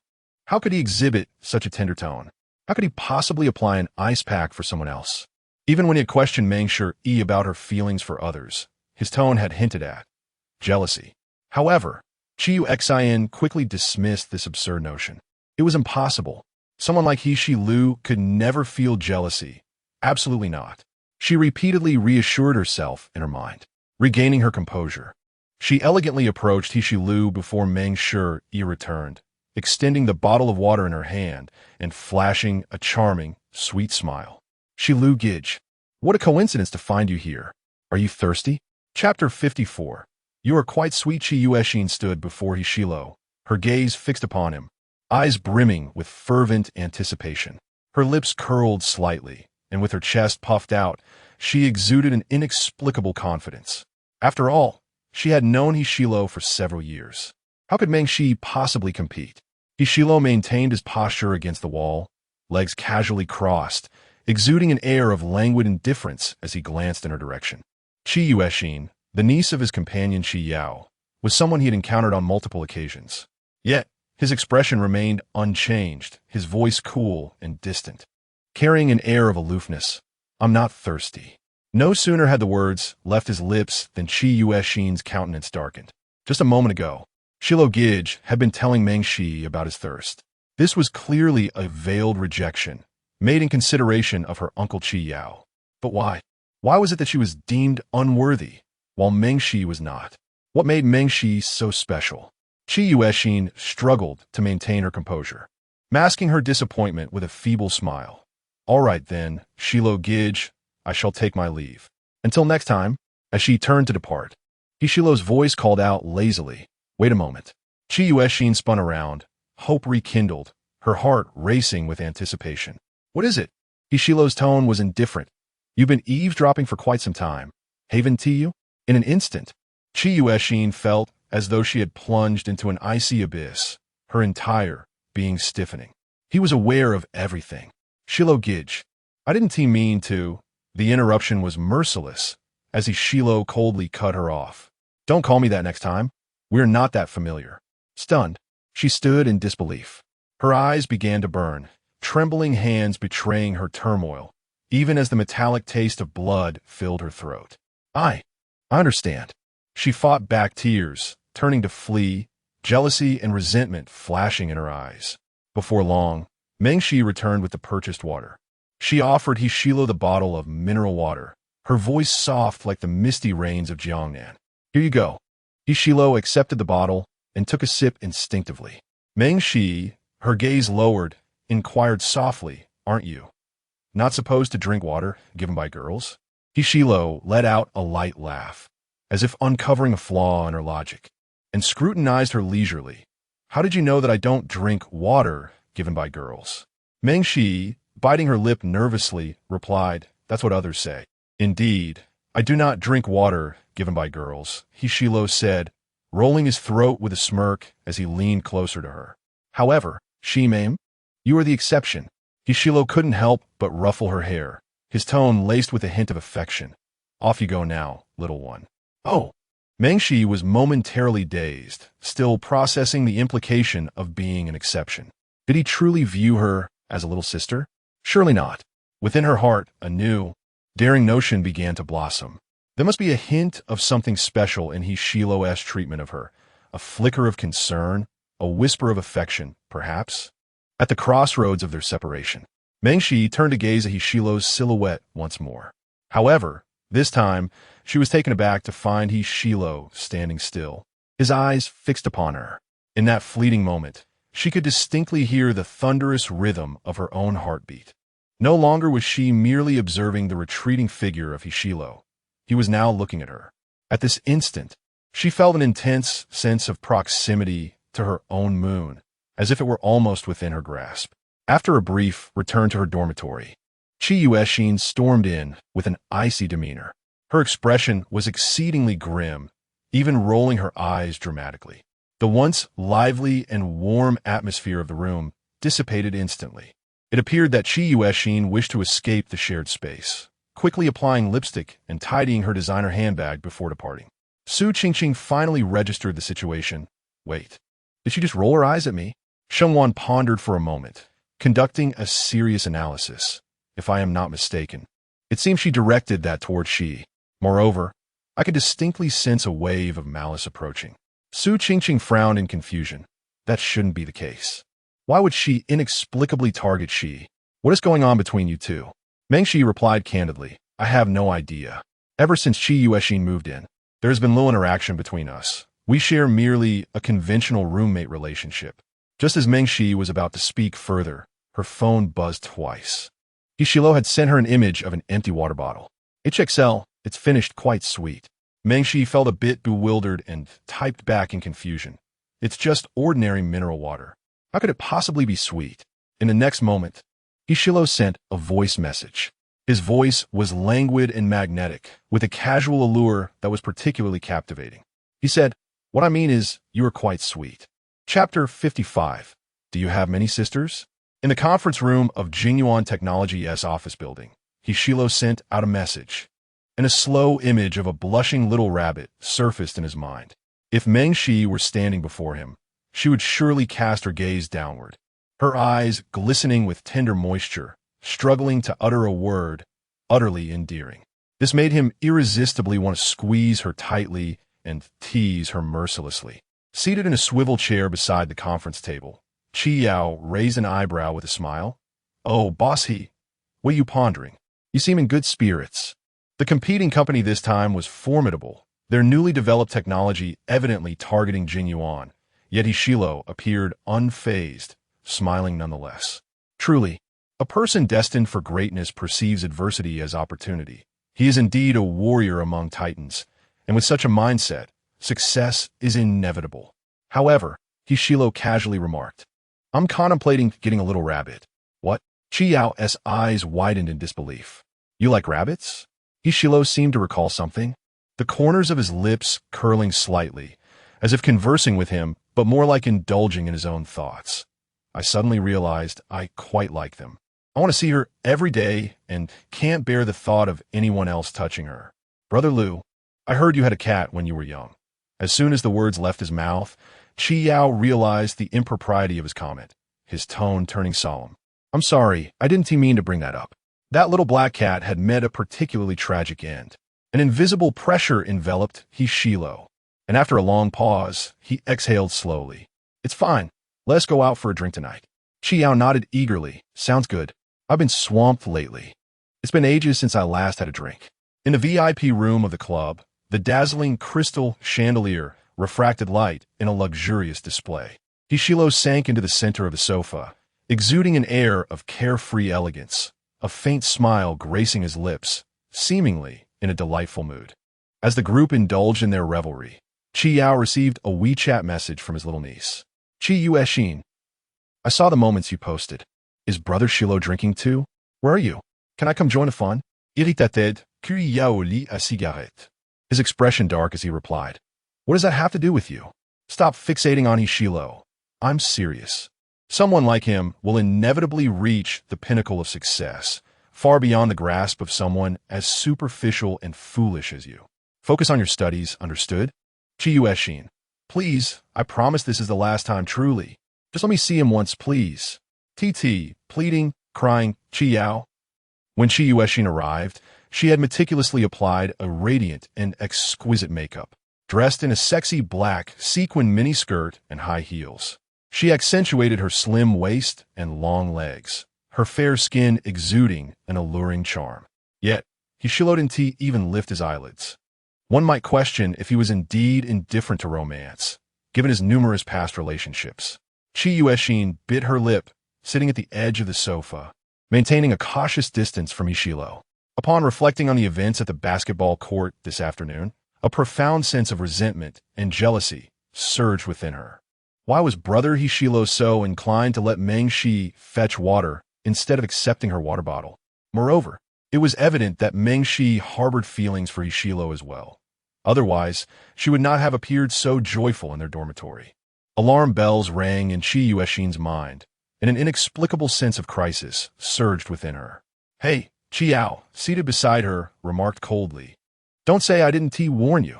Keep your distance from Hishilo. If it weren't for my presence, he would have likely told you to leave by now. I know. I won't disturb him, Chi Yueshin replied, somewhat impatiently. She paid no heed to Chi Yao's warning, snapping several selfies on her phone before promptly posting one to her moments, visible solely to Meng Shi. After sharing her post, Chi Yueshin felt a rush of satisfaction, her lips curving into a smile. In the dormitory, Meng Shi struggled to focus on her favorite book that evening, her mind preoccupied with the words, You're quite sweet. She raised her hand to cover her flushed face, every cell in her body seemingly transformed into a sweet delight, bubbling with joy. Passing by, Shengwan squinted her eyes and approached, pinching her soft cheek. Have you lost your mind? Smiling at thin air? I am not foolish. Meng Shi replied, resting her head on the table, her voice light and cheerful. I am simply happy. When she smiled, she radiated innocence, akin to a white camellia blooming quietly in spring, pure and unblemished, her eyes sparkling with starlight. All right, Shengwan said, seeing her happiness and feeling her own spirits lift in response. At 11 that evening, Meng Shi still could not concentrate on her reading, so she lay down in bed, intending to sleep, and casually scrolled through her phone. Suddenly, her fingers paused momentarily, and her smile slowly faded. She had come across Chi Yueshin's moments. The post contained but a single image, captioned, Had a joyful evening drinking with brother Shilo? Heart emoji, the photo, dimly lit, captured Chi Yueshin beaming brightly while a man lounged on the sofa behind her. Dressed in a suit, he exuded a refined yet roguish charm, with sharp features and a seductive smile curling at the corners of his lips. It was Hishilo. In an instant, Meng Shi felt a tightness in her chest, the previously sweet bubble of happiness replaced by a wave of bitterness. Ever since Chi Yueshin had dropped the photo frame, mentioning brother Shilo, Meng Shi had known they were acquainted. Yet, she had not anticipated their relationship was intimate enough to go out for drinks alone. Pulling the covers tightly around her, she buried her head, striving to calm her tumultuous thoughts. So, was she truly the exception? Perhaps not. If Hishilo could call her she-sister, would he not also refer to others in the same manner? Would there not be a multitude of beautiful sisters surrounding him, calling out brother Shilo? The thought was utterly terrifying. Meng Shi tossed and turned, and the more she pondered, the more despondent she felt. As if a heavy ball of damp cotton had lodged itself within her, weighing her down and making each breath a struggle. She gazed at the chat history with Ishilo and quite unexpectedly tapped the screen to invite him for a voice call. Even she was uncertain of her intentions. She merely wished to converse with him. However, as the call connected, regret washed over her. Yet before she could hang up, Ishilo answered almost instantly, his languid, magnetic voice flowing through her headphones, laced with an alluring undertone. "Oh, has the sun risen in the west?" Mengshi was momentarily taken aback. "Huh?" Ishilo's tone was teasing, as if he were half smiling. "This is your first time calling me." Indeed, she recalled that he had always been the one to reach out to her previously. Mengshi tightened her grip on her phone, judging by his voice and demeanor. He seemed to be in high spirits. Was he celebrating with other girls? She noticed the background noise on his end and bit her lip unconsciously, softly asking, "Are you drinking?" Ishilo countered, "What? Do you want to join?" What exactly was their relationship? Mengshi's voice was muffled. "I don't like drinking. It's not palatable." Ishilo seemed to detect her despondent tone and inquired in a low voice, "Why did you call me? Is someone bullying you?" "No. I dialed the wrong number. I meant to call my brother." Ishilo chuckled softly, his tone rising playfully. "You could call me that brother too. How about calling me Shilogid for a change?" His words felt less like a sibling's playful banter and more like flirtation, akin to a peculiar game. Even though he was not physically present, merely communicating through the screen, Mengshi could envision his mischievous demeanor, rebellious and enticing. Surely, he must tease other girls in the same manner. A dryness settled in her throat as she lowered her gaze, unable to resist asking, "Do you have many sisters?" He responded with a dismissive snort, a playful lilt in his voice. "Where would I find so many sisters? Aside from you, who else could there be? Tell me." Mengshi's spirits sank. Her words caught in her throat, and she ultimately swallowed them back. "It's nothing. I'm going to sleep now. I'll hang up."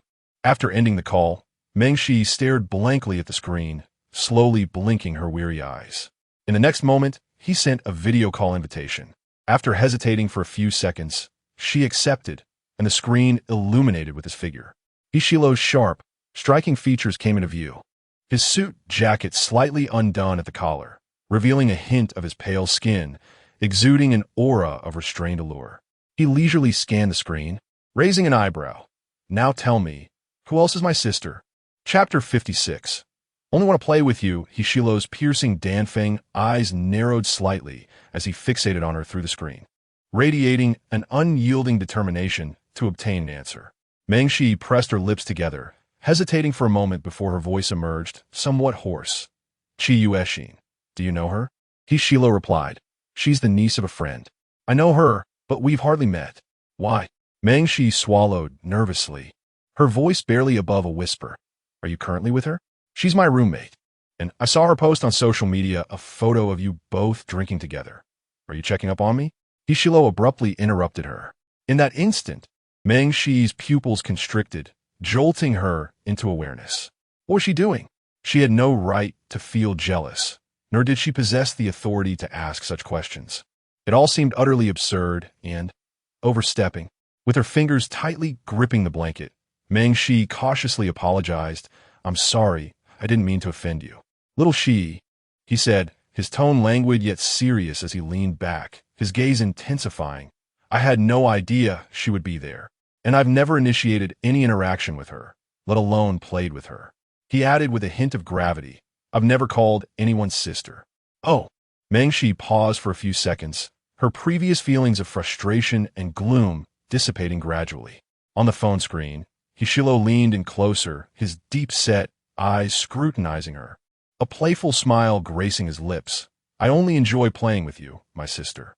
His voice, teasing and alluring, sent electric shivers coursing through her body, igniting a series of delightful tremors. Mengshi felt her ears grow warm. Why did it seem that this sister was no longer the innocent sibling she once thought? It felt more akin to a romantic interest. Mengshi bit her lip, falling silent. However, he was undeterred, still grinning mischievously. "Come on, call me Brother Shilo." Mengshi's ears flushed with a rosy hue, spreading warmth down to her neck. Shilo, Brother Shilo, though only a syllable apart. The latter felt more like a coy flirtation. She resolutely refused to call him that. "I really need to sleep now, goodbye." With that, Mengshi hurriedly ended the video call. She lay down, pulled the blanket over herself, and closed her eyes, yet her mind was consumed by the bewitching visage of Hishilo, echoing with his playful invitation to call him Brother Shilo. Restlessly tossing and turning, sleep eluded her. Help! This was utterly outrageous. Why did he have to be so flirtatious? After the call ended, Hishilo gazed out at the bright, pure white moon, a soft chuckle escaping his lips. Fool. On this Saturday, a blanket of dark clouds loomed overhead, pressing down heavily as a gentle rain began to fall. Mengshi and her classmates from the same department were in the school's shared kitchen, crafting small loaves of bread, which they meticulously packaged in beautiful bags, adorned with red bows. Upon returning to the dormitory, Shengwan planted an enthusiastic kiss on Mengshi's cheek, exclaiming, "Wow, this little bun is simply adorable. So small and cute, I could devour one in a single bite." Su Qingqing, stuffing her mouth, mumbled indistinctly, "Delicious. I could eat 100 of them. And with so many bags, whom do you intend to gift them to?" Mengshi replied, "I'm giving them to my brother and the others." Her brother had sampled her homemade delicacies numerous times, including cookies, bread, and snowflake pastries. Yet, there was Hishilo. Mengshi lowered her eyelashes, a peculiar emotion blossoming within her heart. For a long time, she had yearned to do this, to offer her handmade creations to Hishilo. In the past, she would have never dared to entertain such thoughts, convinced that Hishilo would surely reject these fanciful treats. However, now she found herself suddenly eager to attempt it. Standing atop a mountain was a villa, exuding a luxurious yet classically elegant aura, imbued with a rich scent of literature. Hishilo reclined on an expensive sofa, his legs casually crossed, his demeanor cold and unyielding. Why is it that as you grow older, you become less tolerant of the truth? What qualifications do you possess to visit her grave? In the next heartbeat, a resounding crash echoed. A magnificent, opulent vase was hurled violently towards him. Hishilo did not flinch. The exquisite vase, worth millions at auction, shattered into countless pieces, the sharp, icy shards slicing against his neck, leaving a long, gaping wound. Drops of crimson blood flowed slowly down his neck to his collarbone, resembling blossoming red lotuses, a sight both shocking and vivid. Yet, Hishilo did not even furrow his brow. Instead, he smiled with an even more sardonic and piercing expression. At the doorway, a middle-aged man regarded him with disdain, his contempt unmistakable, as if observing a filthy rat scurrying through a sewer. "And what about you? What are you? All you do is run bars, play billiards, and chase women. What right do you have to speak to me? How could I have spawned such a beast?" Chapter 57. She also wanted to hold an umbrella. The surrounding air seemed to crystallize, the atmosphere growing extraordinarily tense and oppressive, as the nearby servants dared not utter a sound. After speaking, the middle-aged man adjusted his suit jacket, his expression composed as he exited. The servants, hesitant to intrude, were instructed by the butler to leave. In an instant, the entire villa was enveloped in an eerie silence. Hishilo, still slumped like a marionette devoid of strings on the sofa, lifted his gaze languidly, coldly surveying this territory that was not his own, and let out a derisive laugh. Indeed, if he was so unwelcome, why had he been brought into existence? The stillness hung heavily in the air until suddenly, a round of applause broke the silence. "How splendid!"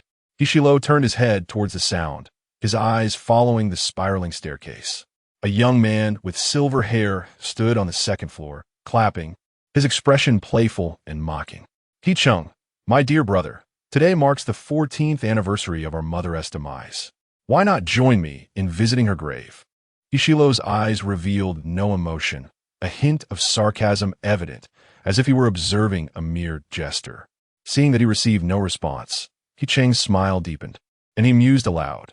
"Of course, she loathed you so deeply that she would surely despise your presence at her grave."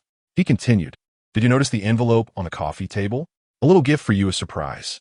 Hishilo's gaze fell upon the envelope, and he scoffed softly, likely guessing its contents. He casually tore open the seal. The letter, yellowed with the passage of time, bore the weight of age, its handwriting ugly and distorted, yet unmistakably from his biological mother. "Hishilo, You were born a disgrace. I hate you.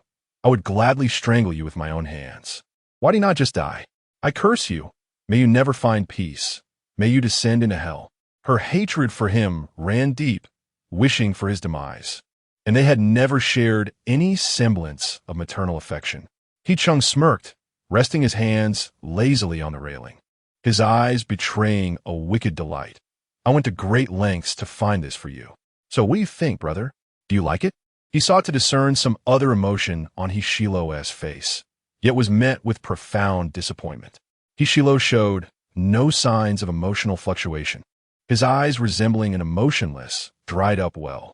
He casually pinched the envelope between his fingers, as if examining an object entirely unrelated to him, inscrutable and unfathomable. With one hand, he retrieved a metallic lighter from his pocket, and with a snap, a burst of blue flame leapt forth. The flame danced eagerly toward the letter, greedily consuming the words inch by inch. The paper blackened, curled, and twisted until it was entirely devoured, transforming into wisps of smoke and remnants of ash. Hishilo cast his gaze down at the remnants on the floor, his eyes shadowed with an inscrutable emotion. Absurd. From the moment of his birth, he had received no love from anyone, and naturally, he cared little for such sentiments now. Hishilo put away the lighter, slowly lifting his gaze to Hee-chung, the air thick with irony. Her sharp, phoenix-like eyes narrowed slightly, revealing a desolate coldness within. She resembled a merciless, emotionless serpent, silently fixated on her prey, poised to strike at any moment. It was uncertain when she would suddenly sink her fangs into the neck of her victim, extinguishing their life without a sound. He instinctively tightened his fingertips, feeling a sudden chill at his neck, a wave of foreboding washing over him. That night, the rain intensified. The droplets formed a hazy curtain that fell to the ground, creating ripples in the puddles. Meng-shi, holding a transparent umbrella in one hand and several exquisitely wrapped bags in the other, approached the boys' dormitory. Shiji, these are the little breads I made. One for each of you in the dorm. Remember to enjoy them while they're fresh. Wow, Lu Shiji exclaimed, his eyes widening with excitement as he accepted the offering, his voice tinged with emotion. Thank you, sister. This is truly touching. It's the first time a girl has gifted me bread. Don't worry, I will definitely finish them all. Meng-shi inquired, is everyone in the dorm? Lu Shiji pondered for a moment. You know your brother is in a meeting. Jiangyu is in the dorm, but as for Hishilo, he is not doing well. What's wrong with him? Meng-shi pressed. Lu Shiji shrugged, his expression turning serious. I don't really know. He seemed quite down when he was packing up in the dorm, and later when I went out, I found him sitting alone in the rain. Sitting alone in the rain, why? A wave of confusion and concern washed over Meng-shi's eyes as she softly said, Then I'll go to him myself. Don't, Lu Shiji interjected, his usual cheerful demeanor replaced by earnestness. Sister Shi, it's best if you don't go.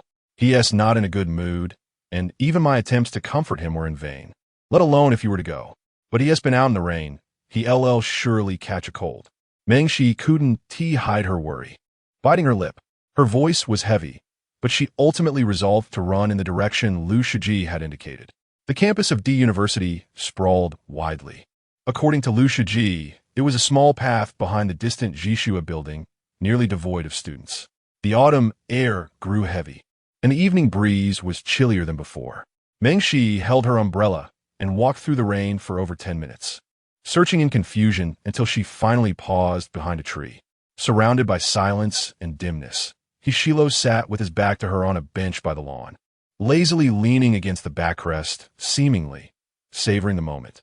The rain fell mercilessly upon him, cascading down his hair and soaking through his thin clothing. Just from his silhouette, one could sense an overwhelming aura of cold solitude, an alienation that felt utterly devoid of life. He appeared engulfed in shadows, exuding a profound despondency. What had he endured? Meng-shi wanted to approach and comfort him, but hesitated, frozen in place, afraid to advance and offer solace.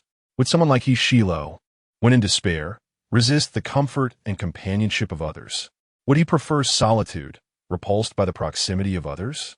Yet, Hishilo had helped her countless times before, and she found it impossible to turn a blind eye. Mengshi suddenly recalled her previous experience of camping on the mountain. After tumbling down, she found herself helplessly trudging through the torrential rain, her body drenched and her knees scraped.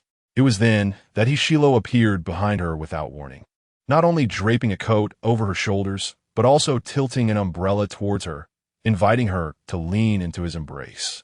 It felt as though the entire world had faded into a dull monochrome, and in that moment, a singular vibrant hue emerged, compelling her to draw closer, to reach out.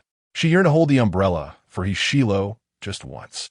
Mengshi bit her lip, cautiously inching closer, her feet treading lightly on the grass, producing faint sounds. Yet, before she could take more than a few steps, Hishilo's voice sliced through the air, cold and harsh. Get lost. It felt as if a sharp, icy arrow had pierced her heart. Her pulse quickened, and she instinctively tightened her grip on the umbrella. The courage she had mustered dissipated in an instant, leaving her too afraid to move forward. Hishilo seemed to sense the shift in the atmosphere. He slightly turned his head, his frigid gaze leisurely settling upon her. After a brief pause, his tone softened. So it's you. Sensing the withdrawal of his defensiveness and hostility, Mengshi dared to advance, silently raising the transparent umbrella above his head. The rain intensified, drumming relentlessly against the umbrella, creating a series of muffled sounds. Hishilo's profile was elegantly defined, his deep, dark eyes fixed on her with an enigmatic intensity as he asked, devoid of emotion, what do you want? Chapter 58. Mengshi, you comfort me, as the autumn breeze swept through. The golden leaves of the phoenix trees fluttered down with the rain, swirling back to the soil at the roots. Mengshi subtly tilted the umbrella towards him, shielding him from the rain, her voice gentle. Lu Shiji said that you shouldn't be out in the rain. I'm afraid you might catch a cold. The chill in the air made her long hair cascade over her chest, adorned in a warm, latte-colored knitted sweater that perfectly accentuated her graceful curves. Her eyes sparkled with delicate light as she gazed at him, embodying both tenderness and tranquility. Hishilo absorbed her expression, raising an eyebrow. Yet his tone remained nonchalant. You care about me? Mengshi's fingertips tightened, and under his direct, heated gaze, she nodded slightly. Hishilo cast a glance at the packaging bag in her hand, leisurely inquiring, what is this? The bag, a soft cream color, was tied with a red bow, appearing exquisite and eye-catching. Mengshi presented it to him, her eyes shimmering with anticipation, her breath slightly quickened. It's the little bread I made for you. She hoped he wouldn't find it unworthy. Hishilo raised an eyebrow. You made it yourself? Yes, she replied. Is this meant to coax me? Hishilo's eyes lifted, half of his face shrouded in shadow, exuding an air of mystery. His voice was indifferent. I don't need it. Besides, I happen to enjoy getting drenched in the rain. There's a certain exhilaration in it, especially when alone, gazing up at the pitch-black sky, allowing the raindrops to pelt my face as if receiving the world-esque baptism. That suffocating sensation can temporarily dispel all worries, drawing one into a state of intoxication. He required no one's sympathy or concern. Mengshi lowered her head, her eyes dimming abruptly. She dejectedly retracted the little bread, her throat feeling parched. Oh, it seemed she had indeed been rejected. Her heart, once suspended, felt ensnared by countless fine threads, tightening painfully, the ache radiating throughout her being. She bit her lip gently. Then, shall I leave? Hishilo's eyes were pitch black, his expression unreadable as he merely murmured a response, calmly averting his gaze, not sparing her another glance. It was as if she were an inconsequential stranger to him. Within her chest, it felt as though a damp cotton ball was lodged, struck fiercely, rendering her breathless. Reluctantly, she shifted the umbrella away from him, watching helplessly as the rain fell upon him. After taking 2 steps, Mengshi turned back, unable to restrain herself, softly saying, You might catch a cold from the rain. Remember to head back early. He leaned against the chair, his eyes half closed, devoid of emotion, paying her no mind. As ever, he was cold and unfeeling. No one could truly approach him, draw near. This was Hishilo. Mengshi's lashes fluttered, and she breathed cautiously. Surely, she was being overly meddlesome. No longer wishing to embarrass herself, she turned away, holding the umbrella as she walked down the narrow path. Her mood as heavy as the puddles beneath her feet. She should have realized by now that she was not as special in others' hearts as she had believed. Mengshi lowered her head and rubbed her eyes. She had not walked far when suddenly, a considerable commotion arose behind her. Before she could react, she felt an intense warmth enveloping her back, as someone held her tightly and forcefully. Her pupils constricted, and upon realizing who it was, she felt as if she might melt from the heat. Hishilo embraced her from behind, his arms firmly encircling her waist, his chin resting on her right shoulder. This was an exceedingly intimate and ambiguous posture. Stunned, Mengshi stood frozen, trembling slightly as she held the umbrella. The rain continued to pour fiercely, falling erratically, creating a symphony on the umbrella and splashing on the ground, sending ripples through her heart. It was as if a concealed affection was quietly fermenting in the air. Hishilo buried his head in her shoulder, his voice deep and hoarse, tinged with an unusual plea. Don't go. Though Mengshi faced away from him, she could still feel the strength of his chest. Her breath became increasingly erratic. Hiroye, she managed to utter. Mengshi, he called her softly. He usually called her she Mimi in a teasing manner, yet this time he addressed her by her full name with an earnestness she had never heard before. His heated breath cascaded over her neck, evoking a sense of confusion within her. After a moment of disorientation, she pushed gently against his arms and turned to face him, questioning whether she had misheard. How could Hishilo possibly ask her to comfort him? Yet the seriousness in his deep, earnest gaze assured her he was not jesting. In a moment of hesitation, Hishilo pulled her back into his embrace, this time face to face. He was tall, needing to lean down to envelop her in his arms. Noticing her lack of resistance, he tightened his grip, almost imprisoning her. Yu Mengshi's throat felt constricted, her mind blank in the face of this unfamiliar side of Hishilo. Ultimately, she held the umbrella with one hand, clutching her bag with the other, and cautiously patted his back, gently running her fingers through his damp hair. It's all right, she comforted softly, I want to leave. It felt as though Hishilo had transformed into a rain-soaked puppy abandoned by its owner. No, perhaps it was more akin to a large dog, somehow endearing. Mengshi allowed Hishilo to hold her, losing track of time as her body grew numb, her legs weakened, and her breath became labored. She heard the relentless sound of rain and the thunderous beating of her own heart, resonating powerfully within her chest. Finally, Hishilo released her, slowly creating distance as he gazed intently at her. The light from the roadside filtered through the gaps, dispelling the shadows. When Mengshi looked up, she caught sight of blood on his neck, her eyes widening in surprise. How did you get hurt? Chapter 59.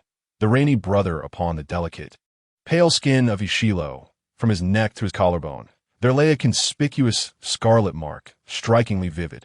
Yet, he seemed utterly indifferent, even to the point of neglecting the injury. Mengshi grasped Hishilo's hand firmly, sheltering him beneath an umbrella as she guided him to the eaves of the teaching building. Her tone was earnest, her voice sweet yet resolute. Hishilo, you stay right here. I shall return momentarily.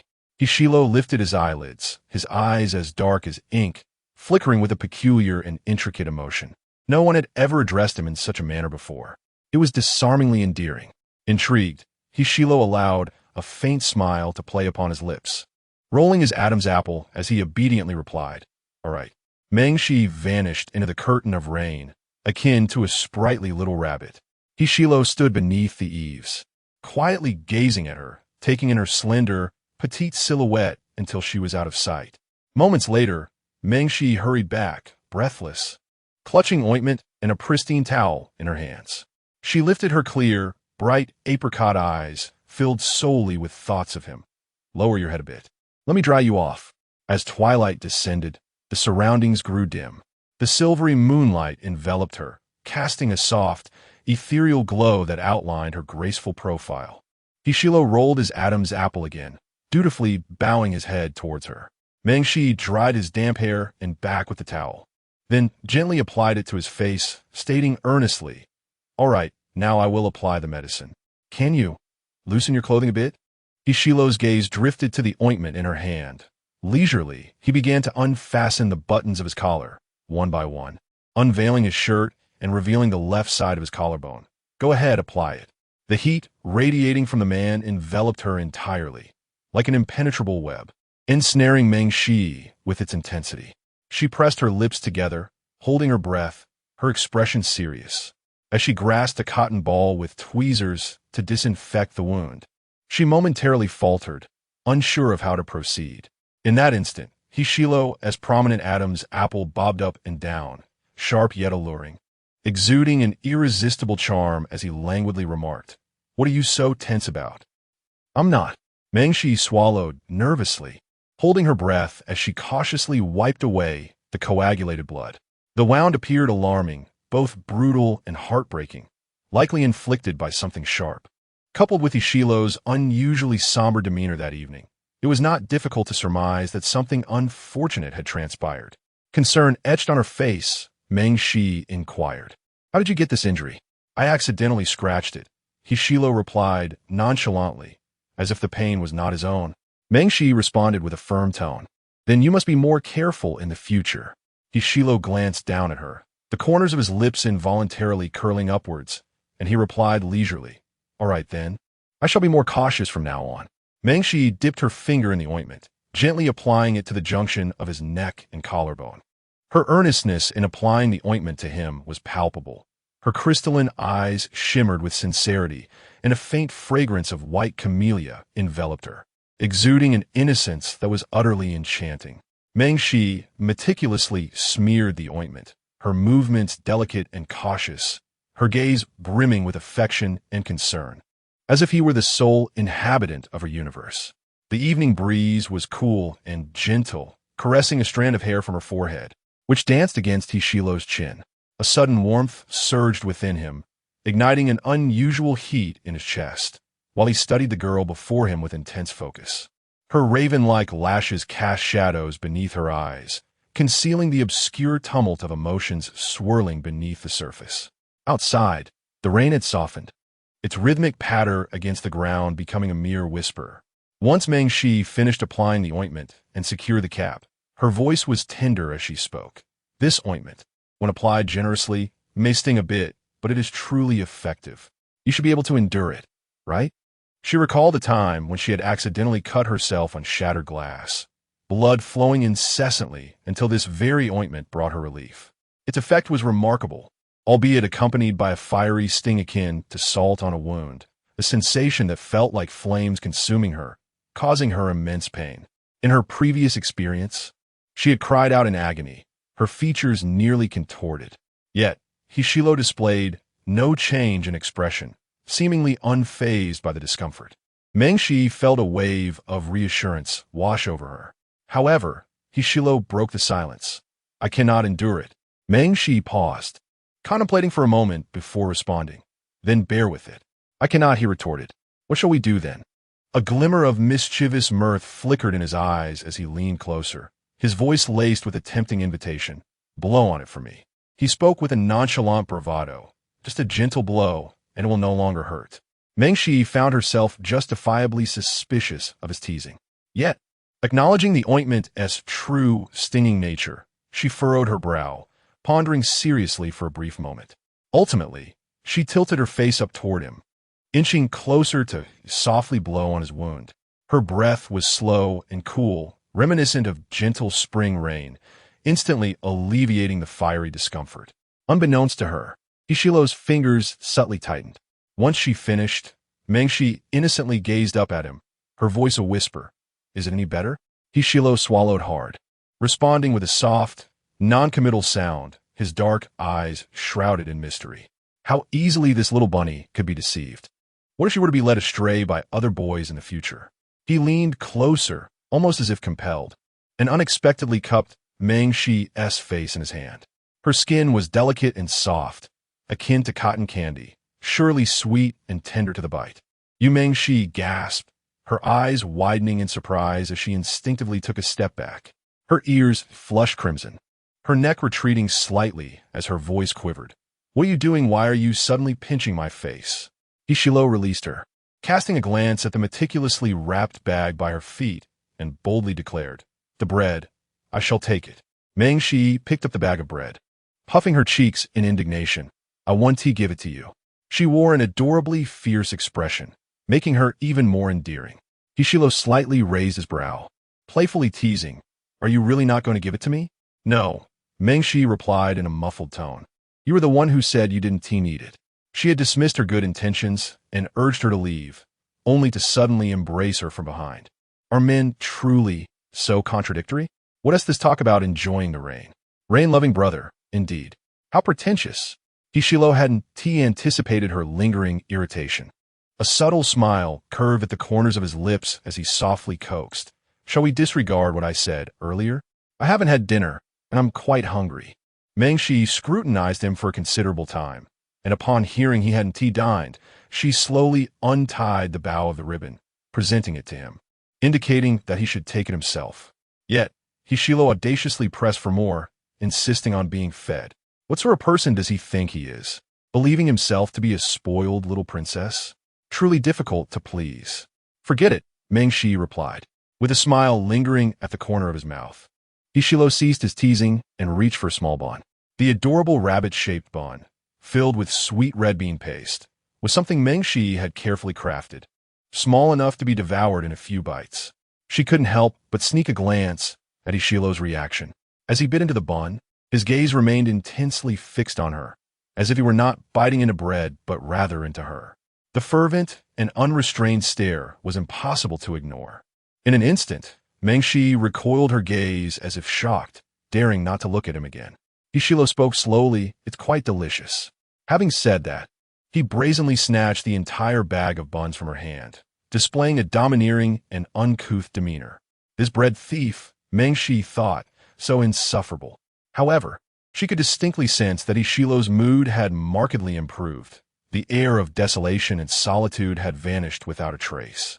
A gentle smile crept upon Mengshi's lips, her eyes sparkling, creating ripples in the tranquil pool of her emotions. She adored Hishilo, and thus his happiness brought her joy. His sorrow, in turn, weighed heavily on her heart. "What are you grinning at? Let us go," he said, lightly tapping her forehead with his finger, infused with a hint of affection. Both of them lifted their gazes toward the distance. Unbeknownst to them, the thick, somber clouds on the horizon gradually dispersed, and the moonlight draped like a delicate, gentle veil over the damp ground. The rain had ceased. Chapter 60. I like him. The two parted ways at a fork in the road. In that moment of farewell, Mengshi felt a twinge of reluctance, uncertain of when they might meet again. Just as she was about to wave goodbye, Hishilo suddenly leaned in closer, reaching out to pull her back into his embrace once more. Caught off guard, Mengshi found herself enveloped in his warm arms, as if ensnared by an impenetrable net, surrounded by the familiar scent of the man. Though Hishilo's hold was not particularly tight, an unspoken sentiment seemed to linger in the air, subtly spreading and fermenting between them. Mengshi's heart raced, her cheeks flushing with warmth, her soft voice trembling slightly. "Shiloga." Hishilo gently ruffled her hair, leaning in close, mere centimeters from her ear, as if sharing a secret. His voice husky. "Thank you." The warmth of his breath against her ear ignited a wave of heat within her, almost overwhelming. She breathed nervously, her voice barely a whisper. "No need to thank me." All she wished was for him not to feel sorrow. "It's getting late. Let's head back," Hishilo said, lightly patting her back. Mengshi's cheeks were aflame, and she dared not glance back at his retreating figure. Her steps quickened, faster than usual. Hishilo remained still, one hand in his pocket, until her slender silhouette vanished around the corner. Then he turned and walked in the opposite direction, still holding a bag of adorable little pastries. Lost in thought, a faint smile crept onto his lips. Meanwhile, a figure lurked silently behind a tree. Chiyueshin stood there in disbelief, stunned as she witnessed Hishilo embrace Mengshi, caressing her head in an ambiguous and affectionate manner. In that instant, a strong sense of crisis surged within her mind. Her subconscious whispering, "Shiloge has a special connection with Mengshi." For years, she had followed Chi Yao in pursuit of Hishilo. He had encountered all manner of beauties, but remained carefree and unrestrained, showing no interest or attention to any woman. To call him flirtatious would be a mischaracterization. Rather, He was indifferent and detached, never holding anyone in his heart. Yet, she quickly dismissed this ludicrous thought. She had previously searched the forums and discovered that Meng Shi was the cousin of Meng Huili, the student council president, who shared a dorm with Ishilo and was a close friend. It seemed quite normal for Ishilo to take notice of friend's sister and offer some care.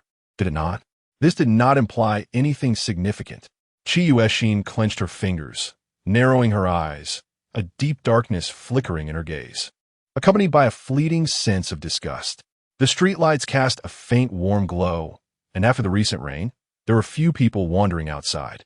On her way back, Meng Shi continued to replay the scene of Ishilo embracing her. Ishilo had actually held her, so tightly. Meng Shi silently covered her flushed face, imagining her rosy appearance even without a mirror. She lightly patted her cheeks twice. Rationality urged her to awaken, to not lose herself in the allure of a man's exterior. Yet her emotions whispered that she had utterly succumbed, her heart fluttering in a delightful disarray. As Meng Shi made her way towards the girls' dormitory, an unexpected figure obstructed her path. Chi Yueshin stood before her, blocking her way with an air of superiority, her voice dripping with arrogance. "You like Ishilo, don't you?" Though phrased as a question, her tone exuded certainty. Meng Shi halted, her eyes bright and transparent, boldly confessing, "Yes, I like him. Is there a problem with that?" With arms crossed, Chi Yueshin smirked provocatively, completely oblivious to any moral quandaries. He's not so easily pursued. Over the years, I've seen countless girls chase after him, merely coveting his wealth. I advise you to keep your distance from Ishilo. Whether I pursue him or not is my affair. Meng Shi stepped closer, her tone resolute as she enunciated, "I have liked him for many years. This has nothing to do with money. You have no right to dictate my actions." Typically, Meng Shi was an affable and honest individual, appearing soft and easily bullied. Yet when serious, her eyes radiated clarity and determination, causing others to instinctively retreat. Chi Yueshin was momentarily taken aback, watching as Meng Shi walked away. Her teeth clenched in frustration. Not long after, Ishilo returned to the boys' dormitory, holding a small loaf of bread. Upon opening the door, he noticed identical packaging on Meng Huili's desk. Meng Huili paused his writing, glancing at him with a warm smile. "Back already?" Ishilo frowned slightly. "How do you have one too?" "Of course, this is a special gift from my sister." "My sister, you understand?" Meng Huili replied, furrowing his brow. Ishilo then spotted a similar bag on Jiang Yu's desk, his smile fading into a cold expression. "You have one too?" Jiang Yu, oblivious to the tense atmosphere, continued munching. "Yeah, she gave each of us in the dorm one bag." Ishilo's dark gaze fell upon Lu Shiji, who cheekily pointed to his own stomach. "Hey, right here as the night deepened. At 10:30, Meng Shi had already climbed into bed. Just as she pulled the curtains shut, she received a voice message from Ishilo. The instant she saw the notification, her heart raced, and she softly answered the call. "Hello, what is up?" Ishilo released a light scoff, his voice low and husky, tinged with a hint of jealousy. "I thought this bread was made just for me. Turns out everyone else has it too." Chapter 61. A Romantic Sister? Meng Shi pressed her lips together, feeling somewhat guilty, her voice lowering slightly. Of course, there are others. If she were to give a gift solely to Ishilo, her secret feelings of infatuation would be too obvious and overt. She preferred to remain discreet. Ishilo's melodious voice came through the headphones. "Aside from those in our dormitory, have you given anyone else?" "Yes, to a few of my good friends." "Good friends?" Ishilo echoed, pausing for 2 seconds before nonchalantly inquiring. "Male or female?" "All female." "Oh." His tone was slightly indifferent. Meng Shi softly suggested, "If you like, I can make it just for you next time." Ishilo drawled, playfully mischievous, "Sure." He was unabashed, eagerly awaiting that next time. What a casual remark, yet he took it seriously. This man was truly a rogue. However, the thought of Ishilo savoring something she had made filled her heart with an overwhelming sense of accomplishment. Meng Shi's eyes sparkled, her brows curving with delight. "Then I'll sleep now. Good night, good night." Ishilo hung up, a faint smile gracing his lips as he stepped inside from the balcony. At the doorway, Lu Shiji stood thunderstruck, staring at him as if he had seen a ghost. Stammering Yu, Hishilo lazily glanced at him, a hint of disdain in his voice. What is up? Are you in love with me? Liu Shiji, who had intended to wash his socks, had just opened the door to find Hishilo on the phone. He had happened to overhear the last word of the conversation, good night. But that wasn't the crux of the matter. The key was that Liu Shiji had detected a trace of affection in Hishilo's seemingly ordinary farewell. How bizarre. Who had transformed Hishilo in this manner? Liu Shiji felt as though the sky was falling, and he directly inquired, Shilo, who are you saying goodnight to? I've never seen you act like this when you were dating someone else. As he spoke, the other two roommates also leaned in to listen. Hishilo showed no signs of embarrassment, his gaze casually drifting over to Meng Huili, smirking with a rebellious charm. I'm chatting with a little sister. Meng Huili looked puzzled. Where did you get a sister? Jiang Yu immediately pointed out the obvious. Oh, I get it. It must be a romantic sister, right? Hishilo raised an eyebrow, grinning roguishly, his last syllable deliberately elongated. A romantic sister? I suppose so. Liu Shiji wore a smirk. Wow, Shilo, you become quite flirtatious. As the weather turned cooler, the leaves silently donned a golden hue, and even the sun appeared gentler. For the following week, Mengshi did not encounter Hishilo on campus, as if their intersecting paths had diverged after crossing. On Saturday afternoon, Mengshi adhered to her plans to attend a team-building event for the literature club, donning a simple white thin sweater and jeans before stepping out. Senior Jiang Yu cheerfully wrapped her arm around her shoulder. You look stunning today, Junior. Jiang Yu was 2 years her senior, since Lin Shuang dropped out and went abroad. She has been elected as the new vice president of the Literary Society, and she has developed an instant infatuation with Meng Shi. She inquired, by the way, the president hasn't sent you any peculiar messages, has he? Meng Shi shook her head, stating that there had been no recent messages. The president of the Literary Society, Zhou Changyuan, possesses a decent appearance and prides himself on being a rich second generation. He is often pampered by others, boasting an extensive social network. Initially, he was excessively communicative on WeChat, bombarding Meng Shi with messages unrelated to the society, such as what he had eaten that day, whether he had slept well the previous night, his standards for a partner, and even sharing selfies. While such content could be deemed normal, it was peculiar considering Zhou Changyuan was in a relationship. Shouldn't he maintain a respectful distance from other women? During activities, Meng Shi could sense him deliberately encroaching upon her space, yet she always kept her distance, firmly establishing her boundaries. Jiang Yusong breathed a sigh of relief, saying, That's good. Rest assured, with me around, he wouldn't dare to approach you overtly. Sister will protect you. Meng Shi nestled affectionately into her embrace, enveloped in a sense of security. Yes, the restaurant chosen for the team-building event was a recently opened establishment, featuring a unique technological aesthetic and romantic decor. The lower level functioned as a standard restaurant, while the upper level offered tabletop games, card games, and murder mystery activities, all catering perfectly to the tastes of university students. It had quickly gained popularity since its opening, attracting a significant crowd. Approximately 20 individuals participated in this project activity, and most had already arrived. As Meng Shi and Jiang Yu entered, only 2 seats remained unoccupied, both situated to the left of Zhou Changyuan. The moment they opened the door, Zhou Changyuan and several other young men looked up, their gazes converging on Meng Shi. Today, she donned a simple outfit. Her dark hair cascaded gently. A cream-colored thin sweater elegantly accentuated her figure. Her skin was flawlessly pale, and her bright, clear eyes were particularly striking. She resembled a serene and exquisite white camellia, slowly blooming and exuding a subtle fragrance. Zhou Changyuan, seated at the head of the table, cleared his throat and waved at her. Meng, I've saved this seat just for you. Refusing in front of everyone would likely tarnish his expression. Meng Shi felt a twinge of reluctance, about to decline when Jiang Yu promptly sat beside Zhou Changyuan, casually tossing her hair. As the vice president, I suppose I should sit next to the president, right? After saying this, she discreetly winked at Meng Shi. Grateful, Meng Shi took the other available seat beside Jiang Yu. Zhou Changyuan glanced at Meng Shi, but said nothing, maintaining a facade of warmth, though his lashes concealed a hint of darkness in his eyes. The waitstaff began to serve the dishes one by one. Suddenly, Zhou Changyuan announced, "Let us all have a drink today to celebrate. I'll pour for everyone." Several young men echoed in agreement. "Let us not leave until we're intoxicated."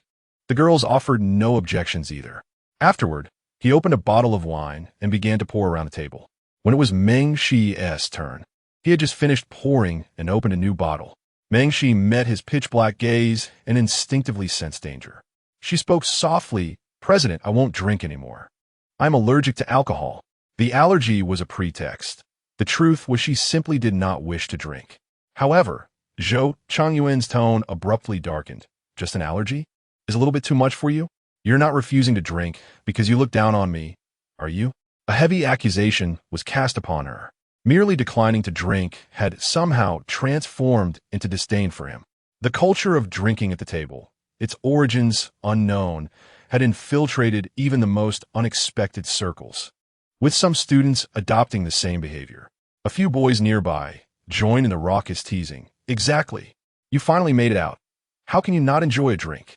One added, "You wouldn't be faking it, would you? Don't deceive us." Meng Shi smiled faintly, her tone turning a touch frigid. "If I drink, my skin will break out in rashes.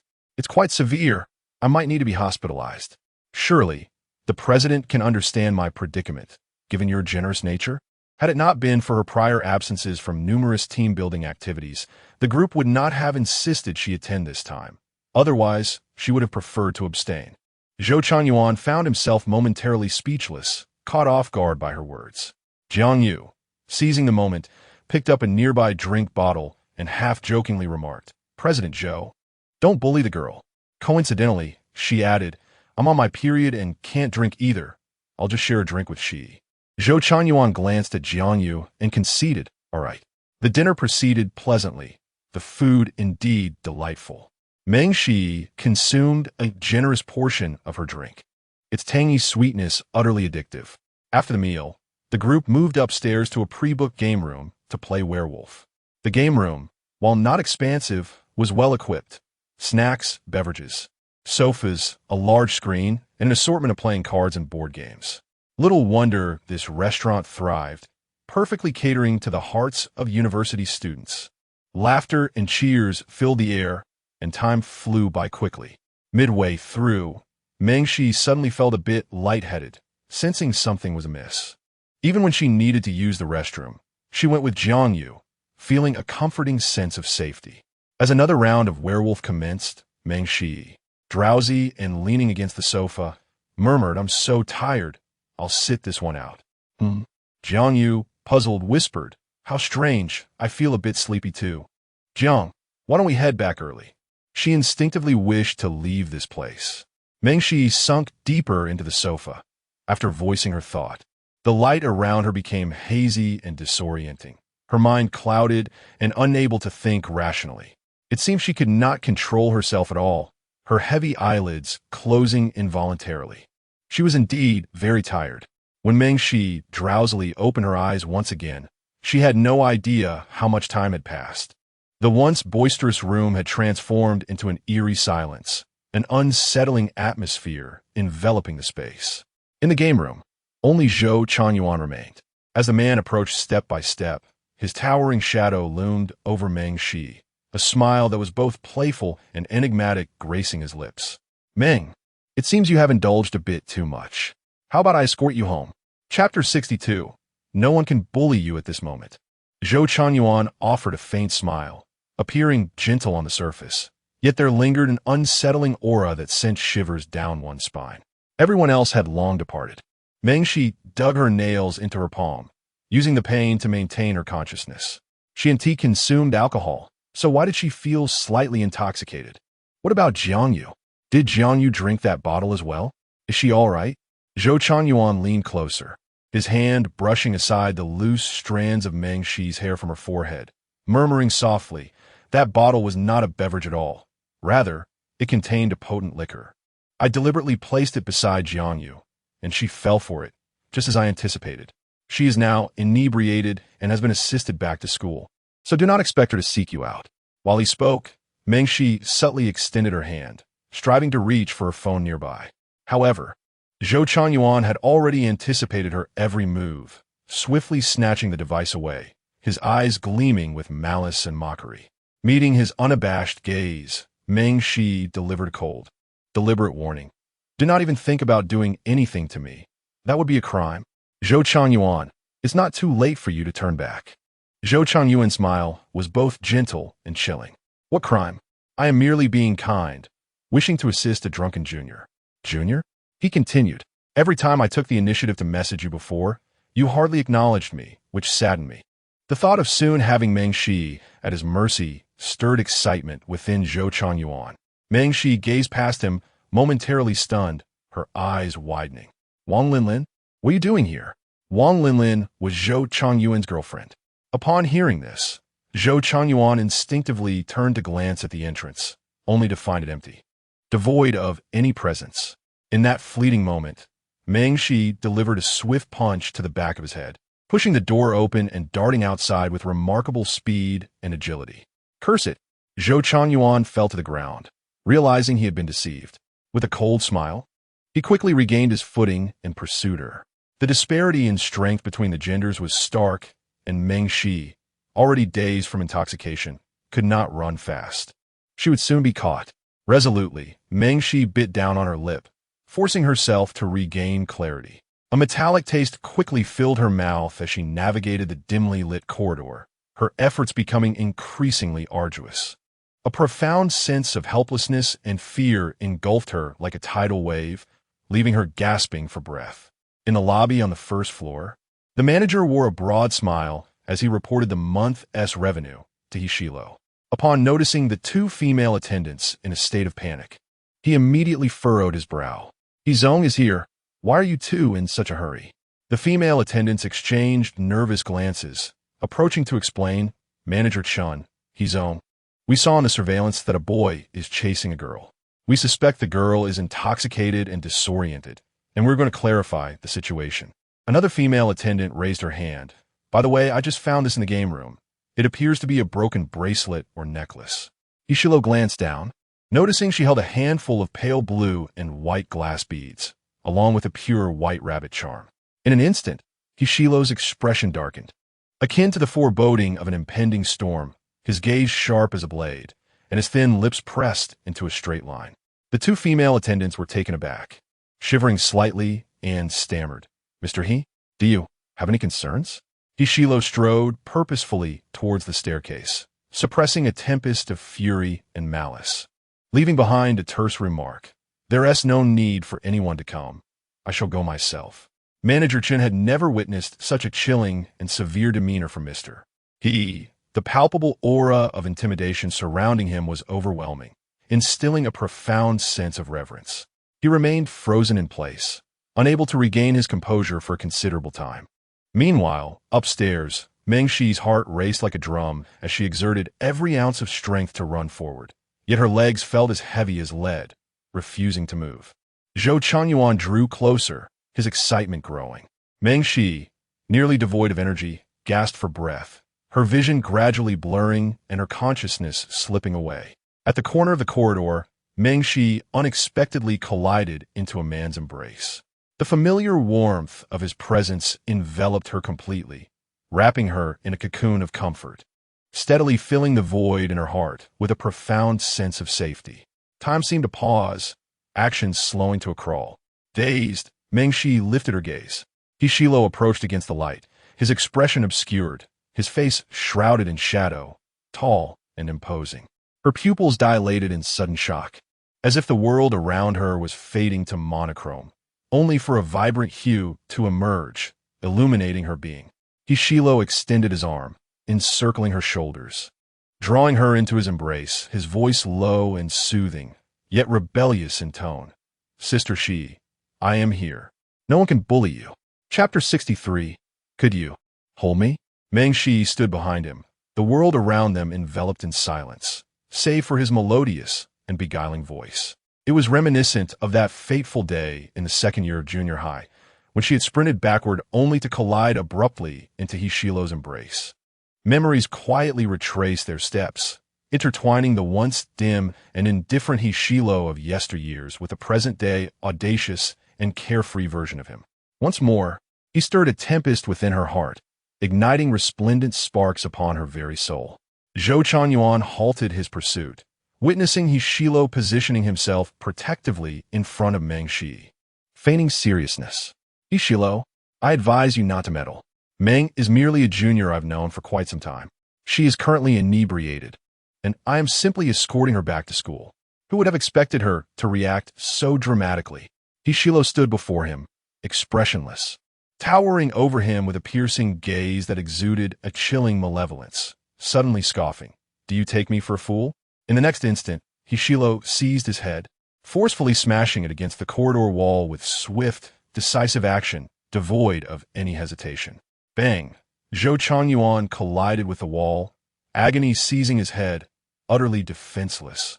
As blood streamed from his nose, he shouted, Hishilo, I haven't done anything to her. Even if you call the police, it would be futile. He had meticulously ensured that his actions left no trace. There were no drugs involved, and he had refrained from any inappropriate conduct. Even if the police were summoned, they would find no grounds against him. He could insist he was merely escorting a female classmate back to school, beyond the reach of the law.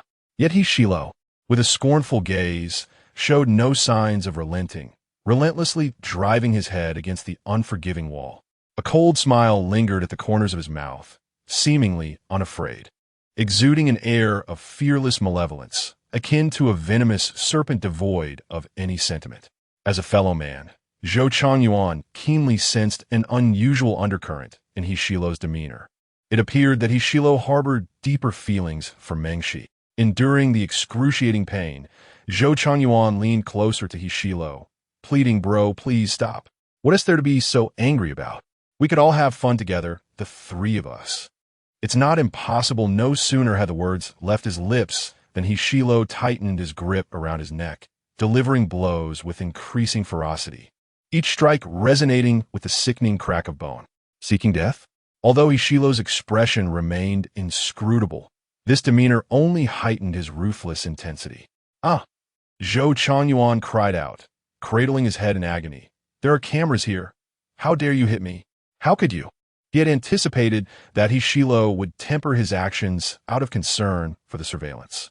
However, Hishilo unceremoniously kicked him to the ground, his disheveled hair obscuring the tumultuous emotions in his eyes as he laughed with reckless abandon. Cameras? I'm afraid this. I have the final say here. With that, Hishilo leisurely lifted his foot and grounded into Zhou Chuanyuan, eliciting a wretched cry from him. After dealing with Zhou Chuanyuan, Hishilo led Meng Shi into the adjacent lounge, casting a gentle gaze upon her as he lowered his eyes slightly. Meng Shi's lips were slightly torn, stained with traces of blood, and her eyes were tinged with a faint blush. Stray strands of hair fell messily across her forehead, and her fingers nervously clutched the hem of her garment, making her appear both awkward and anxious. Yet, she stubbornly refrained from shedding tears. Like the willow branches in spring, she was gentle and soft, not vying for attention, yet beneath that softness lay an unyielding strength. Hishilo felt a quiet ache deep within his chest, an instinctive desire to reach out and touch her head. However, Meng Shi instinctively recoiled, her eyes betraying a mix of wariness and fear. Hishilo's Adam's apple bobbed as he spoke in a low, resonant voice. It's me. Meng Shi, her gaze hazy with intoxication, took a moment to register his presence before timidly inching closer. Her eyes brimmed with mist, and she gazed at him with longing, her voice barely above a whisper. Can you embrace me? She was uncertain whether her request was excessive or unreasonable, but the yearning to be held by Hishilo surged within her. A desire to nestle deeper into his embrace, to be closer to him, just a little bit more, before she could fully comprehend her own feelings. Hishilo swiftly enveloped her in his arms, his broad, warm palm resting gently on her back, effectively anchoring her in place. The man chuckled softly, his languorous voice flowing from his chest, deliberately low and tender. All right, I'll hold you. Meng Shi was momentarily taken aback. Her small face nestled against his solid chest as she instinctively wrapped her arms around his waist, contentedly rubbing against him, basking in the warmth and solace she had long missed.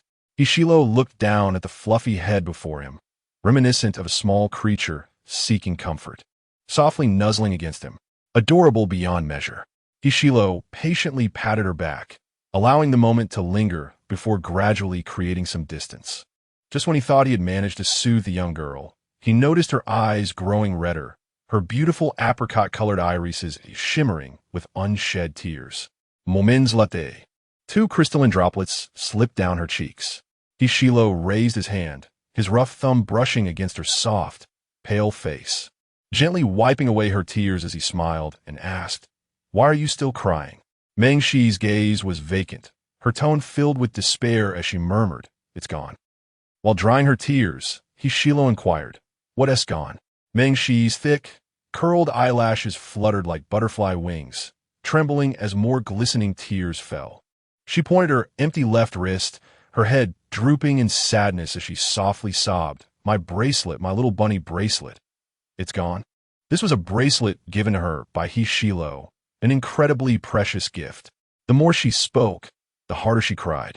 She fought to hold back her tears, but her vision blurred as the world around her faded, ultimately succumbing to the cascade of tears that fell relentlessly. "It is my fault." Meng Shi's nose was tinged with red, and she choked back her tears, her tone filled with deep remorse. "I was the one who lost it. I clearly cherished it so much. How could I have let it slip away?" Chapter 64. Comforting her, Hishilo, unable to stem her tears, simply reached for a tissue from the side, but as soon as it touched her face, it became thoroughly soaked. Meng Shi cried in a manner both gentle and quiet. Not a sound escaped her lips, yet her tears rushed forth, biting at her rosy lips and evoking a profound sense of compassion. Hishilo gazed at her, his dark eyes deepening, becoming more profound than a swirling abyss. Despite enduring bullying from others without shedding a tear, she now wept inconsolably over the mere loss of a bracelet. Tears cascaded down her cheeks as if they were of no consequence. What a foolish girl. Hishilo leaned down and gently stroked her head, asking, "Why are you crying? It's just a bracelet. I can give you 10 more. No, Meng Shi shook her head in distress, her voice trembling. "I only want that one. Nothing else will do." Hishilo relented, patiently responding, "All right, I will have someone find it and repair it for you, okay?" She nodded slowly, finally ceasing her tears, and rubbed her eyes clumsily, her lashes glistening with moisture. With a sense of relief that he had successfully comforted her, Hishilo took her wrist and led her down the elevator. In the lobby below, Manager Chun and a row of servers stood at attention, mouths agape as they watched Hishilo emerge. "Hello, Mr. He, good heavens. Why is Mr. He holding a girl's hand? This is astonishing. Nothing is more delectable than a scoop about the boss himself." Almost everyone discreetly scrutinized Meng Shi. "Gather all the beads from the bracelet and hand them over to me. Additionally, you 2 young ladies." Hishilo's gaze fell upon the 2 waitresses from earlier. "You performed admirably. Your bonuses will be quintupled." Having said that, he took Meng Shi's hand and departed. The 2 female employees exchanged incredulous glances before erupting into delighted shrieks. "Oh my gosh, quintupled. Mr. He is so handsome. I will never complain about the boss again. He is practically my idol now. He is stunning. Could that girl beside him be our boss's wife? Oh my, how sweet. She must be his girlfriend." Wishing them happiness, the Maybach glided smoothly and slowly towards the school. As they approached the intersection, the luxury vehicle made a turn. Meng Shi let out a small yelp as she lost her balance and softly collapsed onto the back seat, her tipsy demeanor utterly endearing. Hishilo smiled, unable to suppress a chuckle. Along the way, Jiangyu incessantly called Meng Shi, inquiring with concern via WeChat whether she was safe. If she did not answer soon, she would resort to calling the authorities. Meng Shi sprawled in the back seat, groggily answered the phone. "Hello, who is this?" "Oh, Sister Jiang, I'm quite safe now. I'm with my brother. I'm not drunk." "All right." After chatting for several minutes, she tossed the phone aside, yawned, and promptly closed her eyes, drifting into a deep slumber. Upon hearing her refer to him as brother, Ishilo's gaze darkened, a strange discomfort settling within him. Before long, the Maybach came to a halt at the eastern gate of the school. Hishilo, with his hands lazily draped over the steering wheel, turned to gaze at the slumbering Meng Shi, finding it difficult to rouse her from her peaceful slumber. Meng Shi appeared utterly serene in her sleep, her posture demure, with the back of her hand cradling her head. It seemed she was genuinely exhausted, lost in sweet dreams. Her eyelashes were long and thick, and her lips bore a delicate shade of pink, tempting to behold. Perhaps she was dreaming of something delightful. As her brows furrowed slightly before relaxing again, the corners of her lips lifting ever so slightly. After observing her for a considerable time, Ishilo gently placed his hand on her soft, fair cheek and softly urged, "Wake up." Meng Shi slowly opened her eyes, lazily rubbing them and sitting up in a daze, looking out the window. It appeared they had arrived at school. Ishilo said, "I'll accompany you inside." However, Meng Shi remained seated, hesitating for a few seconds before shaking her head and softly protesting. I don't want to go back to school." "Why not?" Ishilo inquired. Meng Shi gazed into his eyes, her own glistening with unshed tears, as she mumbled, "I just don't want to." She truly did not wish to return. Doing so would mean she could no longer be with Ishilo. She merely wanted to linger a while longer, just a little while, not one apart from him. Meng Shi sounded quite pitiful, her voice soft and delicate. "Anyway, I just don't want to go back." She stubbornly resolved to stay there. Yet, a lingering thought haunted her. Would Ishilo grow weary of her? Would he come to dislike her? As these thoughts swirled in her mind, her eyes glimmered with unshed tears, resembling ripples in spring water, carrying a hint of drunken innocence, much like a pitiful little rabbit. She appeared utterly despondent, embodying a profound sense of grievance, as if on the verge of tears. Ishilo stared at her intently, remaining silent for a moment before dialing Chi Yao's number. "Hello, what is up, boss?" came the immediate response on the other end. Ishilo succinctly asked, "Do you know how to comfort a little girl?" After a brief pause, Chi Yao queried, "Who are you?" "Get off my brother." Ishilo's voice turned grave as he threatened, "Do you want to have your salary docked?" "No, no, no." Chi Yao, sweating nervously on the other end, stammered, "Comforting a girl is simple."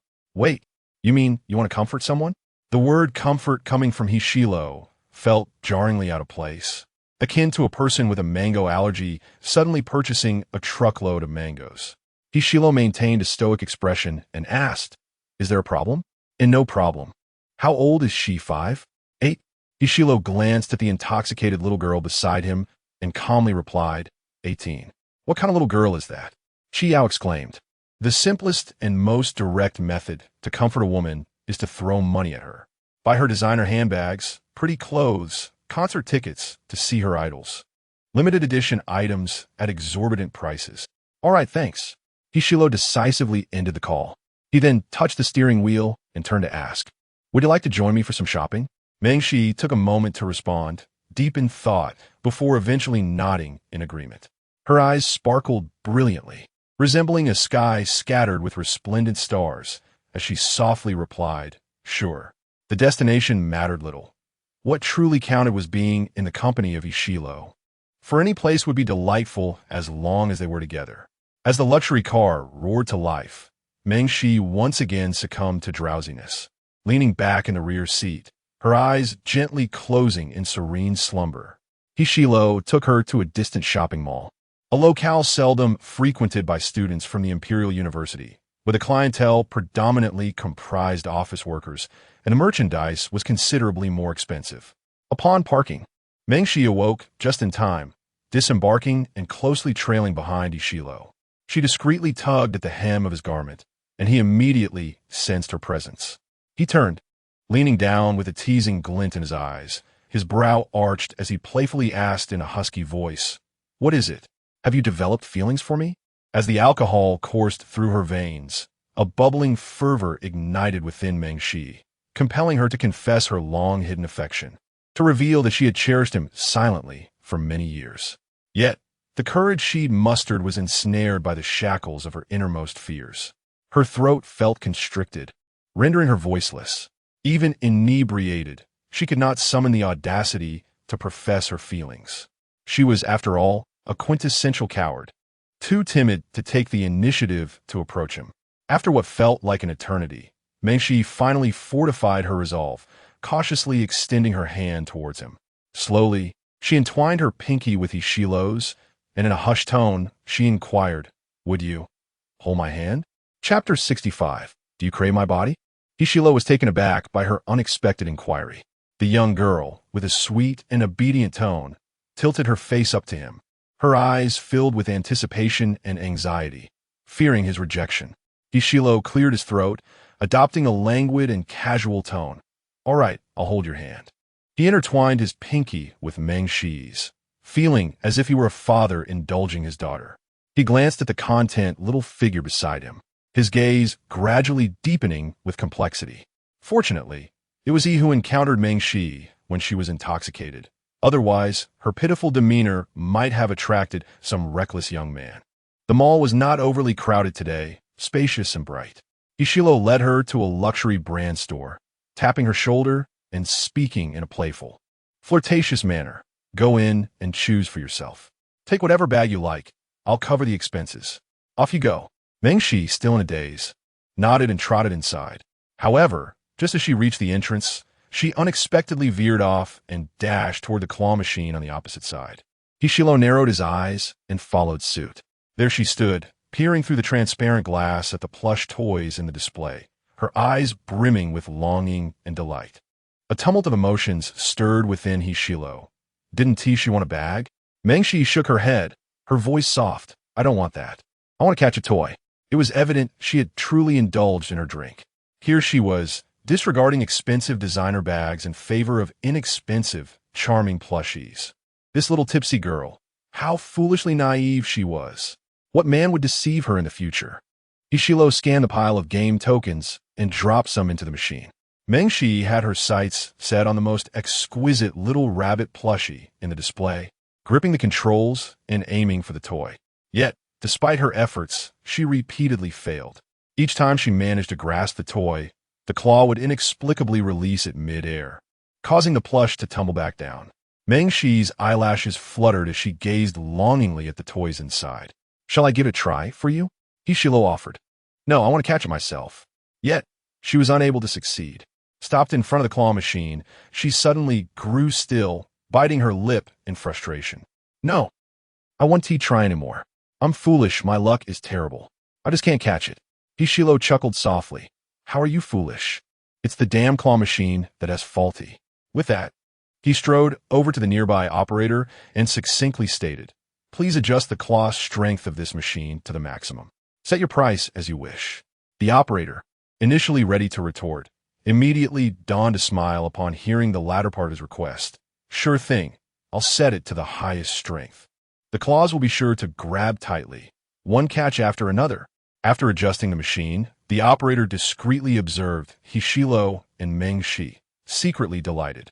This man was likely just another wealthy fool entranced by love. Hishilo inserted coins into the machine. Give it another go. Meng Shi, feeling disheartened, held little hope. Oh? This is the last time. If I can't catch it, it truly isn't meant to be. To her astonishment, this time, with a resounding thud, she actually succeeded. I caught it. Meng Shi's smile was enchanting. Her skin as white as snow turned a rosy hue due to her inebriation, infusing her with a vivacious spirit. Hishilo languidly leaned against the claw machine, casting a sidelong glance at her, remarking, Indeed, splendid. Meng Shi retrieved a plush toy from the machine's outlet and promptly nestled it within his embrace. What are you doing? Hishilo inquired. Of course. This is a gift for you, she responded with innocent certainty. Hishilo, unable to resist her naive, expectant gaze, indulged her. All right, I rather like it. He had never before received something so childishly whimsical. Truly childish, yet he found no fondness for it. Before long, Hishilo escorted Meng Shi to select exquisite garments. A beautiful young woman ought not to be clad in plain simplicity every day. She deserved to adorn herself in lovely dresses. A sales associate approached, her tone polite and gentle. May I ask, are you two a couple? Before Hishilo could respond, Meng Shi, in a daze, exclaimed, We are not a couple. He's my brother-in-law. The sales associate appeared taken aback. Meng Shi tugged at Hishilo's sleeve and leaned into him, clinging to his side, brother-in-law. You must say something. Hishilo remained silent. The sales associate was left perplexed, pondering whether this was some novel form of flirtation among young couples. Ultimately, Meng Shi chose a light green long dress, glancing down at the price tag. $9.90. Wow, she exclaimed, her eyes widening in delight. Only $9.90? So inexpensive. The sales associate, unable to contain herself, gently interjected, "Miss, this dress is $9,000. Before she could finish, Hishilo interrupted, "Yes, $9.90. Please wrap it up." The sales associate swallowed the rest of her words, donning a broad professional smile. "Certainly, sir." After selecting several beautiful outfits, Meng Shi joyfully carried an array of exquisite shopping bags back to school. All were remarkably affordable, priced at $9.90 and $19.90, offering excellent value. In the car, Shengwan called, "Hello, Shi, where have you gone? You haven't replied to my WeChat. The curfew is approaching. Hurry back." Hishilo observed Meng Shi's dazed demeanor and retrieved her phone, stating, "She is intoxicated," near the east gate of the school. Goodness. On the other end, Su Qingqing, beside Shengwan, immediately inquired, "Who are you?" "I am Hishilo." After a brief silence, the two girls responded, "We will come down to fetch her shortly.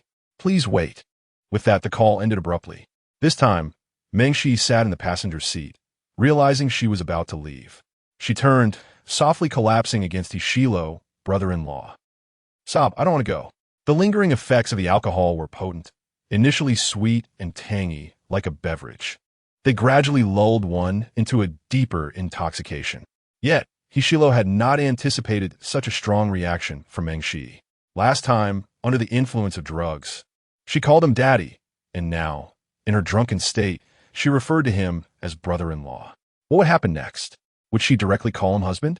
Meng Shi's eyes sparkled with clarity, shrouded in a misty veil of spring, glistening as if she relished being close to him. Within the luxurious confines of the car, an intangible yet palpable affection seemed to quietly ferment, ensnaring all who entered. She playfully groped at Hishilo, crumpling his jacket into a wrinkled mass.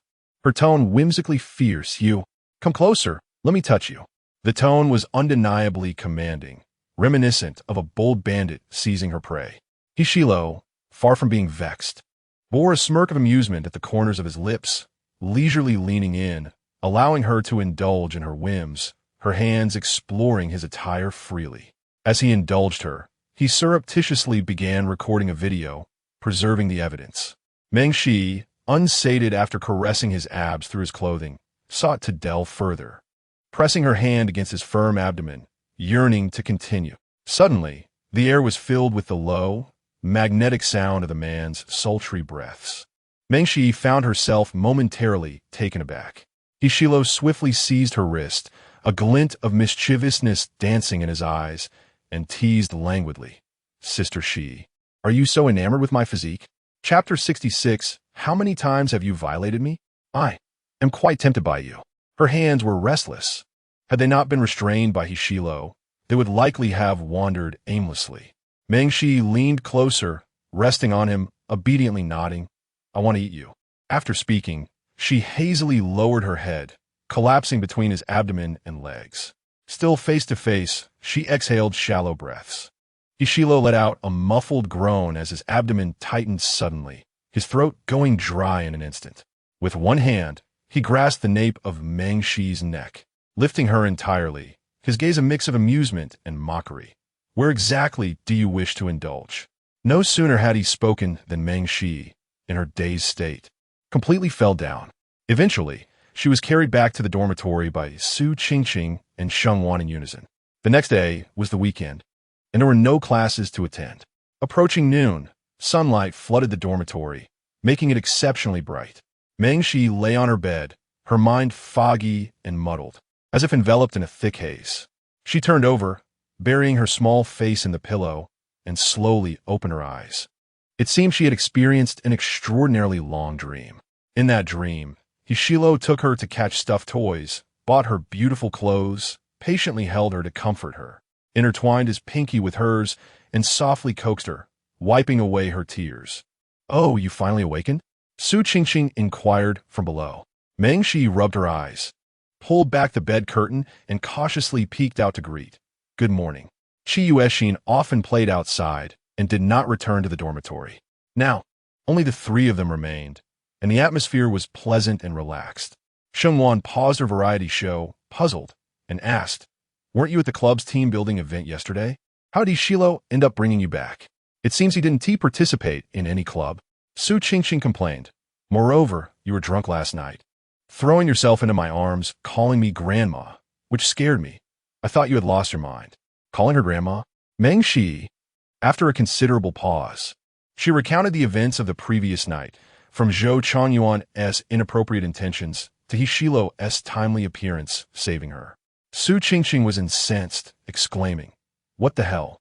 Zhou Changyuan is insane. He is clearly a student of the Imperial University. How could he behave in such a manner? I'll take a broom to him. Next time you go out, make sure to protect yourself." Sheng Wan remarked seriously, "By the way, aside from that, Hishilo seems quite reliable." Su Qingqing propped her chin on her hand, eager to ask, And then? Meng Shi diligently tried to recall. Yet, she couldn't remember. It seemed she had blacked out. Su Qingqing suddenly remembered. "Oh, these shopping bags are from Hishilo. He said he bought them for you. What's inside? Can we open them and take a look?" Meng Shi sat up in bed and nodded. Sure. She had also forgotten. Did she ask Hishilo to buy her something? It didn't seem so. Upon receiving permission, the two beneath her opened the exquisite bags.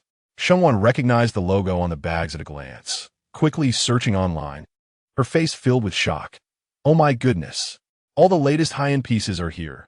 This one for 9,009, this one for 28,000, this one for 99,000, and so on." After counting, the exorbitant figures left the three of them utterly speechless. Meng Shi felt as if struck by lightning. Her demeanor instantly transformed. Suddenly, she recalled how she had behaved. Not only had she called out to Hishilo as brother-in-law in the clothing store, but she had even groped him in the car, tugging at his clothes. Just then, Hishilo sent her a WeChat message. "Are you sober now?" Meng Shi replied, "Yes, I'm fine now." She intended to express that she could not accept such extravagant garments with a clear conscience. Shortly thereafter, Hishilo sent her a video. Meng Shi hesitated, a strong, unsettling premonition washing over her as her trembling finger clicked to open the video. In the next moment, the screen displayed an unexpected scene. Within the dimly lit luxury car, a girl turned and flung herself into Hishilo's embrace, her hands slowly tugging at his jacket.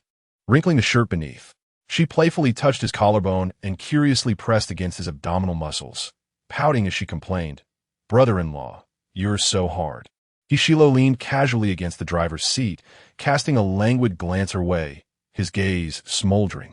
Moments later, her head nestled against his abdomen. She pitifully murmured, "I want to eat you."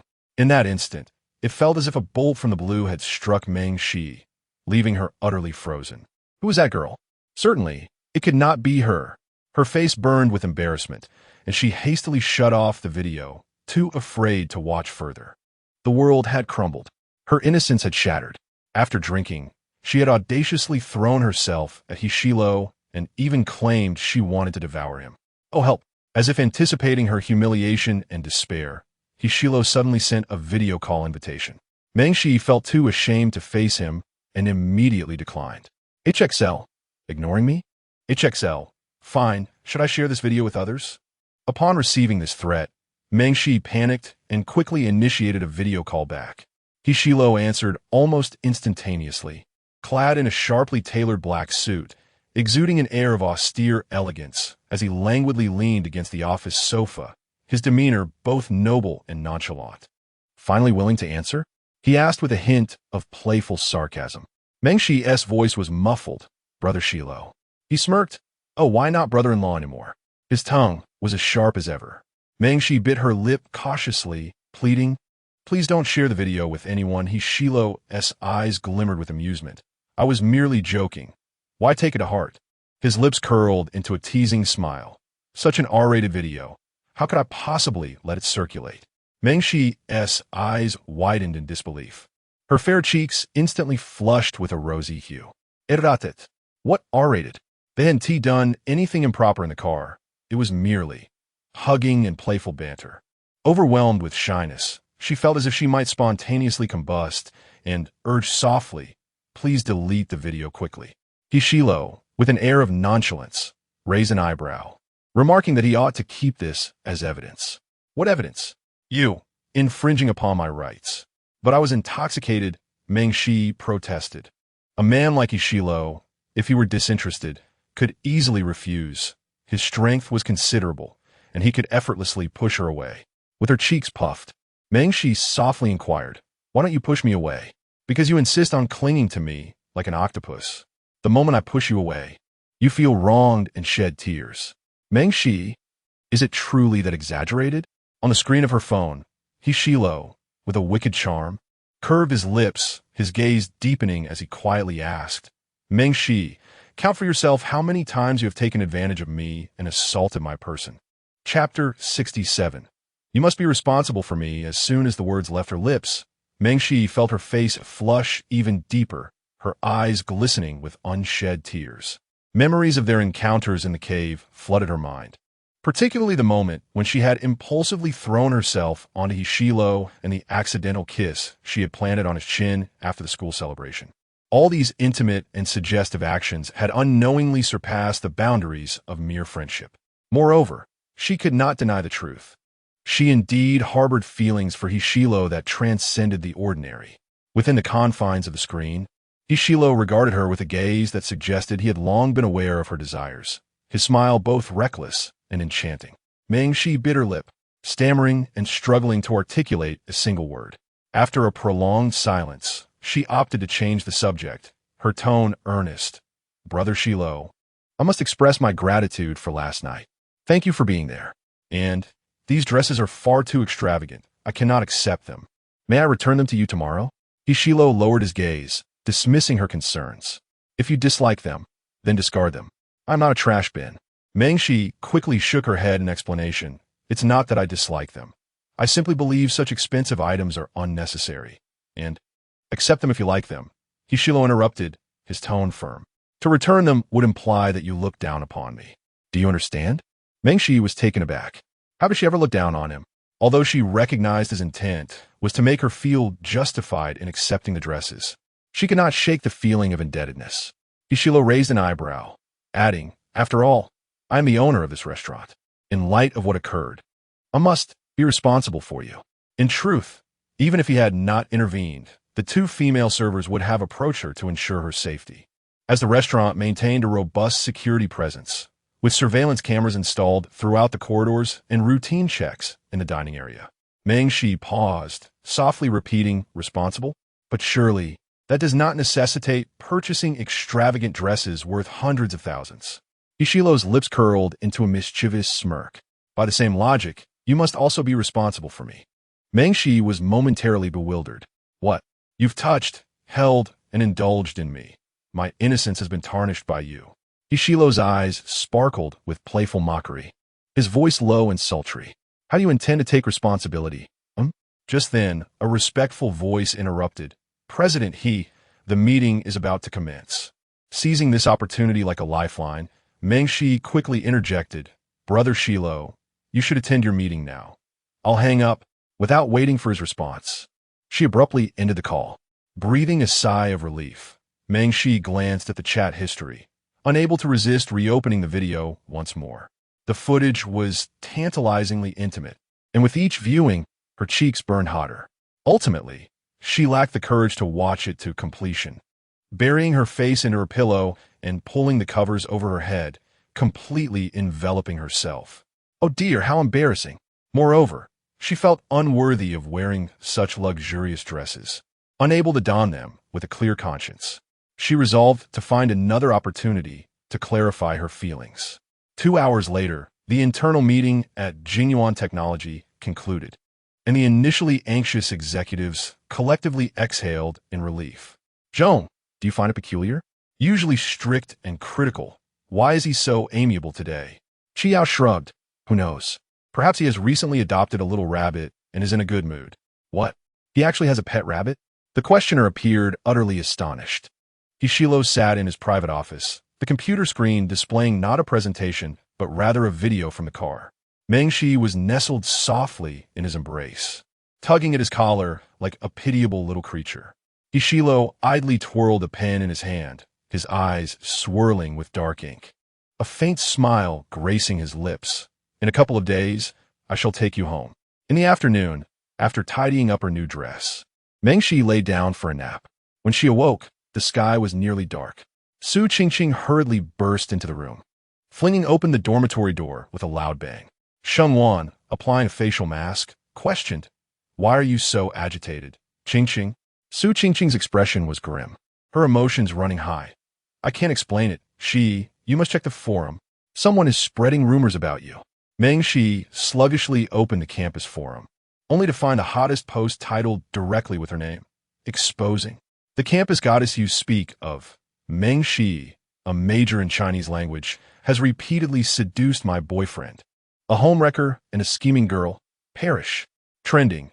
The post was signed with the real name of Wang Linlin, Zhou Changyuan's girlfriend, a junior in the foreign language department. She had posted numerous pictures, all featuring Meng Shi and Zhou Changyuan in various poses, each meticulously angled to showcase Meng Shi initiating conversation with him. Additionally, there was a video from the arcade last night. She drunkenly slumped into Zhou Changyuan's embrace, who appeared disinterested. Wang Linlin included several screenshots of their conversations, revealing Zhou Changyuan's explanations. Zhou Changyuan, "Baby, where did you get these photos? That Meng Shi has been pestering me. It's quite bothersome." Zhou Changyuan, "I didn't expect her to intentionally fall into my arms last night under the influence. Linlin, please don't misunderstand. My heart belongs solely to you." Zhou Changyuan, "She constantly seeks me out on WeChat, deliberately staying close during events, but I have completely ignored her." Once this post was released, it exploded, garnering an avalanche of replies that shot it to the top of the forum. "Wow, this is shocking. I thought she was an aloof goddess. Turns out she's so shameless. It's absurd. Why would she try to seduce a guy with a girlfriend? The illusion is shattered. I used to have a good impression of her."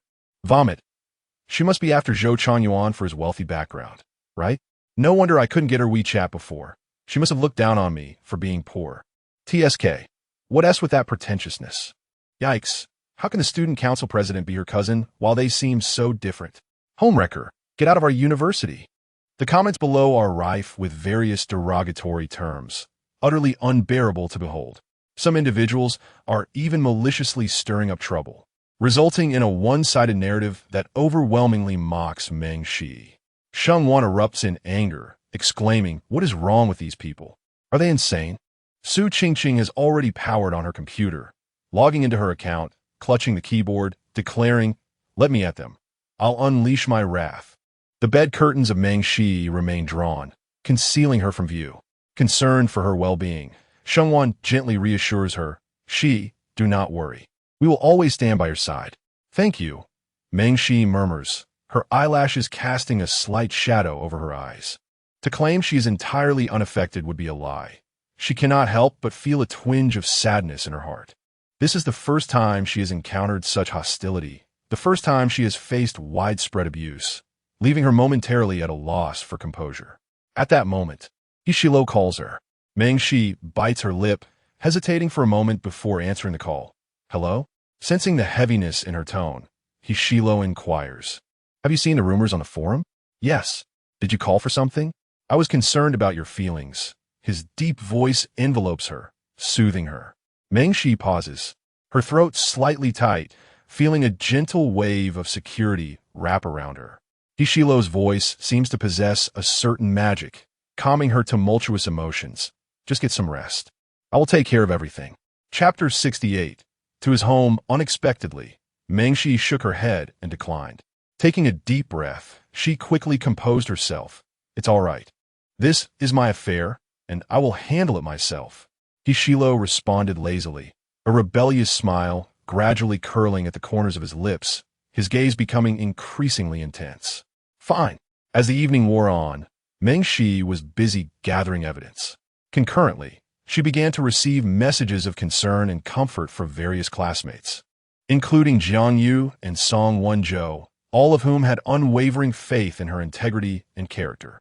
After concluding a meeting, Meng Huili immediately called her after seeing the forum. "Sister, do not worry. I'm studying law."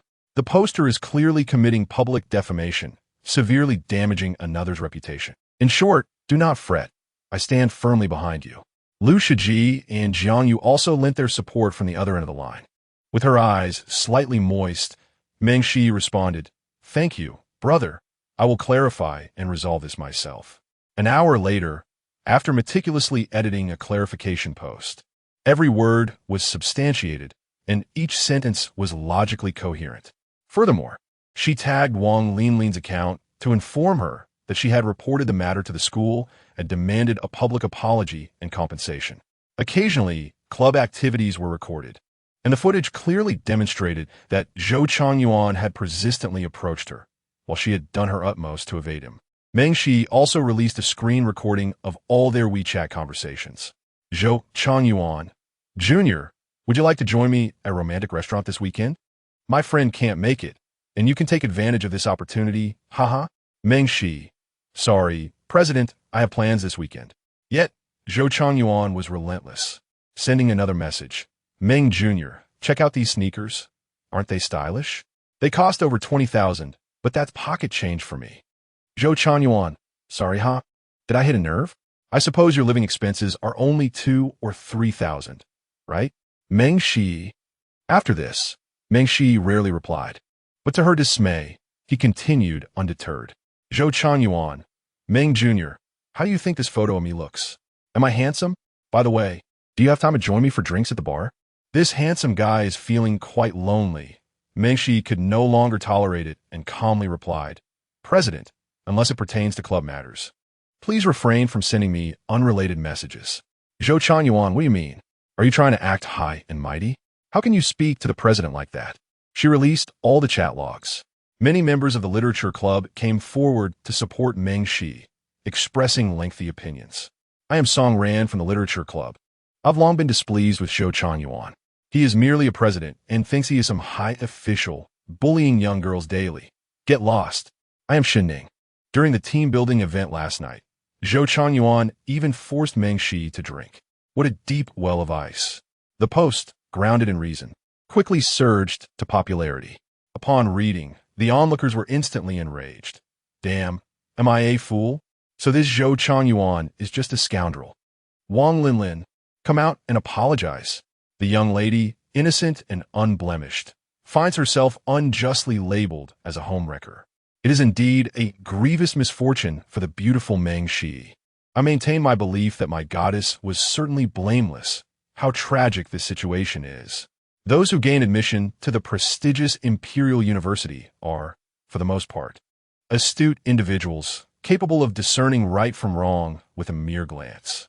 On the following Monday morning, Wang Linlin promptly deleted her post and publicly shared a handwritten letter of apology on the forum. She enlisted someone to deliver tokens of contrition to Meng Shi's dormitory and privately messaged her, I am truly sorry. Zhou Changyuan deceived me, claiming you had seduced him. He showed me those photographs, and I believed him. I had no idea you were innocent. I deeply regret involving you in this matter and causing you distress. Could you perhaps persuade the school not to impose any punishment on me? I implore you. I truly wish to avoid any repercussions. You possess such a kind heart. Please grant me this favor. In the dormitory, Su Qingqing gazed at the large basket of fresh fruits and other offerings at the door, her eyes wide with disbelief as she asked, What now? You absolutely must not forgive her. She liked every derogatory comment made against you, calling you a green tea BTCH and a homewrecker. Her words were utterly reprehensible. Now she pretends to be innocent. How shameless. Meng Shi replied calmly, I'm not that virtuous. The counselor has already contacted other faculty members. A punishment is inevitable. Shengwan sighed. But why does Zhou Changyuan seem to escape unscathed? Meng Shi lowered her gaze. It matters not. He has already been relieved of his position as president. What happens next is of no concern to me. Legally speaking, whether he attempted to take advantage while intoxicated or lied to his girlfriend, neither would incur any penalty for him. As for Wang Linlin, her public apology did not spare her from a difficult time at school. She faced ostracism from classmates and roommates, and was subjected to disciplinary actions and warnings from the institution. She would be ineligible for any commendations, awards, or scholarships. Strangely, within a week, news circulated that Zhou Changyuan's family had encountered a crisis. His father traveled miles to confront him, resulting in a brutal beating that left him bloodied and bruised, with several students capturing the moment when he was seen with a nosebleed. 2 days later, he was compelled to withdraw from school under familial pressure. Discussion surrounding the defamation incident continued on the forum, with the majority expressing sympathy for Meng Shi. Upon hearing of Zhou Chongyuan's withdrawal, many celebrated, proclaiming, "Good riddance. That deceitful man, a traitor at heart. Wang Linlin is wicked, but this man is worse. It's hilarious how badly he was beaten. I barely recognized him, haha. He deserves it. How dare he harass my goddess and then turn the tables. Truly despicable." In the dormitory, Su Qingqing was elated. "What a joy! This is truly gratifying. It seems divine justice has come for him." Shengwan widened her eyes in surprise. "I heard his family is facing bankruptcy. Is that true? What a coincidence. It seems he has reaped what he sowed. Yet, in this world, such retribution is rarely so straightforward, nor are coincidences abundant." Meng Shi understood in her heart who was subtly aiding her.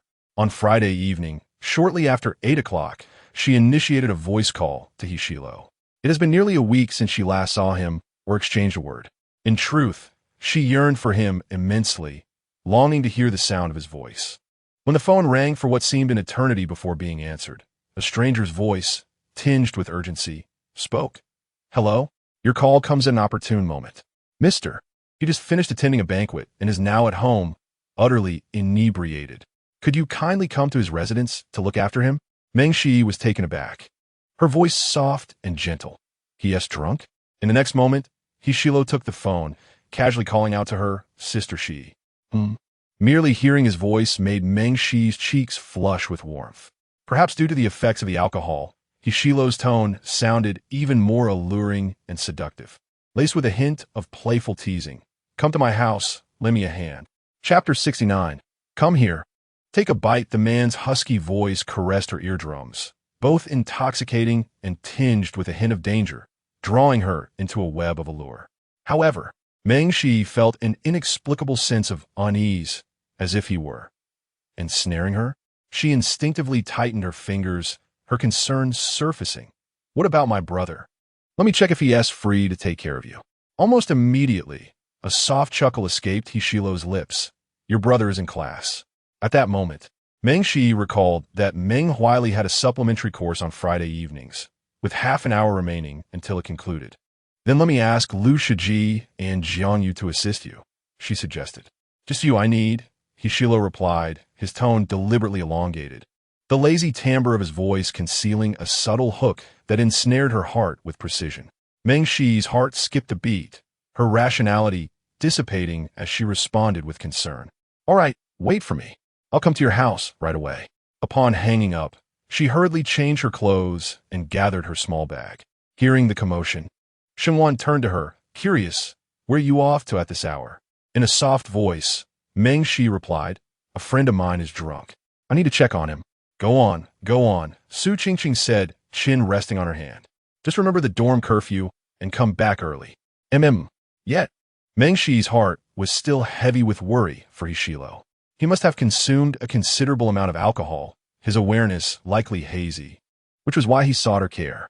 Otherwise, one would think he would prefer a male friend for such a task, especially with someone else around him. She understood the risks of visiting a boy as home alone at night, but Hishilo was not just anyone. Besides, he had looked after her the previous week when she was intoxicated, and she felt compelled to repay the favor. Hishilo sent her the detailed location of his villa through WeChat.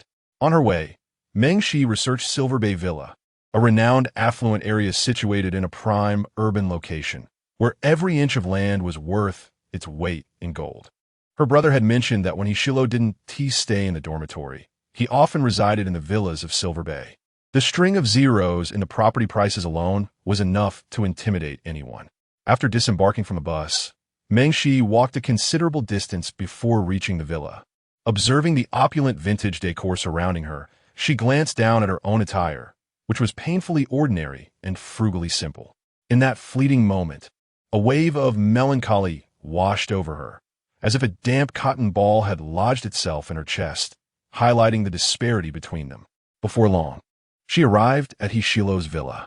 His residence exuded an air of noble elegance, with cold lights reflecting off the flooring, embodying a French romantic classical style that radiated sophistication and luxury. Cautiously pushing open the ajar door, Meng Shi stepped inside. Hishilo reclined on the sofa, clad in a sleek black bespoke suit, his dark patterned tie casually draped, long legs slightly crossed, exuding a languid, aristocratic aura. He appeared to be a refined gentleman in tailored attire, yet beneath that exterior lay a cunning, charming rogue. As she stepped inside, Meng Shi noticed a stranger standing nearby. Chi Yao, positioned beside her, cleared his throat and earnestly explained, "Miss, I understand you are the sister of Mr. He's close friend. Therefore, Mr. He will be entrusted to you from now on." Meng Shi, puzzled, inquired, "You cannot take care of him?" No sooner had the words left her lips than the man, lounging on the sofa, stirred. Hishilu languidly lifted his gaze, casting a subtle yet piercing glance at Chi Yao, his eyes brimming with a potent warning akin to a winter blade piercing through the chill. Instantly, Chi Yao furrowed his brow, clutching his stomach with exaggerated distress. "Huh? My stomach hurts terribly. I must go to the hospital. Miss Meng, I leave him in your capable hands." With that, he hastily departed, as if pursued by a relentless hound. Meng Shi felt an unsettling sense of disquiet. Yet, she could not articulate why. "Brother Shilu?" She approached him cautiously. Suddenly, Hishilu grasped her wrist, drawing her close to him. The interplay of light and shadow sculpted his features with sharp precision. Reclining on the sofa, his deep, dark phoenix eyes narrowed as he fixed his gaze upon her. His tone laced with an air of danger. "I've been waiting for you for quite some time." Meng Shi, feeling the pressure of his grip on her wrist, hesitantly stammered, "Are you all right now?" Hishilu exuded a faint scent of alcohol and replied in a haunting tone, "It seems I am not well." As the words fell, Hishilu encircled her wrist, gently tugging her into his embrace. Caught off guard, Meng Shi sank into the soft, gray sofa beside him, her cheeks tinged with a soft blush. "What are you doing?" Hishilu, with a cryptic smile playing on his lips, asserted, "Embracing you." Meng Shi found herself confined beside him on the sofa, muttering in a muffled tone, "You've had too much to drink." Hishilu, with a playful smirk, retorted, "In truth, I am not intoxicated. See, it's a classic line. Those who are drunk often deny their state."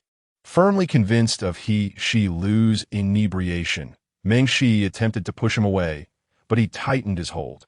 Momentarily stunned, memories of her own drunken pleas for his embrace flickered in her mind, and she silently lamented, "What goes around comes around.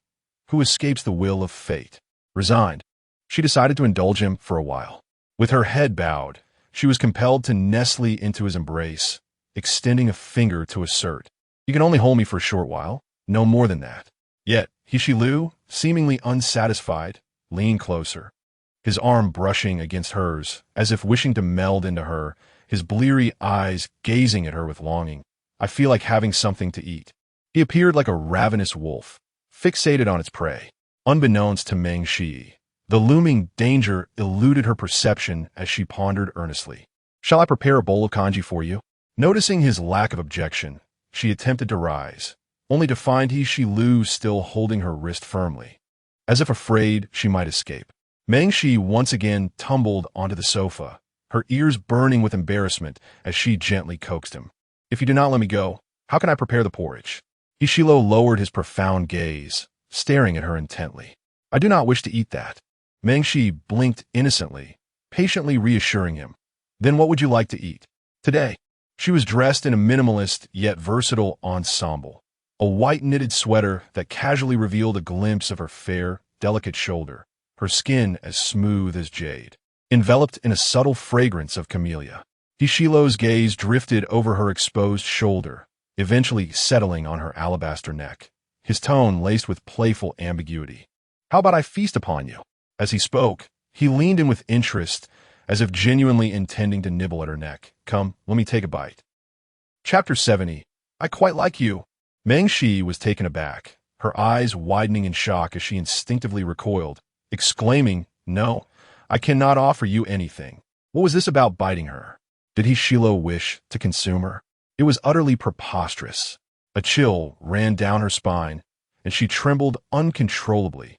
fearing that Ishilo might indeed take a bite out of her. In a moment of panic, she wriggled free from his grasp and hurried to the kitchen, hastily declaring, "I will prepare a hangover remedy for you." Behind her, a light chuckle escaped from the man. Mengshi felt a twinge of apprehension and quickened her pace. How could a drunken Hishilo be so terrifying?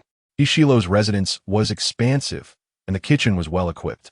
Mengshi diligently prepared a bowl of hangover soup, adding sour plums, goji berries, red dates, and a touch of honey, which would aid digestion and alleviate the discomfort that accompanied intoxication.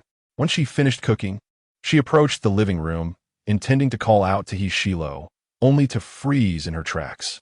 At that moment, Hishilo had shed his expensive suit and shirt, donning a black silk nightgown. However, the buttons of his nightgown remained undone, exposing a considerable expanse of pale skin. His sculpted six-pack abs were alluringly pronounced, and the lines of his physique flowed seamlessly, broad shoulders tapering into a narrow waist, exuding a primal masculine allure. Mengshi stood rooted to the spot, utterly dumbfounded, and it took her several seconds to regain her senses. Oh my goodness! She was completely flustered, her cheeks flushing crimson as she instinctively raised her hands to shield her eyes, her voice trembling. "Hishilo, could you please not be bare like that?" One audacious man. No wonder the forums referred to him as the male enchantment of the Imperial University. Hishilo chuckled nonchalantly, unabashed, and declared, "This is my home. What if I am bare? But I can see you." Mengshi felt as though she might spontaneously combust from embarrassment. Though her heart was undeniably intrigued by Hishilo's physique, at that moment, she could not bring herself to gaze upon him. Not in the slightest. Hishilo approached her step by step, a wicked smile playing on his lips. "So innocent, yet you blush at the mere sight of abs?" Mengshi continued to cover her eyes, instinctively denying it, softly replying, "I am not embarrassed. I am merely being polite." Hishilo forcefully pulled her hands down, compelling her to look at him, his brows raised. "Very well, then. Polite she, will you help me fasten this?" Mengshi questioned her own ears, disbelief washing over her. Her eyelashes fluttered, and the air around her grew thick with heat, making it difficult to breathe. "Why don't you fasten it yourself?" "I cannot," Hishilo replied, his gaze fixed on her, his voice teasingly insistent. "You will help me fasten it." After a tense pause, Mengshi conceded defeat. Perhaps it was futile to argue with a drunken man. Her cheeks aflame, she reached out to fasten the buttons of Ishilo's nightgown, her fingertips inevitably brushing against the firm muscles of his torso. Her hands trembled faintly. Hishilo regarded her with a mild, amused expression, as if he had stumbled upon something delightful. "What are you so nervous about? I shan't consume you." Who was it that just mentioned wanting to devour her? The more Hishilo teased her, the more clumsily she moved. Mengshi finally managed to fasten his buttons and let out a quiet sigh of relief, softly urging him, "You should hurry and drink the hangover soup." If Hishilo weren't so inebriated, Mengshi might have suspected he was deliberately trying to seduce her. Hishilo remained composed, leisurely seated at the dining table, raising the spoon to his lips, but not drinking, then setting the bowl down, exclaiming, "It's too hot." "Where's it hot?" Mengshi took the bowl, gently blowing on the contents twice before bringing the spoon back to Hishilo's lips, assuring him it was no longer scalding. Only then did Hishilo contentedly lower his head to take a sip, a lazy smile glimmering in his eyes as he remarked, "Quite sweet."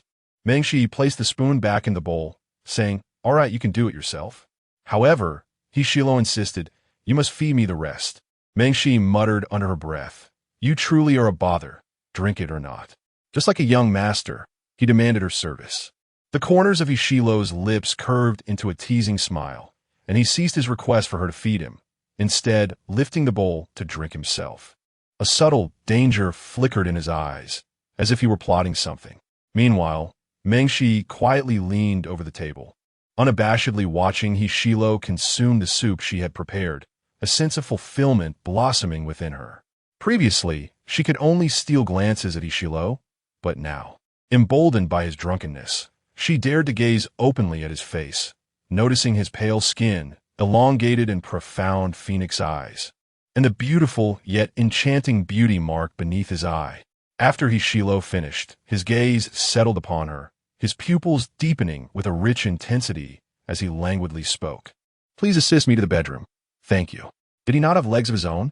Mengshi silently scoffed inwardly, but still concerned he might stumble. She stood up and supported one of his arms, gradually guiding him toward the room. Upon opening the door, Hishilo's bedroom came into view, spacious and bright, adorned in dark gray tones that exuded a somber and oppressive atmosphere. The only incongruous detail was a cute little rabbit plush sitting on the nightstand. Mengshi's eyes widened slowly. Wasn't that the doll she had clutched when intoxicated? Hishilo had actually accepted it without disdain. Staring at the rabbit, an indescribable emotion began to bloom within her. Lost in thought, she suddenly tripped over something, losing her balance and tumbling forward, inadvertently dragging Hishilo into the soft embrace of the bed. She landed atop him, their faces mere inches apart, their bodies pressed closely together. And even through the layers of fabric, Mengshi could feel the searing heat radiating from him, like countless tiny currents coursing through her limbs. In an instant, she became acutely aware, hastily attempting to distance herself from him. Yet, to her surprise, Hishilo ensnared her waist, rendering her immobile, firmly holding her against him. Hishilo reclined comfortably on the bed, lips curling into a playful smile, half-teasingly gazing at her, his tone flirtatious. "What is this? Are you eager to be with me?" Mengshi was taken aback, her heart racing as she hurriedly explained, "No, I simply tripped." Hishilo deliberately pressed against her waist, raising an eyebrow and teasingly inquiring, "You and T have been harboring ulterior motives towards me, would you?" "Of course not." Mengshi immediately refuted, her gentle voice tinged with a hint of flustered indignation, weakly reiterating, "I truly haven't." Her eyes were veiled with a layer of misty moisture, the corners softly shaded with a delicate blush, reminiscent of a peach caught between the innocence of youth and the allure of maturity, exceptionally sweet and enticing. "Is that so?" Hishilo reached out to gently grasp her earlobe, his tone laced with flirtation, "But I must confess, I find you rather appealing." Chapter 71. Brother Shilu. Hishilu's voice carried a subtle allure, tinged with playful mischief, laced with a hint of danger, as if he were toying with his prey. In his deep, captivating phoenix eyes, there seemed to exist an invisible net, slowly ensnaring Mengshi when she let her guard down, leaving her trapped and immobile by the time she realized it. Under his unabashed gaze, her mind erupted in chaos, falling into disarray. Bewildered, she gradually comprehended his words. The tips of her ears flared with heat, a warmth that spread throughout her body. Had Hishilu truly just confessed to liking her? Was this the honest revelation of a drunken man, or merely the nonsensical ramblings of a carefree spirit? Stunned, Mengshi felt as if struck by lightning, her mind swirling in confusion as she slowly grasped the meaning of his statement. Yet, in this moment of ambiguous intimacy, she found herself increasingly uneasy. Struggling slightly against him, she pressed her hands against his chest, attempting to push him away, her cheeks flushed as she called out, "Hishilu, let me go." Summoning her courage, she glared at him fiercely, but to Hishilu's ears, her tone sounded irresistibly soft, especially with her entire face flushed like a delicate porcelain vase, the rosy hue spilling down her neck. It was strikingly conspicuous. Hishilu tightened his grip around her waist, an almost imperceptible aggression flickering in his gaze, a smirk playing on his lips that was both charming and teasing. "If you call me Brother Shilu, I will let you go." The dim, grayish-white light in the room enveloped them, as if an ambiguous affection was brewing in the air around them. Mengshi bit her lip, tapping his shoulder. "You're drunk. Please let me up." Unmoved, Hishilu continued to coax her. "Just say it." The atmosphere felt increasingly stifling. Mengshi, nearly breathless from her position atop him, finally whispered, "Brother Shilu." Her voice was softer than a whisper, trembling with uncertainty. Hishilu raised an eyebrow. I didn't catch that." Mengshi even questioned whether he was truly sober or merely playing a prank on her. Resigned, she buried her face and called out softly, "Brother Shilu." "Good girl," he replied, his Adam's apple bobbing, his gaze revealing a suppressed, complex emotion. Only then did he finally release her waist.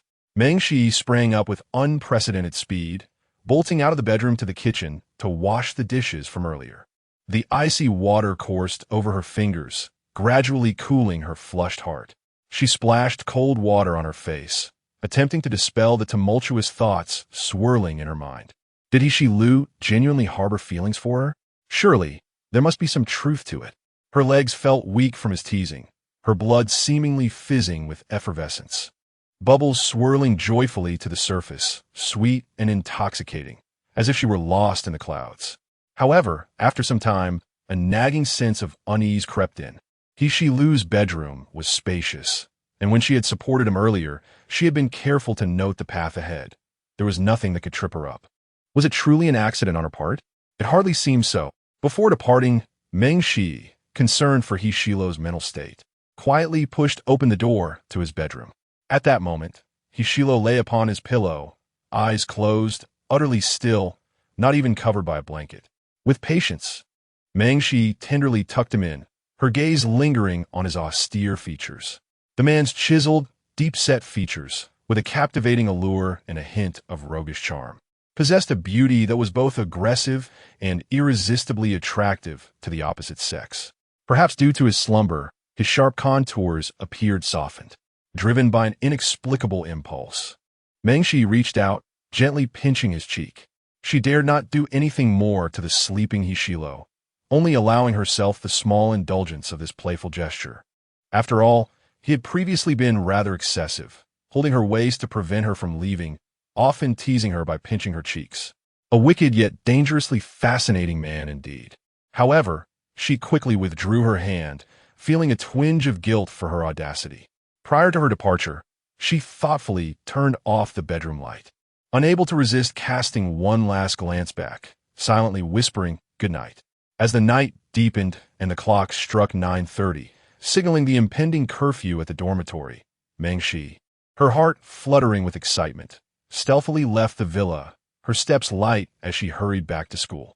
With her absence, the once intimate and warm bedroom reverted to its former cold and somber state.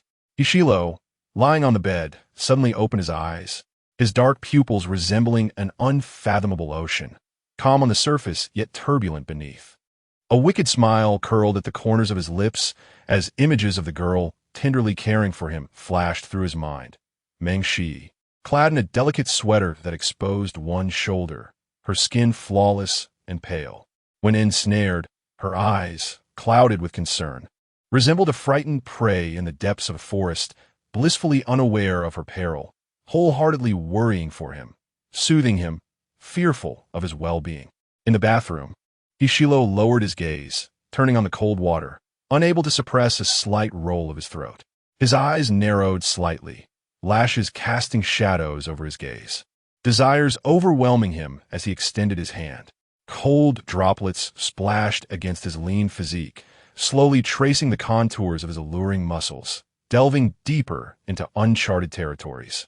He tilted his head back slightly, breathing shallowly.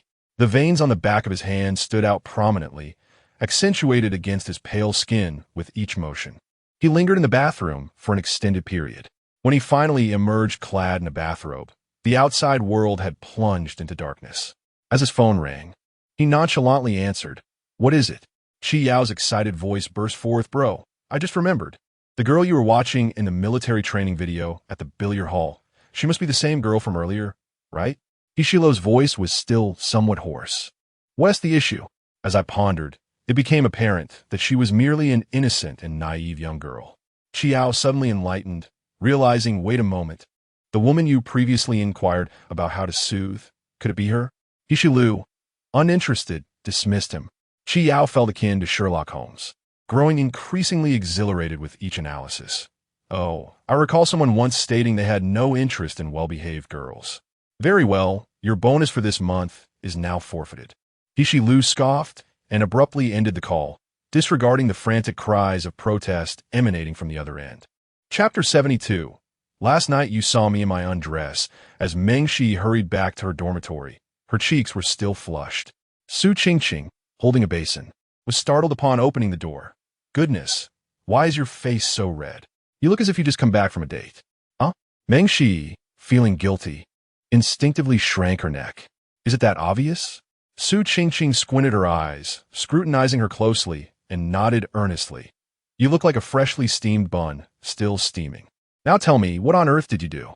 Meng Shi evaded the question. I just ran back, perhaps it's because of the exercise.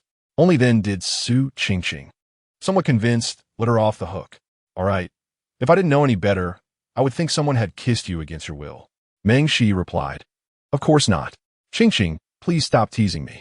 That evening, the night enveloped everything in a thick blanket of darkness. Meng Shi lay in bed, tossing and turning. Unable to find sleep, her mind consumed by Hishilo's words. I quite like you. Like her. Could someone like Hishilo truly harbor feelings for her? Meng Shi's eyes sparkled, and her lips curled into a gentle smile as she blissfully buried herself under the covers, stifling her head. Deep within her chest, it felt as if a little butterfly made of honey was fluttering its beautiful wings, bumping around in her heart, creating waves of delightful sensations. In any case, she was utterly enamored with Hishilo. In the early morning, Meng Shi dreamt a vivid dream. In it, Hishilo was still bare-chested, holding her waist to prevent her from leaving, teasingly mocking her. So eager to throw yourself into my arms. Are you secretly in love with me? Meng Shi nestled in his embrace, remaining silent, her fair earlobes turning crimson. She softly denied no. Hishilo smirked at her, like a predator eyeing its long-awaited prey. I'm hungry, what should I do? I can cook something for you. What do you want to eat? Before she could finish her sentence, Hishilo had already lowered his head and bitten her neck. After a while, with crimson blood at the corners of his lips, he grinned wickedly. What did you grow up eating? You taste so sweet. Meng Shi was rendered motionless, retorting, you can't, but unexpectedly, in the next moment, Hishilo lowered his head again, fiercely biting the other side of her neck. Oh dear! Su Qingqing suddenly jumped up from her bed. I'm so sorry, everyone. How did my alarm get set for Saturday? Meng Shi was jolted awake, her eyes fluttering open, pulling her out of the steamy dream. Gradually, she felt her cheeks warm once more. How could she dream of such chaotic things? Her thoughts had become impure. Resigned, Meng Shi got out of bed and decided to head to the library to write her midterm paper. However, her mind was filled with the captivating visage of a certain man, inebriated, reminiscent of a vampire under a blood moon. Ultimately, Meng Shi returned to her dormitory, defeated. Not only had she failed to write her midterm paper, but she had also not finished her studying. That evening, Hishilo called her via voice message. Meng Shi nervously grasped her phone, her fingertips tightening slightly, her tone soft. Hello, Shiloga? The man's voice was deep and magnetic. I drank quite a bit yesterday. I apologize for the trouble. Not troublesome at all. You have taken care of me before. Hishilo, carefree and unrestrained. I hope I did not do anything to you last night. Meng Shi inquired cautiously. You don't remember? Of course I do.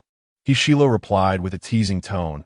As if jesting, someone pushed me onto the bed and refused to let me get up. Upon hearing this, Meng Shi's eyes widened in disbelief. How could this person speak such nonsense? It was clearly you who Woon Ti let me up. Insisting that I call you, what should you call me? Meng Shi felt a bit wronged. You made me call you Brother Shilo. Well then, call me again. It seemed this man was deliberately teasing her. Meng Shi bit her lip on Woon Ti. By the way, Hishilo grinned. I remember something quite serious. Oh, Sister Shi, did you see me naked last night? His blunt words rendered Meng Shi momentarily speechless. After a pause, she replied, You took it off by yourself. Besides, it wasn't completely revealing. I only saw your abs. Hishilo smirked, his sultry voice slowly penetrating her ears. What should I do then? My innocence is entirely ruined in your hands. Why did it feel like this person was methodically scheming against her?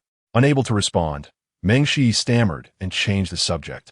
I need to wash my hair. Let's talk later, goodbye. With that, she hastily hung up without waiting for a reply, burying her face in her hands. She truly found herself utterly defenseless against Hishilo's flirtation. Feeling as though she were collapsing under his advances, Hishilo glanced at the disconnected call, a satisfied chuckle escaping his lips as he stepped back inside from the balcony. Lu Shiji raised an eyebrow. Oh, are you in a relationship? Who are you chatting with this time? Hishilo lazily responded with a hum, not refuting, instead glancing at Meng Huili, who was diligently attending an online class. and chuckled meaningfully. Jiang Yu remarked, "See, I told you, Shilo is definitely dating again." Lu Shiji teased, "No wonder brother Shilo has been acting so flirty lately. Always going out to the balcony to make calls. What is the matter? Is it a conversation that cannot be heard?" Ishilo chuckled lightly, too lazy to engage with the two, packing his things and leaving with a parting remark. "I'll be on a business trip for the next few days and 1 TB back." Jiang Yu waved him off. "Oh, goodbye." After Shilo left, Meng Huili finally sensed something amiss, slightly furrowing his brows. "I can't shake the feeling that Shilo has been acting strangely lately, as if he is hiding something important from me." Jiang Yu replied, "What is odd about it? Isn't he always this carefree and reckless? By the way, isn't your birthday coming up? Perhaps he is preparing a gift for you." Meng Huili pondered for a moment, recalling how Shilo had been watching him intently, often wearing a knowing smile, making him feel as though there was some ulterior motive at play. Lu Shiji burst into laughter. "What is going on? Are you suspecting that he has a crush on you and plans to confess on your birthday?" "Ha ha ha. Not quite. It's just rather strange." As the midterm examination week at the prestigious university approached, it unfolded with a sense of urgency and excitement, passing swiftly. After completing her exams, Su Qingqing collapsed in her dormitory, her head cradled in her hands as she wept. "It's all over, my dear friends. My advanced mathematics is doomed. I simply cannot comprehend the questions. My writing resembles English. Fortunately, my major doesn't require advanced math." Sheng Wan comforted with a playful smile. "It's all right. After all, it's not the final exam." Su Qingqing lamented her choices, tugging at her hair. "But the midterm accounts for 20. If I perform poorly in the final, I could truly fail. I don't want to resit or retake any courses." Sheng Wan suggested, "How about we unwind after the exams? The three of us could indulge in hot pot. There's a newly opened hot pot restaurant in the mall, and the school forum raves about it, claiming it's incredibly delicious. Moreover, the decor is stunning, perfect for photos," she exclaimed excitedly. Su Qingqing nodded vigorously. "That sounds fantastic." Mengshi slowly came back to her senses. "Huh?" Sheng Wan had to repeat herself, continuing to inquire, "Why have you been so distracted these past 2 days?" Mengshi cupped her face, her eyes sparkling with delight. "Oh, it's nothing, just feeling a bit happy." Su Qingqing leaned in, with curiosity. "What is the good news? Do share." "No, it's my little secret." Both roommates respected her boundaries, refraining from further probing, yet they felt even more joyful at her happiness. The trio decided to go, hailing a taxi to a distant shopping mall. At a red light, they paused. Su Qingqing leaned against the right side of the car window, gazing outside, suddenly exclaiming with excitement, "Oh my gosh, you two, look over there.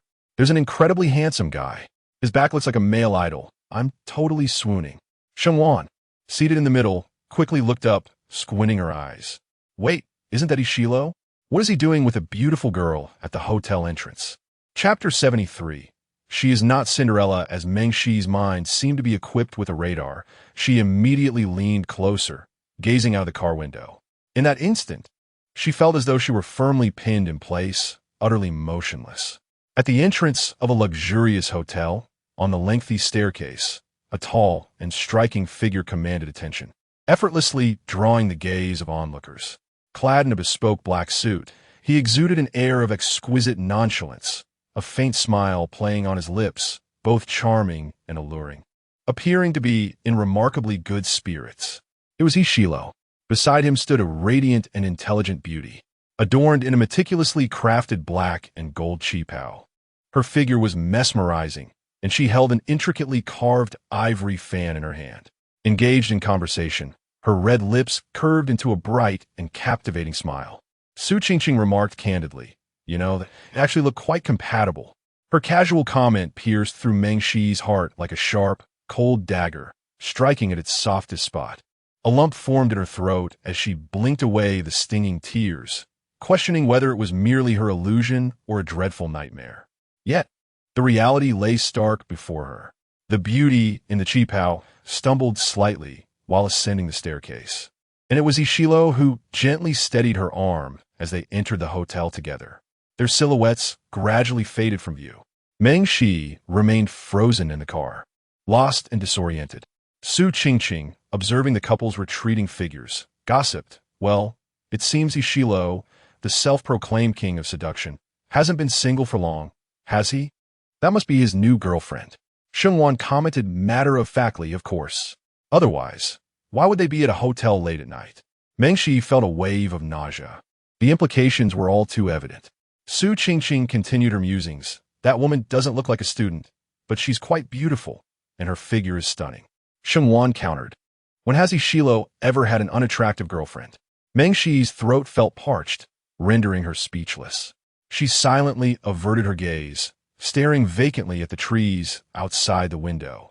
Shengwan assumed she was uninterested in the gossip and diverted the conversation to the poses they would strike for photos later.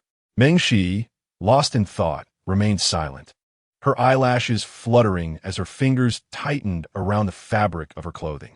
No, perhaps there was a misunderstanding. She ought to clarify the situation. Upon arriving at the hot pot restaurant, both Shengwan and Su Qingqing became animated. The establishment's decor leaned towards a traditional aesthetic, featuring numerous popular photo spots, and it was bustling with patrons. After queuing and placing their orders, Mengshi, not wishing to dampen their spirits, feigned satisfaction and ease. While waiting for the dishes, she finally could not contain herself any longer and quietly announced, "I'm going to the restroom. You two can start eating without me." The two nodded in acknowledgement. "All right. Go ahead." With a pack of tissues in hand, Mengshi stepped outside. Since this hot pot restaurant had surged in popularity on the university forum, half of the patrons that day were students from the university. At the entrance, she unexpectedly encountered a familiar face. Liu Shiji was casually draping his arm around several male friends when he spotted her, immediately waving and greeting her with a cheerful smile. "Oh, Sister Shi has come to dine at this hot pot place too?" Mengshi nodded softly, replying with a simple, After their brief exchange, Liu Shiji was about to enter the restaurant with his classmates when Mengshi hesitated for a moment and called out to him, "Shiji, go. I have something I'd like to ask you privately." Liu Shiji waved his friends ahead and approached her, patting his chest. "What is it? Feel free to ask. I'll help if I can. I have a friend, she quite likes Ishilo, and wants to know if he has a girlfriend now." "You've come to the right person," Liu Shiji asserted confidently. "He indeed has one. I believe they just started dating recently. Last week, Shilo was flirting with her over the phone." Mengshi's mind buzzed with disbelief, the last taut string within her suddenly snapping. After a moment of stunned silence, she repeated, "Really, he has a girlfriend now? Of course, would I deceive you?" Liu Shiji reminded her, "If your friend is just looking to have some fun, she should wait until Ishilo breaks up before pursuing him. But if she is serious, it's best to let it go. After all, he treats relationships just as a game." "Oh, thank you." With that, Mengshi hurried to the bathroom mirror, gazing at her pallid, listless reflection. Ishilo had a girlfriend. If he had a girlfriend, why did he repeatedly tease and provoke her?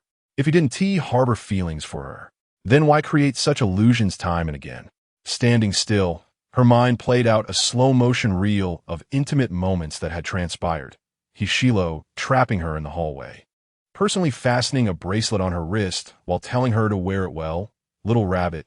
Ishilo driving her to the hospital when she had an allergy, gently biting into the orange she had peeled, calling her a little princess. Ishilo never drank water offered by girls, but insisted she fetch him some after a basketball game, saying, "What I mean is, you're quite sweet." Ishilo would suddenly embrace her from behind in the rain, saying, "Mengshi, comfort me." Ishilo would hold her close when she was drunk, saying, "You have to take responsibility for me." Was it truly all just her imagination? Mengshi turned on the faucet, letting the icy water cascade over her fingertips. It felt as though a multitude of unripe, sour oranges had exploded within her chest, their juices permeating every part of her body, leaving no corner untouched. She could hardly feel any pain or sadness. It was as if her heart had suddenly lost the most vital and precious piece of itself, leaving an emptiness behind. Suddenly, memories of Ishilo's past words flashed in her mind. During a gathering at the start of the school year, Ishilo had teased her openly, scoffing lightly. "Don't worry, friend sister. I won't touch you," when she intended to thank him with a pen. She inadvertently overheard him telling someone else, "You're overthinking it. I only see her as a sister. I don't date good girls." He still wears that mocking, carefree demeanor, indifferent to everything, looking down upon all. He does not regard the demure girl. Rather, he perceives her merely as a sister, having shown no interest in her from the very beginning. Perhaps there was a flicker of interest, but it was minuscule, confined to a mere whisper. He is a free spirit, untamed and unruly. He can flirt with her while calling her sister, just as easily as he can address others in the same manner. Today he may engage in suggestive video calls with her, yet tomorrow he could easily seek another. After all, who can discern the truth from the fabrications spun from his lips? Is that the case? Meng Shi once again splashes water, dabbing it on her face, forcing herself to regain composure. After a considerable while, she gazes at her disheveled reflection in the mirror, inhales deeply, and silently recites to herself, Meng Shi, awaken. You have never been the Cinderella of a fairy tale. Chapter 74. Another arena of chaos after indulging in a delightful hot pot meal. Su Qingqing contentedly patted her belly, feeling thoroughly satisfied, though somewhat stuffed. Sheng Wan, beside her, let out a satisfied burp, affirming the praises found in the forum posts. Indeed. It was a great value, was it not, Shuri? Meng Shi, however, felt no appetite, finding the food tasteless, yet she forced a smile, replying, indeed, quite delicious. In recent days, Meng Shi's spirits had dwindled, akin to an immature green plum, growing increasingly sour the longer her melancholy lingered. Yet, to others, she appeared unchanged, still engaging in conversation and quietly reading as usual. After a week of classes, Meng Shi suddenly developed a mild fever. Her head spun as she groggily took her medication and collapsed onto her bed. Her feet felt icy, refusing to warm up beneath the blanket. Lately, she had been plagued by fragmented nightmares, awakening repeatedly in terror, at times knowing she was trapped in a nightmare, but unable to awaken, left alone in the dark abyss. She dreamt of Ishilo and a beautiful woman in a qipao at a hotel, of Ishilo ambiguously calling another little princess, and of him adorning someone else with a bracelet. What was she to him? Merely a plaything to entertain his boredom. Concerned, Sheng Wan asked, Shi, what has been troubling you lately? I sensed something amiss. After that hot pot meal, Meng Shi had been acting strangely. Keeping her troubles to herself, she ought not to bottle them up. Cocooned in her blankets, her voice hoarse, she replied, Wan, I'm fine, just feeling a bit unwell. A little medication will suffice. There's no need to worry about me. Su Qingqing felt a pang of sympathy. All right then, make sure to rest well these days. The following day, Meng Shi felt significantly better. The dizziness had lessened, yet her spirits remained low. That evening, without classes to attend, she found it difficult to concentrate in her dormitory, so she decided to head to the library to tackle her assignments, hoping to immerse herself in work to numb her thoughts. The library at D University was bustling with diligent students, the atmosphere punctuated only by the sound of pages turning. After searching for a while, Meng Shi finally discovered a secluded corner, settled down, and lost herself in her studies. Before long, a shadow fell before her. Song Wenzhou sat across from her, his eyes lighting up in surprise as he softly inquired, What a coincidence, you're here too.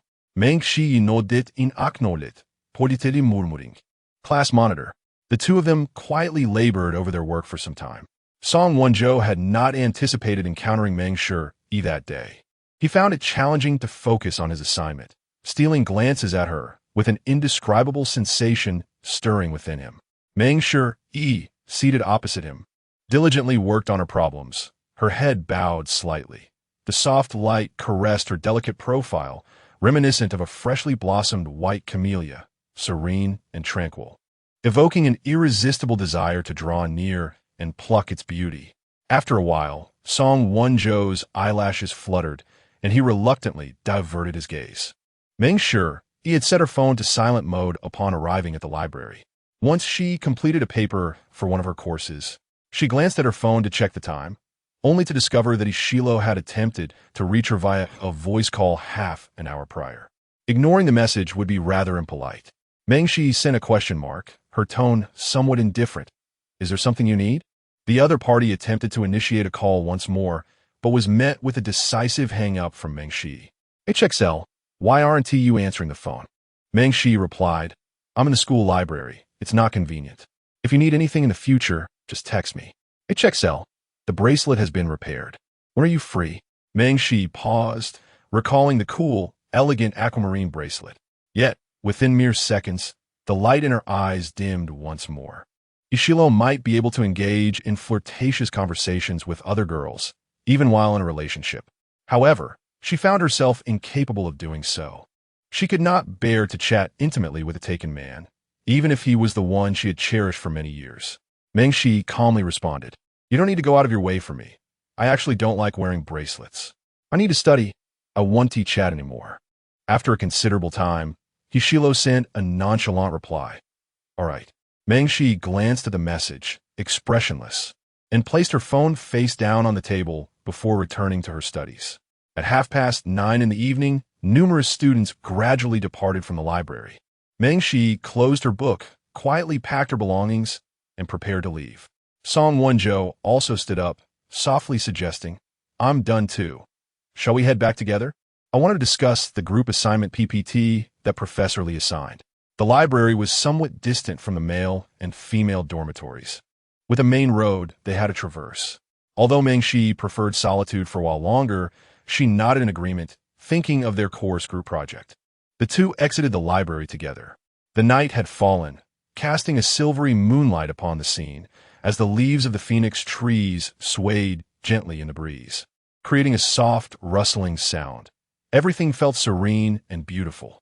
Descending the long steps in front of the library, a familiar figure unexpectedly caught Meng Shi's eye.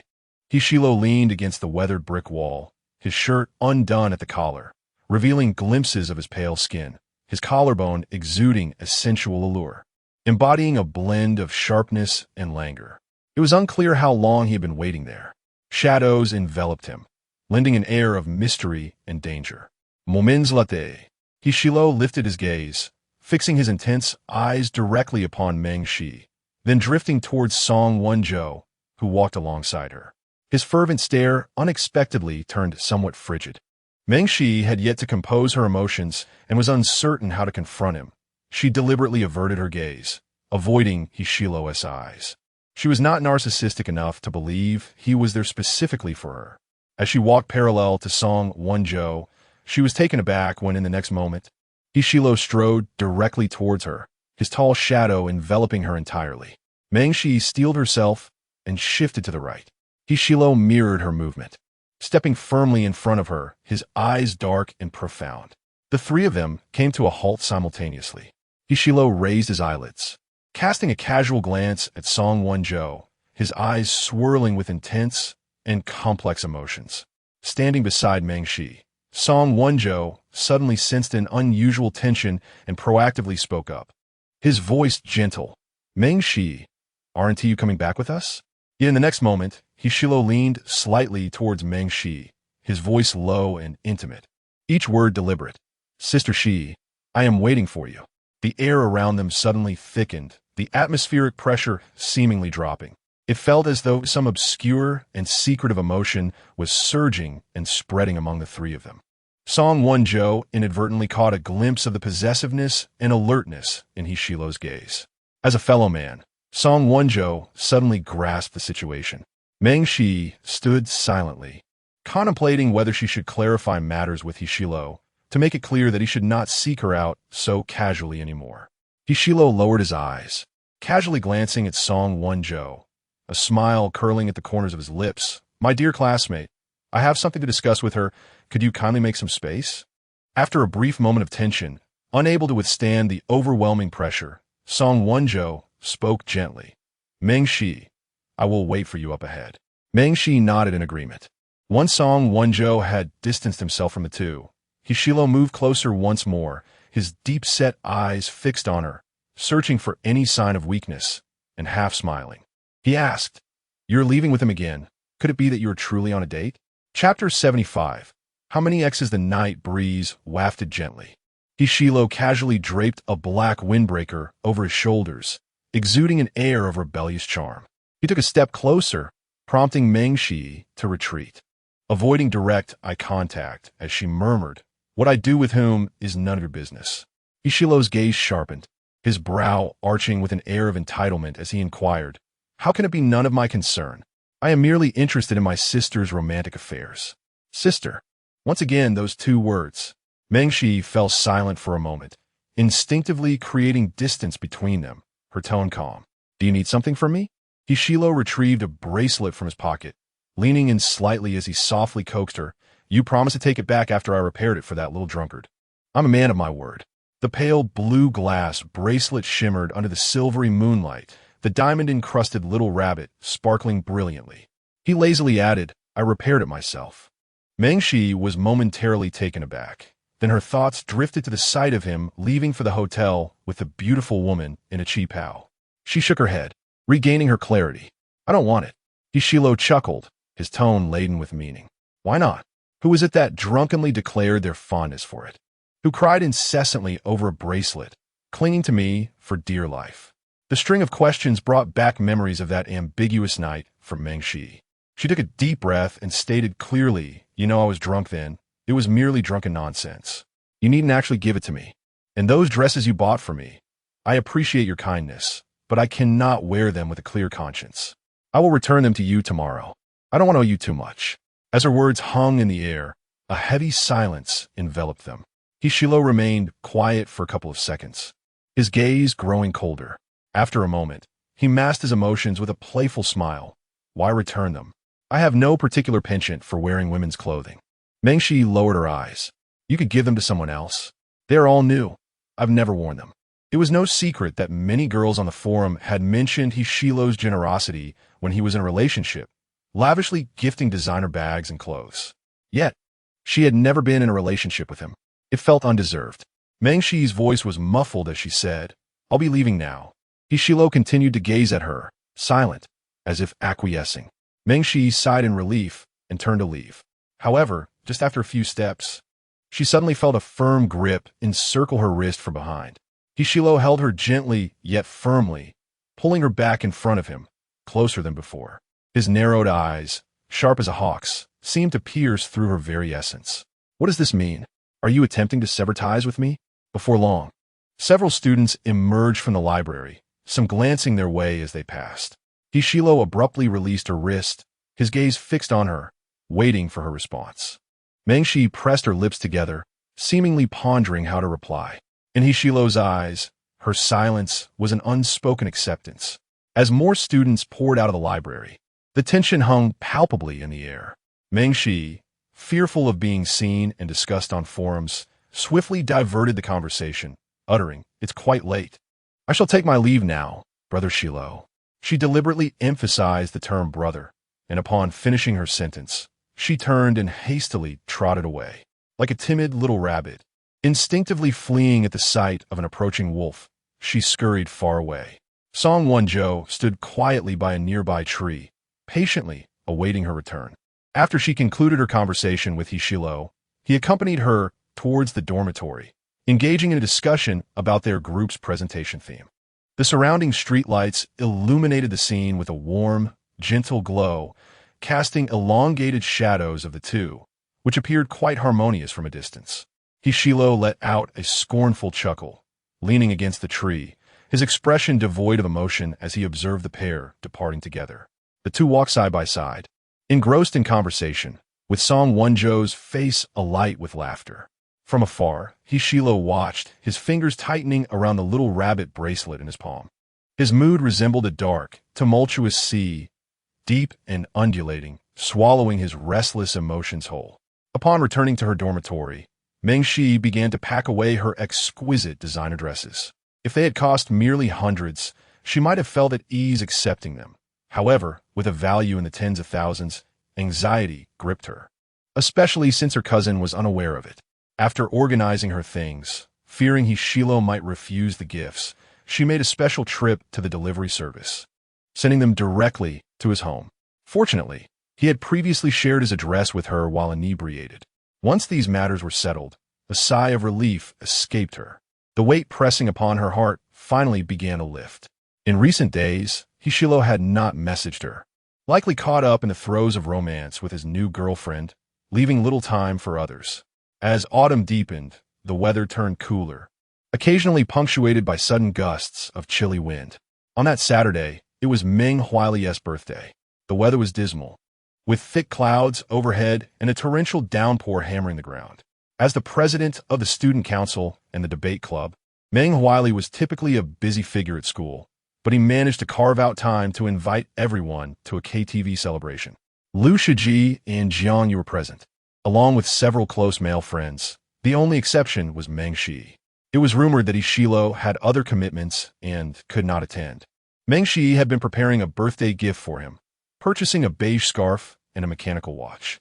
Inside the KTV room, colorful, mesmerizing lights twinkled, creating a vibrant atmosphere. Meng Huailie ruffled her hair, teasing, "You've really spent too much, haven't you? I just transferred money to you via Alipay. You should take it easy with your part-time work and enjoy university life more." Meng Shi smiled and nodded. "Thank you, brother, and happy birthday." Liu Shiji watched with envy, exclaiming, "Man, I wish I had a sweet little sister. I'd spoil her to bits." Jiang Yu mercilessly exposed the truth. "Too bad, you only have a stinky little brother who pees and poops on you." Liu Shiji shot him a fierce glare. "Quit being such a chatterbox." As more guests arrived, Meng Huailie began making brief introductions. A curious individual inquired, "By the way, is Brother Liu really not coming?" Meng Huailie replied, "He isn't coming. He has matters to attend to at the company today." Just as the words left his lips, the door to the KTV room swung open unexpectedly. Ishilo, clad in a black windbreaker, stood tall with striking features, his deep-set eyes illuminated by the dim, suggestive lighting that accentuated the sharp contours of his face. He exuded a casual yet rebellious demeanor, commanding attention as he entered the room. The moment he stepped inside, his gaze subtly flickered towards Meng Shi, who was seated on the sofa, indulging in cake. However, Meng Shi merely glanced up at him for 2 fleeting seconds before returning her focus to her dessert, appearing as if they were strangers. The young lady sat obediently on the sofa, savoring her cake with utmost concentration, chewing on a few blueberries and delicately licking a smudge of white cream from her lips. Resembling an innocent and docile little rabbit, alluring yet unaware of her charm. Ishilo's eyes darkened momentarily as he nonchalantly averted his gaze, chuckling softly, "Apologies for my tardiness." Meng Huailie, looking puzzled, asked, "Did you not say you had something to attend to?" "I've just wrapped things up," Ishilo replied with a teasing grin. "What could possibly be more significant than your birthday?" Laughter erupted around them as someone jokingly teased, "Oh, what you two up to? What's going on here? No wonder Chairman Meng never dates girls, haha." After a brief silence, Meng Huailie bluntly declined, "I'm not interested in that." Ishilo casually reclined next to Meng Shi, his long legs inadvertently brushing against the side of her knee. That brief contact, lasting but a moment, ignited an invisible spark, flickering like fireflies in the night. Startled, Meng Shi instinctively scooted away, distancing herself from him. Ishilo let out a soft scoff, realizing she viewed him as a prickly porcupine. Chapter 76. Do you know what I mean? The process of celebrating a birthday is quite straightforward, consisting mainly of indulging in cake, singing karaoke, and engaging in a few rounds of cards. The gathering predominantly comprises young men, most of whom have partaken in some libations. Meng Shi, unfamiliar with the intricacies of the card game, quietly occupies a corner of the sofa, pouring herself a glass of fruit wine. This particular beverage is mild, with a sweet and sour flavor, and its gentle potency allows for several enjoyable sips. A lively group of young men enthusiastically directs their competitive spirit towards Ishilo. Having frequently faced defeat at his hands, they have long harbored grievances, and now they seize the opportunity to exact their revenge. One young man, having won a hand, cheerfully inquires, "Who has the spade 3? It's Ishilo, right? The real question is there anyone you're interested in?"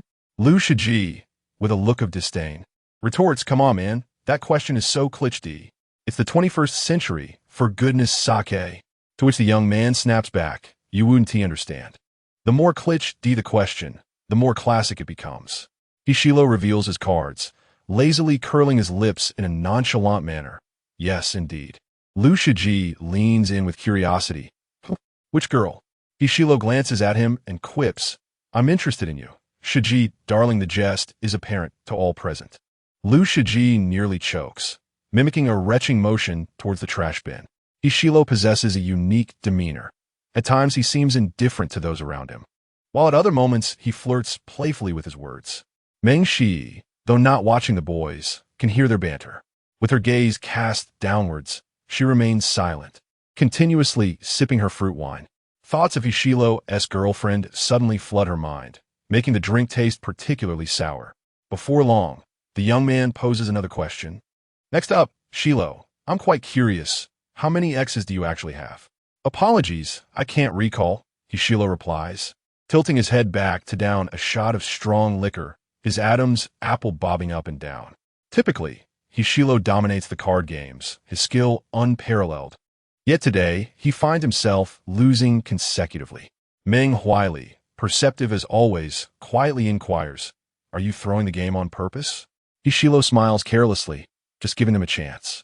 One young man incites laughter. "Come on, with the Diamond King. Choose anyone here to eat a cookie mouth to mouth, and it must be less than 1 centimeter.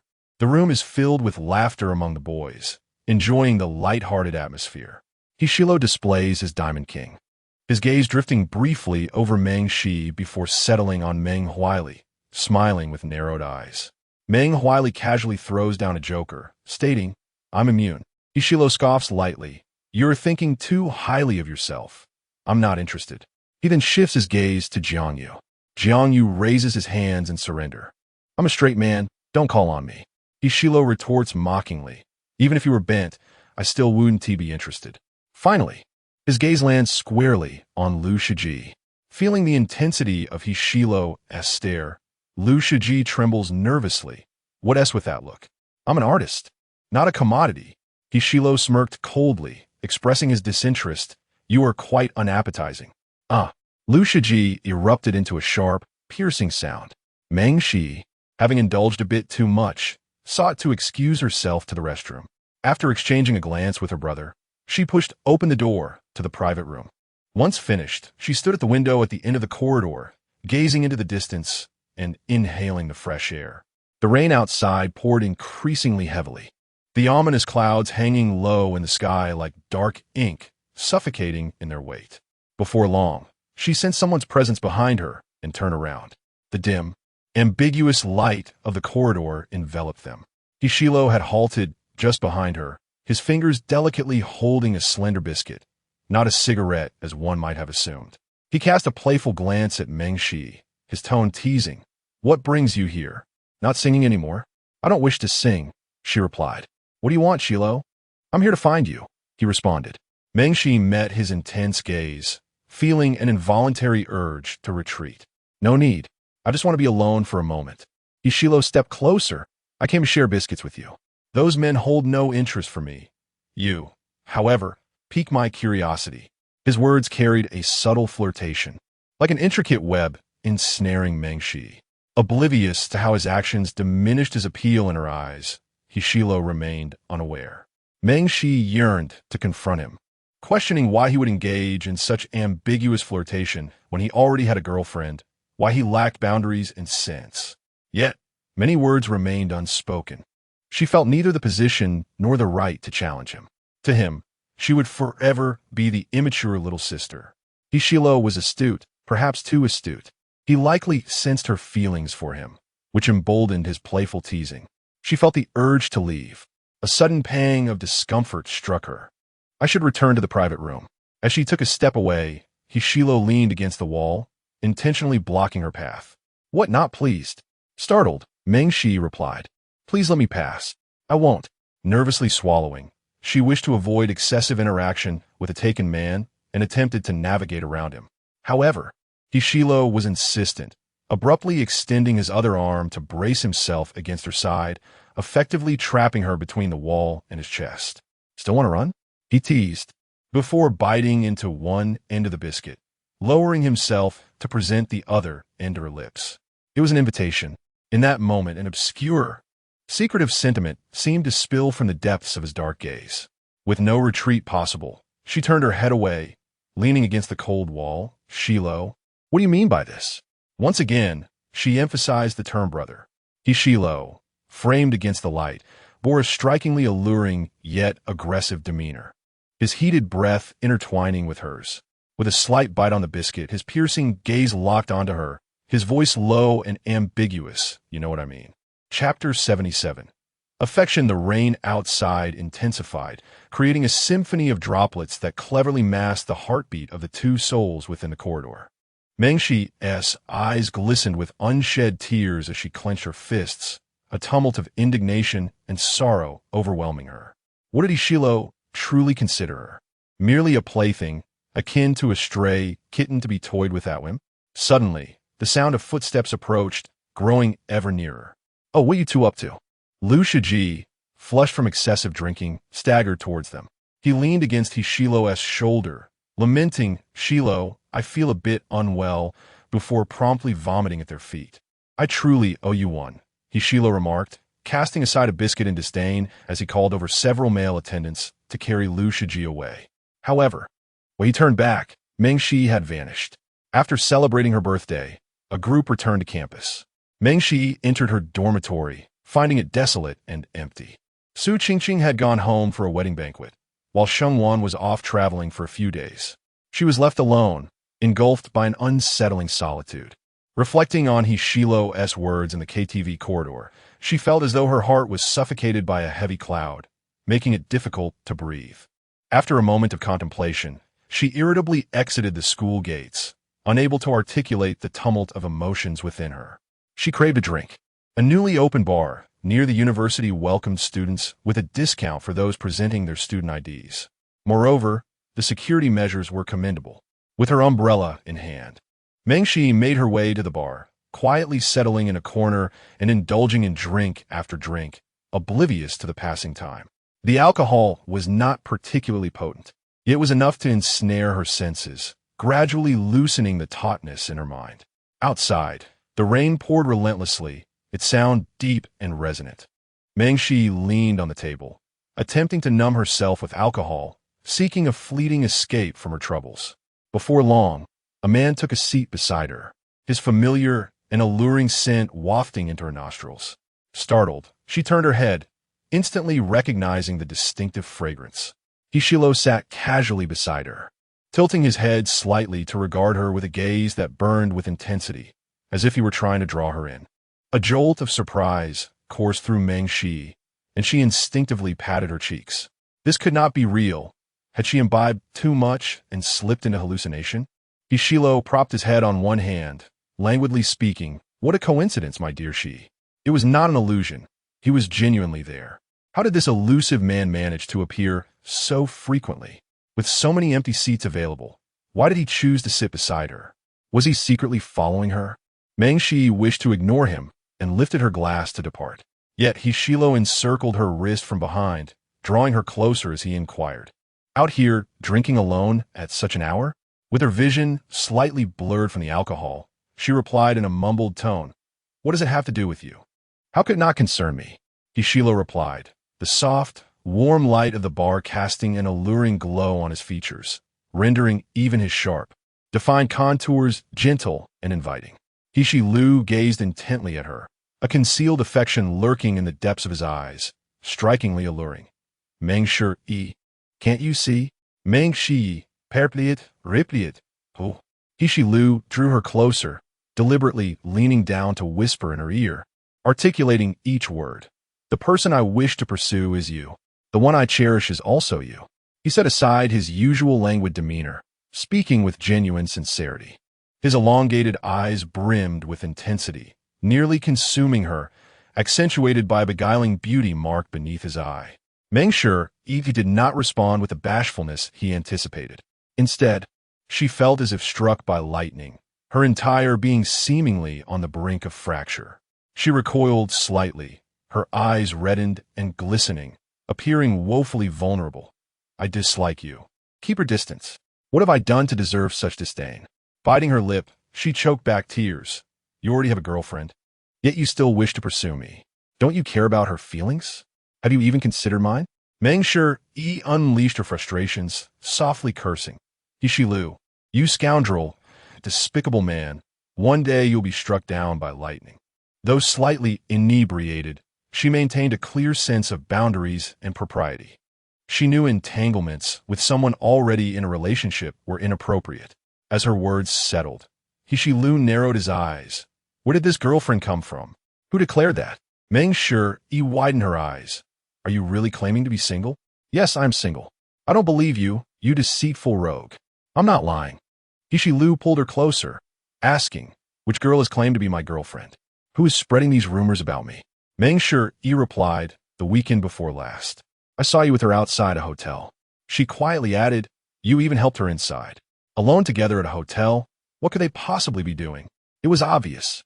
Hishilu's furrowed brow relaxed as he chuckled, pulling out his phone to search. Is this the woman? Meng Shi looked at the photo on the screen and nodded. That's her. Hishilu lounged back in his chair. Why don't you take a closer look? Meng Shi scrutinized the woman's profile. Her credentials were exceptionally impressive. 25 years old. CEO of a new energy technology company. However, the profile revealed she was married. There was even a photo of her and her husband being interviewed by CCTV reporter. He had assisted her because she was unsteady, and besides, she was pregnant, carrying a child. He couldn't just ignore her plight. Hishilu patiently explained, she is merely a business partner. When did she become my girlfriend? Moreover, she has a husband and child. Am I insane to become a male mistress? Meng Shi undetert retorted. It was sure Jie who said so. He claimed you have a girlfriend. Finally, Hishilu pieced together the sequence of events. After their call that evening, he had casually acknowledged Shi Jie with a murmur. He chuckled with irritation, gritting his teeth. Why do you inquire about my romantic affairs with Liu Shiji? Is he some kind of worm in my belly? Meng Shi rubbed her weary eyes. He even mentioned that you call your sister in love every day. In the next moment, Hishilu suddenly wrapped his arms around her waist, his tone laced with an alluring tease. Do you not understand? You are my one and only dear sister-in-love. Thus, it became evident that he truly had no girlfriend. It turned out she had misunderstood. Meng Shi silently turned her head away, her face instantly flushed with a wave of guilt. Since when did I become your sister-in-love? Hishilu grinned mischievously, having held her close, embraced her, and behaved improperly, nearly seeing her in full. Was this not a form of flirtation? He directly laid it bare.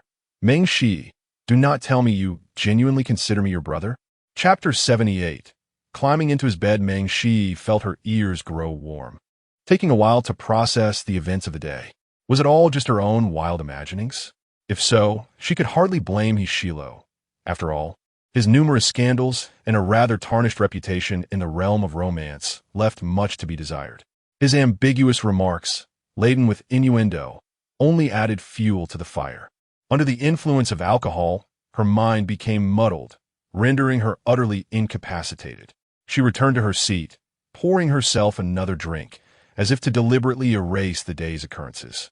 Hishilu sat quietly beside her, observing without intervening, a smirk playing on his lips, curving into a half-smile. As anticipated, it wasn't long before Meng Shi was completely inebriated. Leaning heavily on the table, her gaze blurred, she babbled incoherently, lost in her own drunken reverie. Hishilu cleared his throat, gently pulling the tipsy little rabbit into his embrace. As the night deepened, the bar was now devoid of students, replaced by the working crowd and the unemployed. A torrential downpour began, and with a flash of white lightning, the windows were illuminated, followed by a resounding clap of thunder that startled her. Meng Shi, nestled in Hishilu's arms, trembled at the sound, instinctively wrapping her arms around his waist, pressing closer. Feigning ignorance, Hishilu asked, "What are you doing?" Her voice was soft and tinged with a hint of vulnerability. "Just hold me for a while. I'm scared." Hishilu cast a sidelong glance at the little drunkard, a glimmer of calculation flickering in his eyes as his smile deepened. It was already 11 o'clock at night, well past the curfew for dormitories. What to do? Meng Shi, groggily opening her eyes, wore a serious expression as she pondered. I don't know. Hishilu ruffled her hair. Where will you sleep tonight? You can't possibly sleep on the streets. I don't want to sleep on the streets, she protested, shaking her head, her voice muffled. I can stay at a guest house. There were several clean and safe guest houses near the university, all highly rated. Oh, I see, Hishilu said with a mischievous smile, continuing to entice her. But if you stay at a guest house alone, won't you be scared of the thunder at night? Just then, another clap of thunder boomed. Meng Shi's face paled slightly, her bright eyes misting over, appearing pitiful. I'm scared. I don't want to be alone. Hishilo responded. But I have to go home. I can't stay with you unless... Unless what? She asked eagerly. Unless you come to my place. Meng Shi fell for his trap. All right. Then let me sleep at your house for one night. Hishilo paused, seemingly contemplating, but I don't really like outsiders staying at my home. Meng Shi blinked her glistening eyes, looking at him expectantly, and pouted, Please, can I? After a moment, Hishilo, with a sly smile, replied, Fine. I suppose I can indulge your plea. He had been waiting for her to say that. After settling the bill, Hishilo carefully lifted her into the back seat of his Maybach, taking his place in the driver's seat. He promptly made a phone call. Are you at E1? Please bring me some snacks, milk tea, and a blueberry cake. On the other end of the line, there was an eerie silence. After a moment, Chiao exclaimed, Huh? His tone was filled with terror, as if he had witnessed the sun rising from the west. Is this really Hishilo? Have you been robbed? The bonus has been restored to you. Stop wasting my time with idle chatter. Hishilo abruptly ended the call, concerned that Meng Shi might feel unwell after drinking. He drove steadily and slowly to the Silver Bay mansion. Upon arriving, he carried Meng Shi upstairs. Though intoxicated, she was obedient, quietly resting against him, her innocence shining through as she said, Thank you. You're truly a good person. After speaking, she affectionately nuzzled against Hishilo. Hishilo chuckled softly, thinking to himself, A good person? Even if I were to peel her and consume her entirely, she would likely still ask if I were hungry. Holding her from the front, he suddenly inquired, Am I better? Or is Song Won-jo? Meng Shi pondered seriously for a moment before responding. Song Won-jo, before she could finish her sentence. Hishilo pinched her chin and cheek with a firm grip, coldly threatening. Repeat that. Is he better, or am I? With her cheeks pinched, Meng Shi struggled to speak. Who is Song Won-jo? Finally, Hishilo's brow relaxed, and he released his hold. Immediately, Meng Shi tightened her embrace around him, declaring, Of course, you are the best. Good girl, Hishilo said, affectionately ruffling her hair as one would soothe a small kitten. Drunken Meng Shi was indeed more delightful, clinging to him, embracing him, soft and warm. Otherwise, when she regained her senses, she would shy away from him, running off as if she had encountered a wild beast. The items Chi Yao had bought were left at the door. Hishilo removed his coat, offered her a box of blueberry cake, and brought the taro milk tea to her lips with a straw, saying, Eat this. I'm going to take a shower. Meng Shi reached out, tugging at his shirt, her voice weak. I'm scared. I don't want to be alone. She blinked her clear eyes, softly asking, Can I join you in the shower? Due to her intoxication, a faint blush graced her cheeks, her eyes shimmering with fragmented light, her lips kissed by the evening glow, exuding a subtle allure amidst her cool demeanor. She resembled a white camellia in spring, brushed with rouge, tempting one to pluck her. Hishilo smirked, an expression of knowing all too well, You want to see me shower? I knew you were craving my body. Meng Shi did not deny it, but pitifully asked again, Can I? No. Hishilo laughed, Your brother would kill me. After the rejection, Meng Shi lowered her head in disappointment. Then please hurry. Once Hishilo finished a shower and donned a black silk nightgown, intentionally leaving the collar unbuttoned for a relaxed, rebellious look. He pushed open the door, only to find the living room devoid of Meng Shi. The milk tea and cake had been entirely consumed. Where had this little rabbit scampered off to? As he entered the bedroom, he spotted a large bulge under his blanket. There, curled up with a stuffed toy, lay Meng Shi, shivering beneath the covers. After a considerable time, she slowly poked her head out, gazing at him with anticipation, and softly inquired, Could you accompany me in sleep? Of course not. Hishilo promptly denied without hesitation, turning to the adjacent room, making his bed, and extinguishing the light.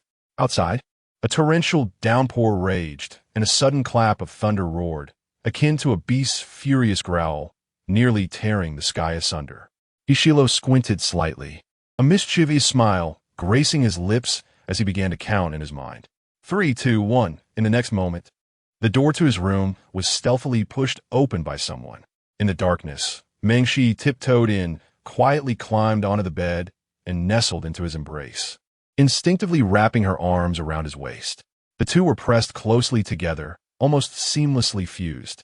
Ishilo grasped the nape of her neck, gently shifting her aside. His tone laced with jest. "What are you doing, trying to seize me in the dead of night?"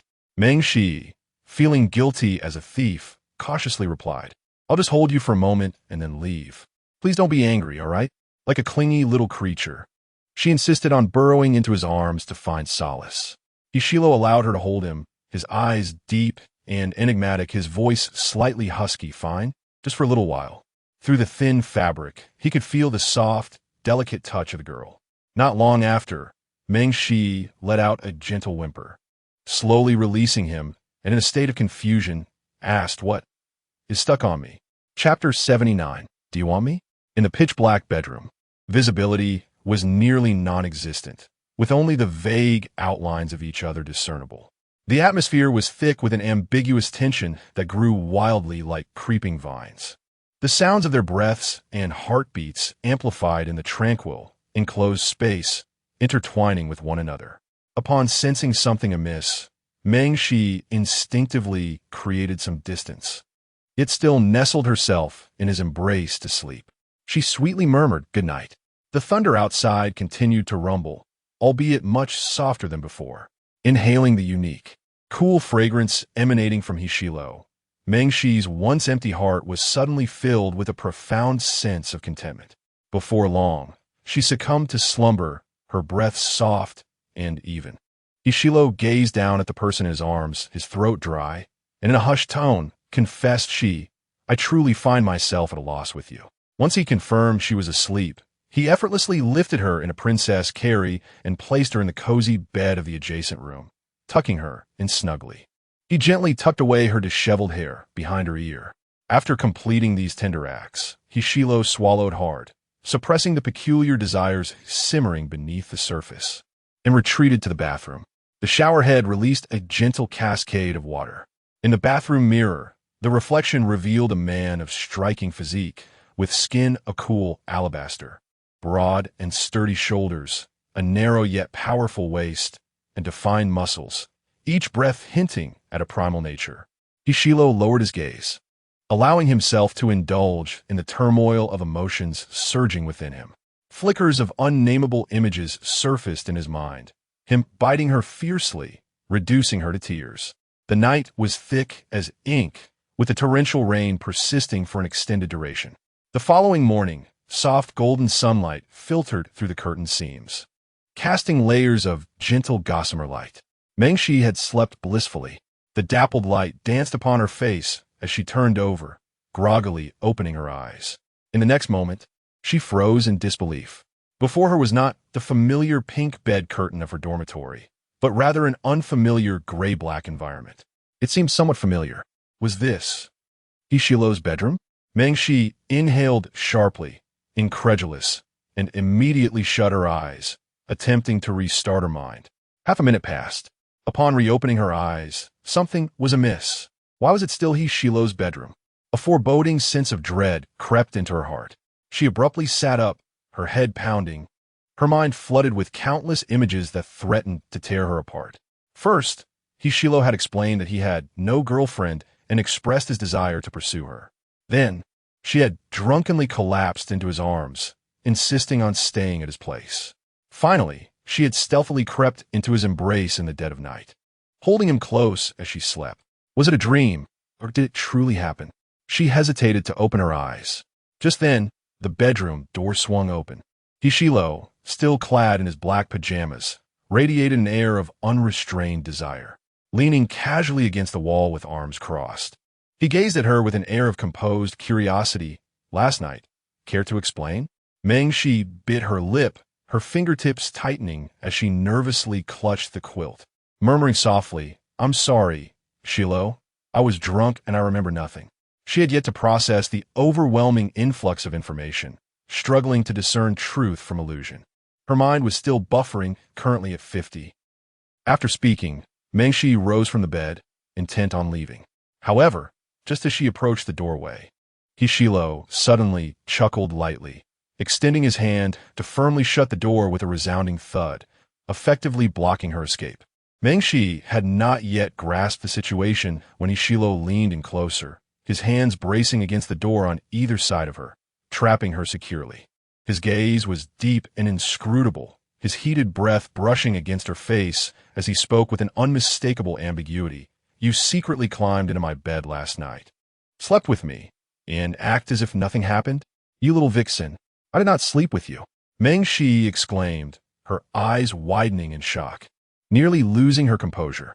In her hazy recollection, she remembered that she had soon fallen back asleep. Moreover, she was still fully dressed. Nothing had transpired between them, save for a brief embrace, innocent and untainted. Ishilo observed her intently, his gaze gradually warming, as if invisible flames were crackling in the air. The proximity was strikingly intimate.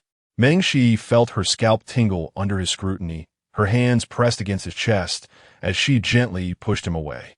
Yet he remained unmoved, seemingly searching her face for any sign of weakness. Unable to withstand the pressure, she retreated a step, her back meeting the door. Nervously swallowing, she weakly implored, "Shilo, could you please let me go? I need to return to school." "No." Hishilo suddenly leaned closer, his towering shadow enveloping her as their eyes locked. His voice was deep and husky. "I told you yesterday that the person I like is you. I do not wish to be just another brother like Lu Shiji or Jiangyu. Meng Shi, you know in your heart what I desire." With each inch he drew closer, the space between them became increasingly constricted, his warm, dangerous aura permeating every pore of Meng Shi's being. With no retreat left, she gazed up at him, her eyes shimmering with emotion, heart racing. She felt as if she had fallen into a den of wolves. Then, Hishilo leaned in close to her ear, his words deliberate and laced with temptation. "I want you to be my girlfriend." As the words left his lips, Meng Shi's pupils constricted suddenly, her mind exploding in a cacophony of vibrant fireworks. For a timid admirer, the greatest joy lies in the one they secretly cherish approaching them, asking if they would like to begin a relationship. Yet, who exactly was Ishilo? He was the self-proclaimed heartthrob of the university, a notorious libertine with a string of ex-girlfriends long enough to circle the campus, none of whom he had dated for long. He was carefree and indulgent, emotionally detached, and unrestrained by societal norms. As Lu Shiji had remarked, if he were to truly fall in love, it would be best to reconsider, for his romantic pursuits were merely games. Meng Shi cast her gaze downward, deliberately avoiding his eyes as she compelled herself to remain calm. How much of his affection was genuine, how much was casual, and how much was merely a fleeting whim? She felt a twinge of fear, apprehensive that in a matter of days, Hishilo might turn his affections toward someone else. Noticing Meng Shi lost in thought, hesitating to make a decision, Hishilo boldly closed the distance between them, gently cradling her delicate face in his palm. The instant their skin touched, an electric current surged through Meng Shi, spreading through her limbs and permeating every corner of her being. Hishilo's gaze burned with intensity, his voice a husky whisper, "Be my girlfriend, and I shall treat you well." Yet, could Ishilo truly cherish her sincerely? Meng Shi, her eyes darting away, cautiously inquired, "Did you not say you would not pursue a friend's sister?" She silently added, "You also mentioned not to engage with the good girls." Hizilu raised an eyebrow, a mocking smile playing on his lips. "When did I ever say that? Do you have any proof?" This man was utterly shameless. Meng Shi pressed her lips together, her tone tinged with mild reproach. "My brother, Lu Shiji, and Jiangyu both heard you. How can you be so deceitful?" "Ah, I'm being deceitful. So what?" Hishilo feigned innocence, playfully pinching her soft cheek, recalling his earlier thoughts. He had indeed believed that a friend's sister was off-limits and that good girls held no interest for him. But there always exists an exception in this world. Hishilo took Meng Shi's hand and placed it against his left cheek, grinning mischievously. "I regret saying those things. I shouldn't have uttered such words. Now, I find myself contradicting myself. Meng Shi, why don't you slap my face?" Meng Shi trembled, retracting her hand and shaking her head softly. "I 1T hit you." She could never bring herself to do that. "Meng Shi, I desire you." Hishilo swallowed hard. "If you don't refuse me now, I might just resort to forced affection." Meng Shi felt her ears flush. "Could you perhaps give me a little more time?" "Not a chance. I waited an entire night. The beauty mark on Hishilo's face added to his allure, his eyes glimmering with desire. "I've been contemplating how to kiss you since last night." Kiss? Him? Meng Shi was taken aback, her ears burning with embarrassment at the mere thought of kissing Hishilo. His deep, fervent gaze fixated on her lips, he shifted his approach. Enticing her, "Meng Shi, do you want me?" Chapter 80. The elusive Moon Meng Shi leaned against the door, her voice trembling as she murmured, "I." For over 5 years, she had harbored a secret affection for Hishilo, patiently waiting during that time. She truly adored him, yearning to touch that moon suspended high in the sky, to grasp her distant girlhood dreams. After a moment of steeling herself, Meng Shi took the initiative to grasp Hishilo's hand, as if she had quietly resolved within herself. Her voice was gentle yet powerful. "I want you." Almost instantaneously, a beguiling smile curved Hishilo's lips as he wrapped his arm around her slender waist, pulling her into his embrace, and softly warned, "All right, if you want me. There are no returns." Turning her head away, Meng Shi thought to herself, "Just don't fall for someone else too quickly." She felt his large hand on her waist, a shiver coursing through her, and she meekly added, "I have a small request." "What request?" "Do tell," Hishilo replied, intrigued. Was it that he needed to report to her daily, maintain distance from other women, acquire a black card for shopping, or perhaps daily phone calls? To her surprise, Meng Shi gazed into his clear, bright eyes, devoid of any greed, and earnestly said, "Let's keep it a secret." Hishilo's eyes widened slightly in astonishment as he stared at her intently. "Why keep it a secret? Don't want your brother to find out? If it comes to that, he could just give Meng Huai a good beating." In truth, Meng Shi wasn't concerned about her cousin discovering the truth. She simply believed this romance would be fleeting, destined to be short-lived. It was better to conceal it from the outset, just as she had quietly buried her bittersweet secret affection in her heart, keeping it from anyone's knowledge. Hishilo relented. "If we're to keep a secret, let us do so. Is it akin to an affair?" Meng Shi blushed, her ears burning. "What affair?" Hishilo grinned mischievously. "I've never tried a clandestine romance. It could be fun." Fun? The word momentarily stunned Meng Shi, causing her heart to contract. At that moment, Hishilo took her left wrist, personally fastening a bracelet adorned with small, pale green bunnies onto her. His eyes sparkled with a wild exuberance, akin to a wolf that had just achieved its aim, and he declared, "Now, you are mine." Meng Shi was still grappling with the reality of their newfound relationship, feeling as though her heartbeat no longer belonged to her. Summoning her courage, she whispered, "Then you are." "Mine too." No sooner had her words left her lips than Hishilo suddenly pressed against her lower back, their bodies fitting together seamlessly, leaving no space between them. The familiar and pleasant scent enveloped Meng Shi, wrapping her in an invisible embrace. Hishilo leaned closer, his face inching toward hers, finally pausing at a breath's distance. His eyes now radiated an aggressive, dangerous allure, laden with worldly desire. Meng Shi could feel his intense body heat, instantly frightened. She leaned back. "What do you intend to do?" Hishilo succinctly responded, "Kiss you." Meng Shi was momentarily taken aback. This progression seemed to be far more rapid than she had anticipated. In her perspective, a period of acquaintance should precede any intimate gestures. Hishilo pressed his forehead against hers, the tear mole beneath her eye particularly captivating, and patiently inquired, "Is it permissible, my poetic sister?" Though his tone seemed to be one of inquiry, he was firmly in control, pinning Meng Shi against the door, leaving her no opportunity to escape. Under his enchanting influence, Meng Shi nodded hesitantly. Yet, immediately after, regret washed over her. Before she could utter a word, Hishilo leaned in, one hand gripping her slender waist while the other cradled the back of her head, capturing her full, soft lips and compelling her to endure his kiss. Their lips met, and in that instant, it felt as though a delicate butterfly fluttered within her chest, its wings stirring her very essence, igniting her blood into a fervent boil. Hishilo had truly kissed her. Moments later, Hishilo leisurely withdrew, teasingly remarking, "How can one be so soft?" Meng Shi, overwhelmed with shyness, could scarcely meet his gaze. It was all too much for one day.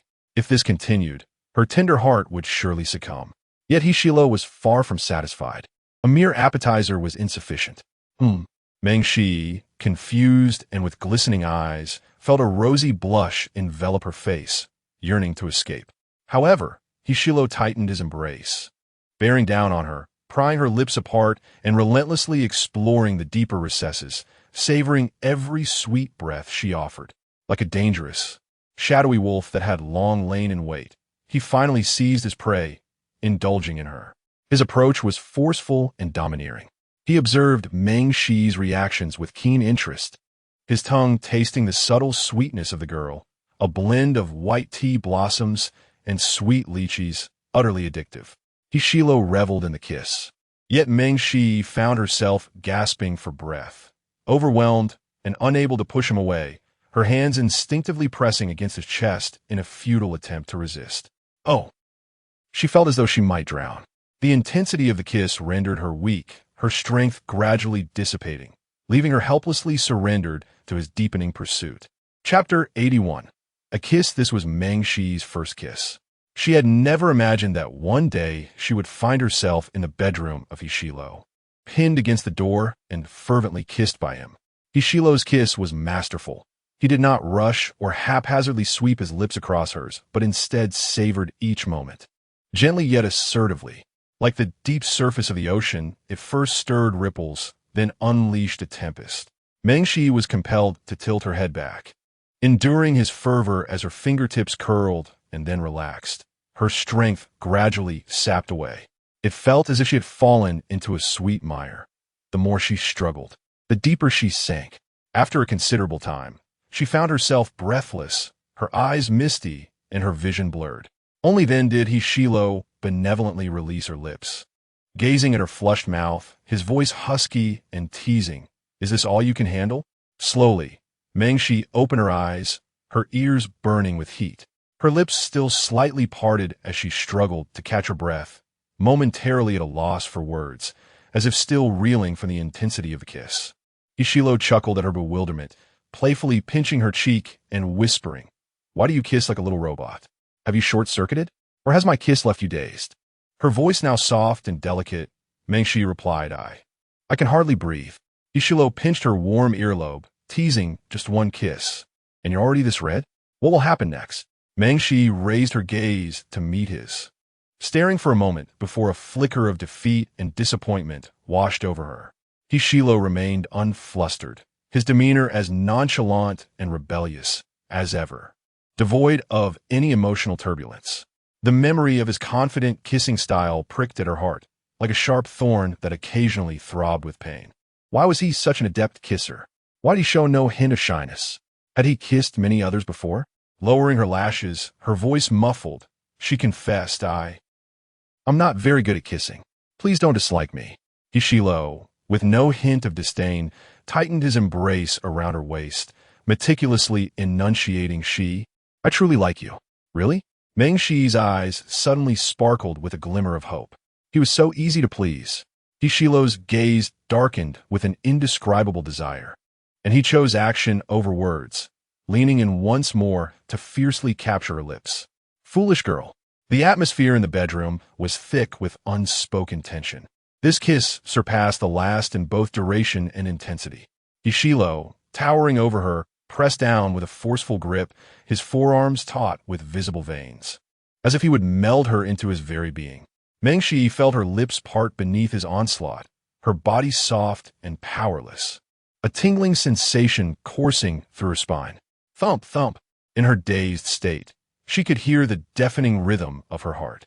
It felt as if a fire ignited within her chest, flames spreading through every cell, igniting a thrilling tremor. She truly could not endure much longer. With her already limited breath, feeling like a fish out of water, she reluctantly bit down on his lip. He sighed softly, pulling back slightly, his lips glistening with moisture and tinged with traces of blood. With a teasing reprimand, he remarked, "Bite me?" Meng Shi quietly accused, "You've been kissing for quite a while. All you do is bully me." "Indeed, I do enjoy tormenting you," Hishilo admitted brazenly, savoring the taste left on his lips and playfully soothed. "I hadn't anticipated you'd be so sweet, hence I couldn't help but indulge a little longer. Next time, I shall be quicker, shall I? Was it necessary for him to be so flirtatious in his speech? Meng Shi leaned against his arm, her innocent eyes shrouded in a misty haze. Her lips, even more crimson from his kisses, glistening faintly as if kissed by dew. There was a chill interspersed with a hint of seduction. Ishilo felt his heart soften helplessly, pulling her head closer against him. In a few days, I have a swimming competition. Remember to come cheer for me, my girlfriend. Meng Shi, nestled before him, seemed oblivious to his words, merely nodding absent-mindedly. All right. Observing her growing embarrassment, Ishilo refrained from teasing further, and after finishing their meal, he drove her back to school. Meng Shi, seated in the passenger seat, felt a persistent sense of unreality, as if walking on colorful clouds, her entire being floating lightly, yet unsure when she might stumble and plunge into the abyss. She discreetly glanced at Ishilo, but before she could dwell on it, he spoke softly. Girlfriend, you can look at me directly. There is no need for such furtive glances. Caught in the act, Meng Shi quickly averted her gaze, feeling guilty. Ishilo smirked, seemingly amused. You can stay at my place. I'll let you look to your heart's content. All right? Don't be too self-absorbed, Meng Shi retorted softly. I'm merely ensuring you're driving attentively. Very well. Supervise me. Ishilo indulged her, not revealing the truth. Before long, the Maybach halted at the eastern gate of the university. As Meng Shi attempted to exit, she discovered the door firmly locked. Surprised, she turned to him for help. I can't open it. Ishilo leaned closer, a mischievous grin playing on his lips. It's supposed to be locked. Realization dawned on her. You did this on purpose. Indeed, Ishilo acknowledged, with a wicked glint in his eyes, stating seriously, this door is automatic. If you kiss me, it will open. Insane. Did he take her for a fool? Flushed with embarrassment at the thought of that deep kiss in Ishilo's bedroom, her face and neck turned crimson as she softly pleaded, stop messing around. Please open it. I need to go back. Ishilo, like a rogue, insisted just one kiss. Meng Shi feigned anger. Have you no shame? Was he a robber? How could he act like this? Ishilo raised an eyebrow, unabashedly declaring, I have no shame. I want you to kiss me. A few students occasionally passed by the university gate. Though Ishilo parked discreetly, it was still easy to spot. Many recognized the car as his, and a few curious onlookers would glance at the luxury vehicle as they walked by. Meng Shi bit her lip, retreating slightly, her voice soft and gentle. Didn't Tiwi kiss earlier today? Is Ishilo's demand in this regard truly so great? That was me kissing you. Ishilo leaned in closer, his tone laced with an assertive edge as he spoke each word deliberately. I desire my girlfriend to initiate a kiss as well. The phrase my girlfriend, spoken from his lips, carried an inexplicable allure, striking deep within her soul. Meng Shi felt a shiver run through her ears, and after a moment of hesitation, she steeled herself. Then, come a little closer. Ishilo obediently lowered his head, his gaze fixed on her, patiently awaiting her to take the initiative. Meng Shi was consumed by nerves, and in a moment of resolve, she shut her eyes and quickly leaned in. With utmost care and sincerity, she pressed a tender kiss upon Ishilo's chin, only to immediately withdraw a second later. There was no trace of lust in her gesture, only the pure, innocent affection of a young girl. It was less a kiss and more a delicate seal of her feelings. All right, she said, her eyes glistening with emotion as she gazed at him. Ishilo swallowed hard, seemingly unsatisfied. What does kissing the chin imply if we don't kiss on the lips? Chapter 82. A heart full of doubts within the confines of the car. An elegant and subtle fragrance pervaded the air, sensuously wafting into every corner. You never specified that it had to be a kiss on the lips? Meng Shi retorted, her demeanor brimming with indignation. Isn't it said that a kiss will magically open the car door? Hurry and let me out. Fine. Ishilo finally disengaged the lock. Watching as Meng Shi glanced around, ensuring no one was watching before hastily exiting the vehicle. Ishilo did not rush to drive away. Instead, he reclined lazily against the seat, observing the fleeting silhouette of Meng Shi as she darted through the school gates until she vanished from sight. He savored the memory of their innocent and pure kiss, his heart feeling as though it had collapsed into a deep chasm. At last, he comprehended the intoxicating allure of such an intimate experience. By the time he returned to the dormitory, It was already noon. Shengwan and Su Qingqing were back, seated in their respective places. As Meng Shi pushed the door open, she was met with their scrutinizing gazes. Shengwan immediately sensed something amiss. Shi, your lips. Why are they so red? Startled, Meng Shi feigned calmness. Really? Su Qingqing, unabashed, chimed in, it looks like you've been thoroughly kissed. Ha ha ha. Meng Shi nervously swallowed, hastily explaining, I just went out for a meal and had quite a bit of spicy food. That must be it. Seeing her slightly flustered demeanor, Su Qingqing was utterly charmed, pulling her into an embrace and playfully pinching her cheeks. Oh, my dear Shi, I obviously know you weren't kissed. Why take my jest so seriously? Because you happened to hit the nail on the head. Meng Shi sighed, covering her flushed face. Qingqing, please stop teasing me. Su Qingqing continued, speaking of which, I'm still a lifelong singleton, having never been in a relationship, so I can only imagine how delightful a kiss must be. In her heart, Meng Shi silently replied, No, it is not delightful at all. It is utterly suffocating. Su Qingqing, ever curious, inquired, Wanwan, I recall you have been in a relationship before. Is your first love still around? At this, Shengwan slammed her phone down, her eyes ablaze with irritation. Not anymore. Just the thought of it makes me furious. Upon hearing this tantalizing tidbit, Meng Shi and Su Qingqing promptly sat up, eager to hear more. Please, tell us in detail. With a sigh, Shengwan began, My first kiss was lost during the summer after graduating high school. Su Qingqing immediately pressed on. Who was it? Who kissed you? Well, back then, I was in my second year of high school, and there was an exceptionally handsome senior at our school, renowned as a playboy. He had a string of girlfriends, changing them every few months. Meng Shi listened intently, and then he was truly striking, tall, handsome, and wealthy, though his grades were rather poor. Nevertheless, he was set to study abroad, and countless girls pursued him. After breaking up with someone else, he began to chase after me, claiming he had fallen for me at first sight. Naturally, I did not agree. However, he showered me with designer clothes and jewelry, attempting to win me over. People remarked they had never seen him so earnest. Could it be that the playboy was turning over a new leaf? Until my high school graduation, he was still waiting for me, and in a moment of impulsiveness, I agreed to be with him. On the very first day we got together, he eagerly sought to kiss me, claiming it was his first kiss, and coaxed me to book a hotel room. Later, a woman contacted me on Douyin, revealing that I had been nothing but a fool. He had long been involved with someone else and had kissed numerous girls. How dare he deceive me? Fortunately, I did not consent to go to the hotel at that time. Since then, Shengwan has developed a profound distrust of men, especially charming yet reckless ones, harboring a deep-seated loathing for them. Su Qingqing, infuriated, pounded her thigh and exclaimed, What a despicable man. I curse him to never stand tall in this life. Meng Shi listened quietly, and the more she heard, the more familiar it sounded. First came the designer bracelet and dress, a kiss on the very first day. It was the same with her and he Shilo. Meng Shi bowed her head, silently repeating, a kiss on the very first day?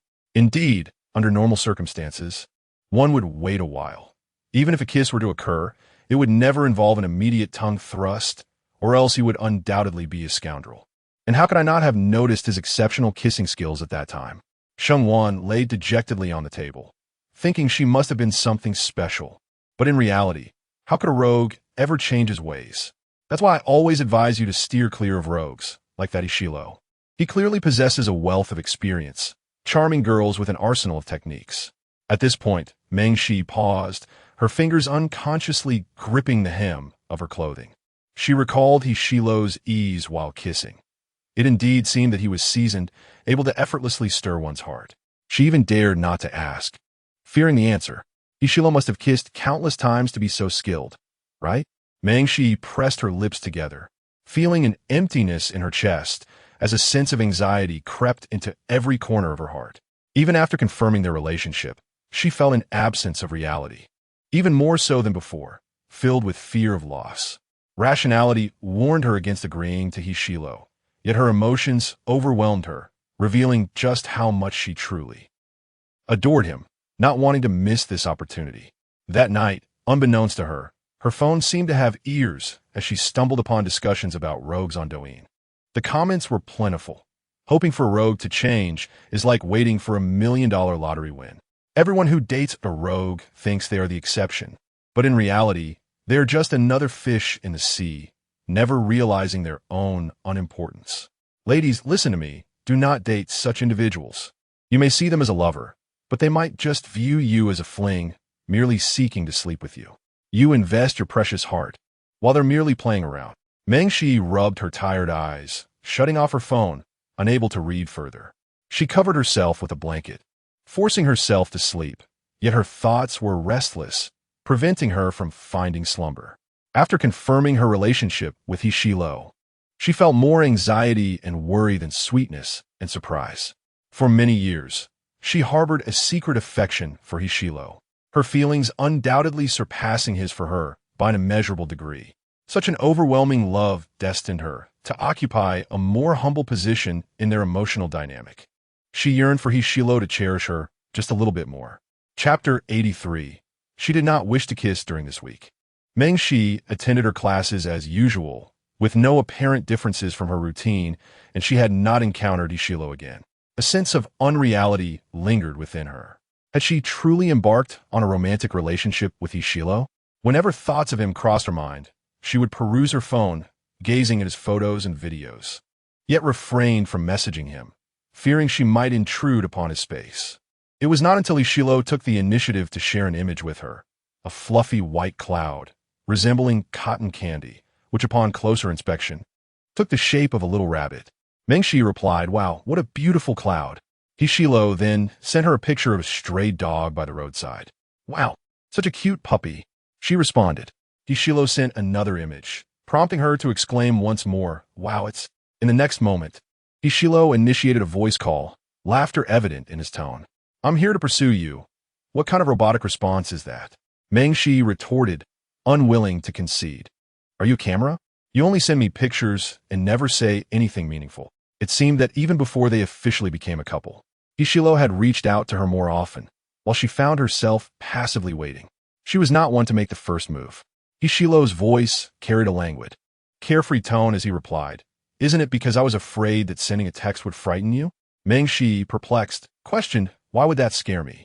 Immediately, He Shilo's low, magnetic voice drifted through her earphones. "I could send messages saying I want to kiss my girlfriend, want to sleep beside her," and the words that followed were even more brazen and provocative. Meng Shi, momentarily stunned, hastily ended the call, her mind racing. Sleep beside her, together. She could distinctly feel the heat rising in her cheeks and neck. Merely imagining those suggestive scenarios sent her heart racing uncontrollably. "HXL, did that scare you?" With a flushed face, Meng Shi typed back, "A little." At that moment, a phrase she'd encountered on Douyin resurfaced in her mind. Treating someone as a lover while they might only desire a fleeting encounter. You invest your precious heart, only to find they are merely toying with your affections. Her phone screen lit up, an incoming message demanding her attention. "KXL, come downstairs." Meng Shi responded, "HXL, your boyfriend is waiting for you downstairs at your dorm." She stared at the message for a couple of seconds. It was as if a Mentos had dropped into a bottle of cola, releasing a flurry of sweet bubbles that spread warmth throughout her being, enveloped in a delightful, buoyant emotion. It was now past 10 at night, the moonlight casting a gentle glow, with the school's streetlights illuminating the surroundings in warm hues. Clad in a white nightgown, she hastily threw on a jacket and descended the stairs. Near the girls' dormitory, a few couples lingered in tender farewells, while others returned with packages. Meng Shi, sensing an inexplicable connection, quickly spotted He Shilo standing behind a concealed tree. He beckoned her with a subtle gesture. Seizing the moment when no one was watching, she quietly approached, drawing near to the sycamore tree. In the next moment, He Shilo reached out, pulling her into his embrace, pressing her tightly against the tree, his fervent breath cascading over her neck. As their breaths entwined, the atmosphere became particularly enchanting and ambiguous. The two were almost entirely concealed by the leaves and shadows. Meng Shi was startled. "What are you doing here?" He Shilo leaned in slightly, a mischievous smile playing on his lips. "Isn't it to steal a moment with you?" If it weren't for Meng Shi's reluctance to let her brother know, would they need to be so secretive? Just then, a young couple approached. The girl's voice, melodious and sweet, chimed, "Why do you cling to me? Coming to the dorm every day for a hug. Isn't that embarrassing?" The boy, with an air of confidence, replied, "Because I miss you." Their footsteps drew closer, almost reaching the tree. Mengshi tensed up, barely daring to breathe. Hishilo, with a playful interest, leaned closer to her ear, deliberately lowering his voice. "Are you so afraid of being discovered? Am I really that scandalous?" Mengshi cautiously pushed him away. "Shoo." Yet Hishilo was relentless, raising an eyebrow and grinning. "Tell me, isn't this secret romance rather thrilling? Please stop." Mengshi was not particularly inclined towards such excitement. It was only after the couple walked away that she gradually relaxed. Mengshi asked, "Did you need something from me? Can't I just come to see you without a reason? What excuse do I need to see my girlfriend?" "That's not what I meant." As she spoke, Mengshi noticed a cardboard box at Hishilo's feet and blinked. "What's this?" "It's a dress I bought for a certain little drunkard." Hishilo smirked, pinching her cheek. "You stubbornly refused to accept it, so it was returned to me. Now it's back to its rightful owner, this time as a gift from your boyfriend. Surely you can accept it now?" Mengshi pondered for a moment and nodded. "All right." Hishilo ruffled her hair, as if soothing a small creature. "Have you nothing to say to me after a week apart?" "Huh?" Mengshi lifted her face. "What do you want to hear?" Hishilo leisurely tightened his embrace around her waist. "A few days ago, I was in City A for a project, so I didn't have much time to come find you. Why didn't you reach out to me?" Mengshi softly explained. "I thought you were quite busy." There had been discussions on forums about how Hishilo disliked excessive inquiries and interference from girls during work, finding it bothersome. Hishilo replied, "No matter how busy I am, I will respond to your messages." Perhaps this sentence was too indulgent. Mengshi blinked her clear eyes and finally voiced her true feelings. Softly confessing, "Hishilo, I miss you a little." In truth, it was not merely a little. She missed him immensely, thinking of him during meals and before sleep. Mengshi's words ignited a spark, illuminating the surrounding atmosphere with a delightful flutter. As Hishilo returned from his flight, he contemplated how he would kiss her passionately and tease her. He cradled Mengshi's delicate face, his rough thumb pressing gently against her soft lips as he softly inquired, "Shall we share a kiss?" Mengshi hesitated for a brief moment, shaking her head before cautiously asking, "I don't wish to kiss. May I hold your hand instead?" A flicker of surprise crossed Hishilo's eyes, his brow arching slightly, before a playful smile graced his lips as he extended his hand. "Of course, my dear she. Feel free to take hold." He added with a mischievous grin, "Whatever my girlfriend desires to do with my body is entirely permissible." Mengshi's ears flushed crimson, her expression earnest as she replied, "I merely wish to hold your hand." The moment her small hand rested upon his, Hishilo grasped it firmly, their fingers intertwining. His fingers slipped through the gaps between hers, fitting snugly together, silently conveying his fervent warmth. Mengshi could feel his heat radiating from her palm to her heart, like soft feathers tickling her senses. Hishilo tightened his grip slightly, his voice teasing, "How does this feel? Do you enjoy it?" Mengshi obediently nodded, her eyes sparkling like a sky filled with twinkling stars. "Yes, I adore it." In truth, the simple act of holding hands and embracing brought her far greater comfort than kissing ever could. When his hand enveloped hers, she sensed his warmth and strength, as if the entire world had become stable and trustworthy. "It's getting late. I must return to my rest," she announced. Hishilo tousled her hair affectionately, bidding her good night. "Good night," she replied, her demeanor akin to a little rabbit that had just pilfered a carrot. Her eyes bright and joyful as she walked back with a lightness in her step. To find such satisfaction in merely holding hands. Hishilo watched her retreating figure as she entered her dormitory, his gaze narrowing slightly. Leaning against the tree, he pondered for a moment. It seemed that Mengshi was somewhat reluctant to kiss him. But why? Chapter 84. Hishilo's swimwear kill this Saturday. The swimming competition among major universities will take place at the Imperial University Swimming Pavilion. Hishilo, the reigning champion from the last competition, is poised to dominate once again, bringing considerable pressure to his fellow competitors. The event is scheduled for 2 p.m. Mengshi arrived early, taking a central position in the pavilion, accompanied by Meng Huili, Jiang Yu, and Lu Shiji. It is a challenge to secure a spot for the swimming event, as many wish to witness the handsome men and beautiful women in swimwear. Soon, the venue was filled to capacity, thanks to the spectator tickets provided by Hishilo. With half an hour remaining before the competition commenced, participants began to gather at the poolside. The first event was the men's 100-meter freestyle.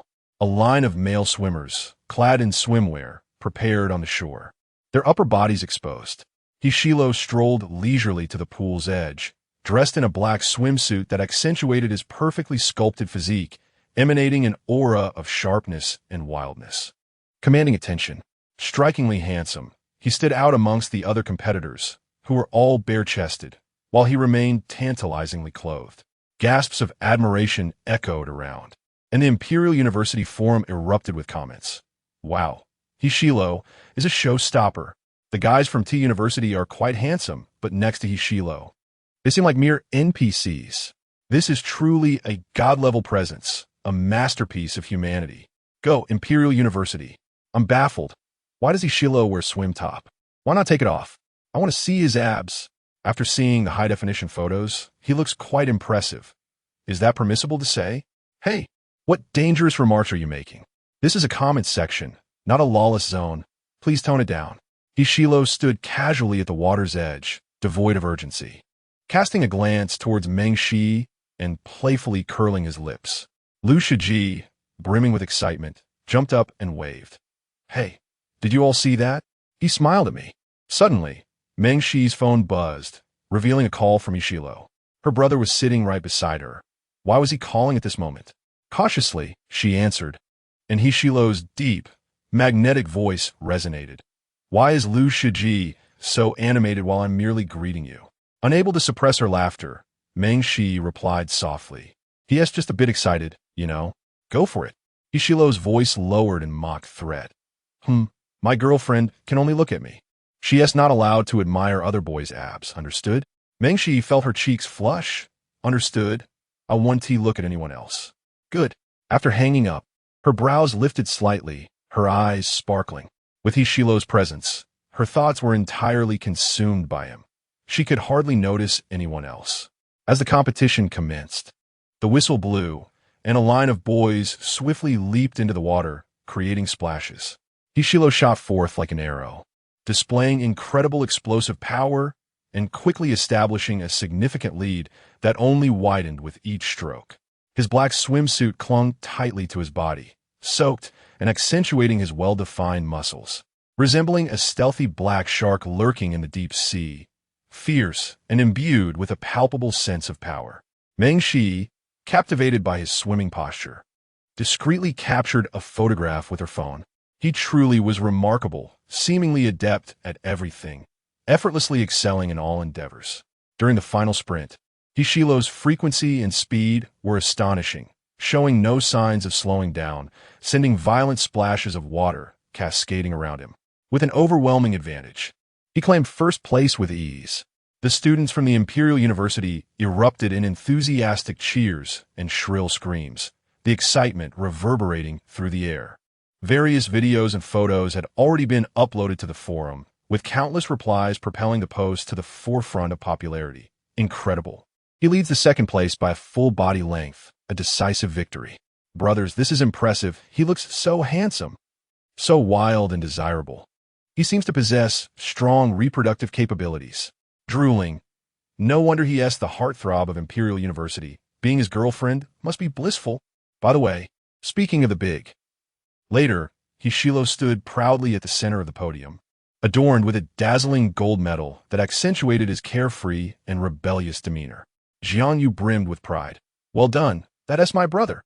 Meng Huili joined in the applause. Sports have always been Shilo's forte. Lu Shiji's eyes sparkle with excitement, saliva nearly pooling. Great. Now he has to treat us to a meal.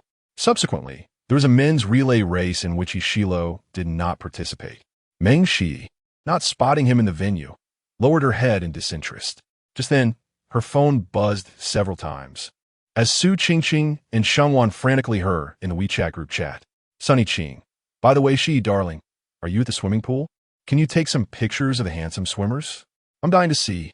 Sunny Qing. I heard some handsome guys from the T University next door are here too. I can't wait to see how charming they are. Drooling, Wan raise his hand. I want to see too. Quickly take some photos. I'm dying.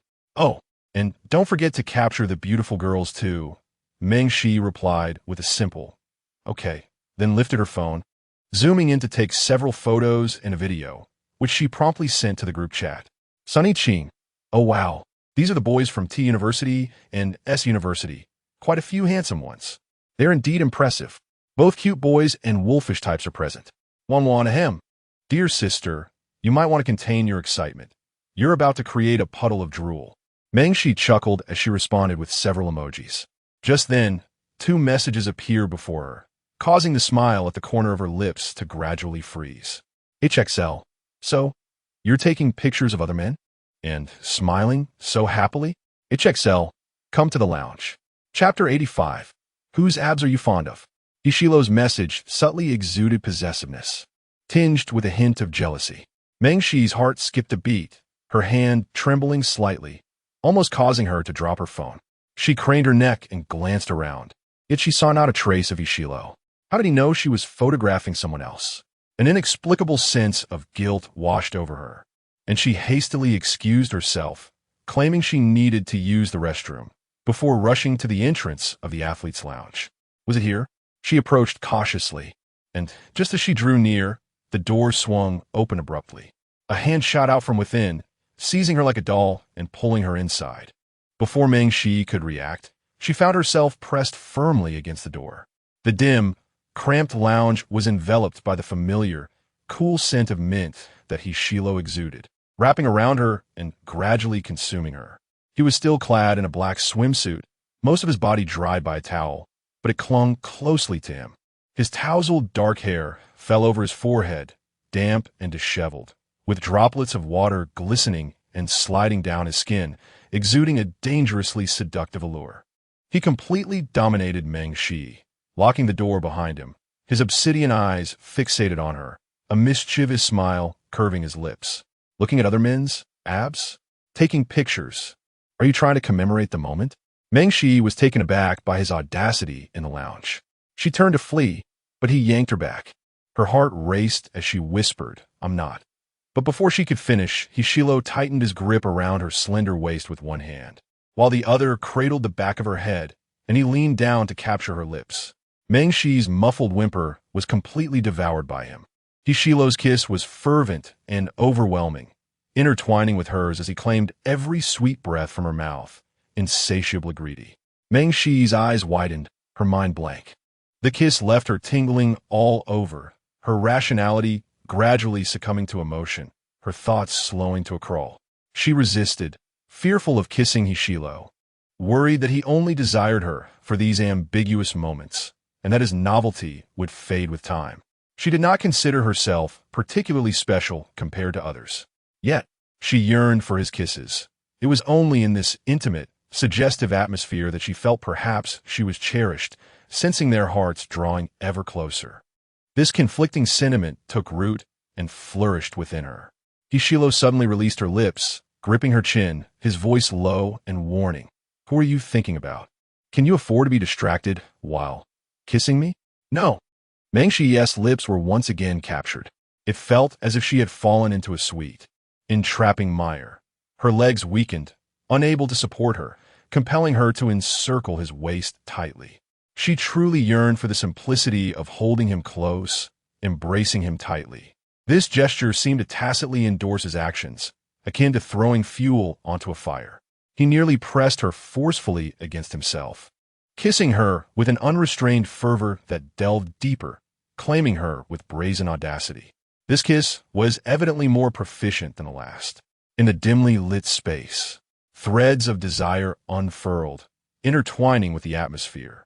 It was unclear how much time had passed when their prolonged kiss finally drew to a close.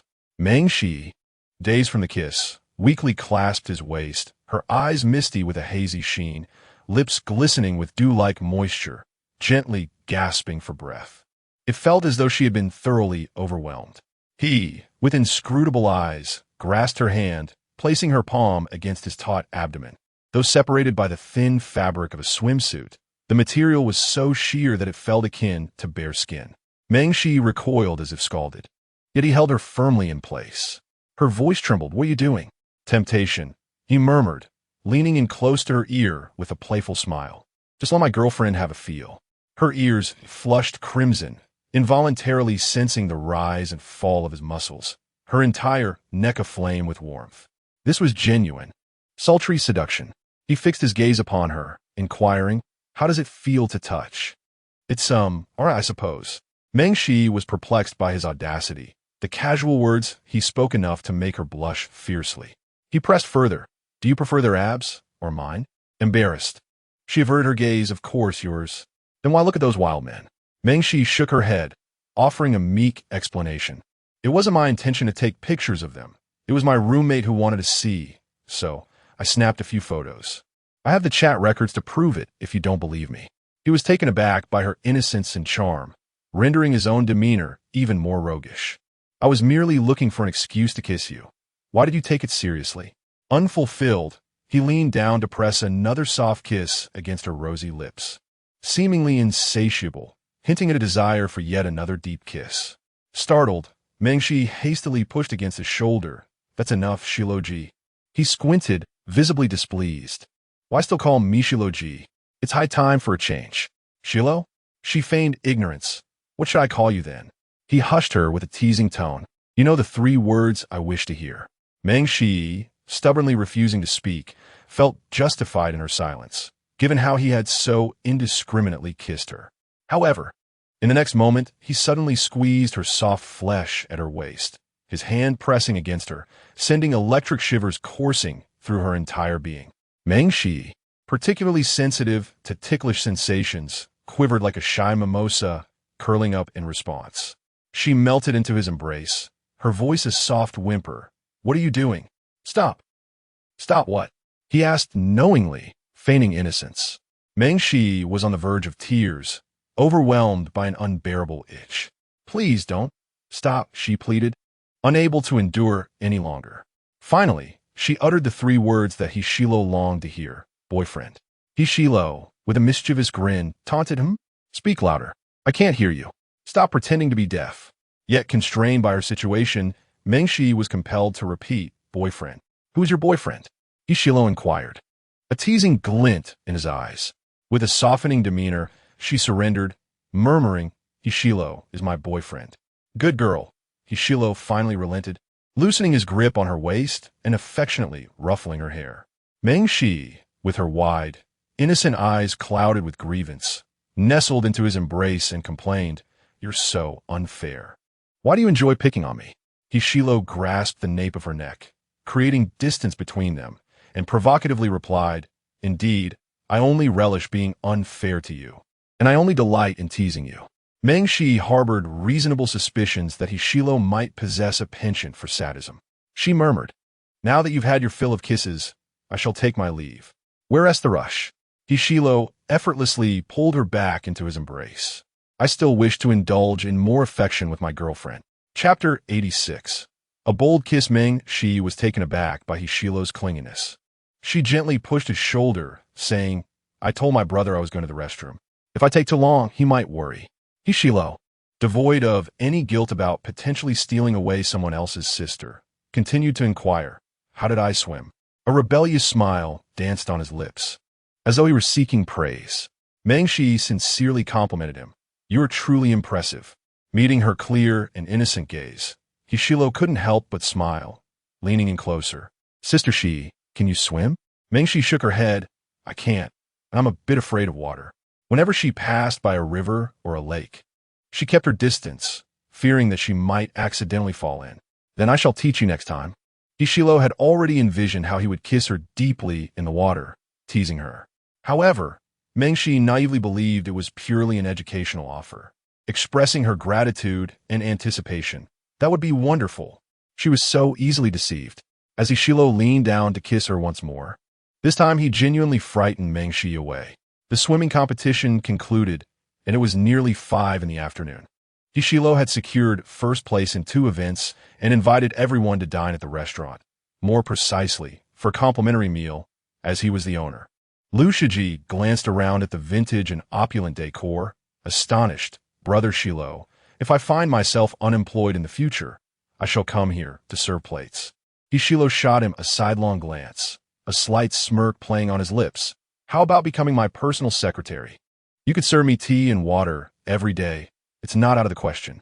Liu Shiji clutched his lower half, exclaiming, Whoa, are you harboring ulterior motives? Have you long coveted me? Planning to pull some strings? Rest assured, Hishilo retorted with his usual sharp tongue. You look quite safe, so there is no need to worry about any hidden agendas. Liu Shiji. Jiangyu is nearly in stitches. Ha! Looking safe is a new one. The five of them entered a private room with a round table. Meng Huali naturally took a seat beside Meng Shi. Just as Liu Shiji was about to sit to her left, Hishilo abruptly pulled him away. Move aside, Hishilo commanded. Why can't I sit there? Liu Shiji protested defiantly. I prefer this spot. With that, Hishilo reclined in his chair, casually extending his hand beneath the table to squeeze Meng Shi's fingers in a hidden corner, out of everyone's sight. Meng Shi was so startled that she dared not breathe. Her eyelashes fluttered as she attempted to withdraw her hand, only to find her pinky finger firmly ensnared by Hishilo, who gently caressed it. Her expression stiffened, and under the gaze of the others, she hesitated to shake him off. Would you prefer coconut milk or orange juice? Meng Huili asked her. Feigning calmness, Meng Shi replied. Brother, I would like coconut milk. All right, I'll pour it for you. Meng Huili responded. Hishilo lifted his eyelids, immediately echoing, Brother Huili, I would also like coconut milk. Meng Huili. Did your hands break? For reasons unknown, that peculiar feeling resurfaced within Meng Huili, but vanished just as swiftly. The waitstaff began to serve the dishes one by one. In celebration of Hishilo's victory, the crowd raised their drinks in a toast. Hishilo held his cup in his left hand while his right hand remained entwined with Meng Shi's. Unable to endure any longer, Meng Shi shot him a fierce glare when no one was watching, communicating through her eyes. How long do you intend to keep this up? Hishilo raised an eyebrow playfully. What do you think? Meng Shi? Jiangyu inquired. By the way, Shilo, aren't you seeing someone new? Meng Shi's heart skipped a beat. Hishilo replied nonchalantly. Just started dating last week. As he spoke, he squeezed Meng Shi's fingers beneath the table. How could her hands be so soft? They felt almost boneless in his grip. Liu Shiji leaned in curiously. Who is it? Hishilo shot him an exasperated glance. What does it matter to you, Shiji? Are you jealous? I'm not jealous at all. I'm just a bystander. Is she from our school? Indeed. Hishilo smirked slightly. You've met her before. After saying that, Hishilo tightened his grip on Meng Shi's hand once more. Feeling flustered, Meng Shi abruptly pulled her hand away, but the force was too much, causing her knuckles to collide with the table's underside with a dull thud. The others turned their attention, expressing concern. What happened? It's nothing. Meng Shi shook her head, quickly reassuring them. I just slipped. Hishilo chuckled teasingly. Do be more careful next time at a loss for words. Meng Shi contemplated striking him. It was all because of this mischievous fellow. The more she thought about it, the angrier she became. Seizing the moment while Hishilo was serving food, she pinched his thigh hard. Hishilo's chopsticks trembled slightly, yet he still managed to serve the food steadily, his gaze lingering with ambiguous intent as he whispered in a tone only they could hear. What are you doing? Trying to entice me? The smile on Meng Shi's lips vanished in an instant as she retorted, Narcissist. After finishing their meal, they exited the restaurant when suddenly a beautiful girl approached. Her eyes lit up. Are you Hishilo from D University? The one who just won first place in swimming? Hishilo remained indifferent. What do you want? Hello, I'm a freshman from T University next door. May I get to know you? I saw your race at the swimming pool just now and thought you swam brilliantly. Could you please teach me some time? I cannot. Hishilo replied with an added chill in his voice, rejecting her outright. I have a girlfriend. The girl blinked her eyes, her tone sweet. Having a girlfriend doesn't matter. It's just for swimming lessons, not anything inappropriate. Your girlfriend can't possibly be that petty, right? The next moment, Liu Shiji wrapped his arm around Hishilo's, theatrically interjecting. Sorry, miss, but he's gay and doesn't he enjoy talking to girls? The smile on the girl's face froze, and she regretfully said, Well then, I'll take my leave. After she walked away, Hishilo shot a cold glance at Liu Shiji, playfully chastising. Who gave you permission to change my sexual orientation? Lu Shiji released his arm, grinning mischievously. Hey, just helping you ward off unwanted advances. Meng Shi, trailing behind, clearly heard the conversation between the girl and Hishilo. She lowered her eyelashes, a shadow of melancholy flickering in her eyes.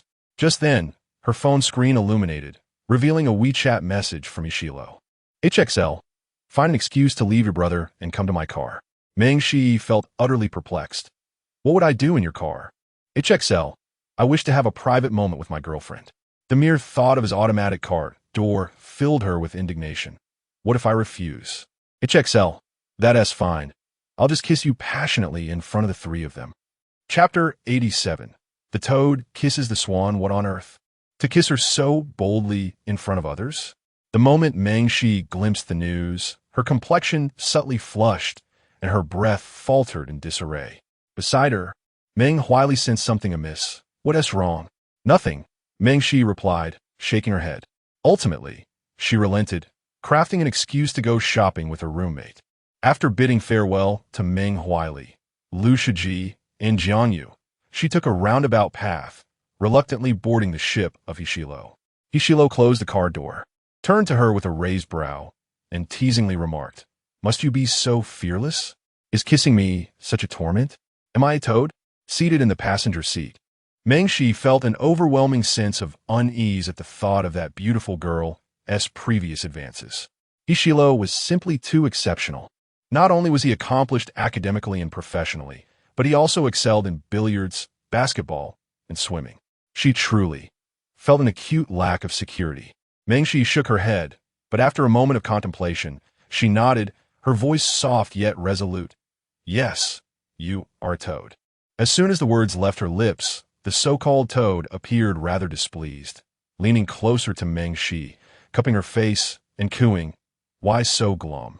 Little swan princess, are you truly so unhappy in my company? What little swan princess? After much inner turmoil, Meng Shi finally mustered the courage to raise her face and inquire, Hishilo, do you truly like me? To like someone is a feeling that defies precise articulation, challenging to describe with exact words. It is akin to the first golden rays of sunlight piercing one's heart at dawn, warming her momentarily. Like a butterfly lingering at her fingertips, rendering her breathless. Like the bittersweet taste of tea, leaving an endless aftertaste. This encapsulates Meng Shi's affection for Hishilo. In the dim, ethereal glow of the car's interior, she gazed at him cautiously, her eyes brimming with anticipation and dreams, her ears tinged with a blush akin to a delicate wash of ink. Yes, Hishilo wore a playful smile, relishing in the closeness of embracing, holding, and kissing her. Oh, Meng Shi's tone fell, realizing that his fondness was rooted in physical intimacy. Hishi, close your eyes, Hishilo instructed. Obediently, Meng Shi shut her eyes and asked innocently, What are you doing? Before long, Hishilo urged her to open her eyes. As she slowly did so, she beheld a bouquet of black and white roses. The petals transitioned from frosty white to deep black, enveloped in a matte black paper adorned with subtle patterns, exuding elegance and understated romance. Nestled within was a string of pearl necklaces, the lustrous beads round and plump, catching a hazy light akin to dewdrops kissed by moonlight. On the day we became a couple, I owed you a bouquet. Here it is now. Do you like it? Meng Shi stood momentarily stunned, then embraced the roses, inhaling their fragrant essence, a sweet smile illuminating her features. Yes, I like it. Her fondness deepened simply because it was a gift from Hishilo. Hishilo retrieved a golden-embossed greeting card from the bouquet, inscribed with a series of Russian words. He leaned down, whispering into Meng Shi's ear, enunciating each word. When Hishilo spoke Russian, his pronunciation was particularly sultry, sending shivers down her spine. Meng Shi's eyelashes fluttered slightly, her heartbeat gradually becoming erratic. What does this phrase mean? It translates to my rabbit. Her heart raced at the thought, and she inquired, Have you given such a card to other girls? Hishilo replied, You are the only one for whom I would handwrite love notes and personally wrap roses. Meng Shi found it hard to believe. Really? Hishilo affirmed with a soft hum, then cheekily asked, Can my girlfriend grant me a kiss? No. Mengshi resolutely shook her head. Why not? She recoiled slightly, a hint of rejection in her demeanor. Why do you think about kissing every day? More than physical desire. Mengshi yearned for genuine affection from him. Hishilo noticed her retreat, his gaze darkening slightly, a trace of inscrutable depth within. Fine. If you don't want to kiss, then we won tea, he conceded. Come here. Let me put a necklace on you. Mengshi gazed at the exquisite pearl necklace, momentarily lost in thought.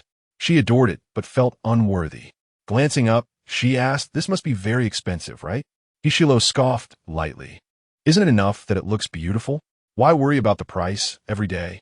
Do I seem poor to you? Or are you concerned that your boyfriend might go bankrupt?" "No, that's not what I meant," Mengshi earnestly clarified. Hishilo found her serious expression amusing, taking the pearl necklace and draping it around her neck. His gaze then lingered on her elegantly sculpted collarbone. The lustrous pearls contrasted beautifully with her snow-white skin, evoking an irresistible urge to bite into it. "It pales in comparison to your worth." After uttering this, Hishilo suddenly leaned in, kissing her soft cheek without warning. Mengshi was taken aback, quickly covering her face and murmuring in discontent. "How can you ambush me like that?" Hishilo grinned mischievously. Unabashed. I'm not allowed to pursue a swan as a toad?" Mengshi glared at him, pushing his shoulder and softly scolding. "You rogue." Hishilo squeezed her cheek. "How could you look so adorable even when scolding him?" A playful smirk danced at the corners of his lips. "There's something even more rogue. Would you like to try?" As he spoke, Hishilo leaned closer, his gaze intense and unrestrained, laced with an enigmatic danger, as though he intended to devour her whole. Mengshi, startled, quickly pushed open the car door and jumped out, not forgetting to call him a pervert as she fled. She ran swiftly, as if a wolf were in pursuit. Hishilo watched her retreating figure as she entered the school gate, his eyes shadowed with deep contemplation. Furrowing his brow, he lit a cigarette, exhaling a plume of pale smoke to dispel the restlessness in his chest. After a long moment of reflection, he dialed a number. Hishilo got straight to the point. "My girlfriend is somewhat reluctant to kiss me. Can you offer a solution?" On the other end of the line, Liu Shiji paused for 2 seconds, then burst into hearty laughter. "Ha ha ha. Hishilo, look at you now." Hishilo retorted sarcastically. "I must be out of my mind to consult you. You perennial bachelor probably have no advice to offer either." He handed the phone to Jiang Yu, who had experience in such matters, urging him to speak. Liu Shiji clearly was not pleased. "Humph, perennial bachelor? I prefer to think of it as preserving my virtue for my future girlfriend." Before he could finish, Jiang Yu snatched the phone. "Oh my, it's a rare sight indeed. Are you being rejected by your new girlfriend?" "Sort of," Hishilo replied lazily, his voice tinged with a hint of melancholy. Jiang Yu, puzzled, remarked, "This doesn't align with your usual persona." Hishilo raised an eyebrow, intrigued. "And what persona do you both perceive me to have?" "A charming devil from Imperial University, the master of seduction who remains untouched," Jiang Yu replied. "So why not find someone who is willing to kiss you? After all, it's not his first time changing girlfriends." Hishilo rolled his throat, his voice taking on a husky timbre. "But I only desire her." Jiang Yu cut to the chase. "The reason she is unwilling to kiss you is quite simple. Either she doesn't genuinely like you and is merely after your wealth, or she is put off by the number of your exes, disapproving of your promiscuity and the fact that your lips have touched many women." Hishilo furrowed his brow slightly, his typically languid tone turning serious. "Promiscuity? I have never kissed anyone before. Do not spread baseless rumors about me." Chapter 88. Concealing Hishilo. Jiang Yu could hardly believe it. "Shilo, how can you be so unscrupulous? Are you not being honest with us? You wicked wolf in sheep's clothing, pretending to be an innocent young man." Liu Shiji chimed in, rebuking him for his lack of shame. "If you haven't kissed anyone, I will run naked across the playground." He scoffed. "What peculiar inclination do you have? If you wish to run naked, you may do so at any moment." With a derisive laugh, Hishilo abruptly hung up the phone. Gazing at the distant, hazy moon, he slowly closed his eyes after a while. Next time, he thought, he wanted to embrace this little rabbit in the driver's seat, kiss her, and tease her mercilessly against the steering wheel. Mengshi returned to her dormitory. carefully arranging the roses that Hishilo had gifted her. She extended her index finger, gently poking at the roses, a delicate smile blooming at the corners of her lips. Late at night, as she lay in bed, she overheard Su Qingqing and Sheng Wan discussing the swimming competition on the forum. Curiosity piqued, she opened the forum.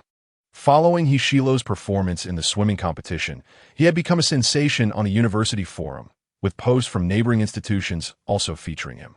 He's so handsome. Does anyone know if he has a girlfriend? I want to pursue him, sob. Not necessarily, but so far, no girl has officially come forward. It could be someone from outside. He should debut. Honestly, his looks could easily overshadow this year's male idols from the talent show. I'll rally people to support you. Too charming for the ladies. Is Hishilo the king of charm at our university? Haha, quite amusing. I too have been captivated. Who is this ancient-style boyfriend from upstairs? Quickly take him away. He has a certain flair. Mengshi turned off her phone, daring not to read further. She silently rolled over, touching the pearl necklace around her neck. Yet a hollow sensation lingered within her, a palpable blockage in her chest. Having parted ways for less than 2 hours, she yearned to call Hishilo, to hear his voice, to engage in conversation about anything, whether it be the earth and the universe or the little ants crawling on the ground. But Hishilo was preoccupied with thoughts of kissing her. Ultimately, however, she refrained from calling him. When she first entered the university, she merely wished to be closer to Hishilo. But now, she longed to conceal Hishilo away, to hide him in a place that only she could access. On that Tuesday afternoon, Mengshi had 2 classes to attend. The bane of university life was undoubtedly group projects, especially when tied to academic performance. In pursuit of a scholarship, she had to invest considerable effort into them. She was in charge of the PowerPoint presentation, and after delivering it flawlessly, applause erupted from the audience. The professor also clapped, praising her. This group was well prepared. It is evident that you approached this with diligence. Song Won-jo, the group leader, sat behind her, his ears faintly flushing red. Mengshi, you spoke excellently. She turned to him, offering a polite smile. It was also the excellent creation of the PowerPoint. Everyone contributed significantly. With that, she turned back to diligently take notes. As roommates gently prodded him in the back, whispering in tones only they could discern, Jojo, when will you confess your feelings to her?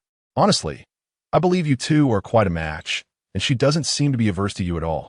Initially, no one was aware of his affection for her.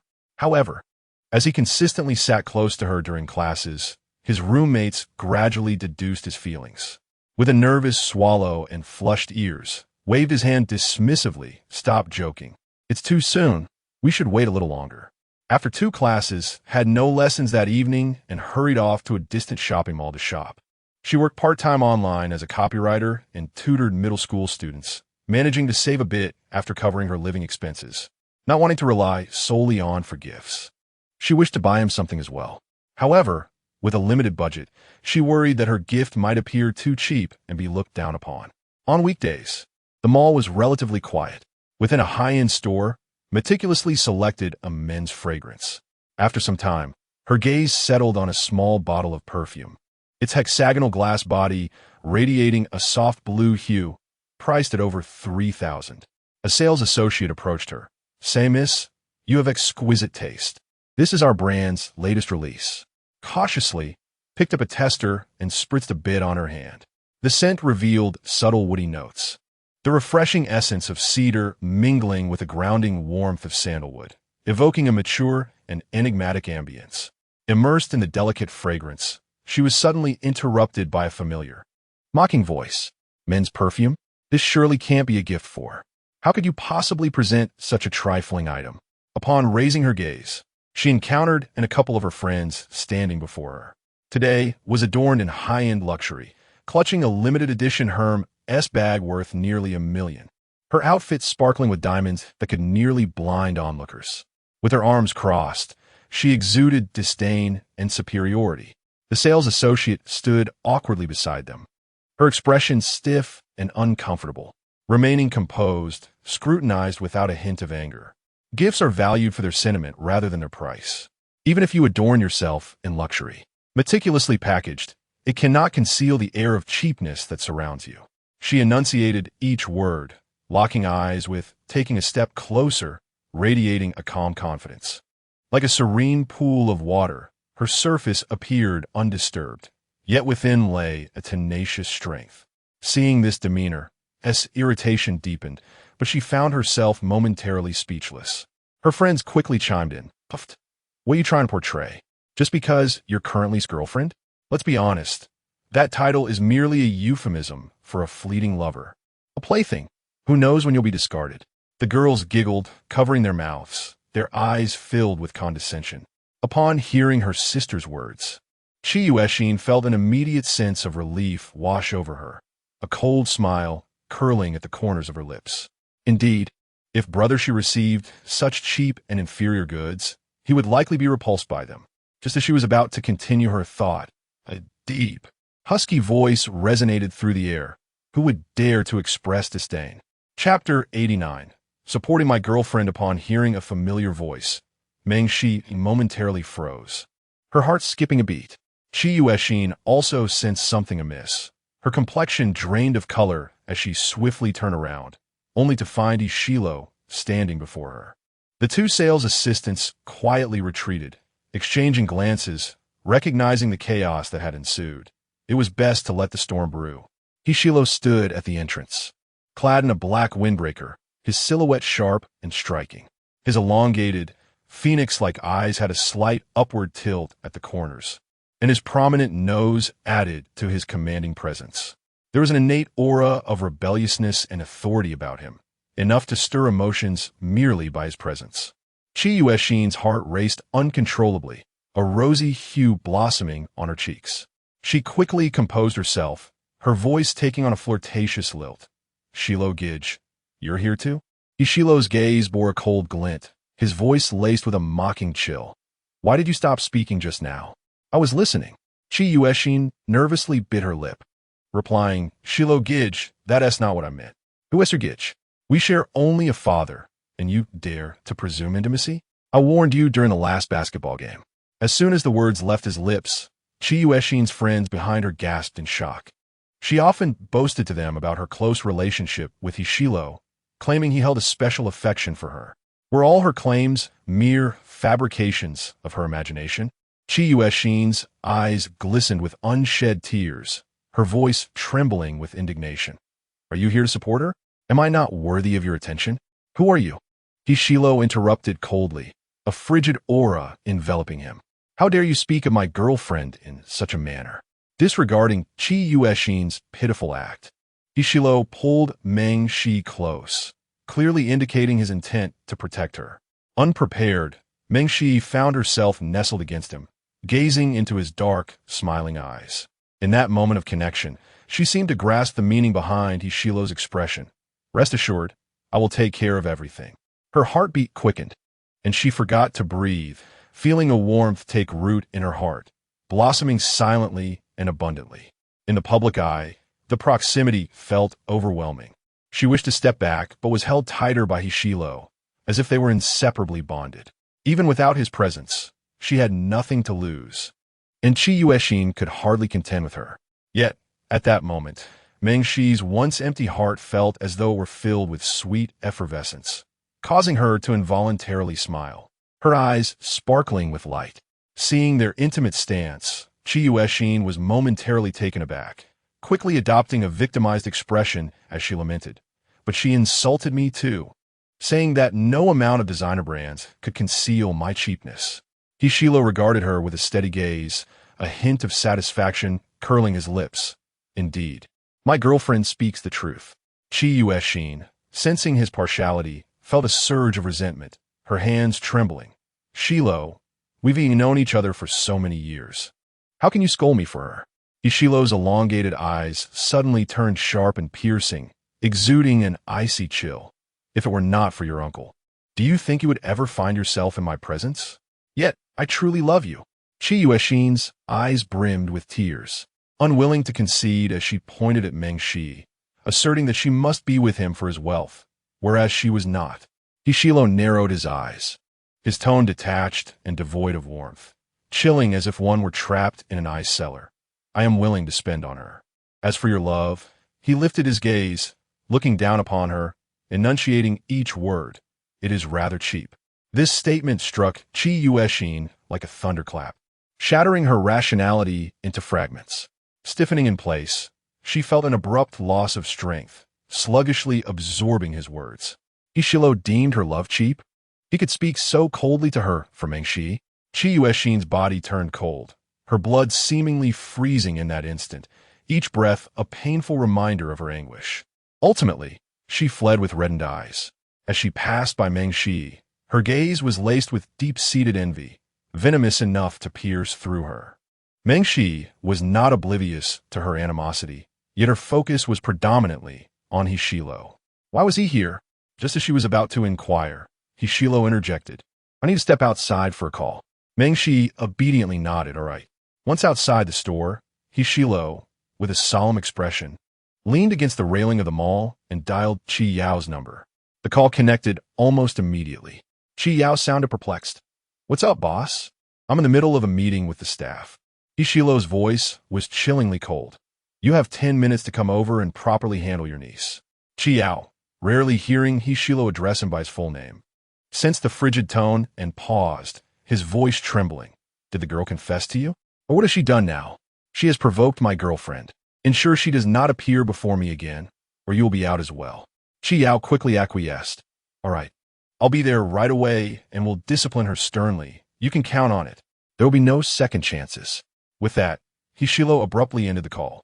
Observing Chi Yueshin's audacious demeanor, it was evident this was not her first time provoking Mengshi. After a moment of silence, Hishilo suppressed the sharpness in his gaze and beckoned to Mengshi. Upon seeing his gesture, Mengshi hurried out of the store. As she approached, Hishilo grasped her wrist, pulling her into his embrace. The faint, sophisticated scent of his cologne enveloped her, almost cocooning her entirely. Mengshi nestled against his chest, tilting her face upward, her eyes sparkling. What's wrong? Hishilo sighed, tenderly ruffling her hair, his voice slightly hoarse. When did she start provoking you? Chapter 90. Do you not want to date me? Hishilo pressed gently on the back of her head, leaning slightly forward, his gaze fixed intently upon her. Speak to me truthfully. Mengshi pondered for a moment, recalling the rainy day before they were together when she held an umbrella for him and applied medicine. It was then that she had first issued a warning. That was quite some time ago. Hishilo narrowed his eyes, his expression darkening. What did she warn you about? To keep my distance from you. Mengshi averted her gaze, her eyelashes fluttering. Hishilo furrowed his brow, tightening his arm around her slender waist while his other hand leisurely tucked away her stray hair. Why haven't you shared this with me? Keeping it bottled up isn't good for you. I see no need to dwell on insignificant individuals, especially since her intelligence is rather lacking. I always manage to put her in her place. Should you ever face any grievances, you must tell me. Hishilo leaned down, asking, do you understand? Mengshi nestled into his embrace, nuzzling against him, her voice soft as she inquired, by the way, what brings you here? What a coincidence. Hishilo lowered his gaze, regarding her with a leisurely tone. I was following you. You were following me? Mengshi exclaimed, her eyes widening in confusion. Hishilo raised an eyebrow, a playful smirk gracing his lips. I initially planned to wait for you after class and invite you to the little grove behind the teaching building for a date. However, when I saw you hurriedly boarding a bus to leave campus, I drove over. He seemed utterly unconcerned about the impropriety of his actions. Mengshi scolded him, you stalker. Indeed, I am a stalker, Hishilo replied, grinning as he leaned closer, whispering mischievously in her ear, just for you. He then lifted his gaze. So, what brings you here? I want to buy you some perfume. There was a fragrance that suited you perfectly. It can't always be giving me gifts. With that, Mengshi tugged at his sleeve, leading him into the perfume store. The sales representative promptly replenished the stock of new arrivals from the back, smiling as they introduced. This lady has quite the discerning eye. You'll take that one, to you? The fragrance was indeed a perfect match for Hishilo's languid and carefree disposition, exuding an even more enticing allure. Mengshi switched to the Alipay payment interface. Yet, before she could complete the transaction, Hishilo had already swiped his card. Mengshi blinked in surprise. What are you doing? The sales representative quickly packaged the perfume, handing the gift bag to Hishilo. You two truly seem well suited for each other. May your love be everlasting and filled with happiness. Ultimately, Mengshi found herself being led away by Hishilo, who had his arm around her shoulder. Confused, she asked, "Why did you pay before me? This was meant to be a gift for you." "Indeed, I have received it," Hishilo said, a proud smile curling at the corners of his lips.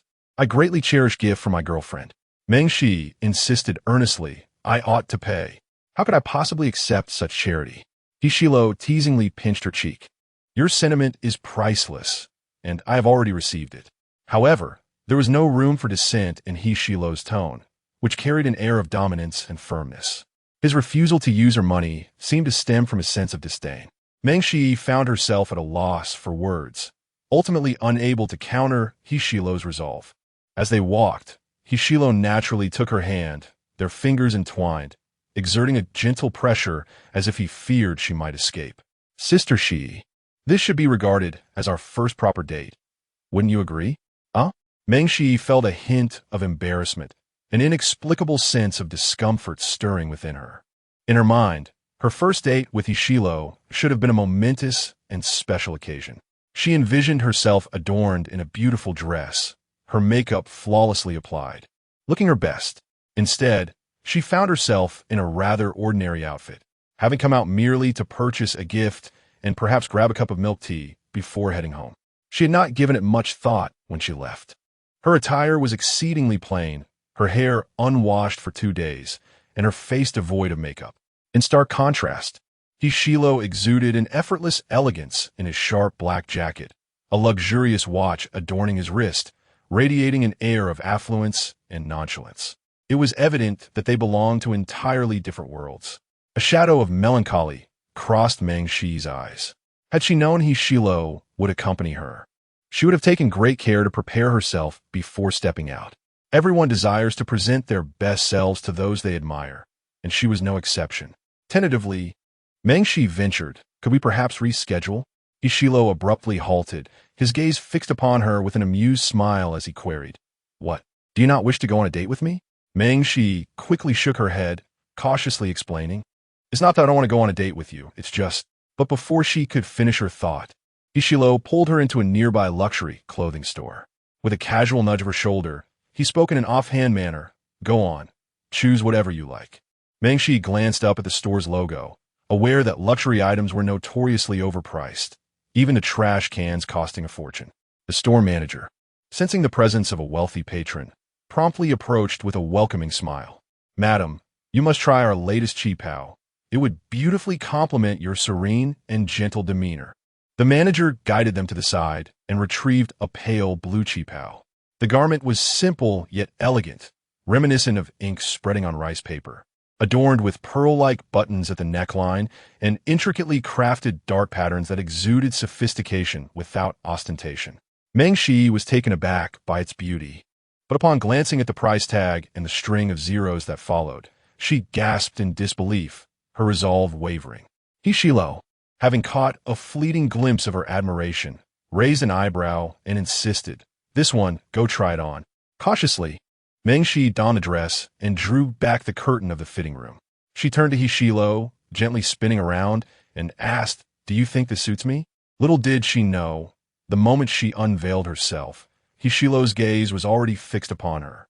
Mengshi is a quintessential embodiment of ethereal beauty, her skin fair and delicate, radiating a lustrous sheen akin to that of pearls. The indigo qipao she wears perfectly complements her figure, accentuating her slender waist and exuding an otherworldly grace, reminiscent of a divine maiden stepping forth from an ancient painting, an exquisite blend of elegance and softness. Like a gentle breeze caressing the landscape of Jiangnan amidst the misty rain, Hishilo's gaze deepens, tinged with an obscure desire. As a satisfied smile graces his lips, "I shall take this one." The manager, ever attentive, eagerly nods and suggests, "Very well. And here are these as well, low-heeled shoes and accessories from the same collection. You might wish to try them on." Mengshi changes out of her ordinary canvas shoes and slips into the white low-heeled ones. After a brief moment, Hishilo presents her with a delicate jade bracelet. A while later, He offers her a matching celadone hairpin. Yet again, he tirelessly brings forth a jade necklace, leaning in unexpectedly to fasten it around her neck with meticulous care.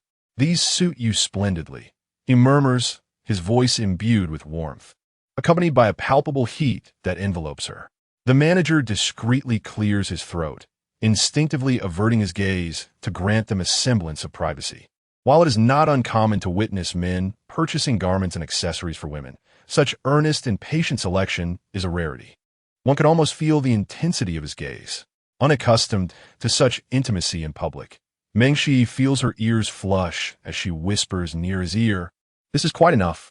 You need tea, bring me more. We have already acquired so much." Mengshi, Hishilo suddenly calls her name softly.